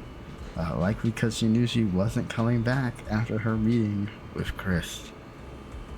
Yeah. Ever everyone is always talking about that lost where the forest would grow dialogue. But if we really focus on the meaning behind those 6 words, doesn't it sound like boundary breaking? The forest quite literally is the bounds of hometown. To get lost out there, being unable to return, would mean going out of bounds. We even do this in the mental minigame, cutting the trees to progress. And we see a black monster that follows Chris's movements in a strange room. If you change the state of a variable in the code named Toriel, this sprite turns into a black deer. And if you overlay the roots map with hometowns, that area is right above the lake. The last area open to the outside, the easiest method to go out of bounds. If we're right here, then part of the Weird Route's purpose might be to make Noelle just like December. To give her the confidence, the boldness, and power to stop just doing Noelle things. Noelle will be able to grab Deltarune itself by its strings and change it in a way no one else can. Not even the Whirring Knight. The image of her very sister. This out-of-bounds parallel is far from the only connection between these two's path into darkness. Thanks to Asgore, we got some details involving a dark world from many, many years ago, created by the Roaring Knight, in which something terrible happened. This terrible thing is shown by a big red screen with the big Weird Route stab sound effect. So, some people say the situation is about the disappearance of Des, but I doubt it. Someone I think it's was the hurt loop here, and we know there was a struggle because of the Black Shard's appearance there. We also know that Asgore wasn't the one that fought the Knight, as Rouse claims Asgore's write-up on the incident says it was left at the original scene. So Asgore arrived at the crime scene after the crime had been committed. Going back to chapter 4, Asgore starts his whole monologue about the Black Shard by saying, "We're almost there, aren't we, old friend?" That doesn't sound like something I'd say about someone who's alive. Nor a younger person like December. But it sounds like something you might say to someone who needs to be avenged. And one of the only people we know who has died due to an unknown cause is Gerson. The Knight killed Gerson in a dark world. So let's talk about that. The most notable thing about Gerson is that he's alive in Undertale, but dead in Deltarune. Now this is also true of Rudy, but Rudy dies of old age in the Undertale world according to Alarm Clock dialogue. Not an illness where he's still around middle age. Gerson is old in Undertale, but we only ever see him in a slightly younger state in Deltarune as a Darkener. It's stated that Gerson only died a few years ago, which is obviously odd, as it's clearly been a very long time since that Dark Fountain was made. But I think we can solve this easily. In Chapter 2's Weird Route, we kill Berdly in the Dark World. I don't think that's ambiguous. I mean, we literally use something called Snow Grave on him. And, everyone at the time thought we killed him. But then we learned in Chapter 4 that Berdly is just having a nice little nap. He's just unconscious. Oh, he's okay. But nearly unconscious is probably underselling it.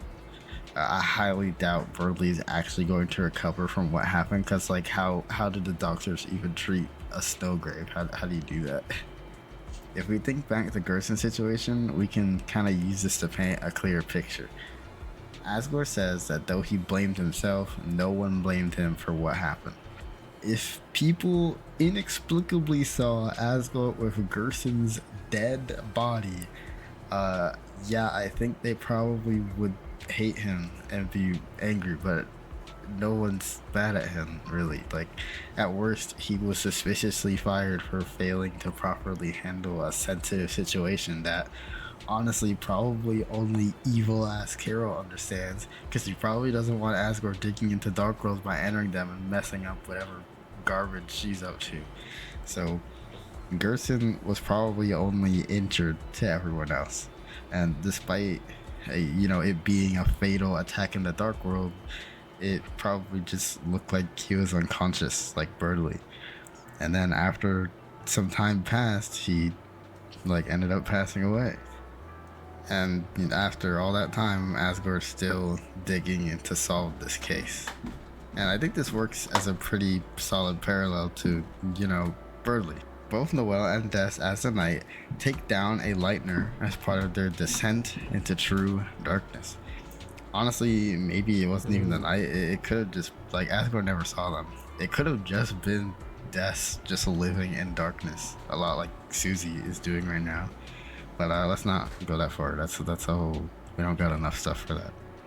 And if that's not too convincing, look at the song that plays during that Weird Route Berdly fight. It is literally a slowed down version of Raise Up Your Bats bass line.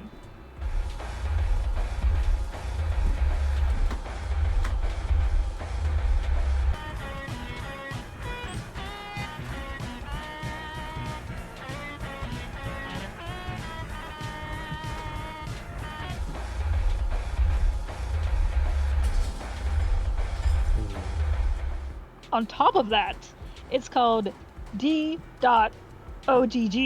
This pivotal moment in the Weird Route is its single most important scene. It's telling us to think about December while it's happening. That's going to be more clear proof that the Weird Route, at the very least, partially involved making Noelle another Des. To shift topics a little bit, Chris's whole role in this whole dilemma is also quite interesting.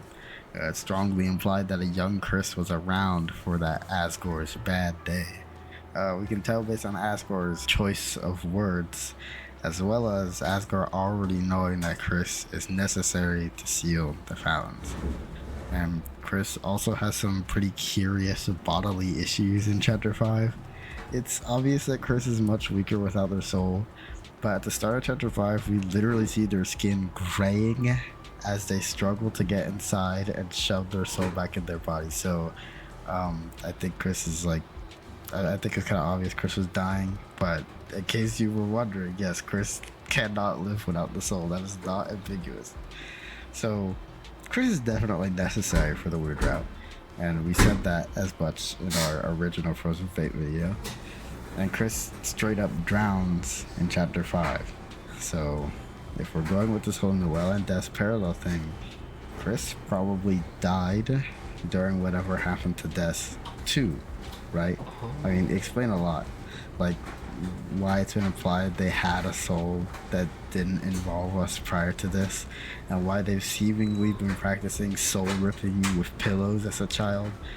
It's certainly possible that Chris's original soul is with the Knight in some way, maybe it's the eyeball in their chest and that used to be said soul.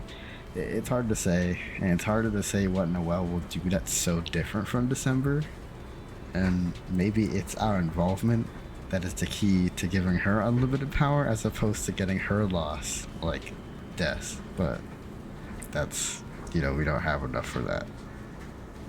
We also aren't sure about Carol's involvement in certain aspects of the Weird Route. We're confident in the Thorn Ring and Chapter 2's Fountain being her idea, but stuff like the fork in the road between Chapter 7 Side B and the Twisted Sword Route raises a lot of questions. We're not really sure if she's in charge of both of them. If we had to guess, she's probably only trying to set up the Side B path. But there was basically no Carol content in this chapter. The best we got is Rudy saying she's investigating near the shelter during the festival, which honestly probably just means that she's, plotting her evil plan bullshit again. We also aren't sure what Chris did that exhausted them so heavily between Chapter 4 and 5. Yeah. Strangely, they don't do it during the Weird Route, so I guess whatever it is might not be known until Chapter 6. Which could pretty heavily impact our thoughts on all of the big evil plan stuff. And speaking of that, we really need to discuss the contents of Carol's conspiracy board. Now, we haven't actually seen it, but maybe we can make an educated guess about what's about it and what we can piece together here. It's still very interesting that Asgore has a whole monologue right next to that board and in front of one of Carol's katanas. Like, what is it about those two things that sets him off? Like, the katana is definitely not the same sword that's being used by the knight, because unless the knight is Carol, that doesn't really work. Like, they really gotta go pick it up every time. That seems kind of inconvenient. We do have a picture in December's room that has a very similar sword, so it's possible that, like, we already know Carol has multiple katanas, so maybe Death took one, so she has one that's similar, and that's where Asgore is making this connection. Now, a major question about this is, if she's working with the Knight through Chris, why would she even have a conspiracy board about, you know, the only thing it can be about Death? I mean, honestly, even having a conspiracy board about how to return her to normal would be insane. Like, what the fuck, would Asgore not be godsmacked at that? Yeah, now you just learned who the Roaring Knight is. Oh wow, now you know what, how to turn her back or whatever. Like, that definitely can't be what's on that. And, you know, so there's no way the Knight is on it at all. Unless Carol really just does not give a shit about what Asgore does, because he's just gonna die and she's gonna sick his own kid on him like a wild dog. So what if the board is about the Death conspiracy and what happened to her, which I guess is like the most obvious answer. So she could set up the same circumstances for Noelle. If you haven't watched the first Frozen Fate video, I don't know why you're this far into this one and haven't. I already linked it at the start of the video. You can go watch it. It's fine. Just come back to this one. We said that the weird route is plan B for the Night Gang, which interesting that they called chapter 7 side B. Don't think I didn't notice that. I mean, Dan noticed it, but I noticed it. Yeah, I pointed it out. Thank you. I didn't even realize my writing was so good. I didn't know. I didn't know I predicted it. But it all depends on what the player does, whether or not this plan goes through or not. So, you know, they're not relying on plan B. It's all about if we do it. So I wouldn't be shocked if it's the part of the plan that required the most work for Carol to set up, because everything else that they do, that the Night Gang is doing, is just stated in the Church Dark World. But for the weird route, like, the only way you can get information on, like, how it's done and where you do it, you have to, like, decipher cryptic visuals from a haunted video game that's under Asriel's bed, that's also in a dark world. Like, the prophecy is literally publicly available information. Like, it's vague, but that is publicly available information in the form of religious text. And yet, the weird route isn't really referenced at all in the normal route, and isn't really talked about as part of the prophecy, really. Like, it is prophesized, but it doesn't seem like it's something that, like, the people who practice this religion know. And even though Rouse is aware of both, he is actually shocked to learn that the Night existed before Deltarune, and questions why he wouldn't know that, because it should be important. And I think this pretty much confirms that whatever happened with Death and whatever crazy planning is happening is outside of the bounds of, like, Deltarune, the game, inside of the canon of Deltarune. Like, this is not within the bounds of the story, and that's why Rouse doesn't know what's going on.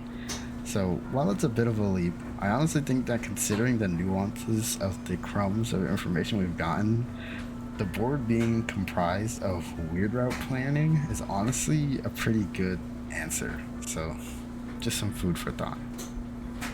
Okay. With all that out of the way, I think we pretty much covered everything we wanted to do for this installment of the Frozen Fate series. TLDR, a major aspect of the weird route is taking Noelle down to the path of December, with the exception that Noelle will gain the power to shape her own ending for Deltarune, where December got lost. we're still working hard on the real part 2, as well as a couple of other theories. So stick around, like and subscribe and all that. See y'all later. Huh. Okay.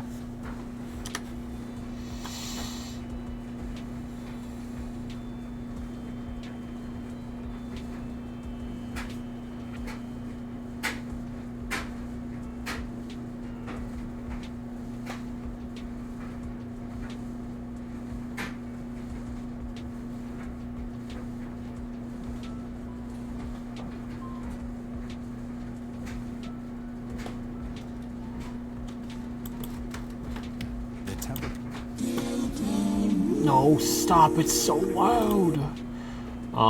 Should I watch Toilet Theory? I'll watch Toilet Theory. What's up, you little freaks?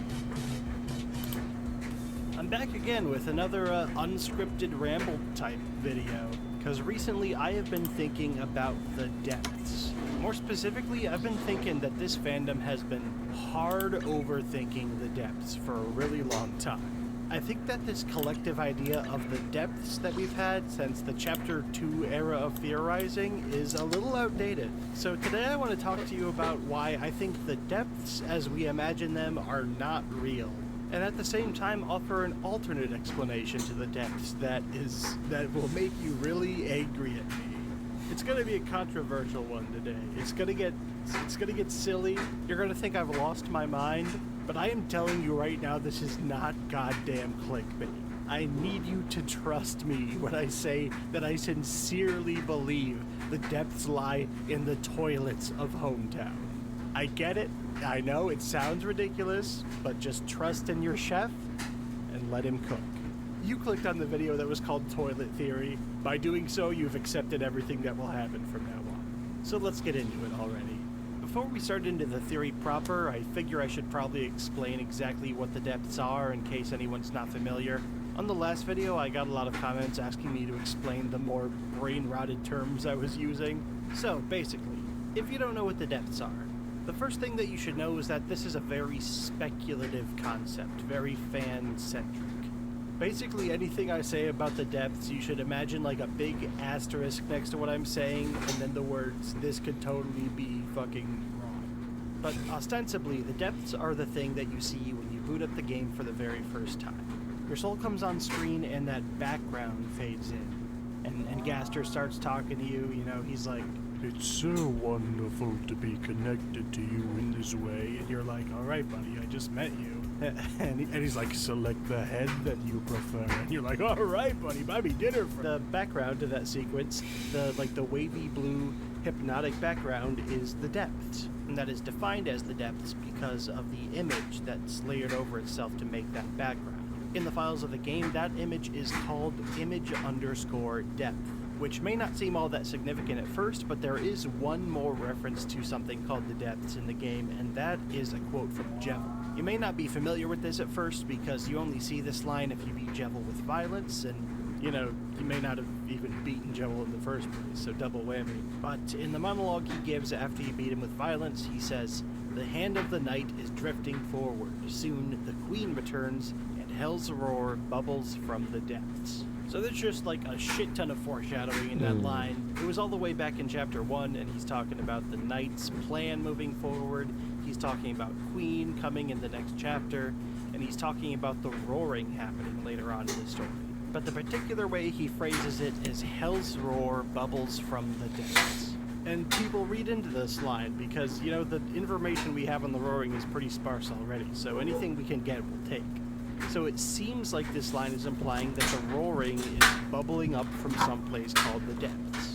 And that is the extent of the information we have on the depths. We have the implication that the roaring is going to come from the depths, and we have the implication that this place that the intro takes place in is the depths. And also the intro texture is used one more place in chapters 1 and 2, and that is when you walk up close to the fountains as Chris and Susie. And that same texture is used for the texture of the Dark Fountains up close.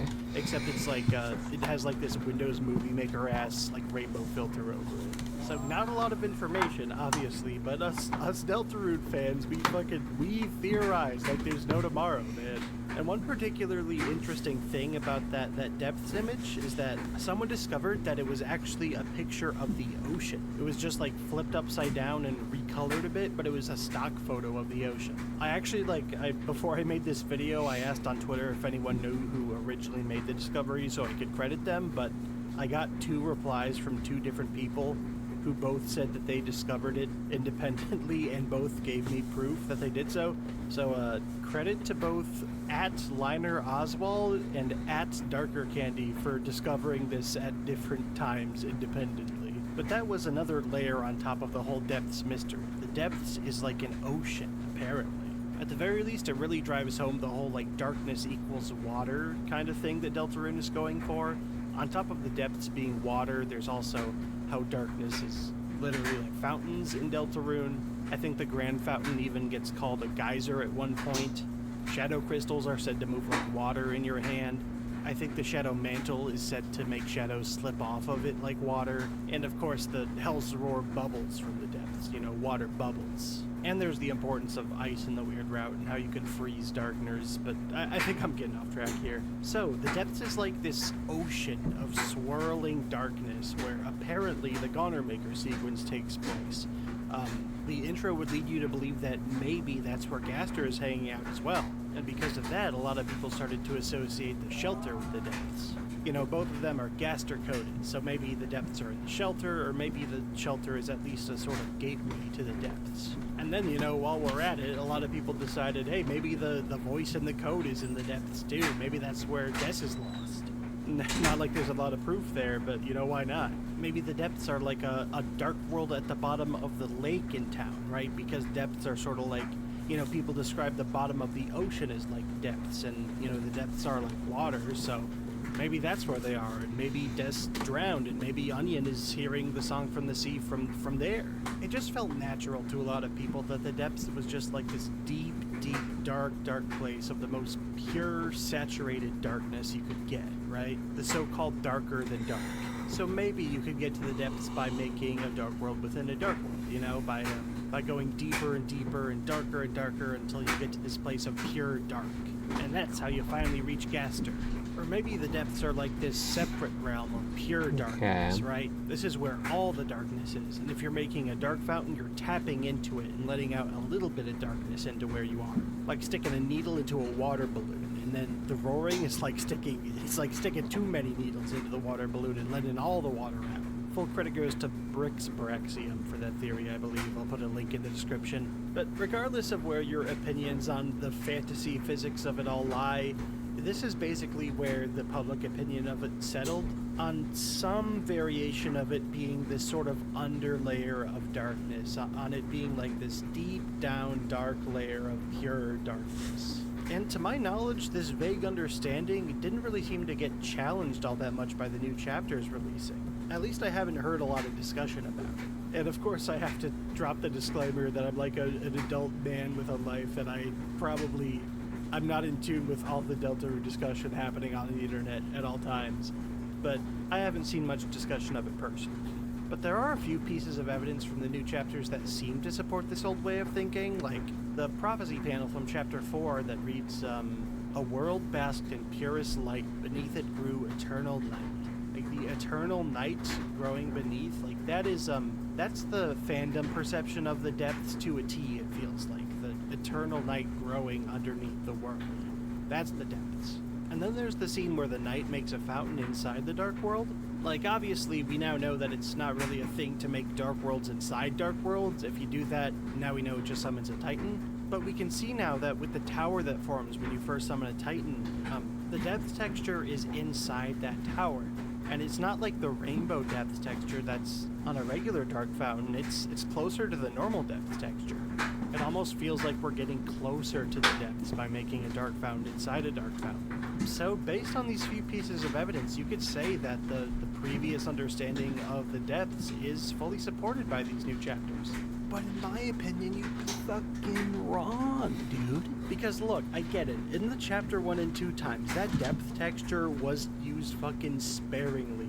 It was used only in the Gonnermaker sequence and on the Dark Fountains. And it felt significant. Like, yes, that's the depths, and the dark fountains come up from the depths, that has to mean something. But I don't know if it's just gone over people's heads or what, but the depths texture is all over the fucking place in these new chapters. First of all, the depths texture appears during the battle against the knight. It's there like specifically on the knight's side of the battlefield and gradually grows more purple as the battle goes on. And like, putting aside the fact that it's purple, like why the fuck is it purple? Why is the depths texture following the knight around in the first place? If we're to believe that that texture is representative of like the pure liquid darkness of the depths, why is it just out here? It's nowhere near a dark fountain. The dark fountain is like way off in the distance in chapter 3.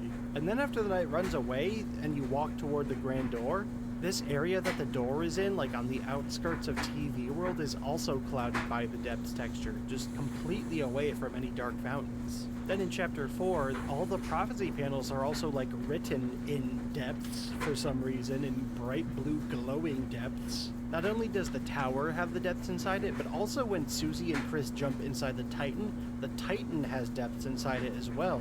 But here's the real kicker. This is the one that I didn't even know about until I skimmed a playthrough just to make sure I wasn't missing anything before recording this. The third sanctuary, the third dark world in chapter 4, literally the whole thing is just overlaid with the depths texture. Like while you're walking around in there, you're looking at the depths the whole time, and I bet your ass didn't even notice. Mine certainly didn't. My ass really needs to be more observant, it seems. I bring all this up to say... Maybe your eyes this instead. This might be a hard pill to swallow, but I think the depths texture just might not be as important as we thought it was. Well... From the way it's getting used now in the game, it makes a lot more sense to me that this is just the game's way of illustrating really intense, deep darkness. Like, it's not indicative of a specific place or a specific kind of darkness. This is just how the game illustrates really deep darkness, because just making something pure black doesn't really do it in the same way. Because a bunch of things in the game are already pure black. That doesn't really create the same effect that this sort of swirling, hypnotic, rippling, psychedelic darkness does, you know? When Jevil says hell's roar bubbles from the depths, maybe it's worth considering that the depths isn't a physical place, and he's just saying that the roaring is coming from somewhere deep down. You know, like a dark world. Or hell. You know, like the place he... From the Bible? ...talked about earlier in the sentence. And the Gonnermaker, I don't know. I still think the Gonnermaker takes place somewhere significant, somewhere where Gaster is or has influence over, but maybe it's not somewhere called the depths. Maybe it's just somewhere very, very dark. Anyways, that's what a rational person would say. So let's start talking about toilet theory. So this theory revealed itself to me when I was thinking about the shelter. And no, I'm not just going to tell you that the depths are in the shelter. I wouldn't make this whole video just to tell you that. But I was thinking about the sound that comes from the shelter. And if you're not familiar, the sound smile.ogg comes from the shelter. Smile.og. And that is the Gaster sound. And it's slowed down by a factor of 666%, which is, again, if you're not familiar, the Gaster number. Which I guess isn't super relevant to this theory. You don't have to agree that the sound is Gaster related. You could believe that it's like a machine. You could believe that it's the sound of friend purring. You could believe that it's Gaster ripping a fat one.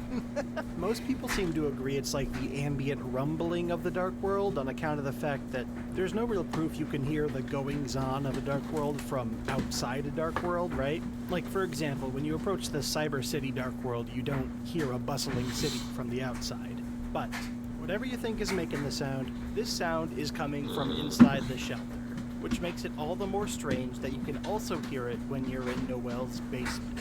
Now, as far as I'm aware, there is not a common consensus on what we're supposed to make of this. Personally, I think there has to be one common source for this sound, right? I don't think there's one source of the sound at the bunker and another source of the sound in Carol's basement. I think they have to be from the same source. And that implies that whatever is making that sound in the shelter has to be close enough to Carol's house for it to be audible there. And that gave me two thoughts. My first thought was, god damn, that's a big-ass shelter. Because Noelle's house is across town from the entrance. If we're hearing the shelter noise from Noelle's house, Are we to assume that it stretches all the way across town under the house, or at least like halfway across town? That sounded so preposterous to me that I even like looked up the average size of like a community storm shelter. And these things are like not that big. They don't stretch that far. I mean, I won't say it's completely impossible, but the average size of these things is like a building at most. Like they'll hold like 20 people. But here was my second thought, and here's what blew the theory wide open, baby. What's something underground that the shelter could feasibly be connected to, but also stretch underneath Noelle's house and the entire town? I'll give you a hint. It's connected to your toilet. It is a sewer system. Yes, I am lying my theory down right here. I am making the claim that based on the fact that you can hear this sound at the shelter, but also under Noelle's house, I'm claiming that there is a massive dark world underneath Hometown, one that starts in the shelter. Telling me we're gonna get an underwater level? Hometown's entire sewer system. Honestly, you call it the depths if you want, but it doesn't even have to be the depths. I may sound crazy to you right now, but trust me, it only gets crazier. So to start off, like I said before, if this sound is originating inside the dark world, inside the shelter, whatever it may be, if this dark world extends all the way to underneath Carol's house in the sewers, it makes sense why you'd be able to hear it all the way across town. The sound is either echoing through the pipes or it's the ambient sound of the dark world itself. As previously discussed, the depth texture is a picture of the ocean. Darkness is like water and sewers carry water. So if the Goner Maker were taking place in this sewer dark world, it makes sense why the background would be this swirling watery texture. There's also the prophecy panel we were talking about earlier. A world basked in purest light, beneath it grew eternal night. In my interpretation, the sewers are literally physically beneath Hometown, and that is where this dark world is growing. But this is all pretty surface level stuff so far. I don't expect you to be totally swayed yet, so let's get into the more interesting stuff. Sewers let off into natural water sources, and Hometown's nearest natural water source would be the lake, right? So if those sewers connect to the lake, then Onion still could be hearing the Song of the Sea come from the sewers. And Onion says that the song coming from the sea isn't a new song. It's something that they've heard before, but now they're just hearing parts of. And we now know the Knight hangs out at the shelter. It's like their base of operations for whatever reason. And I'm a Death Knight believer myself. I mean, more power to you if you don't believe so, but that's not really what I'm here to argue in this video. But assuming Des is the Knight, we know that Des is a musician, right? I mean, obviously there's the guitar, she most likely played the piano, and there are a billion other instruments in her room. So, is it possible that in her spare time in the bunker, when she's not tending to her nightly duties or what have you, she's making music just for herself, you know, to pass the time? And Onion says that this song isn't a new song, it's something that they've heard before. So if Des is making some sort of music down in the shelter dark world, and it's echoing through the pipes enough that Onion-san can hear it, it could be something that they've heard before just because Des used to make music when she lived in Hometown, right? I think that's not a bad idea as to what the Song from the Sea could be.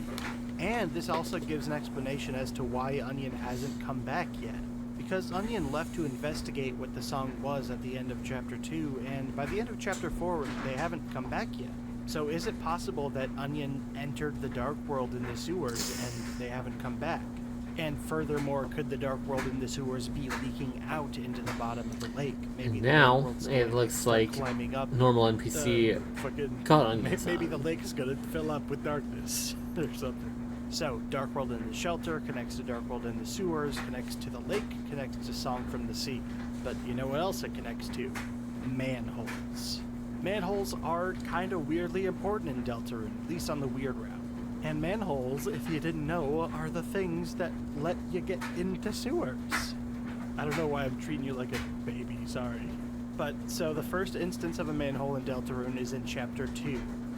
Once you Snowgrave Birdly on the weird route, there's Noelle leaves your party, and then since there's nothing else to really do on the route, you walk into a back alley and you find a manhole.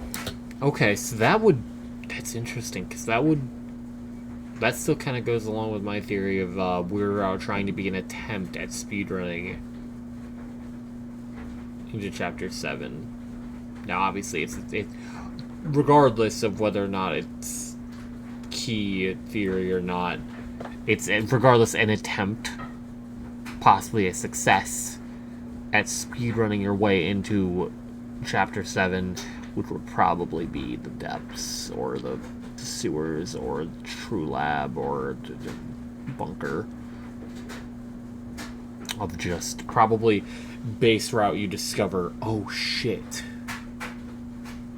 The shelter is a whole dark world that is connecting into all this water, which would include the lake. And then on a replay, you're like, how the fuck do I get there? Oh, let's go through. Noelle can help us. Oh. You jump in, and then it skips you straight to Queen's Mansion. And then because the manholes would represent, are partially representative of, you know, the speedrunning shit. Because they would theoretically speedrun you right into the dark world. It's of a manhole the plumbing. In the back rooms of Chapter 3. If you got an S rank and then walked back into the room where you can do the sword route, you might have walked to the right and then checked behind the curtain and gotten the text that there was a manhole in the ground and wondered why that was there. And that exists because there's actually an alternate way to do the sword route. As far as I understand it, it's a way to get a little extra Tenet and Spamton backstory, but also, I guess, like, a gameplay admission if you're just, like, not good enough to get an S rank. But you can get a Z rank if you do real bad on the boards of Chapter 3. And there's a special Z rank room you can get into. And in that room, there's a manhole you can get into, which leads you to the manhole that's in the room that you can do the sword route. And as you may know, the sword route in general is very associated with the weird route. It's basically a big way of foreshadowing the weird route and sort of instructing the casual player on how to maybe start the weird route if they're not terminally online and know how to do it from that way. And then there's one more manhole within the sword route. I mean the fucking sword route. It's on board 3 of the sword route. After you kill the video game versions of Susie and Ralsei, it's quite similar to the Weird Routes version. Another manhole. You walk down an alleyway of the city, jump into a manhole, and that time it brings you to Board 3's main dungeon. So, manholes in this game are essentially associated with shortcuts, alternate routes, and the Weird Route in particular, which tracks because the Weird Route allows you to skip forward. And at first thinking about this, just the fact that manholes were important was like a win in my brain. I was just like, oh, manholes and sewers connect. Another win for Cammy. But thinking about the fact that manholes provide skips forward in the Weird Route really got me thinking. Could a manhole in the light world provide a skip to the shelter? Right? Like if we were on the Weird Route and we weren't getting the shelter codes because, say, we weren't allied with Susie anymore or something. Could we instead cheat our way into the shelter by opening a manhole, jumping into the sewer dark world, and then getting to the shelter that way? And people have been speculating that the Weird Route might end earlier than the regular route, because in the Spamton Sweepstakes 2, there was this webpage that is it 235? Well, it's a lot to explain right now, and I'm not going to get into it, but there was a webpage from the Sweepstakes 2 that led people to believe that it was a hint toward how much Weird Route content would be in each chapter. And this webpage only covers chapters 1 through 5. And so there is speculation around if chapters 6 and 7 will feature the Weird Route, or if the Weird Route just ends in chapter 5. And if that speculation does turn out to be true, then I think, I don't know, this idea of using a manhole to skip to the shelter way earlier than you would otherwise, I think that kinda, I don't know, it does something, okay? It does something. And if I could push the idea even further, there's this fantastic video that you probably have seen if you're watching my videos, but it's called Roots Theory by Gold Pro. I'll link it in the description. It's really innovative and I quite enjoyed it. But this video, among many other things, it speculates that the dungeon from the Sword Routes Board 3, the one that the manhole connects to that I was talking about earlier, it depicts a rough map of Hometown. And I really like this idea from the video. It's something I'd never seen before. I think it has a few flaws, but in general I thought it was really smart, and has a few smoking guns that I think are hard to deny. But in particular, I wanted to talk about how the manhole connects to this dungeon.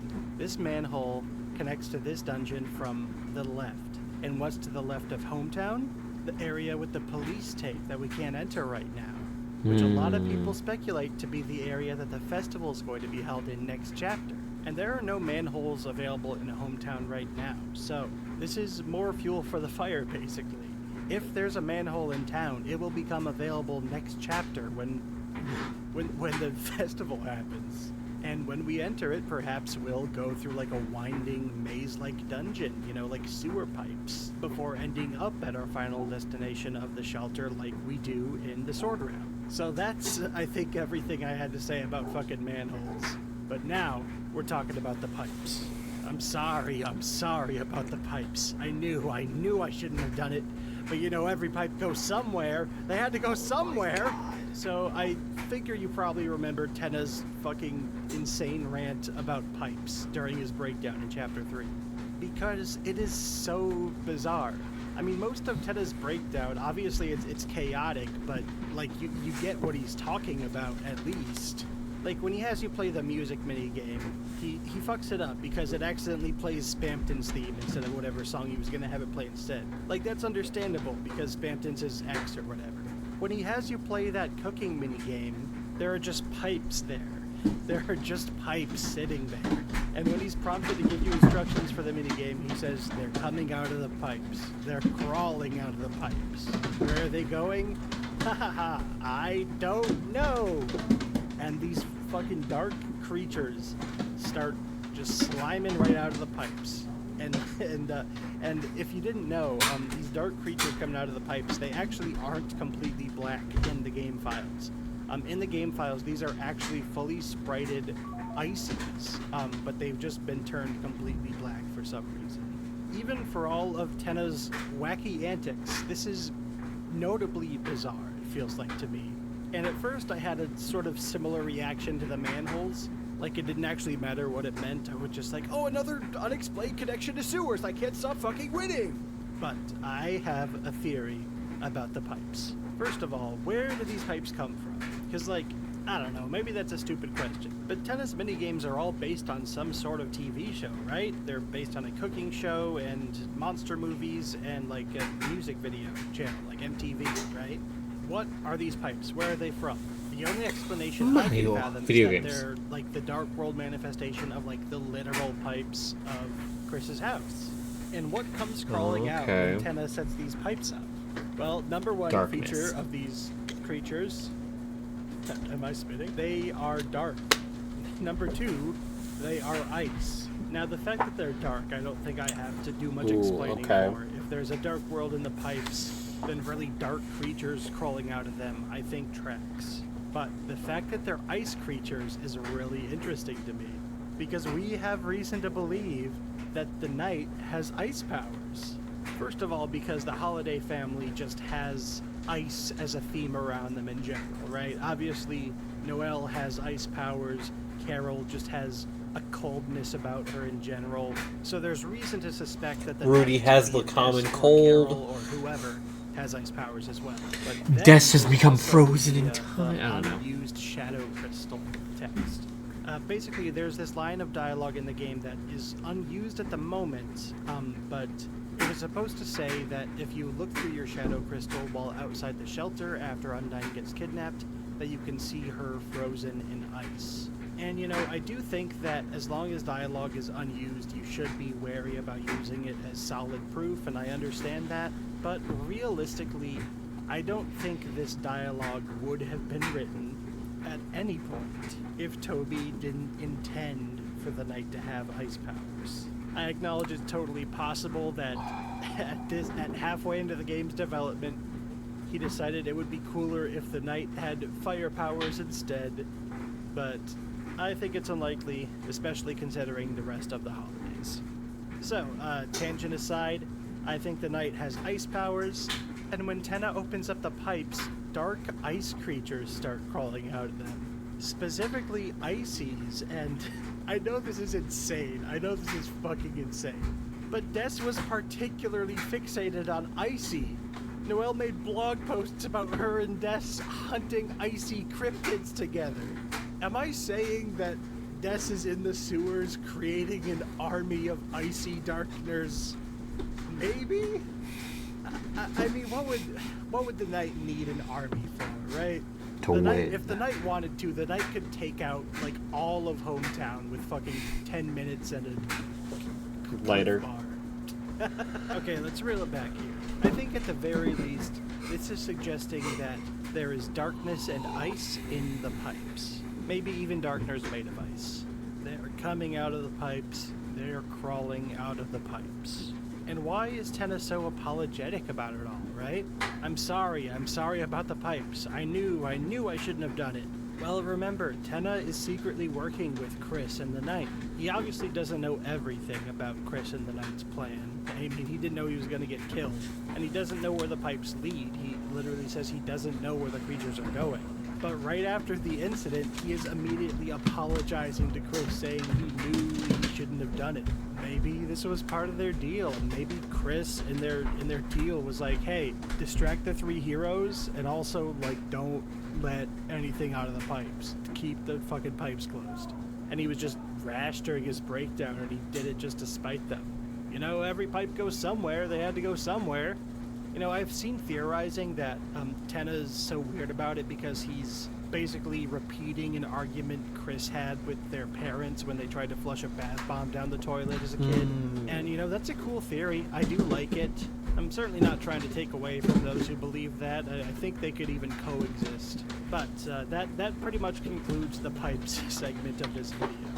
Now, I finally want to circle back around to the roaring and Hell's Roar bubbles from the depths. God, there's still an hour. Now, like I made clear already, I don't think that the sewer Dark World has to be the proper noun, uppercase, the depths. It could be, but it doesn't have to be. But in either case, I'm starting to imagine this as the place where the roaring bubbles up from, because I'm starting to imagine the roaring as a flood. Have you ever seen a drain overflow? Like the drain on a sink or a shower, it bubbles. The water pushing back up bubbles through. Imagine all the waterways in town, all the sinks and toilets and bathtubs beginning to bubble and overflow with pure watery darkness. And that's how you can repeatedly flush the toilet. Oh my god.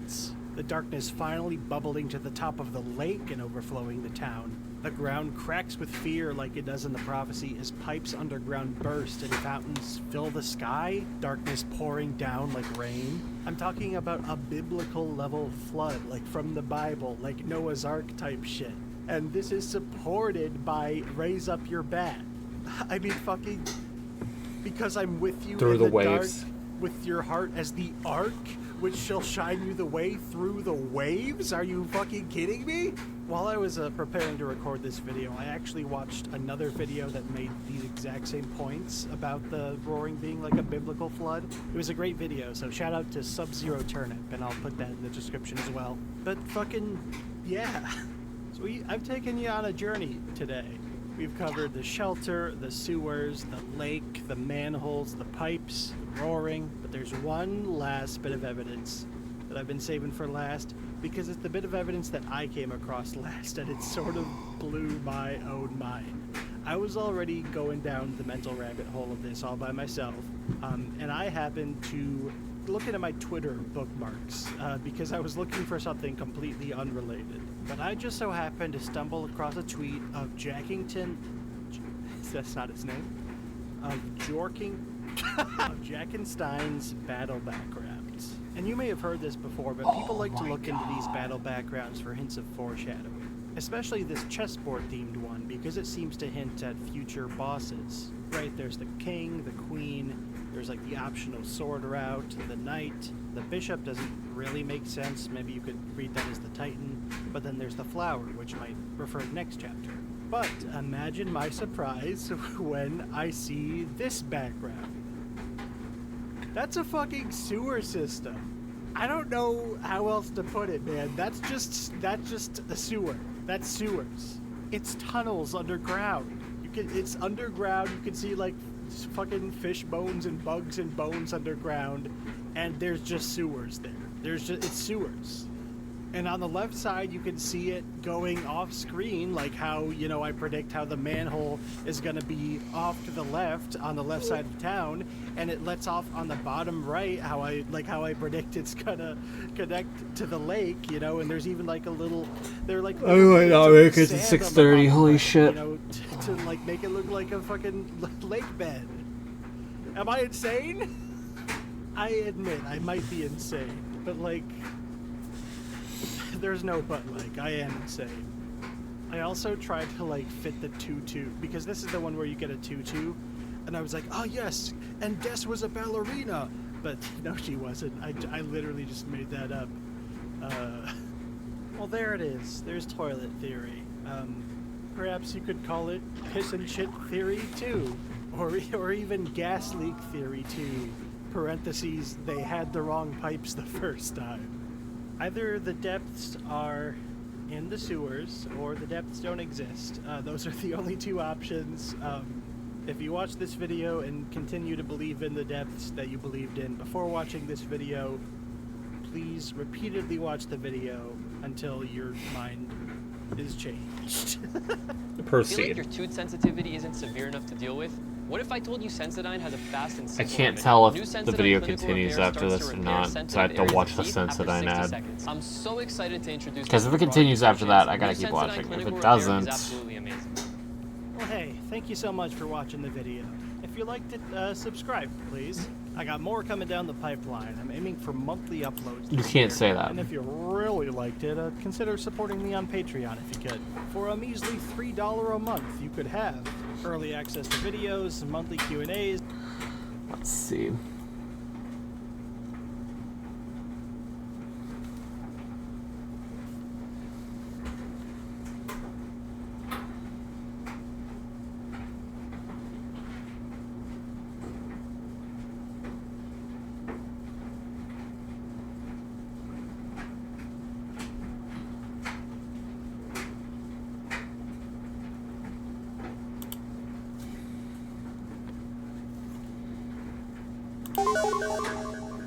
Fuck are you? Why, hello there, old sports, Why, and welcome hello to there, a dude. Deltarune Chapter 5 video.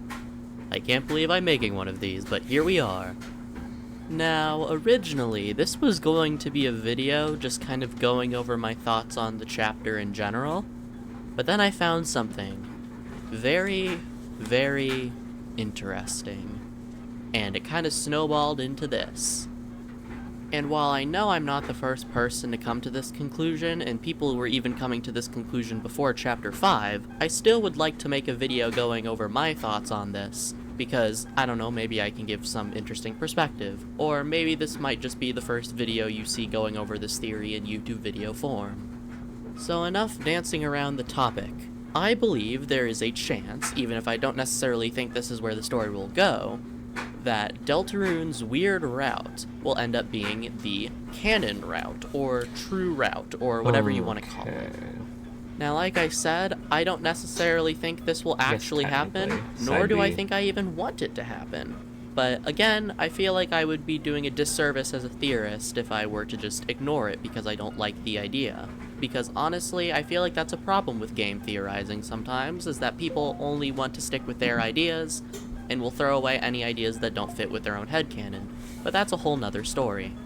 Regardless, one of the first things people probably think of when I bring up something along the idea of the weird route being the canon way the game goes, people might bring up the idea that Deltarune plays a lot with the ideas of fate, or prophecy, or just your choices not mattering because there's already a predetermined path set out for you. Many people have brought up the idea of the line, "Your choices do not matter in this world," being similar to Flowey's "It's kill or be killed" line from Undertale, in the sense where it's supposed to be this idea that gets thrown in your face at the beginning of the game that you will ultimately prove incorrect by the end. And while I used to agree with that idea, when Chapter 3 and 4 came out, so many of my expectations and predictions about this game were proven just completely false, and I think to some extent, I've not given up, but I've reassessed how I want to try to look at the future of this game, because so many things that we assumed were no-brainers were proven concretely false, like chess theory, for example. So I feel like there's an important level of just keeping an open mind that you need to keep with you. So that's why I'm bringing up this theory, even if I don't necessarily agree with it, because I just feel like exploring these ideas is one of the great things about this release format. And I feel like it's good to accept that we're not going to just be able to predict the end of the game, so we might as well just have fun coming up with what we can. So I guess my point here is that I could totally see Toby doing something similar to Undertale, where we're going to prove that line wrong by the end, but I could also see him doing the opposite. I could see it being a more dark, your choices don't matter, but we need to do what we can anyway. And I feel like that's kind of something that Flowery plays into, because he seems to know about the prophecy in a similar way that Ralsei does, and he even seems to know some of the meta elements of the world, yet he still fights regardless, even though he knows he loses. And I think that's very powerful, the idea that you're going to fight regardless of if you think it's going to actually work or not, just because you believe that's the right thing to do. Flowey may have died in the end, but he died true to himself, and that's more than a lot of people can say. And then to tie this back into my main point, even if Undertale doesn't have a true ending, quote-unquote, it definitely has a correct ending, if you get what I mean. Because the whole game points you towards the true pacifist ending. All of the content we've gotten for Undertale post-release usually takes place post-pacifist. And the thing is that I feel like the pacifist route not only kind of fulfills the narrative themes of the game, but it also feels the most like a traditional ending. It even has the credits, or the full credits. While something like the genocide route almost seems like a New Game Plus in the sense of you weren't supposed to go this far. Lots of the ideas of Undertale revolve around, is a happy ending enough for you, or will you push this world to the limit just to get every drop of it you can?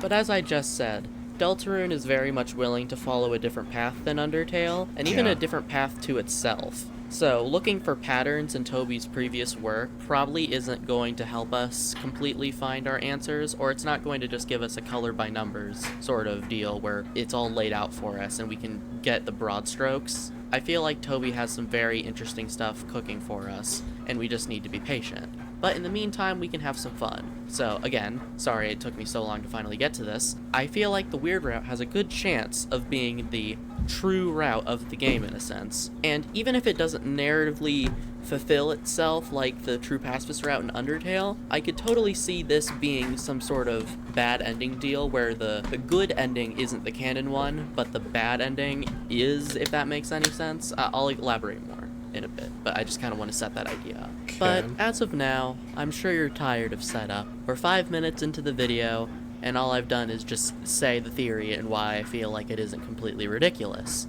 But I haven't actually backed it up with any evidence yet. So let's do that. Now usually I would give you a bunch of small pieces of evidence before finishing you with the wallop of my final piece of evidence, which I feel like is not only the strongest, but ties the whole thing together on its own. But I'm not going to do that. I'm just going to give you the big piece of evidence that I think is very strong, and if it turns out that evidence gets debunked, well, oopsie, I guess. Anyways, my big piece of evidence, the one thing this whole theory relies upon, is this motherfucker right, I mean this one. That one's also important, but this idiot's much more important for the current discussion. Now, back in Chapter 4, during the Hammer of Justice fight, Gerson mentioned a field of pink and gold, and an inferno of jealousy, causing lots of people to assume that Sans would be very important to the Dark World of Chapter 5, and while that was completely wrong, it turns out Sans was important to this chapter, just not in the way we thought.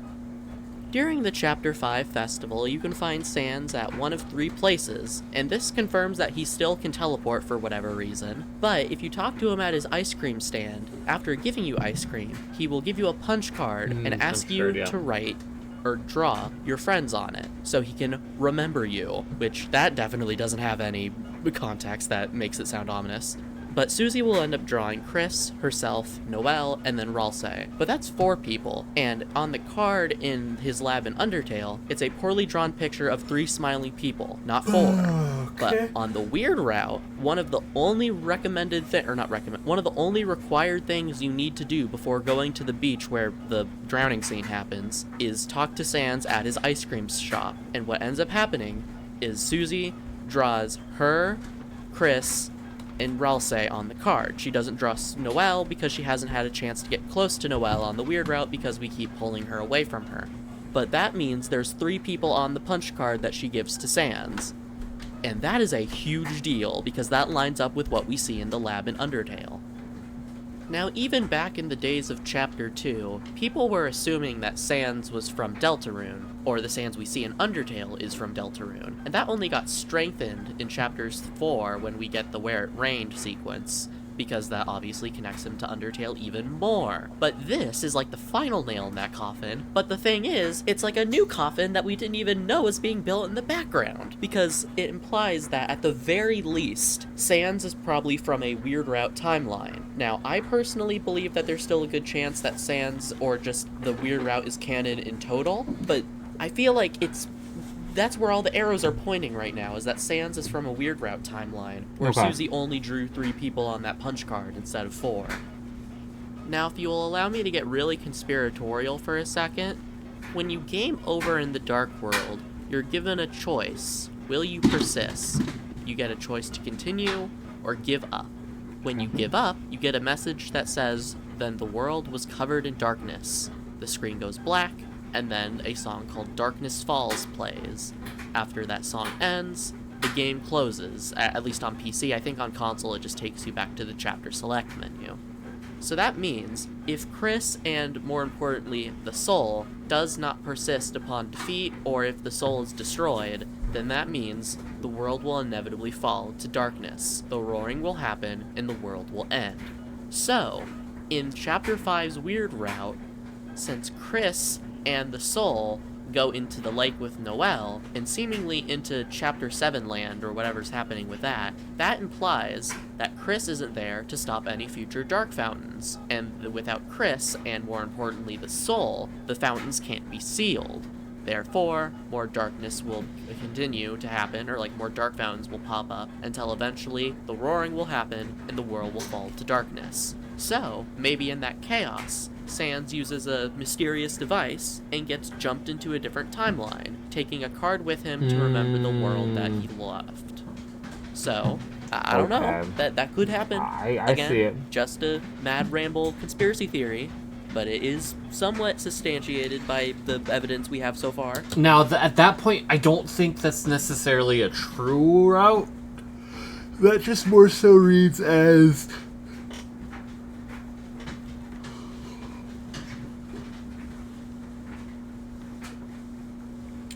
Well...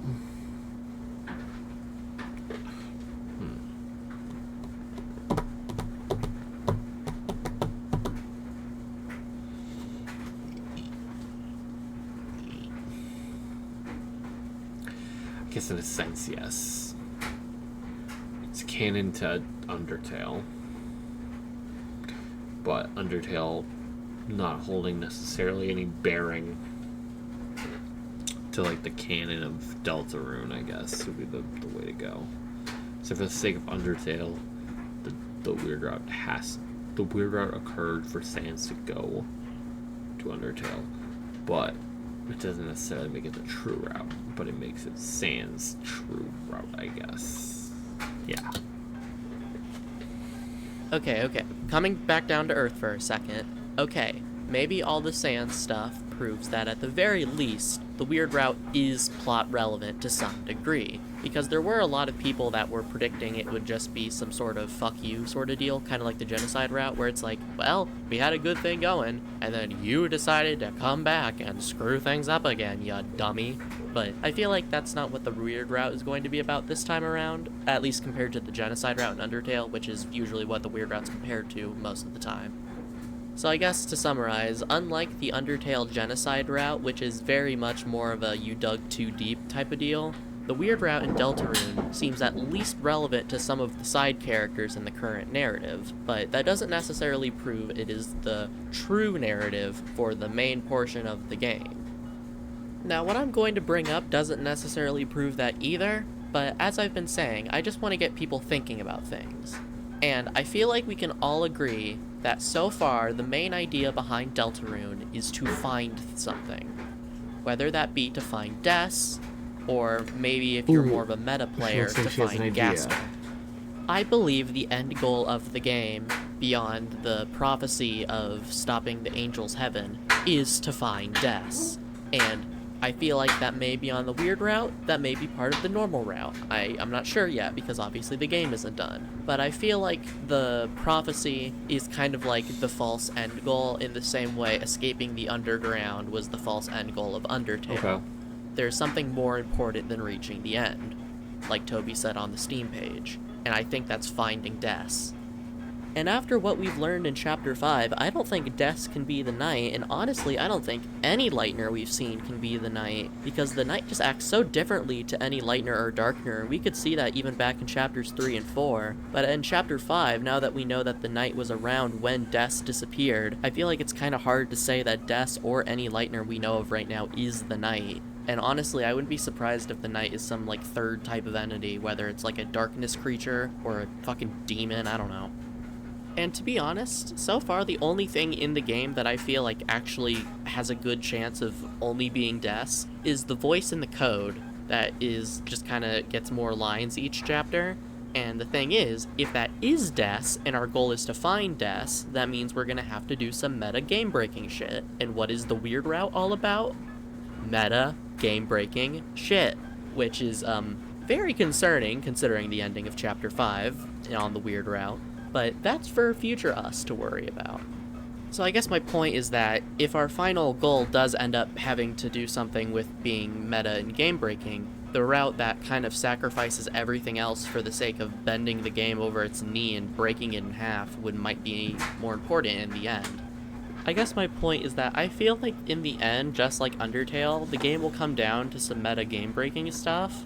But Deltarune has somehow become even more meta than Undertale in some ways, especially if the device theory is true, which it feels like it's only getting more and more solidified each chapter we get. So I guess I feel like if there's a route in the game that sacrifices the story, the characters, the plot, all for the sake of breaking the game and going deeper than you were supposed to, I feel like that is our way to find Des, or find Gaster, whatever. I feel like there's some deep stuff at the end of this route, and I feel like maybe we won't reach the end of the game as we're supposed to, so like the normal route, but I feel like if we do the weird route, we're going to get something else, even if we don't get an ending, quote-unquote. And like I mentioned earlier, I don't think the weird route is going to be some sort of secondary, you went too deep sort of deal like it was with the genocide route in Undertale. Okay, I have to say, you can't say it's going to be some secondary you went too deep deal. You can't say you don't think it's going to be that when literally right here you're going too deep. Because I feel like the genocide route in Undertale is mostly there just to kind of flesh out the themes of the game, while I feel like the weird route might be there for that reason, but also for some other reasons. And I feel like the game wouldn't draw so much attention to itself in that way if it's trying to be kind of like a warning, because in Undertale, yes, the fight button was always there, but you kept getting rewarded for doing these things, and there wasn't really anything hinting at the genocide route, because yeah, there was the neutral route that you could stumble onto accidentally, but the genocide route was something you had to brute force into. You had to grind until the game literally let you no longer.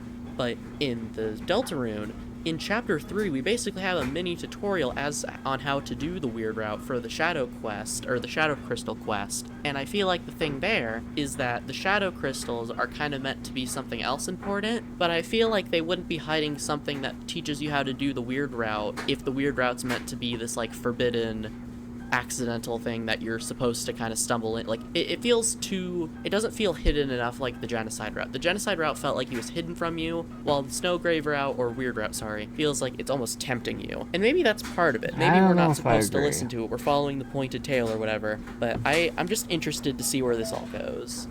And hey, at the end of the day, if I'm wrong, no skin off my back. I'm not really too invested in this theory, and honestly, I don't think it's crazy enough to get me eternally mocked or, like, playfully teased in the same way something like Woody Theory would be. But if I am right, then I get to brag like there's no tomorrow. So it's a win-win for me, baby. Either I get to make people laugh at me, so they're happy, or I get to be right. So, I don't know. I see this as an absolute win.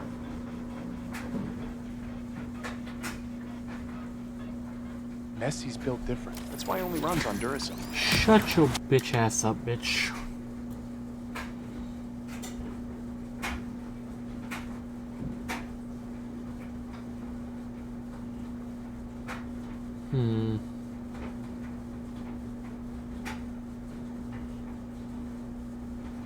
Abnormal route theory. Alright, let me get straight to the point. This does not make sense. Twisted Sword? If you've played past Deltarune Chapter 1, there's a good chance you have at least seen mention of the Twisted Sword and Pure Crystal. These two elusive items are part of the same fusion recipe involving the Thorn Ring, that damn weird root enabling whatever it is. It's long been speculated that the Twisted Sword would be the culmination of said weird root, given that it uses the Thorn Ring and the presumed end goal of the 5 Shadow Crystals, indicated by the Pure Crystal's inscription. The Shadow purified by the cat. Cat most likely meaning Sham, who's been asking us to get the Shadow Crystals. Getting spammed in Neo's Crystal is required for the weird root anyways, so it just makes sense, right? Well, throw that out of your Chapter 5 conveniently placed window because you can't get 5 Shadow Crystals in the weird root. Doing Weird Root in Chapter 5 locks you out of Pink's Shadow Crystal, and potentially locks you out of Castletown, so the Pure Crystal is off the table, much less the Twisted Sword. There would also be no reason to have the Twisted Sword in a normal Chapter 2 aborted Weird Root, since Noelle isn't under any influence, as seen when Chris takes out the thorn from Noelle's hand after Chapter 2 Weird Root. Statistically, the Twisted Sword is identical to the Black Shard you get from the Knight, save for the fact that it can't be equipped onto Noelle, and the Twisted Sword has the Trance Down effect. You would have the Black Shard when you get the Twisted Sword because the Knight's Shadow Crystal is required of it. So why does it exist? Well, I have a theory. No, go away, MatPat. What if Noelle was still under the influence of trance, while you could still get all 5 Shadow Crystals for the Pure Crystal? Then you could potentially make the Twisted Sword to remove that trance effect. So it's awfully convenient that there's a way you can abort the Weird Root in Chapter 5, isn't it? Deltarune makes it abundantly clear that Chapter 4 is the point of no return for the Weird Root, with how many times it gives you to abort it. So it feels bizarre that Toby would add another way to abort it in Chapter 5. Except you don't abort it in Chapter 5. Noelle Now, does. I can't say from a coding's perspective that this is the case, but dialogue does change if you abort it in Chapter 5. Susie doesn't walk back and forth with the ice cream looking for Noelle, rather coming back to stay with Chris so they don't have to be alone. Ralsei is incredibly relieved the moment you see him that Chris is alright, barely even acknowledging Flowery like he normally does. Susie directly mentions that Chris's hair was wet while they are talking in Flower Castle, even though in the normal route Chris never touched the water. The scene at the lake did happen in the aborted Chapter 5 Weird Root. Noelle never made a French fry song, Susie never carried Noelle into the lake, and Carol never called Noelle about Rudy falling down. Keep that last one in mind for later. Never elaborate on it later, but Rudy can be found in Chapter 5 Weird Route, still trying his best to handle the light, so it's possible that Rudy's actually okay in the Weird Route. It's possible Carrie just couldn't get up. I don't interpret it this way at all. I genuinely think you might be misinterpreting it. The way I see it is that we, the player, kind of see it converging back into the standard route. Showing, oh, we fucked up in the Weird Route. And Noelle going, it's all back to normal, it's all back to normal, it's all back to normal. And going, completely returning back to form of, let me just go through the motions.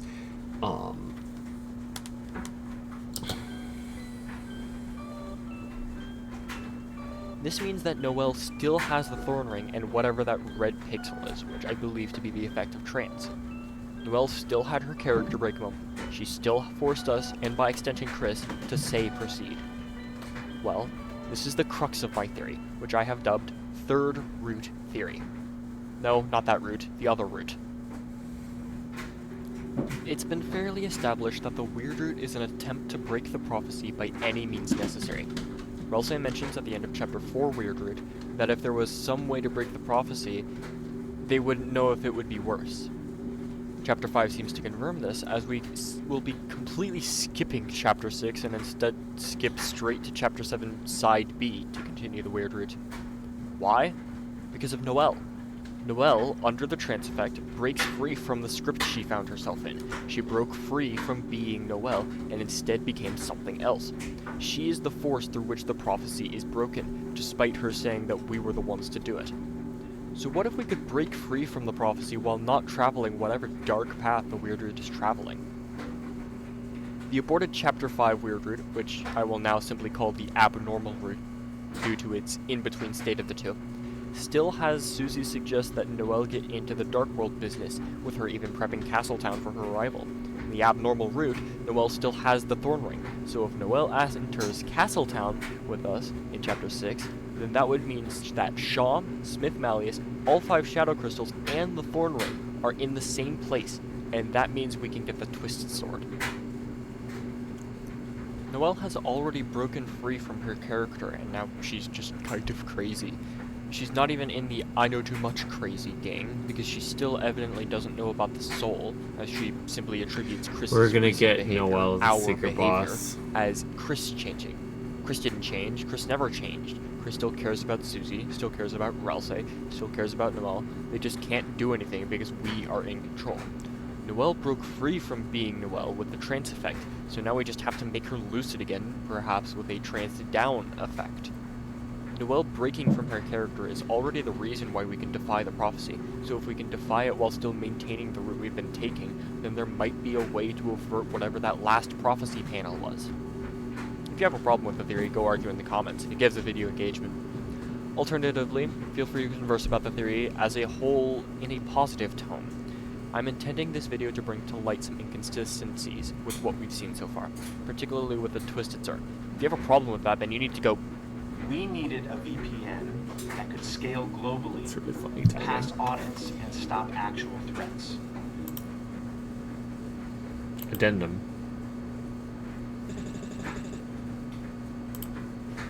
What is wrong with you people? Who are you people?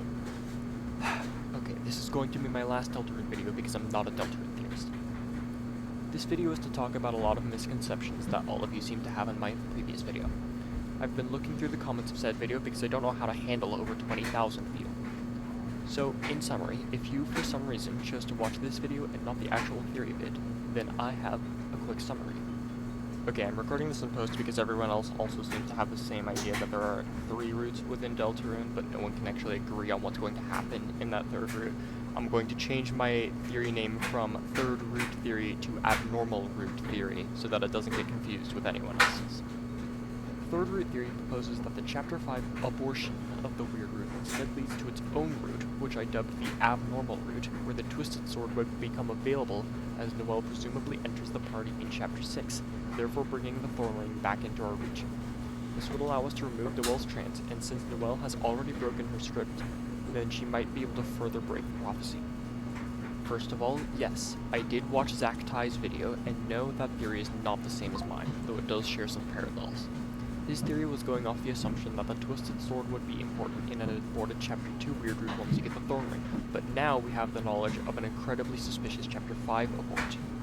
Many of you in the comments have suggested that the aborting the Weird Root after getting the Thorn Ring also allows for the Twisted Sword, and while you are probably correct, I think you're all missing the point.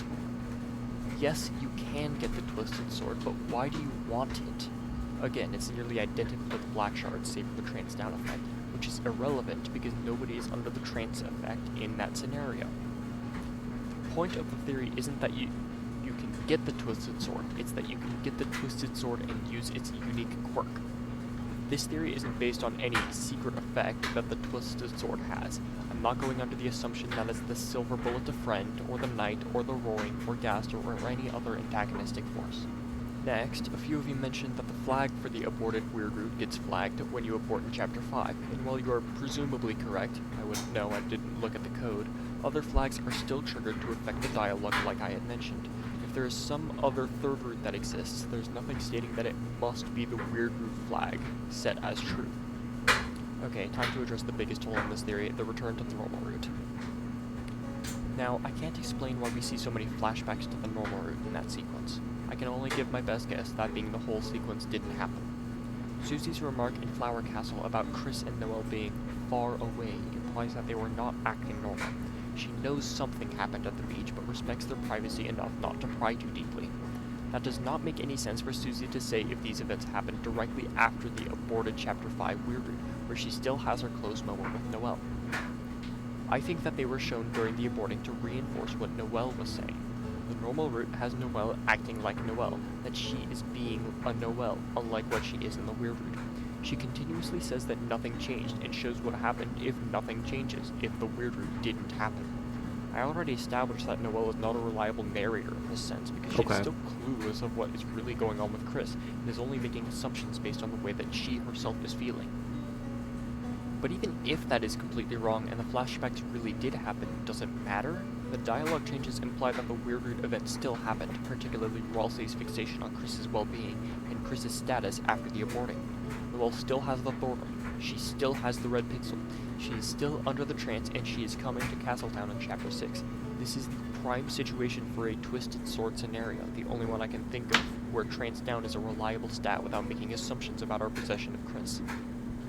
Some other minor things I wanted to discuss about this as well.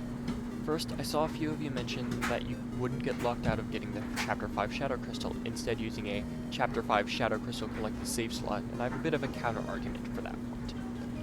Did you notice something that was lacking in Chapter 5 Weirdroot? Something you might not have recognized until after you finish it? There is not a single save location, and therefore you cannot make a save file of the Chapter 5 Weirdroot. There is not one created upon the completion of it, the Chapter 5 slot remains empty. This means that if Chapter 7 follows the same rules as the previous chapters, you cannot select a Chapter 5 Weirdroot file to continue the Weirdroot. This would mean that the only option is that Chapter 7 Side B started immediately after Chapter 5 Weirdroot, until you got to a point where you can actually save in a slot. We don't know where that save would be, whether in Chapter 5 saves, Chapter 7 saves, or neither. Either way, this means that the Weirdroot would not follow the same save file rules that we've grown so used to using. And since the soul is currently drowning at the bottom of the lake in the Weirdroot, we can't access the hole in Castletown to get the Shadow Crystal unless some extreme backtracking happens. Second, Noelle's inability to equip the Twisted Sword. A few of you have suggested that the trance down effect, which only Chris can have due to Chris wielding the Twisted Sword, is specifically for Chris's interaction with us. While I admit this is possible, I feel like it has more evidence going against it. Wait. Oh shit, I didn't we have think of that. definitively seen so far is the Thorn Ring, which Noelle equips.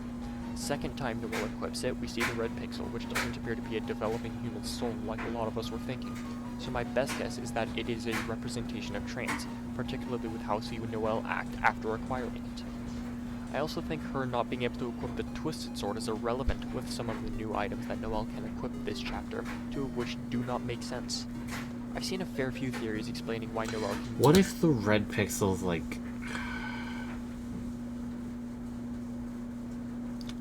technically fake determination, so... and with the trance sword we can lower Chris's determination.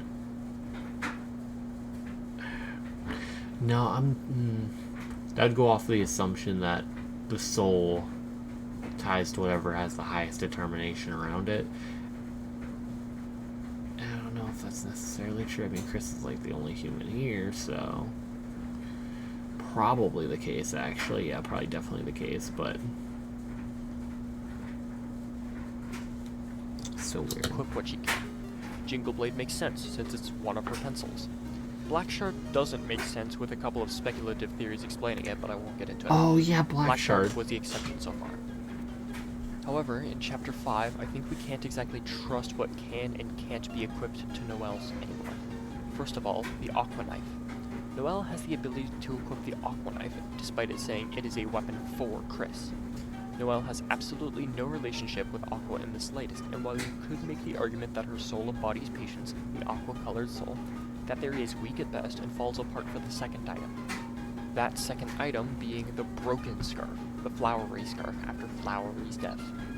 I want to see any of you in the comments find any lore-related explanation at all as to why Noelle can equip this item. I challenge you to do so, and if I find a sufficient answer that has actual evidence behind it, I'll put it in the pinned comment and apologize for being so woefully incorrect.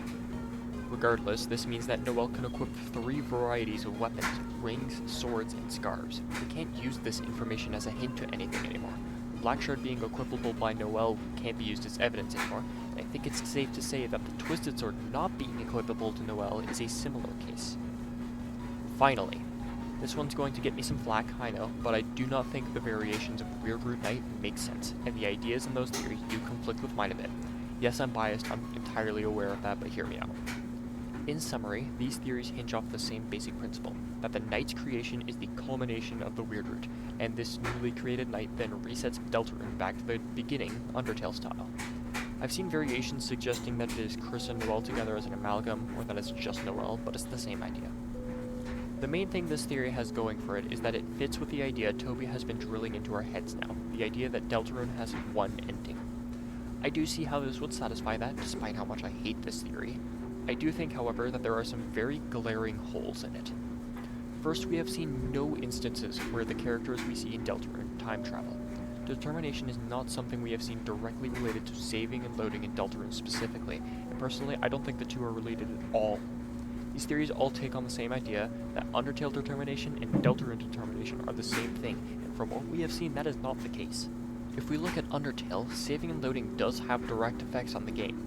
We can tell Toriel that we saw her die, but that's weird. We turn around before Sans tells us to. Papyrus says he almost recognizes us. Deltarune has none of this. The only character that we have seen directly interact with the saving and loading system is the mysterious voice, probably Gaster. We see them do so in the removed Chapter 1 death scene and during the Roaring Knight fight. Not even Chris does anything differently when we save and load, and Chris is the body we use to save and reload, just like Frisk was. Saving and loading in Deltarune is actual saving and loading, not time travel. It's not determination that does it, it's Gaster through his computer. Not confirmed to be his computer, but still, it's definitely him. Second, Toby's repeatedly saying that there's only one ending, and I have a little counter-argument to his...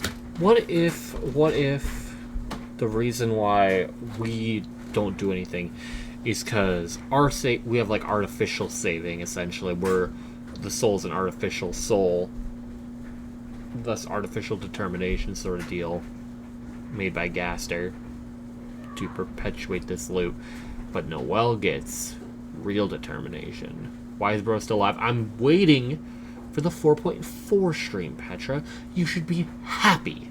Go match.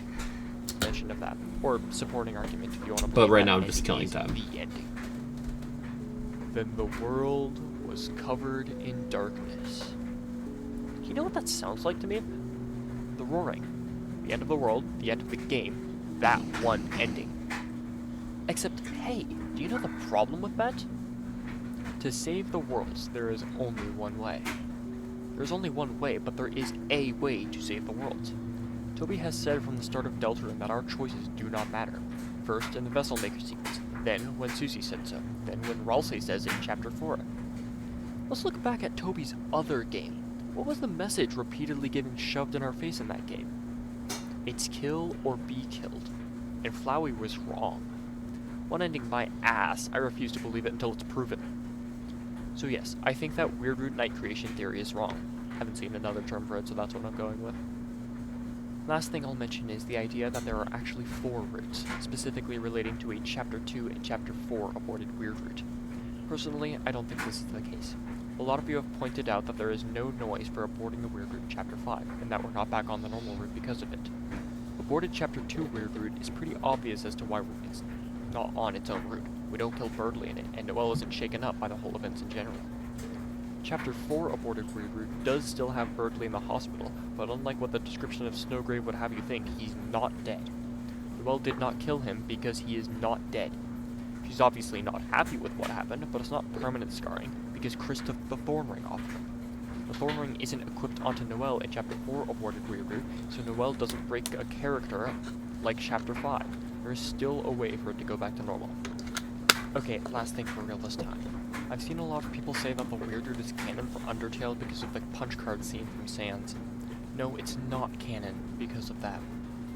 Now, granted, the Sans scene is required in Chapter 5 Weirdroot because Susie needs ice cream. But you can still have the same punch card scene in normal Chapter 5 as well. I know, because I found it in my first But it's playthrough. 4. So no, the weird read is not specifically what causes Saiyans to go to Undertale. Stop spreading misinformation. Is there anything else? I can't think of anything. This is probably my final adieu to the Deltarune theorizing space, as I've made my mark. If something insane changes, maybe I'll return, but I'd say y'all have this covered already. Back to my own works I go.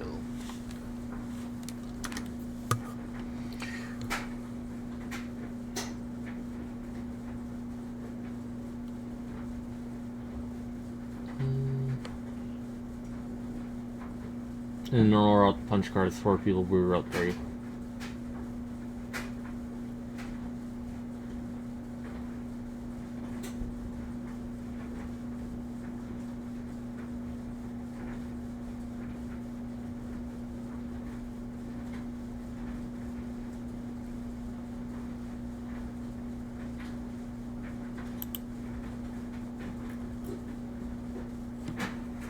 Why the fuck are you still alive?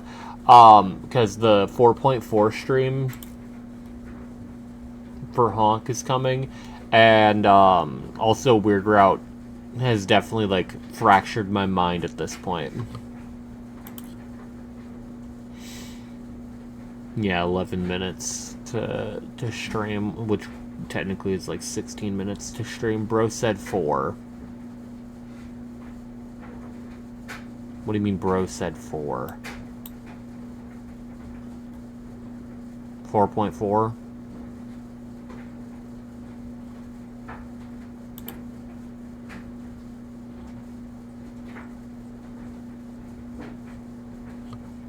Can you look here, Petra? It says 4.4. What do you mean? What do you mean bro said 4?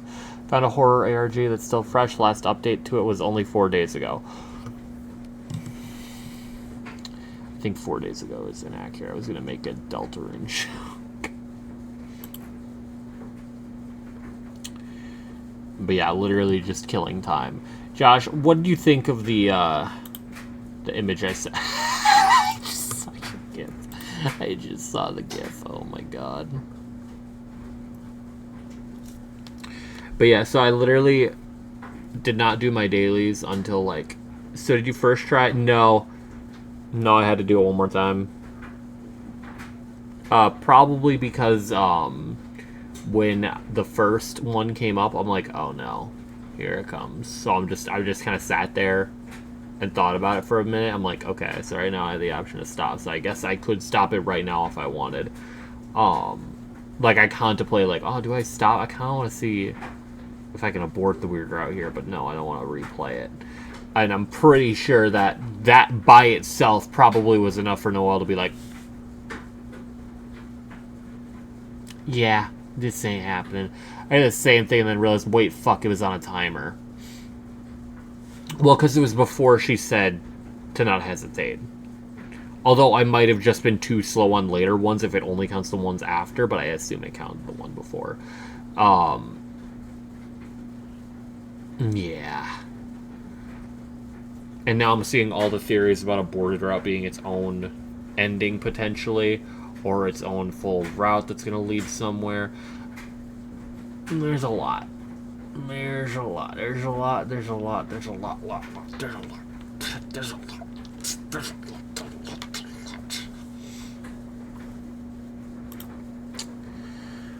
lot. I'm just going to open... Oh, can I not full screen? I can't full screen right now. I'm gonna pull up the image real quick just so I can explain myself at least a little bit. Because Josh, would you believe me if I said we might be in Amphorius?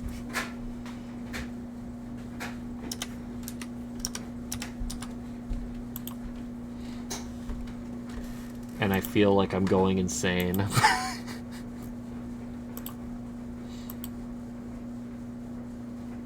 Would you believe me?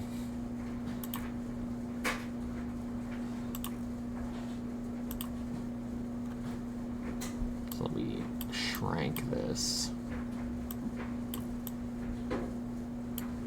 Because this is like, I have like 4 theories put into one here. I'm not gonna lie to you. It's fucked. So, for starters,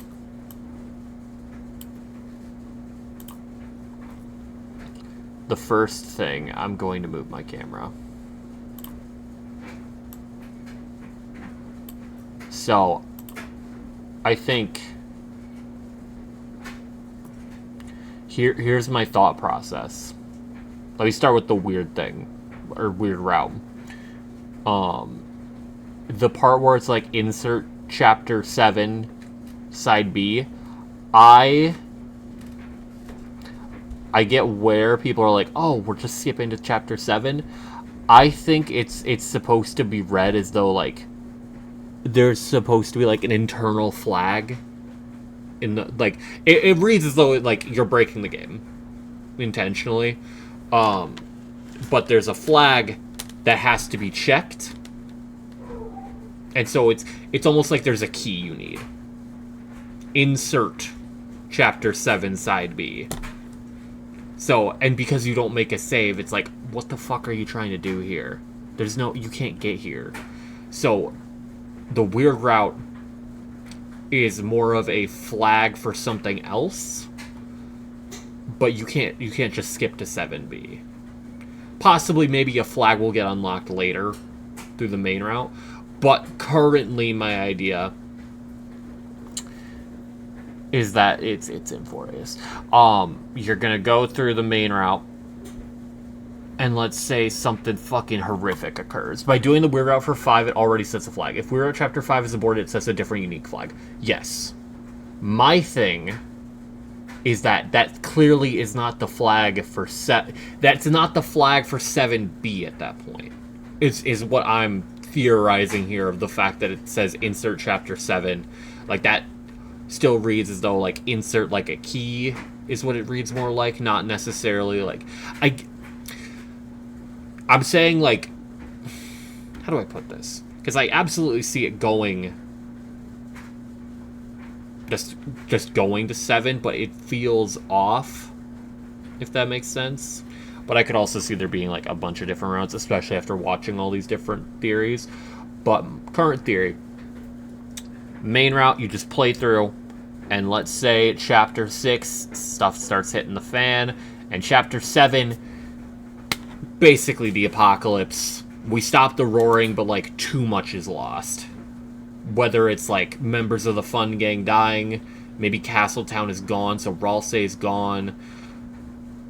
Like, whatever fucking like theories you can come up with of, oh, how shit could go wrong, goes wrong. But the roaring stopped. So the prophecy comes to fruition, but anyone who survives is like, this cannot be how things end. This cannot be how things end. And I could see aborted route also meeting here at 7A. With Noelle having like different variations of like maybe being determined to change something. And in some way, shape, or form, how, I don't know, the player is sent back to the beginning or sent to Chapter Select, and Chapter Select is like part of the story at that point, with the goal of, I have to change this. This cannot be how this goes. Whether Noelle takes a part of that or not is a little trickier, because I'm kind of thinking Noelle Knight might genuinely be a thing. And like, she gets sent back in time either by her own power or the player, and then gets fucked up in the process and becomes the knight, like sees Des, and that's her the knight's motivation is saving Des at that point. Whether they see Des getting taken or they see Des already dead and it's like a Gerson situation, I don't know. But now I'm like not sold on Rudy or Carol now, and Papyrus's ads. Fuck! I'm on a timer! Twitch! Twitch! Twitch!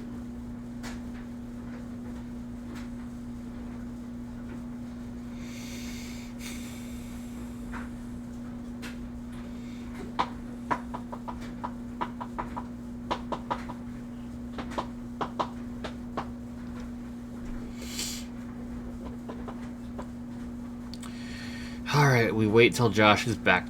We wait till Josh is back. We wait till Josh is back.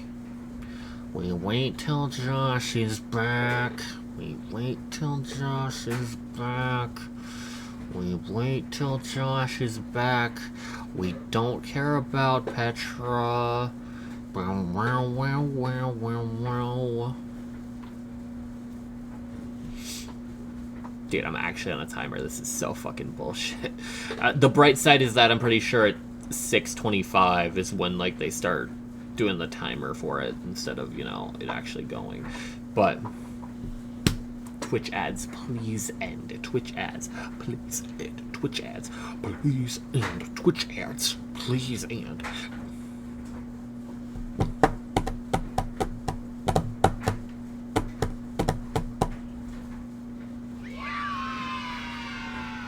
Really, PETA? Really, PETA-san? Also, Noelle Night theory is definitely much more plausible. Saw a theory saying that Weird Route won't lead to an ending, but rather give us context for the Knight's existence. There are several theories that the Knight is a fusion of Soul, Chris, and especially Noelle. Okay, yeah. My current theory is either the Soul and Noelle go back. Either maybe in one of the endings from Aborted, we find out, oh, Noelle's the Knight. Because this kind of is predicated on, like, what I think the gameplay loop will be for, like, the average person playing that isn't terminally online and finds out about the Weird Route, is that they'll get base ending, and they'll be like, they will be convinced by the characters and convinced by their own desire for a better ending. This can't be how this goes. And this is how Toby Fox also gets around his statement of there only being one ending, because this doesn't actually end. This timeline, this is the ending of the prophecy. This timeline goes on, but the player goes back to try and fix it.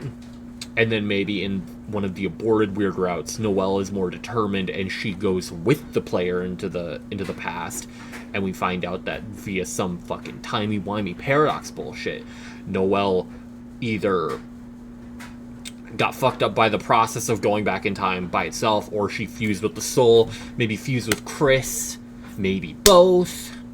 And then becomes the Knight on arrival, essentially, or becomes an amalgam on arrival, essentially, and that's why the Knight's so fucked up. Or maybe, with her power, maybe the Knight already exists in the timeline as part of the paradox. Okay, that genuinely fucking scared the shit out of me. You need to shut up, Starrail. That should not have scared me so bad. But maybe the other thing is that I think genuinely the Knight is aware that it's in a game, and I feel like Weird Route Noelle has reached that point just based on what, like, Enter 7B looked like. It looked like you're looking at the screen of, like, a television or some shit. And perhaps Aborted Route Noelle will also reach that. And so the Knight is Noelle with that knowledge. So literally Cutscene no Jutsu is literally like a meta ability the Knight has. I might be reading too much into it, but... And then also the fact that the Knight is so strong because it's Noelle who got super strong, likely through probably Chapter 5 Aborted Route, and went back in time, and then fused with the Soul. Oh shit. And then also is in the Dark World. She's gonna be strong as shit. Motivation is the part that I don't quite have a grasp on. Remember the only Chapter 1 was supposed to release separately. People were supposed to figure out the Weird Route via the Chapter 3 Sword Route. By that point, like 99% of the people would have already missed probably the eggs and the Sword Ring. So those 99% of people would have gotten the bad, untrue ending and wanted to go back and fix things like you're saying. It's definitely plausible. Yeah, and my thought process is that if Noelle plays a major part in the, like, going back in time, the player probably thinks, okay, Noelle's really strong. What if I get her stronger faster? And maybe they find the weird route, or maybe they find the weird route on accident, or they find Chapter 3 sword route, and it leads them back that way. Either way, and you know, they'll fuck up, and then they'll get closer and closer with the aborted, until eventually Chapter 5 aborted route, where it's just very clear. Noelle's the knight. Noelle's the knight. Oh my god. And then maybe it points closer to how to actually get the full, true, weird route. And that's the last flag. But it's the last thing you can think of. And then the game goes, you can't do that. That's not, no. You're fucking stupid. And guess what the only factor you haven't tried is? Not trying something. You've tried to change everything.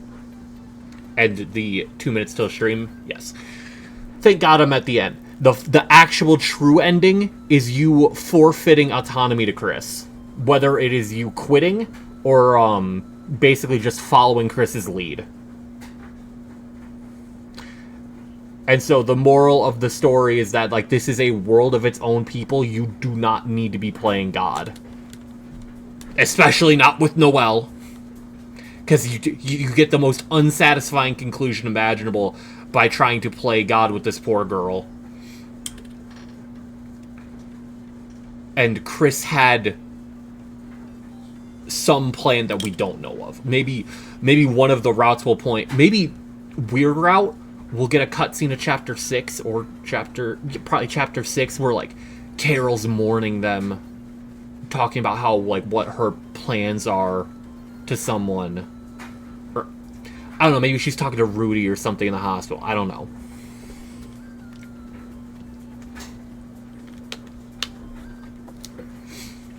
But yeah, I'm fucking scared for Chapter 6, bro. I'm fucking terrified. Alright, but let me change. Ooh. Let me fix this real quick. There we go.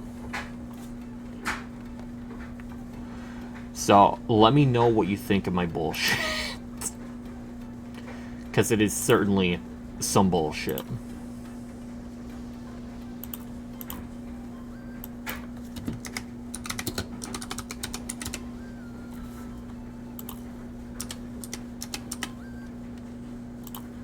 I don't know if you need to go to sleep or not, so I will not blame you if you gotta go. Sponsored by Perlux.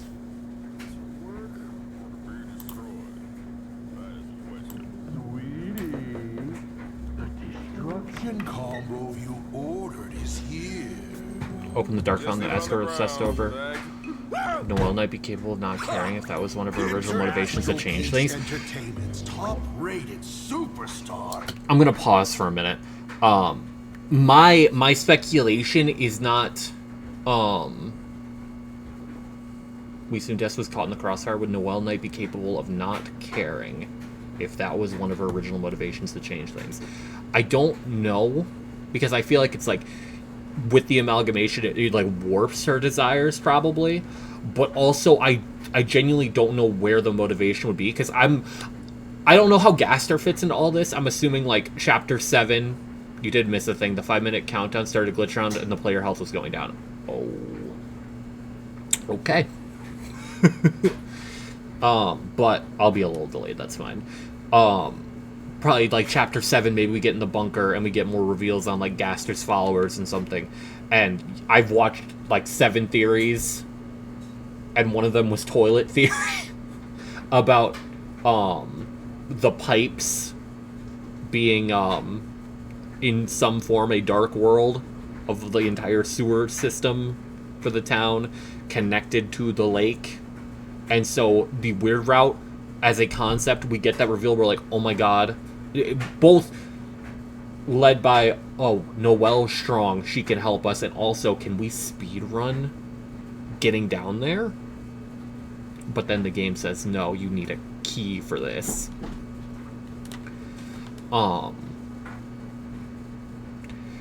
But then I also don't know how Des plays into that. Unless it's like Gaster got her and like Noelle created a dark fountain to try and save her, whether it was like to preserve her in some form. That's what I was talking about, like a Gerson type of situation, or it was like maybe halt Des's wounds. The only problem is that I don't know why the Knight continues to do stuff, and then how that connects with like Carol and Chris. Because at the very least, Chris is like somewhat in on it with the Knight in some form. Unless, which, you know, maybe that ties into Chris being tied in with Noelle Knight. Like, physically part of her in the amalgamation. I'm gonna keep playing this. It's just a big, round bird. Look at all these feathers. Oh, ho, ho, ho. Albert, no.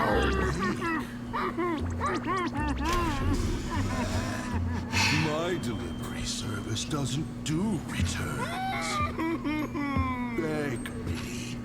200,000 credits. And Will do, Josh. Bye. Have a good morning. It wouldn't help even if you did pay me. Want to save him? Let's play a game and see if your luck really is that good. As you wish.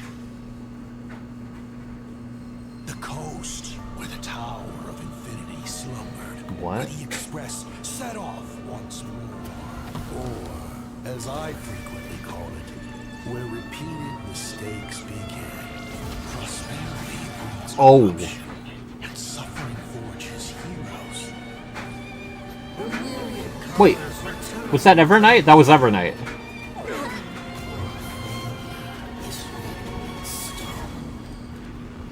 If there's nothing ahead of us, then we'll trailblaze a path forward with our own hands! Starblazer! Yeah, it's Evernight merch.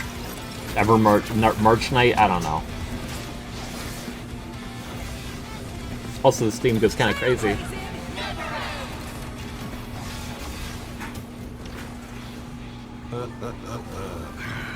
This is the resistance I have been looking for. Kid, if you can't find me, just look up at the stars. And as always, I'll be there to light up the entire night sky for you. Oh, Himika's dying. Misha! No one had ever trod before. Then you set off on it.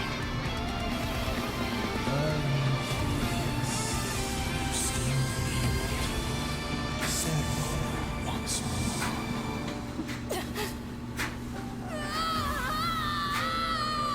Don't be afraid. I'm here. What the fuck?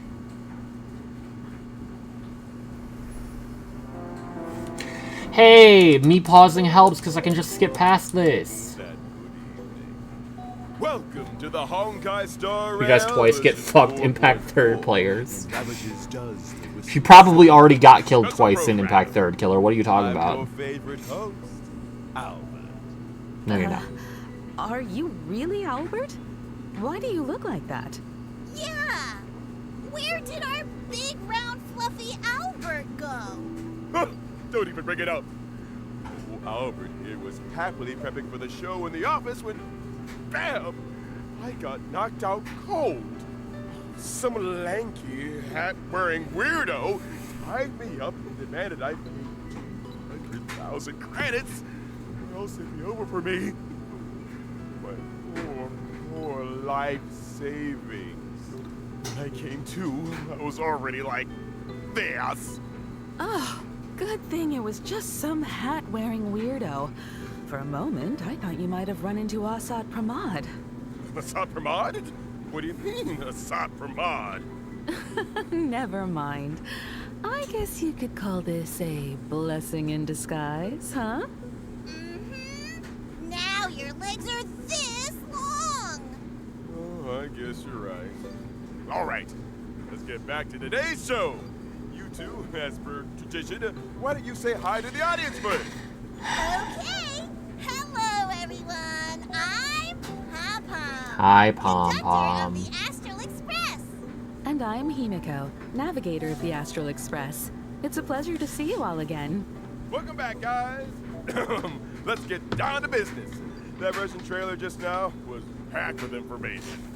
Yeah, I'm very worried. Look at this picture behind us. Yeah, I'm looking at Himiko. She looks so fucking bittersweet, bro. She's going. At the end of the version 4 Or at least she's going to story, try to go. Asat Pramod, Or be the willing Lord to go. I Ravager don't know. who aims to destroy Elation, dropped his disguise and revealed himself to everyone. Hollow purple. Completely shattering Plain Arcadia's 15 years of peace. This must be the unusual fate indicated in General Yao Guang's divination. At this point, the Phantom Moon games are completely out of control, and Plain Arcadia is hanging by a thread. A thread is very generous here. Ravager again. There must be some I'd call it a connection pixel. between them and the Astral Express. Indeed. They've gotten so entangled, they even developed a father-daughter bond. What father-daughter bond? The thought that every Generous. single one of those heartwarming father-daughter moments was just some twisted performance by Asat Pramod. It makes my skin crawl. Hey, don't forget, it's not just Ryusuke who's a fake. Himiko's identity is still shrouded in mystery too. According to Asat Pramod, something might have happened to the real Himiko 15 years ago. Like she Pom Pom died. doesn't believe a single word Asat Pramod says. All Pom Pom knows is that passenger Himiko has spent all her time with everyone on the Express and never once faked her feelings for us. Thank you, conductor. Well said. Though it really makes you wonder what exactly Himiko went through 15 years ago. You seem to spill quite a few secrets during your face-off with Asat Pramod, Himiko. I'll have a chance to tell my story later. Also, Right we'll now, need you to lock our in, top gang. priority is dealing with the You can't be doing the massive aura problem farm that is pose, and if you Asat don't Pramod. lock in. But how are we supposed to do that? We can't even track him down right now. Yeah. Remember when Asat Pramod held the Trailblazer and the others into the world in Canvas? He also showed Expert up client capable of handling multiple school, missions. the abandoned Highly station, adaptable. and a bunch of Distinct other places at personal the style exact is completely same time. irreplaceable. This guy Extensive is seriously professional gonna fight experience. for And every single Asat Pramod looks exactly like the real deal. They can act and fight on their own, and they've even got that same obnoxious way of talking. Oh, speaking of which, Pom Pom just remembered that smart-mouthed meanie who fought Silver Wolf in version 4.2. Not only can he create clones, he also really loves to shapeshift, huh? An old shape-shifting die, huh? For Asat Pramod, that ability helps him disguise himself to get closer to his targets. Just like when he turned into Pearl and Graphia. Nobody suspected a thing at first. And then there's Ryusuke. He didn't just look the part. He even acted out his personality so convincingly. He even bought every last piece of Himicat merch. To think we let him visit the crazy. Astral Express and passenger Trailblazer even called him Grandpa. Ugh. He really played everyone for fools. But then again, who wouldn't love a sensible, independent, and capable daughter like Himiko? Besides, is there really that much of a difference between acting like you care and actually caring? Excuse me? What made you burst out with that, Mr. Albert? Okay, Asat. Weird. See? Feels exactly like something Asat Pramod would say. Doesn't it just scream meanie? Stop imitating him, Albert. Just hearing that gives me a headache. But to tell the truth, he is quite the master of disguise. If you in the audience ever ran into him, Run. you might not even know it. True. But Pom Pom has another question. Petra. He uses these abilities to do so many things that seem completely unrelated to destruction. Why is that? Mm-hmm. There's a reason for that, of course. Based on previous intel, when a Sapromod carries out destruction, it's never just about overwhelming brute force. He prefers to observe like a chess player. Sometimes even standing right beside his victims to watch them struggle in agony as they march step by step toward their demise. Exactly. That much was proven during the catastrophe in Plain Arcadia a millennium ago. It was none other than the invader Asat Pramod who rescued Graphia from the ruins. He then bestowed upon her the power of destruction, granting her the ability to turn her brushstrokes into reality. She even ended up personally painting the ferocious giant beasts that destroyed her homeland. Turning the victim into the very fuel for the fire! That's so cruel! Maybe to him, destruction is just a cruel joke. Remember what we learned from the previously released Myriad Celestia about Asat Pramod's past before he embraced the destruction? To him, the elation of today is completely unrecognizable, vulgar and boring. Peace has lasted far too long. Only a return to suffering can breed true amusement. All that overflowing fear, powerless rage, and futile struggling. How delicious. Ugh, what a sick man. So he turned Plain Arcadia into this? Oh no! Is this still the Arcadia we know? Clearly not. Oh. And the roads have been cut off! Yeah, that's the worst thing. Imagine affected too? They're actually attacking people. And what's with these lightning strikes? Has even the Thunder Coil gone out of control? Yeah, Sapromod has warped all of Plain Arcadia beyond recognition. People are scrambling everywhere just to survive. But luckily, Perdido Station, where the Express is docked, is still relatively safe and has become a rare haven. What about our companions? How are they doing? Don't worry, everyone's safe and sound. Oh, there's now. Kachiba. They were just forced to split up because Asheville. of Sapromod's actions. However, according to Madame Pearl's observations, once the conflict broke out, Himiko and Asat Pramod dropped out of monitoring range together, leaving their whereabouts a mystery at one point. To be precise, he deliberately severed any leads you could use to track me down. Darn it! That guy really had it all planned out! At one point, we're definitely going to find Himiko, and it's going to Judging secretly by be his Asat. behavior, he's extremely curious about what actually happened 15 years ago, and the secret I carry. He's the kind of person who won't rest until he gets to the bottom of everything. If he's that fixated on it, I'd wager his obsession itself is a clue to what's really driving him. Good point. Let's start by looking at the unanswered questions from 15 years ago. First off, at the end of version 4.3, we saw that when facing the Herald of Death, there was indeed another voice beside Himiko. Who was she? Does another It's a Himiko fucking really fire exist? image. What exactly is Himiko's identity? A Myriad Celestia short will give us a few clues on this secret first. Okay. Besides that, when Himiko faced off against the Herald of Death, a giant mechanical arm appeared right in front of her.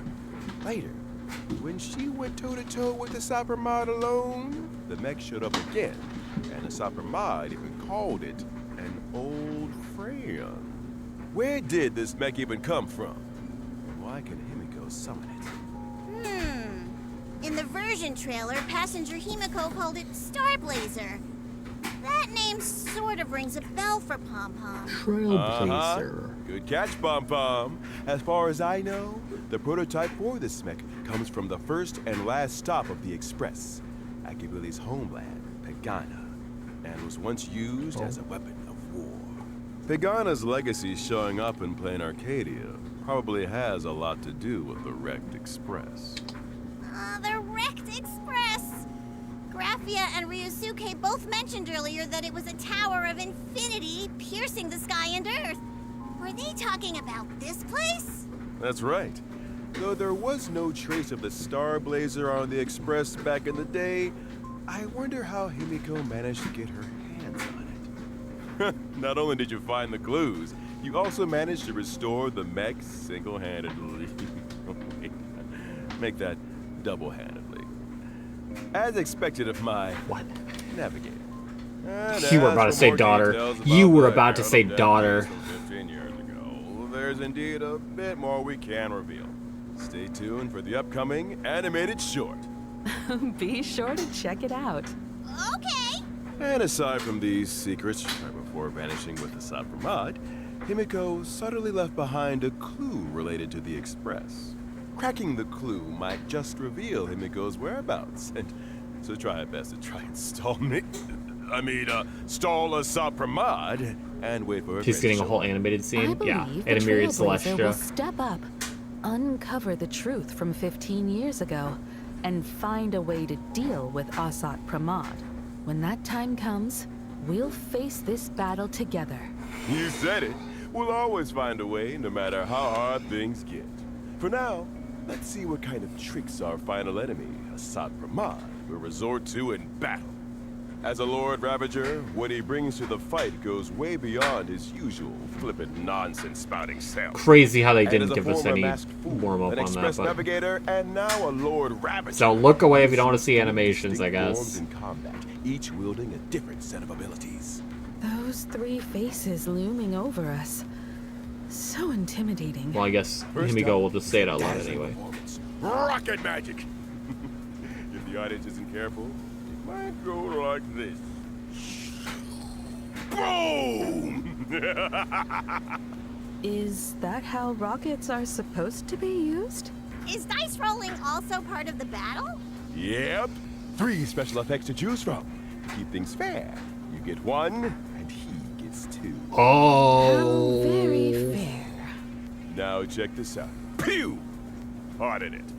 Can he stop playing around? I'm afraid not. This battle is just a game of destruction brought by the Lord Ravager. If you don't play along, all that awaits us is the Destruction Deluxe package. No! The Express! However, after clearing the trial, Trailblazers can obtain High Hopes of the Falsely Enlightened, a trace level up material through Echo of War, the comedy of doom. Darn it! Pom-Pom can't wait to teach this meanie a lesson! Right now, I just want to rip his die off and kick it around like a ball. By the way, it's rare to get the chance to converse face-to-face with a Lord Ravager on equal footing like this. This time, the Trailblazer will also be able to uncover quite a few interesting things through Assad Pramad. Like gossip about the Lord Ravagers, their first loves, and stuff like that. Oh, Yeah. or maybe you'll even be able to uncover some secrets regarding the truth of the finality and the Trailblazer's origins. But how much you actually manage to uncover, well, that'll depend on your own skills. All right, story time's over. Now, let's check out the all-new Himiko Nova's performance and battle.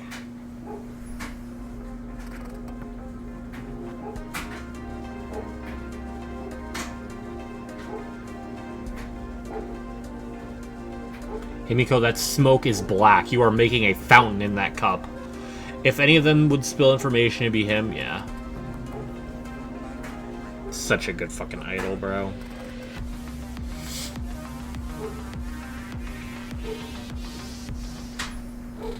Passenger Himiko really is something else with her brand new powers! She looks more like a valiant Valkyrie now. She's so full of spirit. I know, right? With an aura like that, even old Albert is getting all fired up. My younger self probably wouldn't have believed that I'd actually get to fly into space and pilot a mech one day. That's right. It's also her biggest highlight in combat. Himiko Nova is a fire-type character following the path of erudition. When Himiko Nova is on the field, she immediately deploys a territory and summons the Starblazer mech. Wow, if Passenger Welt saw this, he'd be so thrilled, he'd drop everything to study it for 3 days and 3 nights straight. All enemies will be brought onto the satellite platform. This is our home turf. When using her ultimate, Himiko will lead her teammates to pilot the mech together. Huh, that's so cool! When you're piloting the mech, enemies are like ants on the deck with nowhere to hide. The mech even auto-cruises at high altitude, giving us complete control of the field of vision. Oh, that's kind of Pilot sick. Starblazer to unleash 2 different attack abilities against the enemy. Use hyperluminal particle beam to slice through foes with a blur of light blades, dealing damage and gaining charge. After aiming and charging up, the mech unleashes an orbital annihilation pulse and consumes all charge. The more charge it has, the higher the damage dealt. And once the Blade of Light's attack count is completed, Himiko will also lead everyone in piloting Starblazer to launch the final blow. What an explosive strike! Take that! That's the power of the Navigator! Spot on. And that's not all. As the navigator of the Express, Himiko will always protect her teammates alongside Starblazer and lead everyone to victory. By using her skill, Himiko Nova can gain Navigator Semaphore, Fire which fine reduces on. allies' damage and recovers uses of the assist skill. Wait a minute! What's an assist skill? Ah, the conductor is asking the right question. Trailblaze by In your Himiko's side. territory, all allied teammates will gain an extra special ability, the assist skill. The assist skill has its own dedicated button. Once you use it, you'll call on Starblazer to lend a hand, launching an attack on all enemies. And if the teammate using the assist skill is a fellow companion from the Express, depending on who they are, they'll also gain special effects. Wow, the Express cohort has such a strong bond. But what if they have different Say forms, that like again. Passenger March? Do the special effects apply to every form? Don't worry. In my eyes, March will always be March. No matter how much our companions grow, this bond will never change. You can open the buff information screen both in and out of combat to check the specific effects. Got it! That makes things way more convenient. Outside of battle, Himiko Nova can also pilot her mech while exploring the map, locking onto the enemy from high above and launching attacks on the enemies within range.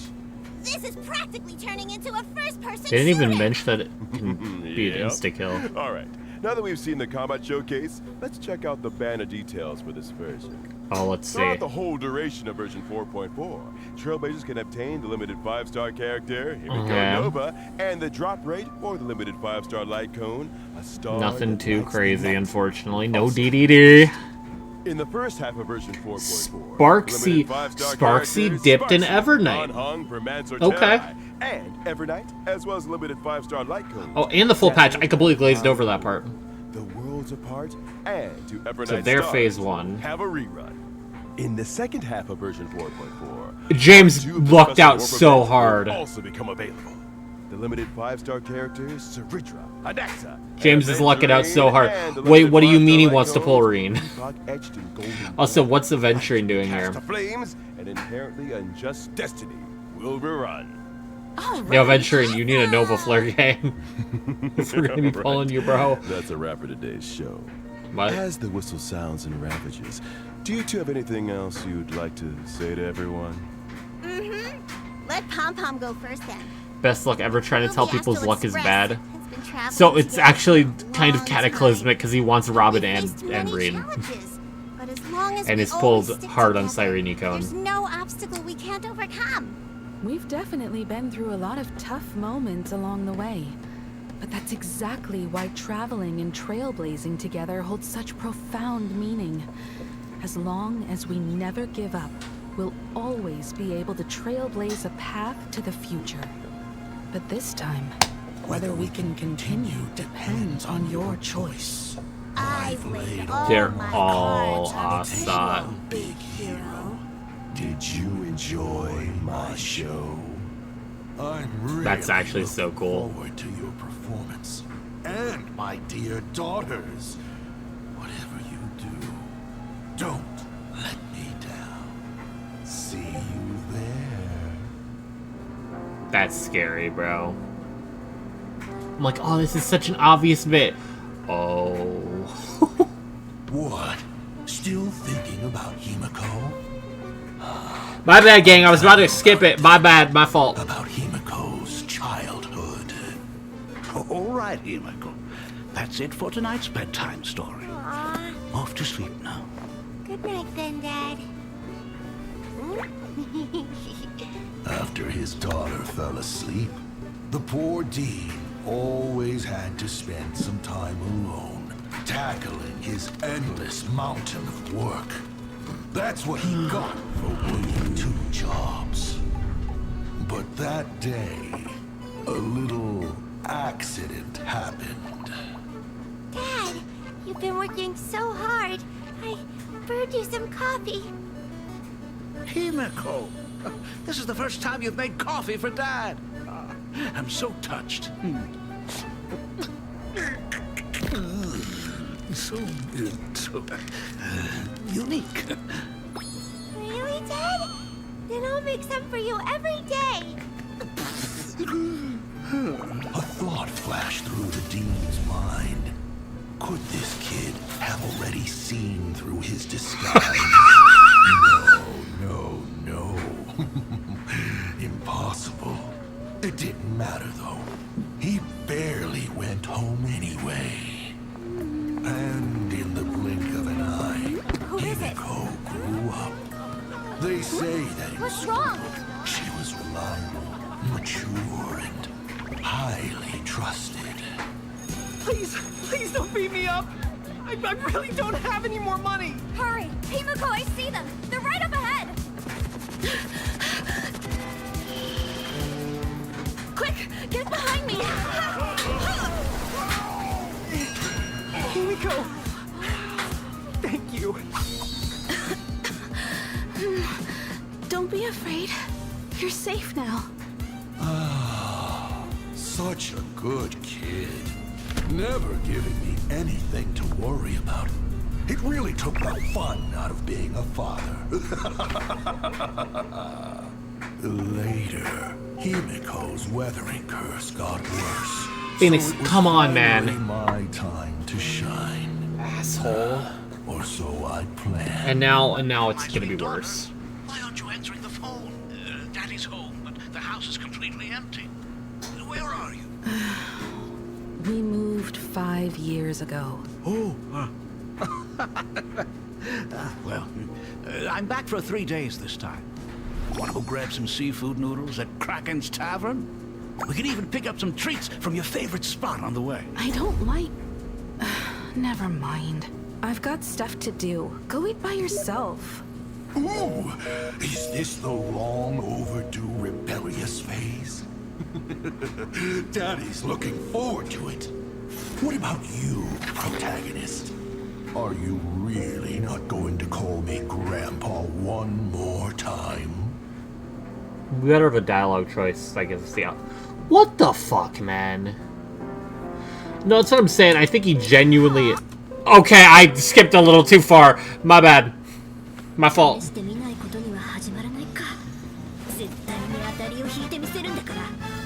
Wait, she summons us? Of course he's on the fucking pole, bro.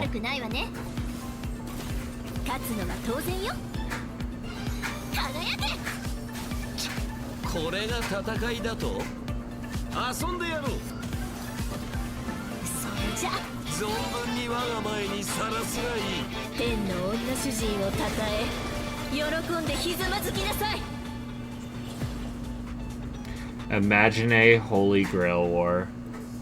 Whether or not your world has a day-night cycle, welcome to my street. Fucking shut up. Shut up, man! Sparksicle is back to play with you. Good day, everyone.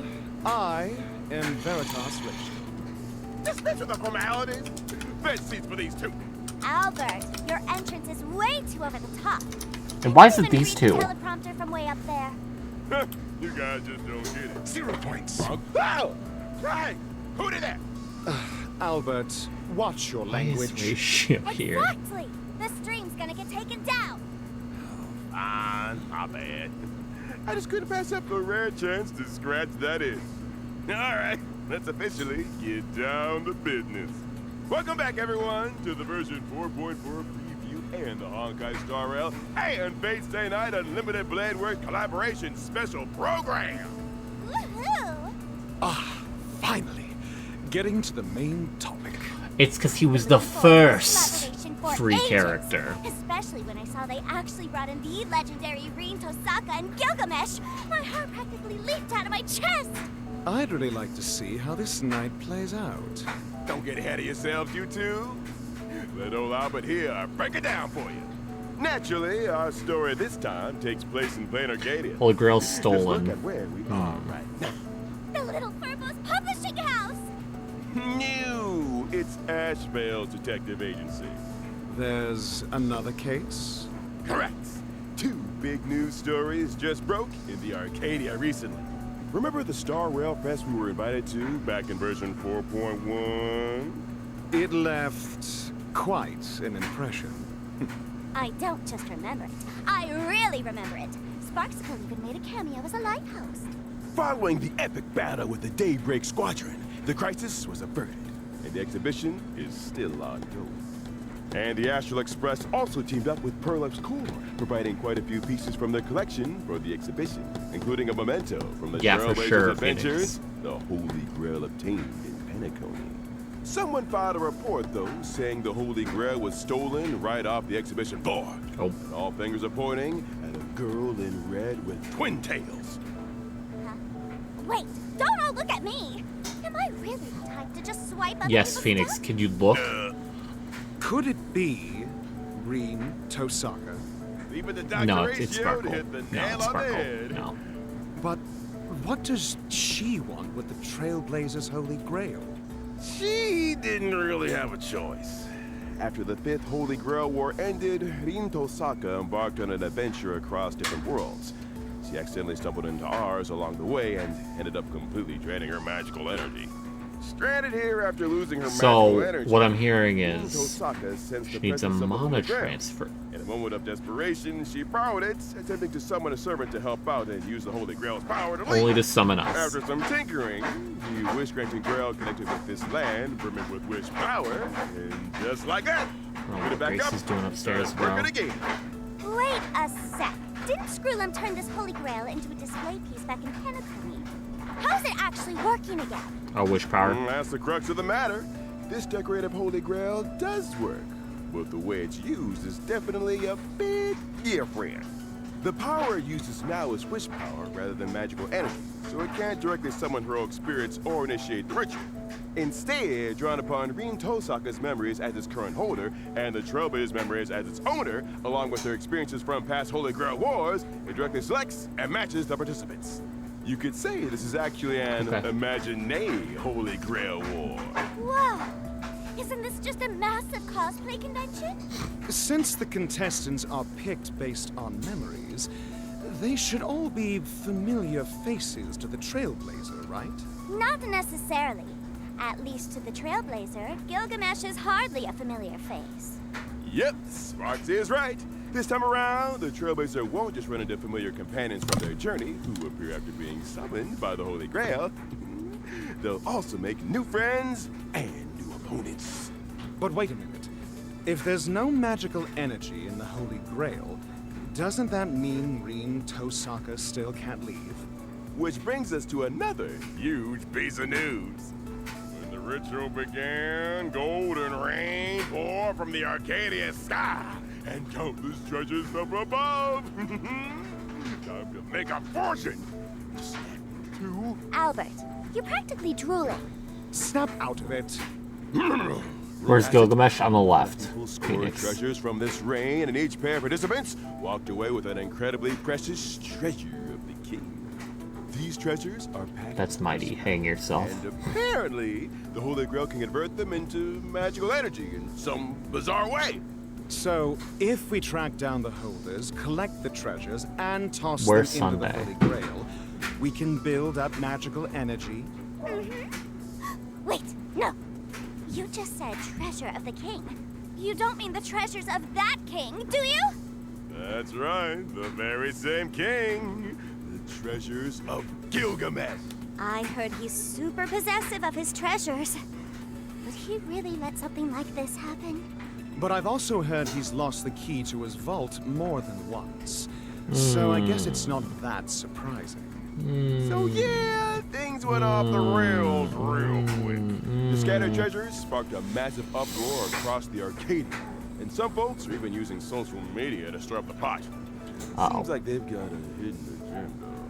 Right now, the Imagine Holy Grail War has already kicked off. Yet the identities of our opponents remain unknown. Even the King of Heroes has manifested in this realm due to his scattered treasures. Everything is happening way too fast. There's definitely a mastermind pulling the strings behind the scenes. As a Somehow it's old Odie again. In the Penacronian Holy Grail War, the Trailblazer has been commissioned by the Department of Aberration Defense to team up with Rin Tosaka. It's Kuchiba. Swiftly recover the treasures of the king, stabilize the situation, and track down the truth behind this series of occurrences. Plus, it'll help Rin Tosaka stock up on enough magical energy to continue her journey. That's right. I wonder what kind of beautiful sparks our friends from another world will create when they collide with ours this time around. So please stay tuned for this collaboration, Trailblaze Continuance, Imagine Holy Grail War. Can't wait! Ah, yes. Plus, this year's collaboration event, Fate Star Rail Night, will also the event. unfold Okay. as the story progresses. This event's fun. During the event, we'll be fighting side by side with Rin Tosaka to take on the enemy. In battle, not only can we use characters' own signature moves, we can also freely wield various noble phantasms to unleash different abilities. And as the story unfolds, we'll encounter different noble phantasm holders. Defeating them will allow us to recover their noble phantasms and gain even Random more dude just ability. has Gable. Plus, Chills. new characters will also join the team lineup to fight alongside Rin Tosaka, unlocking their unique noble phantasms and moves for an even richer combat experience. Oh, and one more thing. You'll also get to see some classic noble phantasms in action during combat this time. Lordbreaker! Like this one. What the hell? Whoa, rule breaker. Rules are made to be broken, right? Bingo! And as we dig deeper into the investigation, we'll gradually reveal the true identities of the remaining Masters and Servants, getting closer and closer to the truth. Oh, wait. What's this on the blackboard? It's actually kind of cute.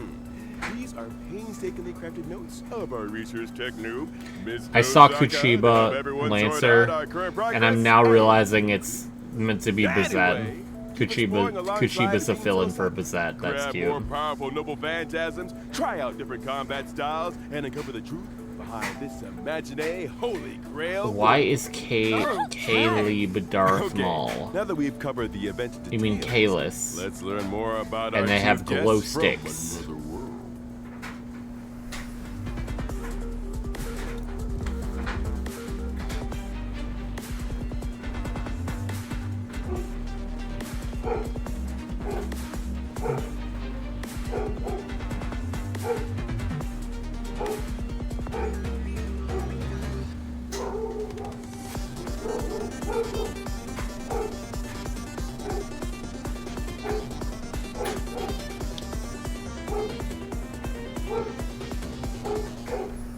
No wonder everyone calls her Miss Tosaka. Yeah, no She's English so voice, elegant, unfortunately. Even in a fight. But Genuinely besides might just Gem be Mage going with the I think I the saw plan of something just else. having them all be. Is that the jeweled sword Zelrich she's holding? And when she was up in the air, wasn't there a giant bow following right beside her? I swear I've heard someone mention a scene like this somewhere. You got a sharp eye, Sparksy. These are actually powers Rin Tosaka acquired during her travels and adventures, and now she can wield them effortlessly as her own. She never forgets to So, study and reflect. Zelrich, I get. So, the rumors of her diligence. Okay, she should be studying under him. That's right. Now, let's take a closer look at how Rin Tosaka performs in battle after arriving in this new world. I don't know about Rin Angatagase. Tosaka is an erudition character whose attacks deal quantum Oh damage yeah, we to got the enemies. theme playing again. Oh. A Haji mage who Kwan. actually throws hands. Looks like she's no slouch in close combat, despite being a mage. Besides close combat, an exceptional mage like Rin Tosaka is naturally a pro at using gems in battle. After using her technique to enter combat or at the start of combat, she gains a certain amount of gem energy. During combat, whenever an allied teammate consumes or recovers skill points, crit damage increases and Rin Tosaka gains gem energy. Here comes the sparkly gem magecraft. but gems are pretty expensive. So, Green will first save up the gem energy she obtains, and once it reaches a certain level, her skill will level up. When using her enhanced skill, Green Tosaka can deal damage to all enemies. She then consumes her current gem energy to deal multiple extra instances of damage to random enemy targets. The more gem energy she has, the more times she deals damage. So, how do you obtain gem energy more efficiently? Don't forget what was mentioned earlier. The rate you gain gem energy show it. is tied to changes in skill points. So, use that to your advantage. Oh, so that means we need to spend or recover skill points more frequently then. That's right. Plus, when using her enhanced skill, if the team has enough skill points, Rin Tosaka can directly consume skill points and convert them into gem energy to replenish her ammo. When using her ultimate, Rin Tosaka summons a giant bow and transforms a planet into an arrow, firing it from the sky to the earth. This deals damage to all enemies and immediately recovers 1 skill point. Sky above, earth below. When it comes to a brawl, Rin Tosaka steals the show. Wait, in that scene just now, after Archer fired an arrow, did Rin Tosaka also launch a follow-up attack with her giant bow? What's up with that? Thank you for the follow, Straw. What's good? Tosaka and Archer are on the same team and certain conditions are met. They'll launch a joint follow-up attack, dealing damage to all enemies So and much recovering skill skill point, points. bruh. I see. Finally, the scene I was waiting for. All right, next up, let's meet other characters. Gilgamesh. King of Heroes, Gilgamesh.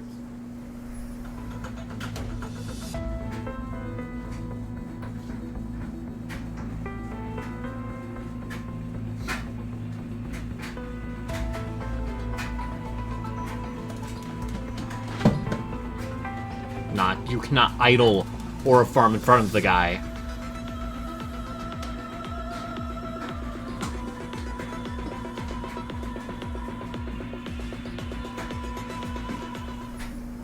That air of superiority and arrogance is exactly Of course, this as the fucking rules splash describe. art has him above the fucking lamppost. Without dropping a killer line.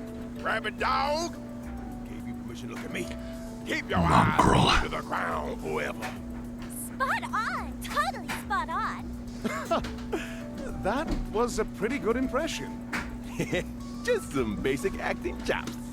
Speaking of which, this King of Heroes really never forgets his street lamp, no matter where he goes.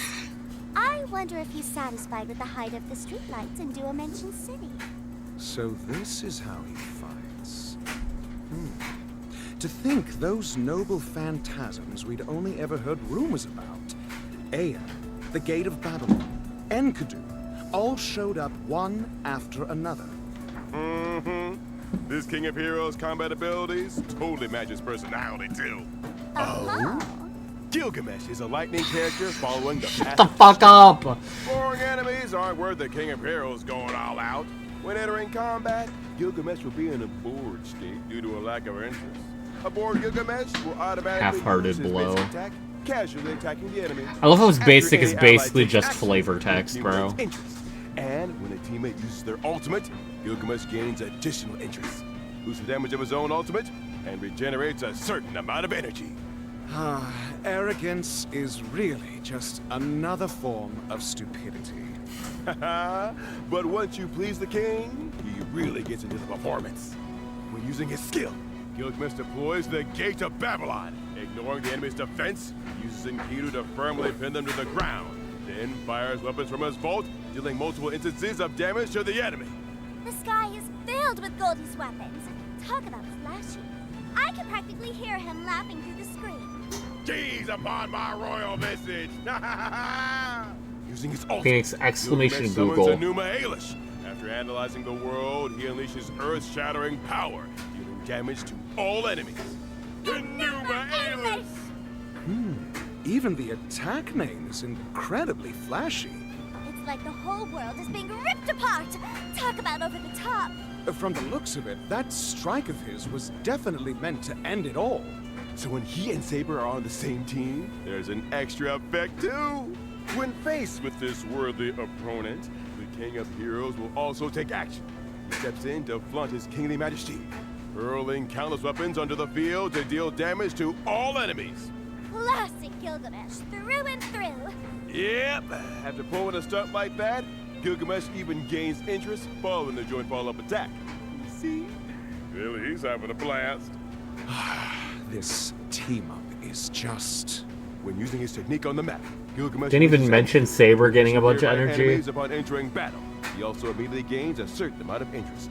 The skill design this time really captures the King of Heroes aura. Plus, we get to see so many iconic scenes all at once! I'm actually more interested in seeing how he behaves in the story. All right. Next up, let's take a look at the other important info for this version. The Honkai Star Rail. Yep, choose one of them. All right, show me the light code thing. On July 24th. 24th, okay. Starts and until the end of version 4.6, Trailblazers can log into the game. It's like 20 days from now. Limited 5-star collab character Gilgamesh Almost. or Archer for free. Choose one to obtain for free. Wow.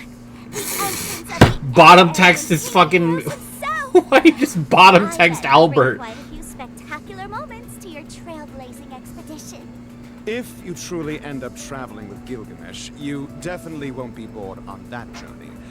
As for whether it gets written into an epic, that's entirely up to your performance. I'm thrilled to be meeting the King of Heroes. So, once you choose a character to claim, you'll also receive a set amount of the corresponding upgrade materials. Okay. After the collaboration kicks off on July 24th, Trailblazers can obtain the limited 5-star collaboration character Rin Tosaka from the Gem Coursing in Red banner, and the limited 5-star collaboration light cone, Flickering Stars from the Galactic Coruscation banner. Through Of the Beginning and Numa Ailish, Trailblazers can obtain the limited 5-star collaboration character, Gilgamesh, and they can obtain the limited 5-star collaboration light cone, I Am As You Behold in Age of God's Golden Gate. Meanwhile, the guarantee counts will be shared between this phase's collaboration character and light cone warps, and the first phase's collaboration warps. With the launch of the second phase of the collaboration, we'll merge the event warps from both phases under the Fate UBW Collaboration Warp category. Hell yeah. For more details, please refer to future official notices. Plus, this collaboration warp will also be available long term. Ah. Albert, Forever! are we getting any warp promos like last time? You bet! No! 200 Star Rail special Okay, yeah, packs. same thing. Trailblazers can directly Same thing. choose It would be really funny if he's just like, absolutely not! Collaboration event begins! I am as you behold, or the hell where ideals burn. This special promotion lasts for all of version 4.4. So, for the version update until the collaboration event begins, any Star Rail special passes spent in any limited warp will count. Amazing! I don't have 200 That is pull. actually You don't need to pretty have 3 from the back. Thank you. Thank you for the follow. You don't need to have 200 pulls right now, Phoenix. You just need to spend 200 within the patch. All the special programs sincerely thank all our projects. A heartfelt thank you to Kinoko Nasu and Takashi Takeuchi for their continuous help and support. From story planning to character combat design, all the way to the project's launch. And here's a little something for the dedicated staff behind the scenes who worked so hard both this year and last. Thank you for I can't, everything. Petra. Good work. We hope this year's content delivers a stellar experience for Phoenix, if your Our current voice artists polls, have also prepared plus some polls you get special back, wishes for plus all of polls you get from the patch, take a equal look. 200, you're good. 開拓者の皆さんこんばんは、東坂凛役の上田香奈です。崩壊スターレイル、フェイトステイナイト、アンリミテッドブレイドワークスのコラボがいよいよ始まります。私もいつもと少し違うリーを演じてとても楽しかったです。実はストーリーの中で長年の夢が一つ叶ったので、私にとっても今回のコラボは特別な経験になったなと感じています。一族の使命を背負い、たった一人で聖杯戦争の道を歩む凛と、困難が待っていると知りながらその旅路を歩む開拓者。二人には重なる部分がいくつもあります。違う世界を生きている二人なんですが、その根底にはボロボロになっても決して諦めないという強い意志があるんですよね。今回のコラボではリンが別の世界で魔術を振るい、そして新たな仲間と出会います。活躍するリンをまた見ることができて私も嬉しかったです。どの世界にいてもリンは決して諦めず、一歩も引かない、そんな優秀な魔術師です。ぜひ今回のコラボを楽しんでくださいね。開拓者の皆さんが旅の中で自分だけの光を見つけられますように。常に余裕を持って優が垂れ。これが遠坂の家訓よ。開拓者、旅はまだ続くわ。ここ一番ってところでヘマしないようにね。開拓者の皆さん、こんばんは。フェイトステイナイトギルガメッシュ役の関智和です。崩壊スターレイル、フェイトステイナイトアンリミテッドブレードワークスのコラボがいよいよ始まります。 Bro doesn't want to put the Gilgamesh voice on, bro. する王ギルガメッシュと星の海を渡る開拓者、一見すると全く異なる2人ですが、実はどっちも自分の意志で前へ進むという揺るぎない信念を持っています。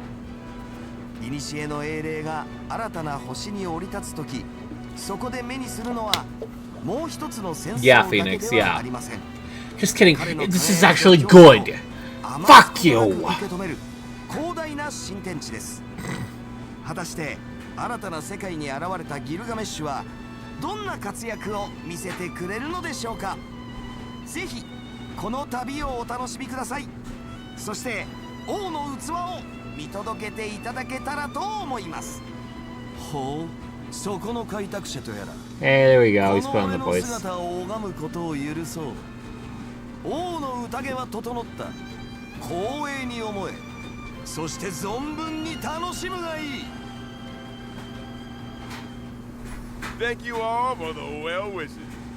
Next, let's take a look at the rest of the content in version 4.4.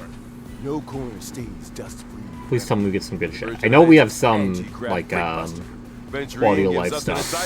Launch an internal investigation into Jesus Christ.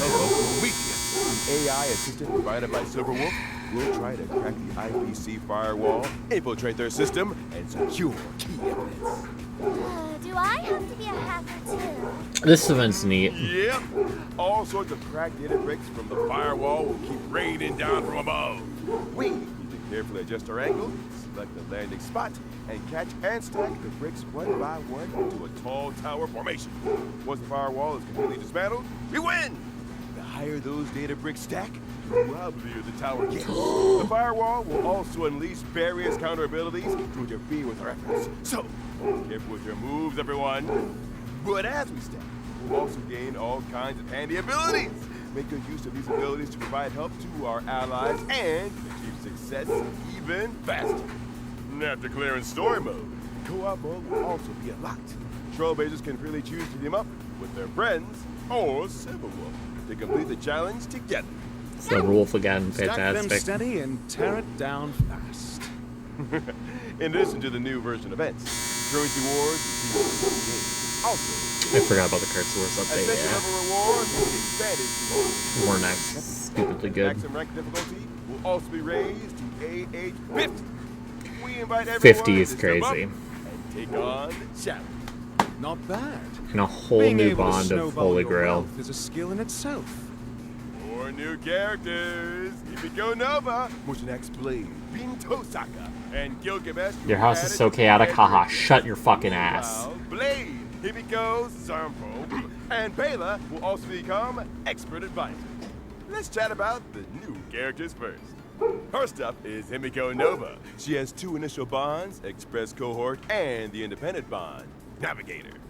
Navigator Himiko Nova enters the field. If any companions from the Express Cohort Bond are present, Himiko Nova can select one of them to help pilot the Express.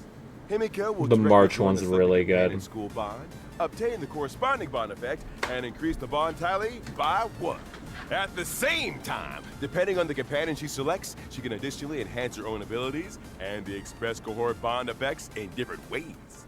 Oh, so that means if I select Don Hung, Imbibitor Lune, Himiko will directly join the skill point bond. And she can tag along to consume skill points and draw for prizes too? Yeah, that's right.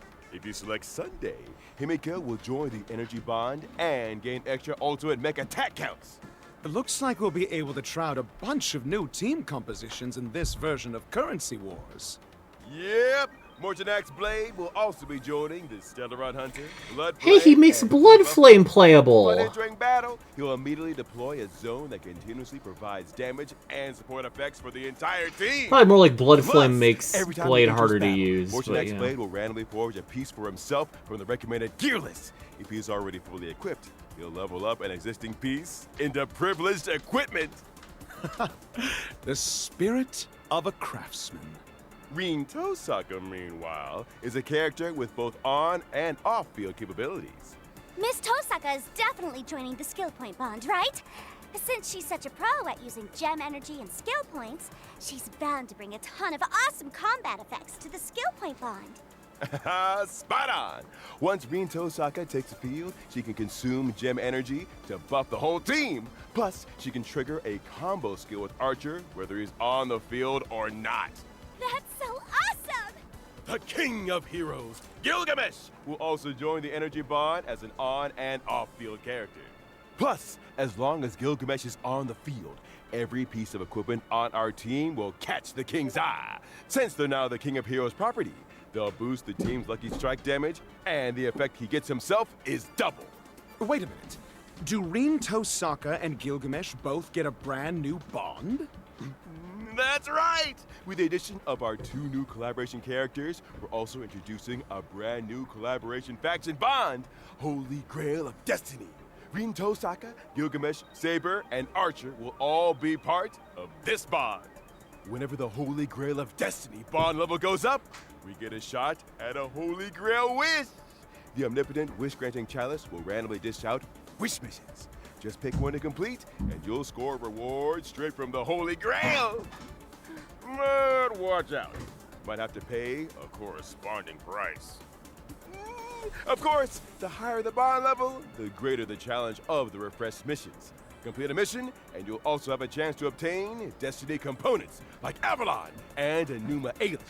Equip them to gain extra effects. Phil, and answer my wish! It's worth noting that between the version 4.4 update and the launch of the collaboration, the collab faction bond, Holy Grail of Destiny, along with Rin Tosaka and Gilgamesh, will first join Currency Wars in a special form. These 2 collaboration characters will first provide support to allies through projections. Once the collaboration kicks off, they'll make their official debut, and everyone will be able to fully experience the Holy Grail of Destiny bond and the collaboration characters. So they don't do anything support-wise yet. Actually makes sense. Aside from Or that, do they actually this act? update also adds some interesting new investment strategies and investment environments. Like, It's really cool. This guy's to blame. And also financial manager, verbal resignation procedures, and hands verb off the keyboard. Huh? What, and what? That's right. The Furbos have joined Currency Wars too. Get them out. After you get your hands for off the Kill keyboard, them. Every time you enter a new node, Jamiba will automatically help us with some store and combat operations. Ah, fantastic. In this version, we've also made a bunch of updates and enhancements to existing bonds and characters. We can't wait for you all to try them out in game. Verb, awesome! Plus, this update introduces 2 new planar ornament Yep, sets. new set. Fallen Star Anchorage and Cosmic Life Sciences Institute. Feel free to Astral borrow Express whichever. set and then high energy. Gift of Odyssey is also arriving right on schedule. Check in to Yes. claim a 10 pool. There are also the Planar Fisher and Yup. Garden of Plenty events, so remember to take on the challenges. And after the version 4.4 update, the Gift of Stardust store will also be getting some new arrivals, No. featuring the new pet, Penta Flavor Emoji. No, Whoa, not the emoji. This isn't gonna be some That's honestly kind of pretty cool. mini kitty or mini oldie or something, right? No, it's just an innocent egg yolk. When you equip the egg yolk, Carmina, the Penta Flavor Emoji, it'll fly alongside us, and its expressions will change when it's idle or interacted with. It actually flies. Bringing along a little guy that changes expressions is definitely going to lead to all forms of wacky effects during cutscenes. The store has also been updated with brand new Trailblaze fashion. No, don't put it on. Don't do it. Don't do it. Oh my god. Are you sure this didn't come straight from a fan booth at Star Rail Fest? Just admit you're tempted. I'm totally tempted. What have they done? All right, it's my turn now. All eyes on me, my little. What the fuck? My new outfit. Wait, why is it fire? Is hitting the store soon. Oh, that little hair bun is just too cute. Nah, dog, this looks modded. So this is your new virtual streaming model. It's very distinctive, and it most certainly suits. What the fuck? Dazzled by a flowery world, Streamer Sparksy is the most dazzling of all. I declare today's candy-coated waves successfully received. In this version, we'll also Here we begin go. some system optimizations. You can go straight from level 1 to You'll be 80. able to level up characters and light cones with a single button, making it much quicker. Actually and more fire. convenient. Our achievement system is This is also fucking fire. You can now claim all your unlocked achievement rewards with just one click. The achievement screen will also feature a search function, making it easier to find specific achievements.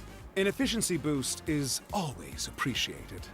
Additionally, the annual Hoyo Fest offline exhibition is returning from late July to early August. This year, it'll once again be visiting 6 major cities across Southeast Asia. We prepared a wide variety of interactive experiences and exclusive merchandise at the event. For specific event and ticketing information, please stay tuned to the official Honkai Star Rail social media channels. We look forward to seeing you again this summer, Trailblazers. Come and play. All right, that's all for today's show. Aww. See you next time, Trailblazers. No store update. Farewell, everyone. Thought something was a bit off. Who took my script? Bleh.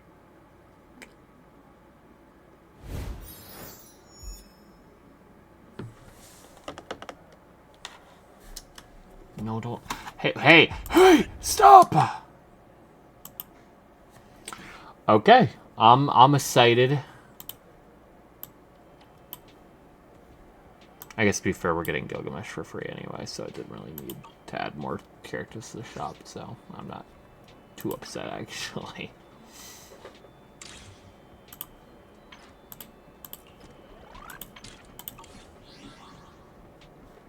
Alright, let's get Valina. Hey, Petra Valina.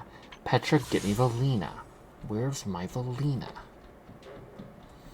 5 days.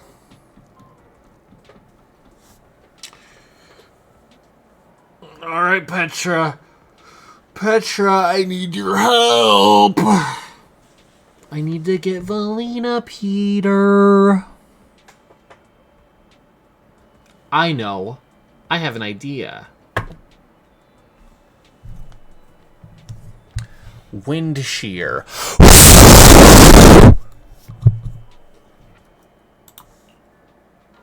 I'm sure it worked.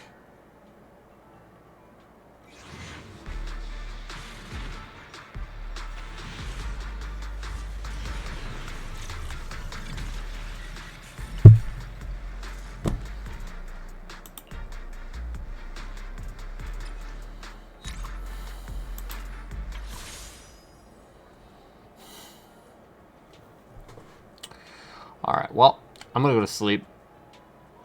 I have as many pulls as there's days left on the banner. Again? You want me to go again? I didn't see. You could kill yourself, gang. Wow. Petra leading me astray, as per usual. Blow this guy's legs off. Damn. So, Petra, where are the pulls you're gonna be giving me? Where are they?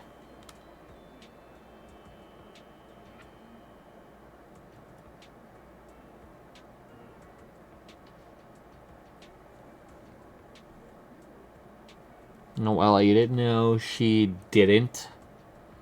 She's too depressed to eat. Were you even paying attention, Mr. Larptra?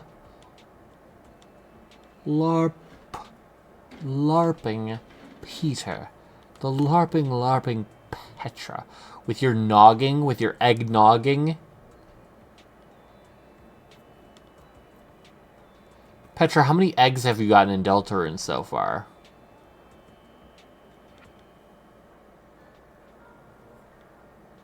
Do one more. Oh, and if it doesn't hit Valina, you'll get me 50 pearls today? Wow, how generous of you. Bukulush. Bukulush. 50 pearls from Petra. 67. Wow. LARP, LARP, LARP, LARPtra. You could only have up to 5 of them. You fucking idiot. 1 per chapter. You're so fucking stupid. Stupid, stupid, stupid. Alright, anyway, I'm gonna go to bed. And probably wake up mere hours later. When next stream starts, probably just be dailies and then I go to bed. I don't know. I should probably try and play Clair Obscur on D Drive soon-ish. Now that Deltarune's done. I'll at least try D Drive, and if it doesn't work, it doesn't work. If it doesn't work, I just try something else. Slay the Princess. See, Petra, you are stupid. You are stupid. I'd rather shoot you than a princess. I'd rather kill you. Fuck you. I mean, worst case scenario, if Clay Obscur doesn't work, I could probably play some Switch game. Depending. Go the fuck to sleep. Hi. Hi, Raft. Did Josh say anything about my whack crackpot Deltarune theory?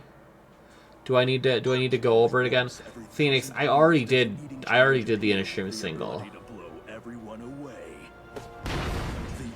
I already did the Innistrem single, man. Like, your hat has no weight. Your hat holds no weight here. You hold no power. No, he's at home July 4th and all. I know is he ate the sourdough. So which one, Elden Ring or Sleep? Elden Ring. Sonic Frontiers. Killer, I know that game is not very optimized. What makes you think it's gonna run on my D drive? Clair Obscur, it's like, oh, it's a really big game. If I put it on the D drive, it's gonna shoot me. Sonic Frontiers is like, ooh, yeah, that game probably can barely function on the C drive. Clair Obscur is like 30 gigs. Petra, it is not a storage issue. Well, actually it is. It's very much a storage issue for it being on my C drive. The problem is performance. Like, it's going to run like ass on the D drive. Either that or loading screens are going to take 4 hours. Play BG3. So, Phoenix, same story. Same story. Delete Windows. Petra, how about you delete your life?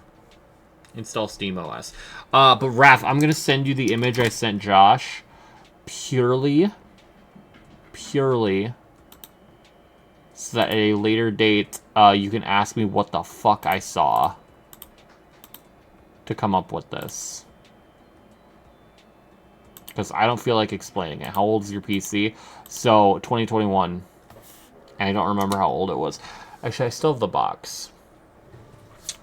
Phoenix, you're so good at stalling. You should kill yourself now.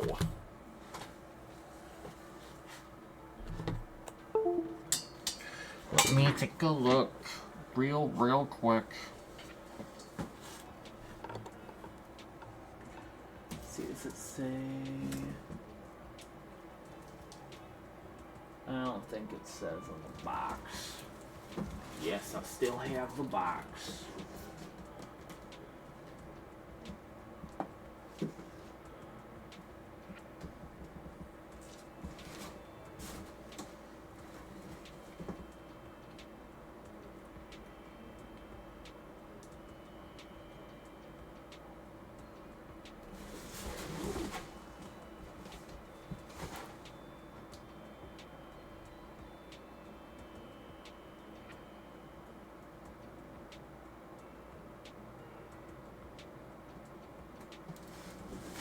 Yeah, no, I don't know.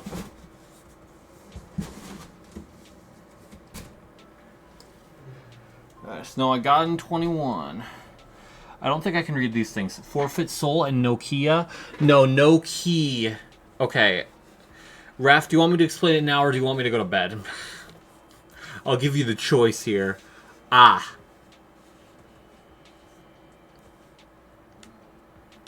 Go to sleep? Okay. Next time I'm live, feel free to prod. I will probably be half asleep. Have a good night, everybody. Bye!